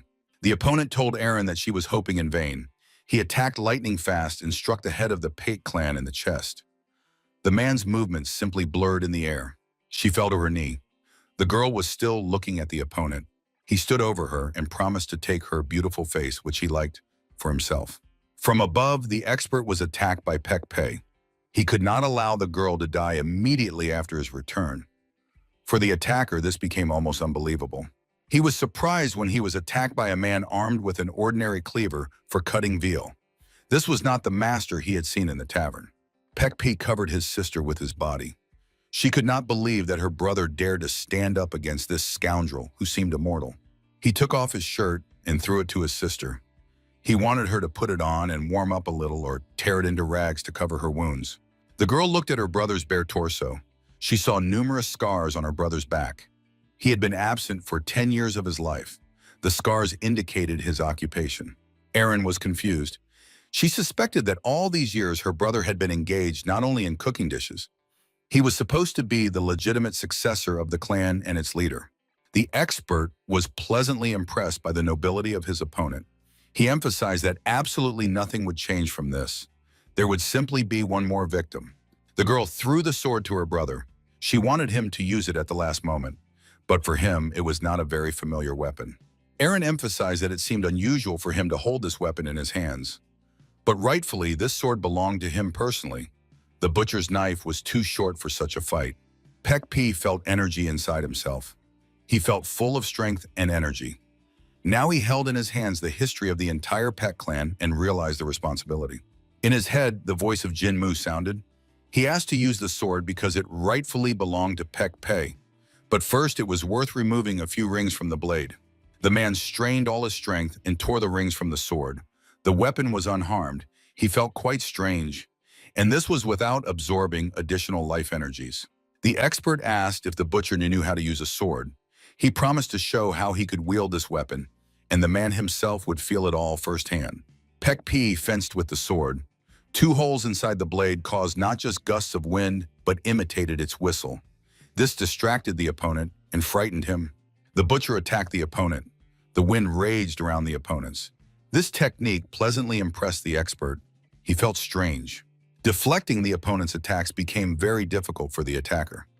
Pek Pei had priority on the battlefield, and he increasingly pressured the enemy, making him nervous. He felt as if he had fallen into a trap. This man could not be stronger than him. For the first time in many years, he was wounded in direct combat. It was a very strange feeling. The expert guessed that all the sensory organs played a decisive role in all of this. They worked strangely because of the wind and its whistle. If a martial arts master was deprived of even one sense, he lost connection with reality and could suffer in battle. The expert pulled himself together. He tried to go on the counterattack. The man cursed and tried to humiliate the Pek clan and its members, calling them Murim members. The attacker understood that losing control over even one of the senses could mean death and destruction for him. The expert thought about ending this fight, yet escape seemed the most suitable option. He ordered his people to attack Pek Pei and kill him and his sister. First, it was worth destroying the leader. Pek Pei and the expert stood face to face. They understood that the decisive moment had come. The clan leader had to avenge the insult, destruction, and victims. From the fog and dust, Jin Mu slowly emerged. He was glad to have found the opponents. He had not dared to intervene in the fight without reason before. The bodies of the opponents lay on the ground. Behind the young man stood the people of the Peck clan. The expert was frightened. He was surprised that his people surrendered so easily and were defeated in battle. The young man jumped over the bodies of the attackers. He asked their leader to lay down his arms and surrender to his mercy. In that case, he would fight carefully and weakly. The expert was not going to surrender just like that. He attacked the young man. He simply dodged the attack. In his opinion, this attack was very foolish and thoughtless. The swordsmanship technique of this opponent strongly resembled one already known to the boy. He recalled the old man with whom fate had once brought him together. The young man avoided direct combat with this attacker. He insisted that it was worth laying down arms and the conflict would be considered resolved. But the enemy did not surrender before him. The boy's words angered him even more, and the man attacked with his last strength, fueled by the desire to avenge and destroy the opponent. With bare hands, the young man stopped the opponent's weapon. Jinmu advised him never to act so thoughtlessly with him again. After all, he would be more dangerous than the entire Peck clan. The young man got as close as possible to the opponent. He struck him in the face with his palm with such force that he was almost thrown to the ground. The next blow threw the opponent high into the air. Jinmu was not going to spare him or give him time to rest. Blows rained down on the opponent from all sides. The young man kept close distance to the enemy. He no longer even resisted. With the last move, the young man grabbed the opponent by the head and directed him face down to the ground. By inertia, they slid a bit across the square. Finally, everything calmed down. Jinma held the opponent, but he did not try to break free. He lay like a dead weight. The man tried to find out from his opponent where he had been hiding all the time and why there was no news about him. Jinma got bored. He kept hearing the same words constantly. They demanded explanations from him, and he told about what a noble elder once taught him. The man revealed the elder's name. His name was Darren, but the young man was not going to thank him. He knew this even before the man opened his mouth. Peck P and his sister were approaching. Jinma asked the estate owners to take the prisoner to the prison where he would await his sentence. The girl handed the silver sword to her brother. She asked him to protect the relic. Now P was the head of the clan, and the silver sword belonged to Peek. Jinma knew the secret of this sword. The sword passed into the young man's hands. He examined it carefully. Its main feature was that it was charged with chi energy. The young man asked to keep the sword for himself. The elder could not understand what was happening. Giving away the weapon was simply not allowed. After all, it was a sacred relic of their clan. The girl asked the old man to keep silent. She emphasized that, for her, this item had long lost its sacred meaning. She considered the main wealth of the people to be their clan. Moreover, the sword was requested not by just anyone, but by a person who had saved their clan many times. Twice he had come to help in time and punish the guilty. Erin bowed to the boy and said that she trusted him and handed over the sacred relic. Her request was to use the weapon only for noble purposes. The sister was talking with the brother. The young man paid no attention to them. He held in his hands a relic, for which the best masters of the whole world hunted. Jinma wondered what exactly could have happened that made this sword so important to everyone around. Ahead was a meeting with Emperor Amwan. It could no longer be avoided. The great serpent was soon to break free and bring chaos on its tail.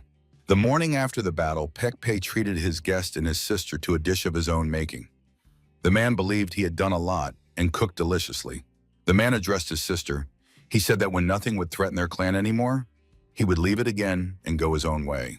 The girl was against such a decision. She emphasized that his duty as the head of the clan was to protect it and fight against enemies. Pekpe assured that he was not the head of the clan. He considered his own sister the head of the clan. She was the one who had preserved the clan for the last 10 years. He stressed that this place remained foreign to him. Erin had made every effort to survive in this place and develop it. The man decided to share a few life truths with Erin.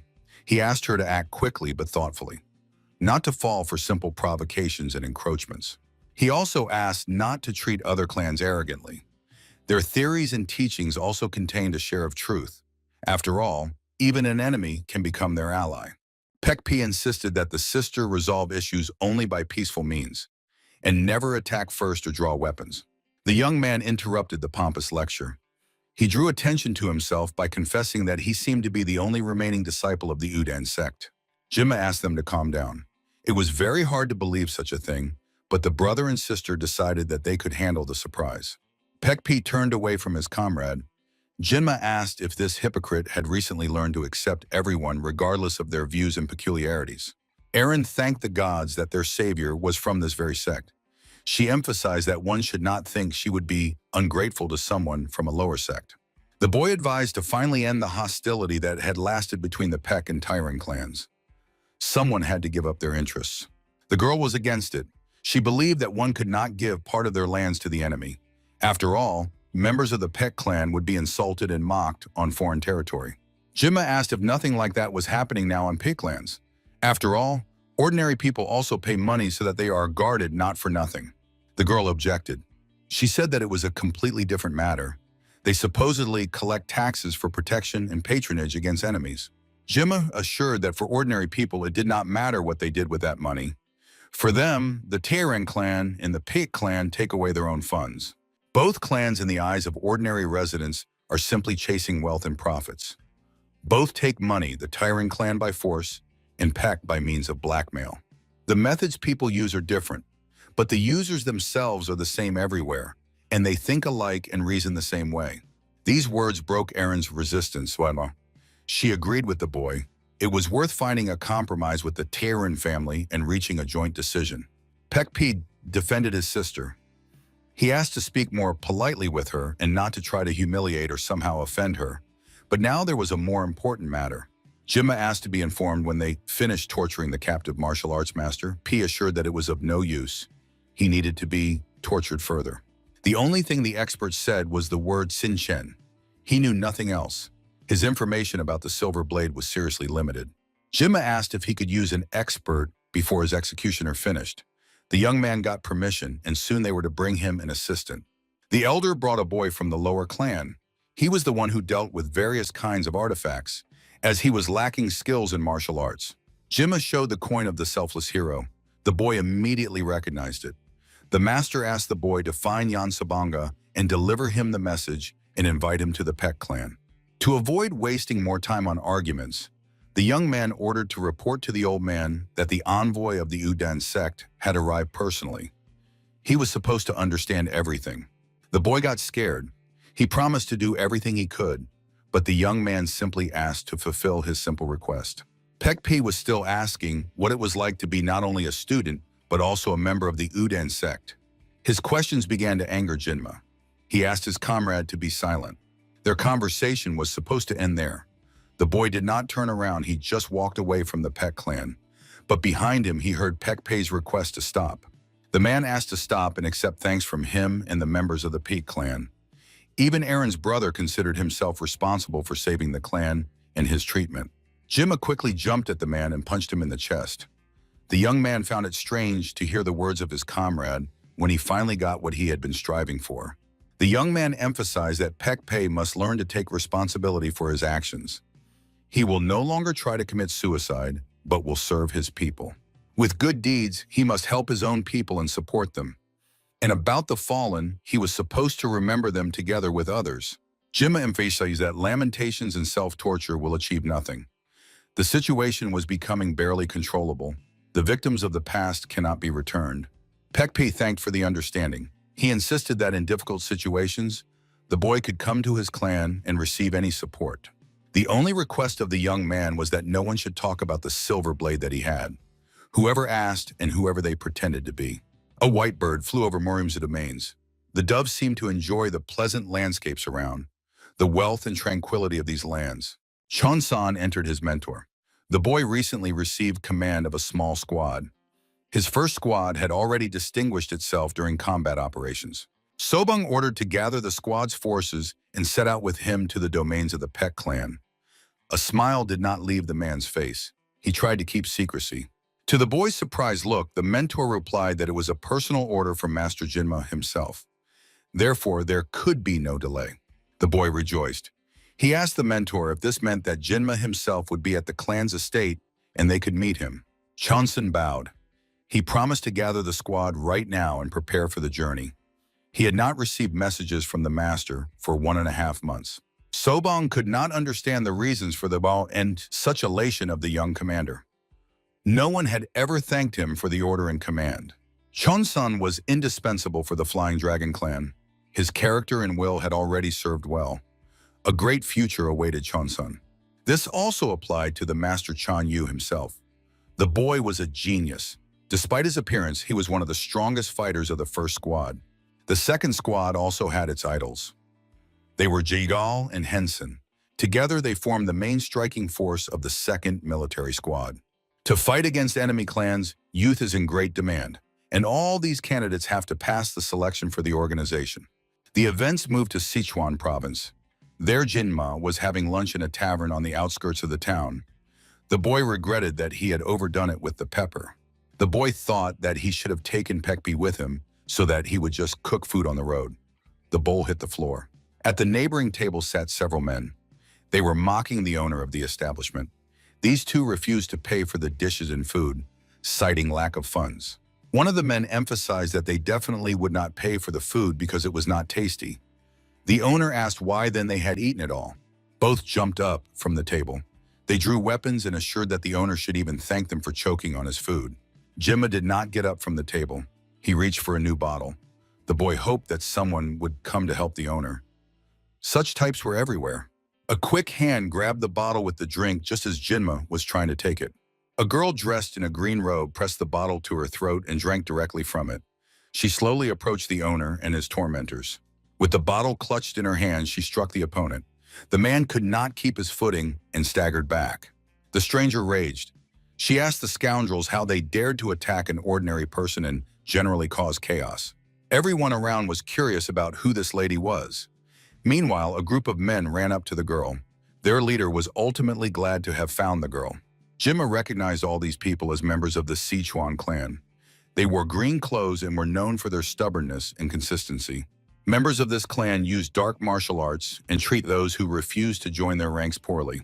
Even Jinma decided that it was not worth having his paths cross with the members of this clan. The best option was to flee. Meanwhile, the girl raged at the fact that such filth lived on her lands. She wiped her hands and promised to punish the scoundrels much more next time. Meanwhile, the attackers begged for forgiveness. They had heard a lot about this beautiful diva with a terrible character, but they had never once thought about a personal meeting. Before them personally stood Dan Siren, the poisonous diva, about whom so many spoke and around whom legends circulated. The girl looked carefully at the troublemakers. She asked if they had heard rumors about those who dared to attract her attention. A threat was heard in her words. This time there was no bloodshed. The girl promised to let them go on the condition that they never return to the lands of her clan. Jimma decided to escape through the window. He had to hurry.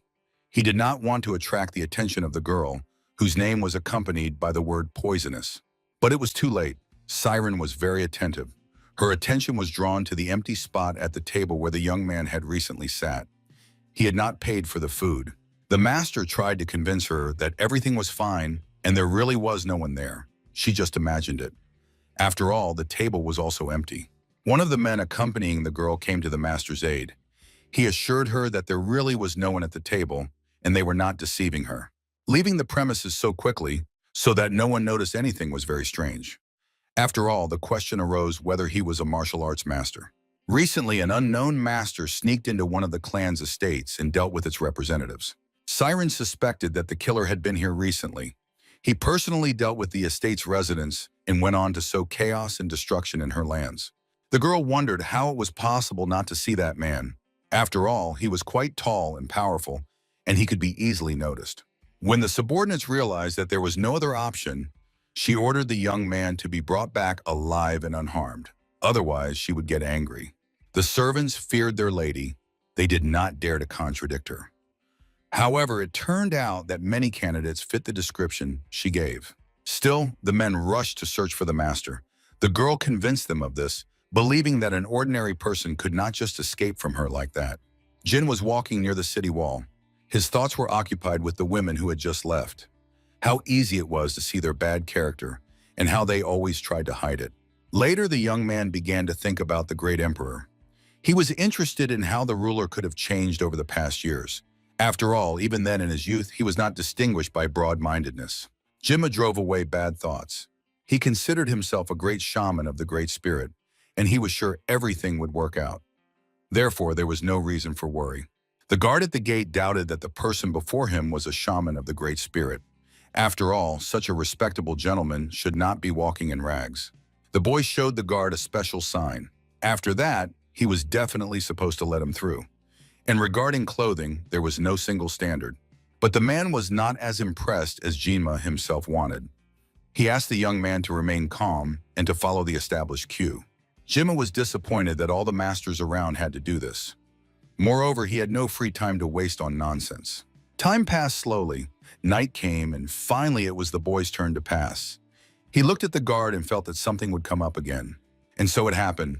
The guard closed the gates in front of the boy and said that they would not let anyone else in today. Jinma just wanted to break through those gates. The men behind the gates mocked Jinma. One of them doubted that there was a real master inside. They knew that there was a separate entrance for them. The guards went home after a hard watch. One of them was telling his married friend about his plans to go drink and relax with girls. The boy stood before the city wall.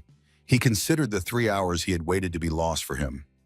In Jinma's opinion, it was worth just tearing down these walls and part of the city. His thoughts were interrupted by the appearance of Siren with her people. The girl was as happy as a child about having found this boy. Jinma himself considered her crazy. The boy simply ignored her. He tried not to react to all her actions and words. And the girl seemed to have forgotten what he had personally done for her and was going to invite him along. Her patience ran out. The girl ordered her people to pursue the boy and stop him. She was not used to such impudence towards herself. The young man began to get angry. He did not get to the city today, lost time, and now unknown people are trying to stop him because a feeble-minded girl wanted it that way. Jinma was losing patience. He decided that if they tried to stop him, he would definitely fight the uninvited companion. And although the Sichuan soldier asked him to peacefully go with him to the required place, Jinma could not stand it. His nerves were not iron either. The man spun in the air. He lost his footing and no longer dared to offer the boy to go with them. The man was just getting up from the ground with the help of his comrades. They were supporting him under the arms in every possible way. Siren was running to Jinma and shouting at him. The girl met for the first time how her squad was treated. The young man did not consider them anything unusual or extraordinary. They were just another victims. The young man explained to Siren that he was currently in a rather bad emotional state. It was better for her people to leave him alone before he snapped and did something bad. The girl looked at him attentively. She had not seen for a long time anyone behave so recklessly in front of her party. The boy's facial expression spoke for itself. Siren gave the order to attack and capture Jinma. He found himself surrounded by enemies. They attacked from all sides. The young man gave a worthy resistance. None of the enemies could reach him. The boy fought like a lion surrounded by jackals or even something worse. He used techniques never seen before by these fighters. They could not get close enough to attack. It was hard for him to control his anger and his hatred. The girl could not come to terms with what was happening to her people. She shouted loudly and ordered not to let the boy go. And Jinma was becoming more and more disappointed. He asked himself what he needed to do in this life to be obeyed even once. The young man used a technique that massively disabled his surroundings. The earth trembled, cracked open. The opponents around struggled to stay on their feet. They did not expect such an attack. As a result, only one boy remained on his feet. Everyone around him was lying on the ground. Some tried to get up, but overall it turned out that they could not do it. Siren was amazed that the young man so easily defeated the martial arts masters, and he succeeded in everything. How could such a young man do something like that? Jinma stood before her. He was not eager to fight alone against the entire party. It was very difficult to do. The boy asked them to stop to avoid increasing the number of victims. He emphasized that he is now ready to go his own way. But his condition is that no one persecutes him. After all, then the attackers will pay in full. Siren did not lag behind the boy. She asked if, after the victory over her loyal subjects, the boy should not engage in battle with her, the supreme one. Jinma promised that he would not pay attention to the fact that a girl is now opposing him. Siren assured that this is the whole point. She attacked swiftly. The young man wondered whether she would dare to use the famous poisons her clan was known for in this battle. Ganja Dango, the Dark Emperor, felt energy raging somewhere nearby. Because of this, the floor in the palace was bouncing and the furniture in the room was jumping. He was already angry because experimenting in various kinds of technique improvements were forbidden. A servant ran in and reported that a fight was happening near the outer gates. The emperor was surprised when he heard the answer. The servant argued that only one boy and Lady Siren were fighting. The man got angry. The cup in his hand shattered. He stood up and ordered to show that place. He had to deal with the troublemakers personally. The fight was in full swing. The girl was losing strength. Despite her training, she definitely could not match the shaman in endurance. Despite everything, the girl attacked. She tried to punish the scoundrel who dared to treat her that way until the very end. The young man did not defend himself. He let her fly past. The girl herself did not understand how she missed and did not hit the scoundrel. Jimma counterattacked her with a knee to the face. He wanted the girl to surrender as soon as possible and stop fighting him. The girl stayed on her feet. She moved away from the opponent. Now she felt the intense fight, which caused her great suffering. Jimma himself began to understand why there is always the prefix poison before her name. After all, this girl did everything possible to annoy and stick to her line. The young man suggested stopping. He wanted the girl to stop the fight. She herself was tired and badly beaten. A man in her place could have calmly surrendered. But Siren was not like that. The girl emphasized that she was not afraid to continue fighting him. She did not feel hostile emanations from him. He did not even kill her people, he just restrained them. Jimma praised the girl. She in turn replied that she had met such an opponent for the first time. Usually she does not fight at full strength. She is afraid to hurt someone. But this time Jimma pleasantly surprised her. The boy emphasized that he no longer wanted to fight. She could not allow that, she wanted more.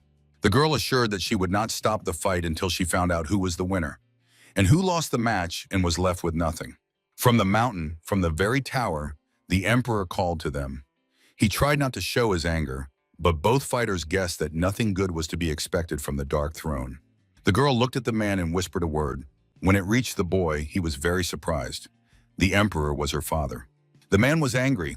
He asked who lacked the sense to beat his own daughter right by the gates of the emperor's main estate. Jimma was surprised. He stared at the girl. He had just fought with the emperor's daughter. There was no more time to think. The emperor, accompanied by his soldiers, was descending from the tower. His men kept their distance. They felt and knew what to expect from the ruler. Soon His Highness stood before the daughter and her opponent. The emperor's soldiers surrounded the place. The man demanded an explanation of what had happened here. The servants did not dare to answer. The emperor looked angrily at Jinmu. He asked who dared to attack his daughter and beat her so badly. The young man remained silent about the details of this fight. Jimma felt the strength of the opponent. He decided to be wiser. In this case, there was no point in resisting, as one could suffer more. The young man bowed before the emperor. He said that he did not intend to fight the girl. The door was not open for him, and Jinma was about to leave when he was surrounded and given no chance to avoid the fight. The girl stood up for the boy. She warned that she had actually provoked the boy and fought with him. Siren could do nothing with herself. It was Jinma's turn. The emperor asked if the boy guessed who he would have to fight. He answered honestly. He did not know who was in front of him, but the boy was reckless. He asked, does even the emperor's daughter have the right to behave so terribly and be rude and hit others? The man laughed. Even his laughter instilled fear and respect in the heart. He asked the scoundrel if the young man had the right to tell him how to raise his daughter and what she should do. Jimma guessed that this time Omu would not be able to leave this place just like that. He would stay here as long as the emperor held him. The boy said that he feels very bad right now. The Dark Lord did not immediately guess what was being talked about. He was examining the young man. Jimma felt that he did not have enough strength to challenge this man and confront him openly. The only way to leave here unharmed was to defeat this opponent, but his opponent was too strong. But still, Jinma dared. He unleashed the pure energy of Tao, which swirled in his hands, dispelling the darkness. The emperor looked at the young man. His first question was whose student was now before him. The boy's skills were impressive and pleasantly surprising. The man praised Jinma. He was surprised that the world still did not know the name of this outstanding guy. A fighter of such a level could not go unnoticed. Jinma folded his hands in greeting and said that he was Shaman Jinma. Quiet whispers spread around. It was hard to believe that the shaman was standing before them. Siren was confused. She began to show even greater interest in this boy. He was to become a shaman at about her age. It was impressive. The emperor, in turn, was angry. He asked his daughter why she could not recognize the shaman and how she dared to challenge him and hold out for so long. The man realized that the fight was provoked by his daughter. In truth, he began to worry about her condition. The girl was taken to her room. The emperor placed his hand on the young man's shoulder. The man said that it was a great honor for his estate to host the shaman. He was curious why Jinma had not said who he was immediately. The boy told everything that had happened to him during that time. He recounted how he had stood all day by the gate and then was not allowed in. The man emphasized that he had not known about this, no one had warned him. But the guilty will be punished and he will be released. The emperor asked to forgive his daughter. They rarely have guests and she could not recognize such a respectable man. The man explained that the younger daughter had been too spoiled by him personally, but she will be punished. Jinma asked to forgive him for beating her so badly. The emperor felt uncomfortable saying this, but his daughter had many subordinates whom she constantly beat and tormented. She was a strong girl. Tomorrow everything would be fine with her. His Majesty suggested ending the conversation for today and going to his estate to rest. All the guilty will be punished, and tomorrow they will talk in more detail and discuss important matters. Finally, the emperor said that Jinma most likely pleased his daughter, and she would annoy him with her attention. For Jinma, it was very strange. He could not have guessed what this fight might turn into for him in the future. Jinma spent the night at the emperor's estate. He could not remember when he had slept so comfortably and had such a deep, sound sleep. Suddenly, he felt someone's presence. When he opened his eyes, he saw a girl in front of him. It was the emperor's daughter. She leaned low over him and looked at him attentively. Her hands gently held the boy's head, and Siren herself had a strange, embarrassed look. Jinma's first thought was, what was a madwoman doing here? The boy thought about the fact that he was still sleeping. Meanwhile, the girl asked who this boy was and why he was so lazy and couldn't do anything with himself. For Siren, the long sleep of her guest was strange.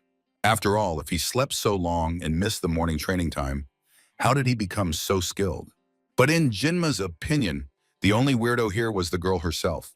She came to his room and stood over him almost all night. The girl explained that he simply didn't wake up for a long time, and she decided to come check on him. But now Jinma was surprised by something else. Siren guessed what had surprised him so much. She had no wounds or bruises, although yesterday her face was all beaten and damaged. The girl boasted that this was her unique gift. Her wounds healed much faster than others. This was what made her stand out. Jinma considered her truly a mutant. Meanwhile, the girl asked how he became a shaman and what else he could do. She was so curious she couldn't sleep all night. The boy decided to change the unnecessary conversation. He took a silver sword out of his pocket and asked her if she knew this item. The girl blushed. She asked if it was really his shaman's sword. The next question put him in an awkward position. The girl emphasized that he was really handsome, and he should marry her because she liked him very much and wanted him. Siren misinterpreted the demonstration of the artifact. She took it as a wedding gift and a marriage proposal that was supposed to follow. Jinma took the sword from her. He called the girl an idiot koyu, and her attempts surprised him because they were not very typical of the emperor's daughter. Siren was disappointed. She got angry. In her opinion, it was a wedding gift. And now this weirdo just took it and was using it. She explained that she was just a little nervous. Jinma was very surprised at how quickly this girl switched from one emotion to another. Finally, the girl advised following Menbonadon's advice. It was a unique place where weapons were developed and researched. The homeland of Tangu was unlikely to allow anyone access to its secrets. Moreover, he was a stranger to them. The girl promised to repay him for yesterday's mistake, but for some reason, he did not like her plan. He doubted it. While they were walking to the destination, the girl kept asking Jinma how he managed to achieve such a level of power. Siren did not understand his behavior. The boy, in turn, wanted her to be silent and understand what was going on in her head. Finally, they reached the right place. The boy still could not understand which of the emperor's families was just as crazy. In front of them was an almost ruined little house.